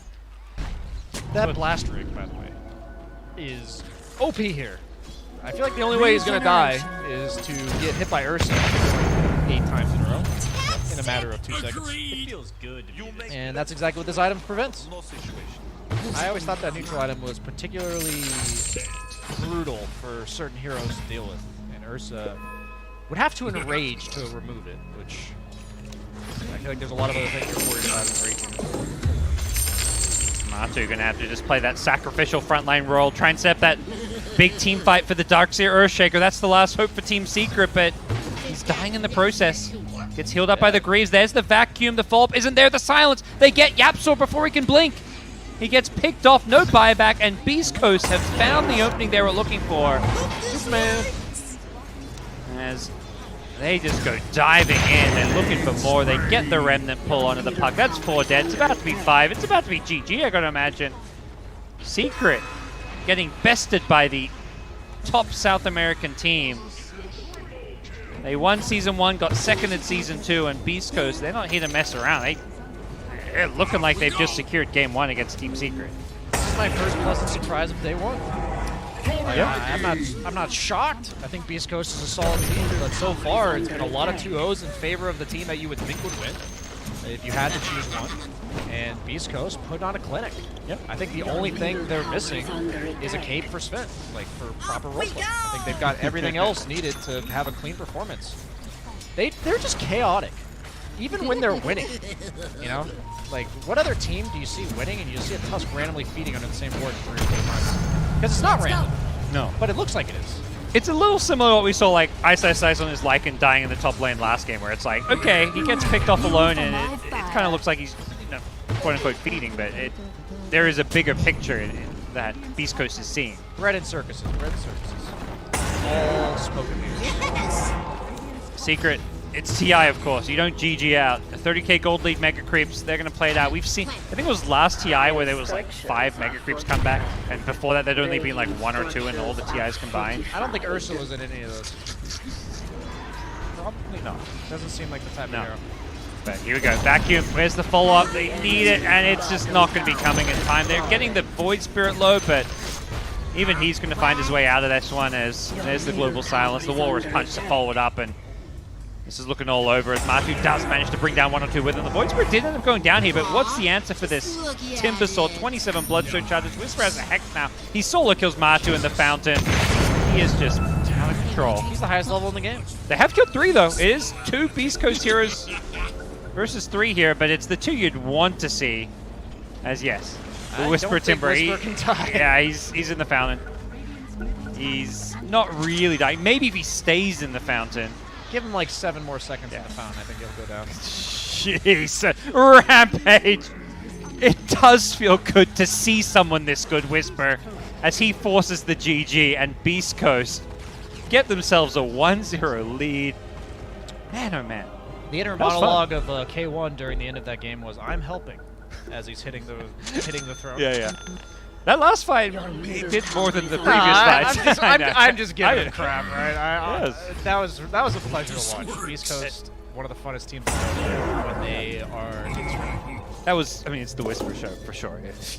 There's no doubt in anyone's mind who the MVP of that game is. You know, I think maybe an honorable mention to Schofield on his tusk for some of the stuff he was doing, but Whisper, 20-1 on Timber. It was just nuts. This is a game they could have easily lost at like the 15-minute mark because Darkseer Ursa just runs at you with the first Aegis. And I think I'd also give props to Chris Long because he solo killed Nisha and then solo killed him again.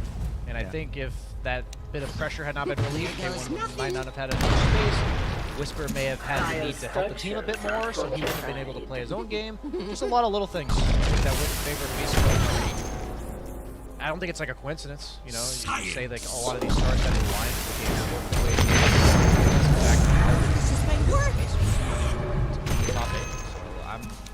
is. This is a nice game to watch because it means a lot. For Secret, do you think there's an element where it's like, let's go back to the drawing board, let's figure out something different for the draft? Like, do you think, how much do you say this is strategy of draft versus play? I think Ursa just make sure We're going! You're never going to be content with nothing happening in the game, and maybe against a team like Beast Coast, you don't want that. So maybe they'll consider mixing it. Alright, we'll see if there's any kind of mix-up or how things will go. If Secret bounce back, there's been a lot of 2-0s, I'm sure Beast Coast would love to continue that. While Secret try and continue their winning ways from earlier today. We'll be right back after a quick break with game number 2.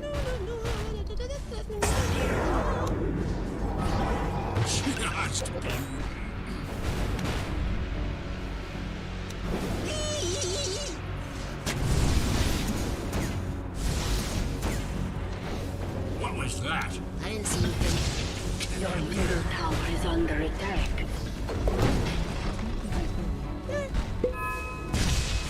You sure? Quit arguing!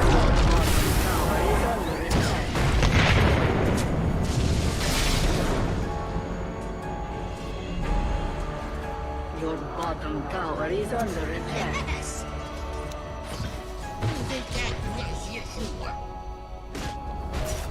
Your bottom tower has fallen. Landed.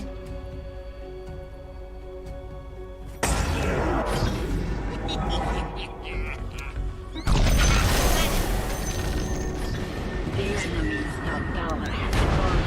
Science! What's next? Let's find out.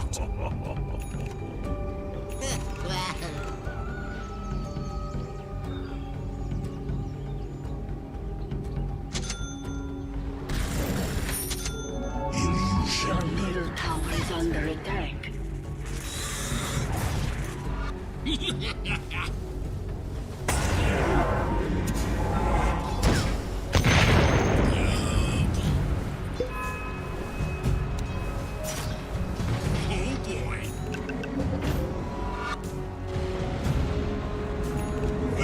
Dire structures are fortified.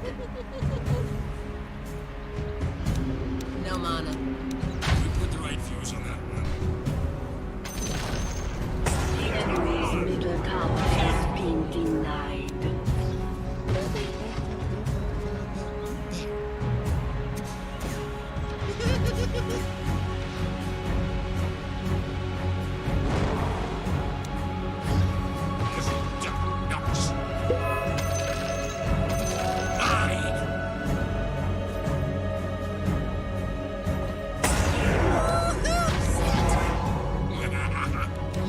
Mind in place.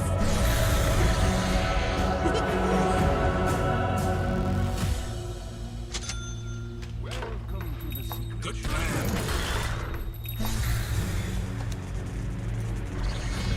Hope this works. In place.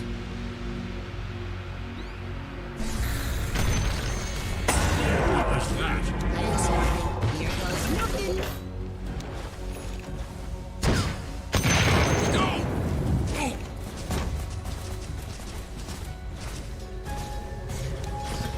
So.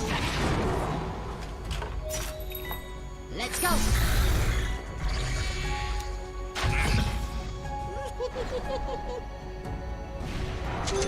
Invisibility.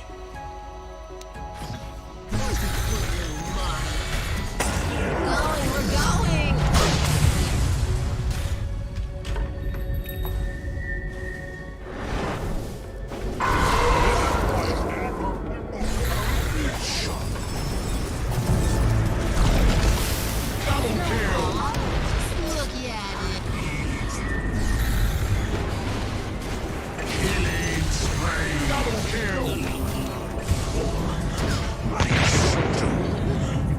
Your middle tower is under attack. Double kill!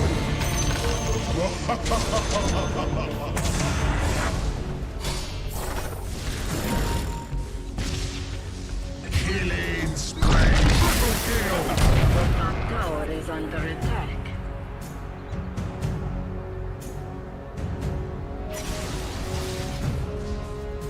Your top tower is under attack.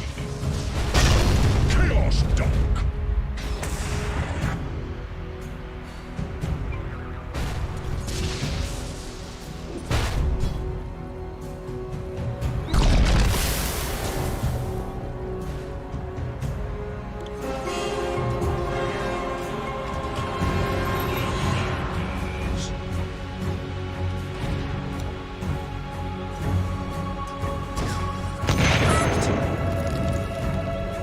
That way!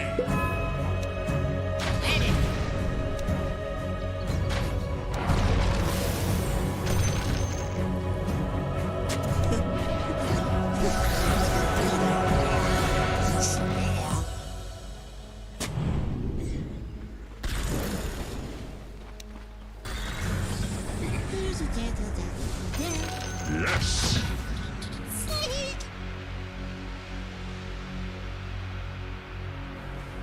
Off we go! Your middle tower is under attack. Where's that good little mine?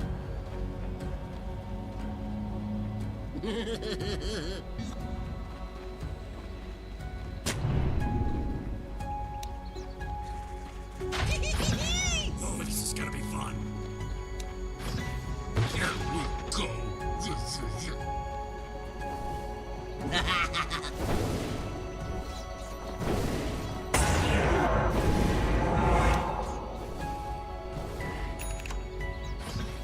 Aw, just look at. Line in place. Clever.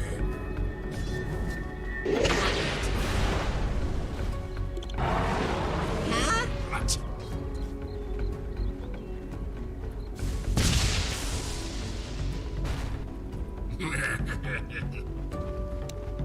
Set. Huh? What?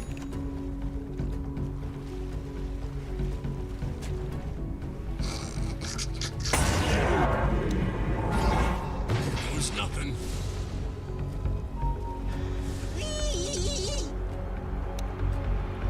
Right here.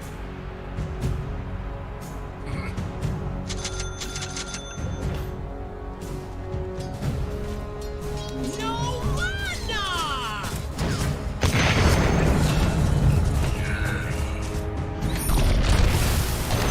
Dominating!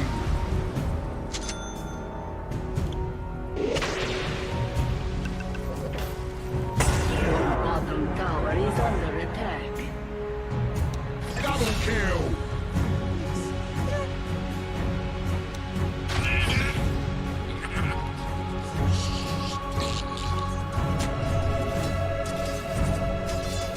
Your middle tower is under attack.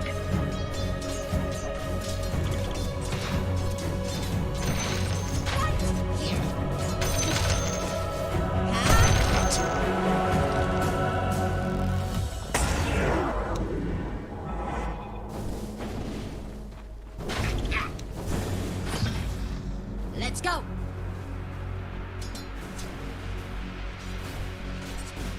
You sure? Quit arguing! Out of mana. Set. Beautiful.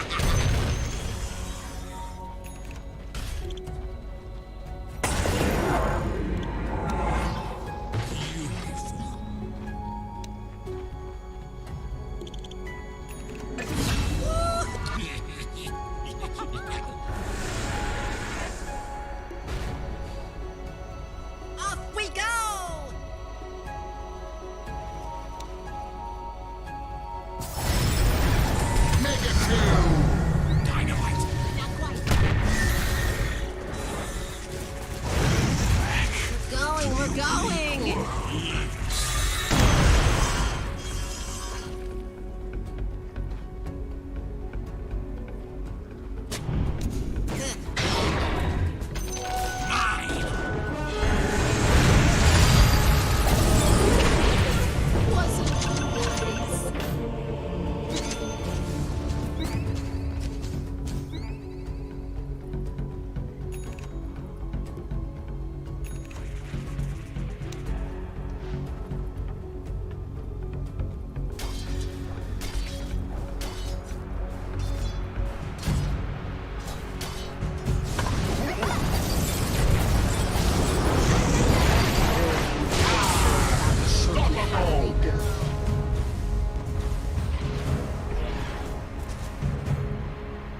Your top tower is under attack.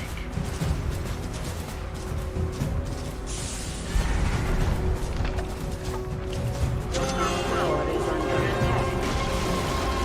Your top tower has fallen.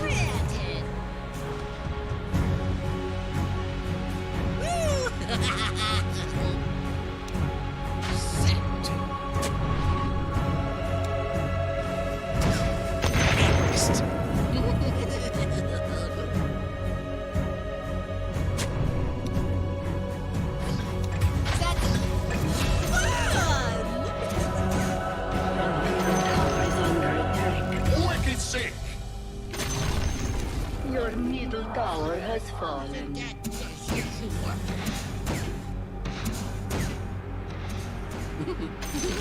Right views on that. Trap is set! Oh boy. Your middle tower is under attack. Planted. Your middle tower is under attack. Yes. Your middle tower has fallen.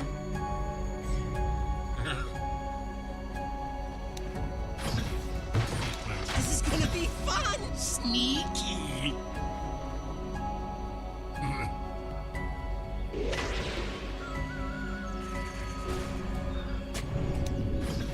Let's go. And it.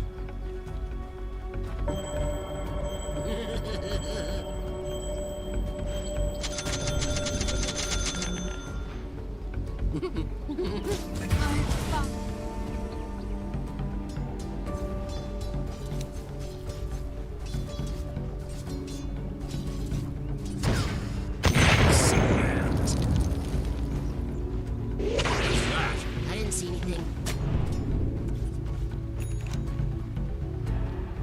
Landed! You sure? Quit arguing. Here goes nothing.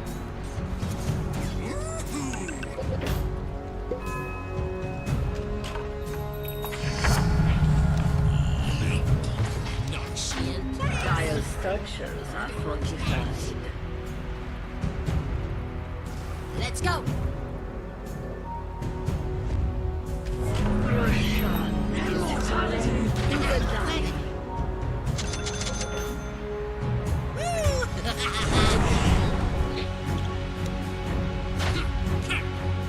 Killing spree. We're going! Jeez.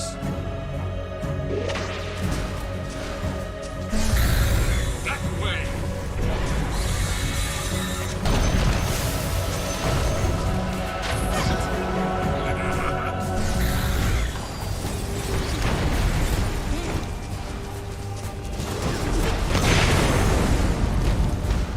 Dominating.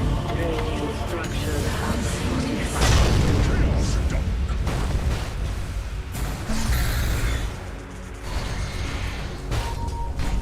Monster kill.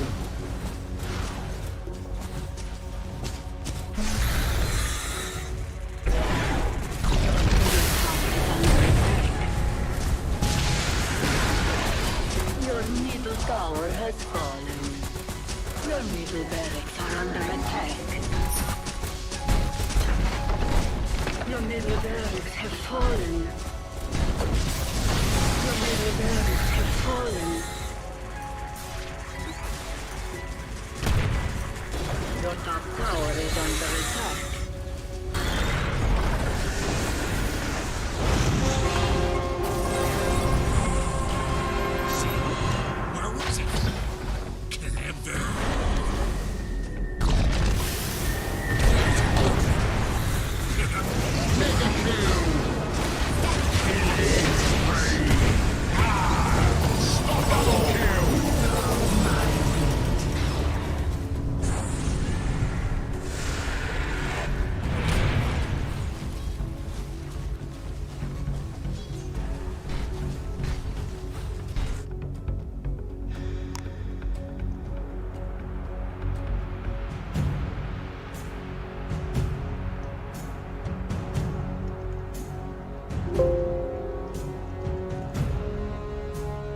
Welcome back, ladies and gentlemen. I'm Gods, he's BSJ, and we've got Team Secret versus Beast Coast Game 2. Beast Coast shocking us.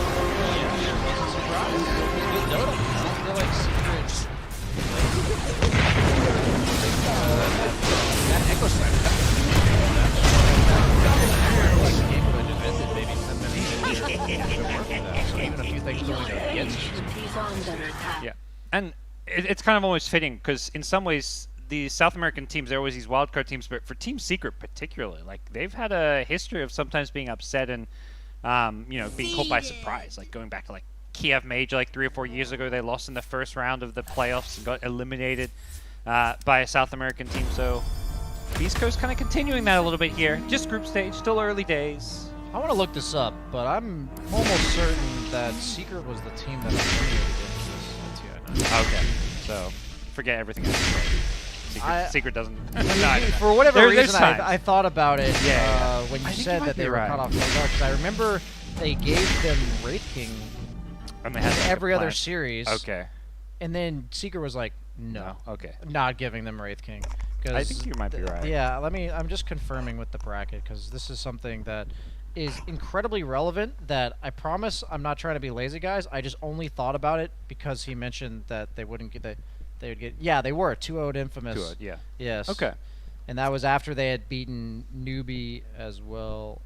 They were making a run through the lower bracket on the side of Infamous, so they were the ones that on the yeah, they were like, no, your Cinderella story ends with us.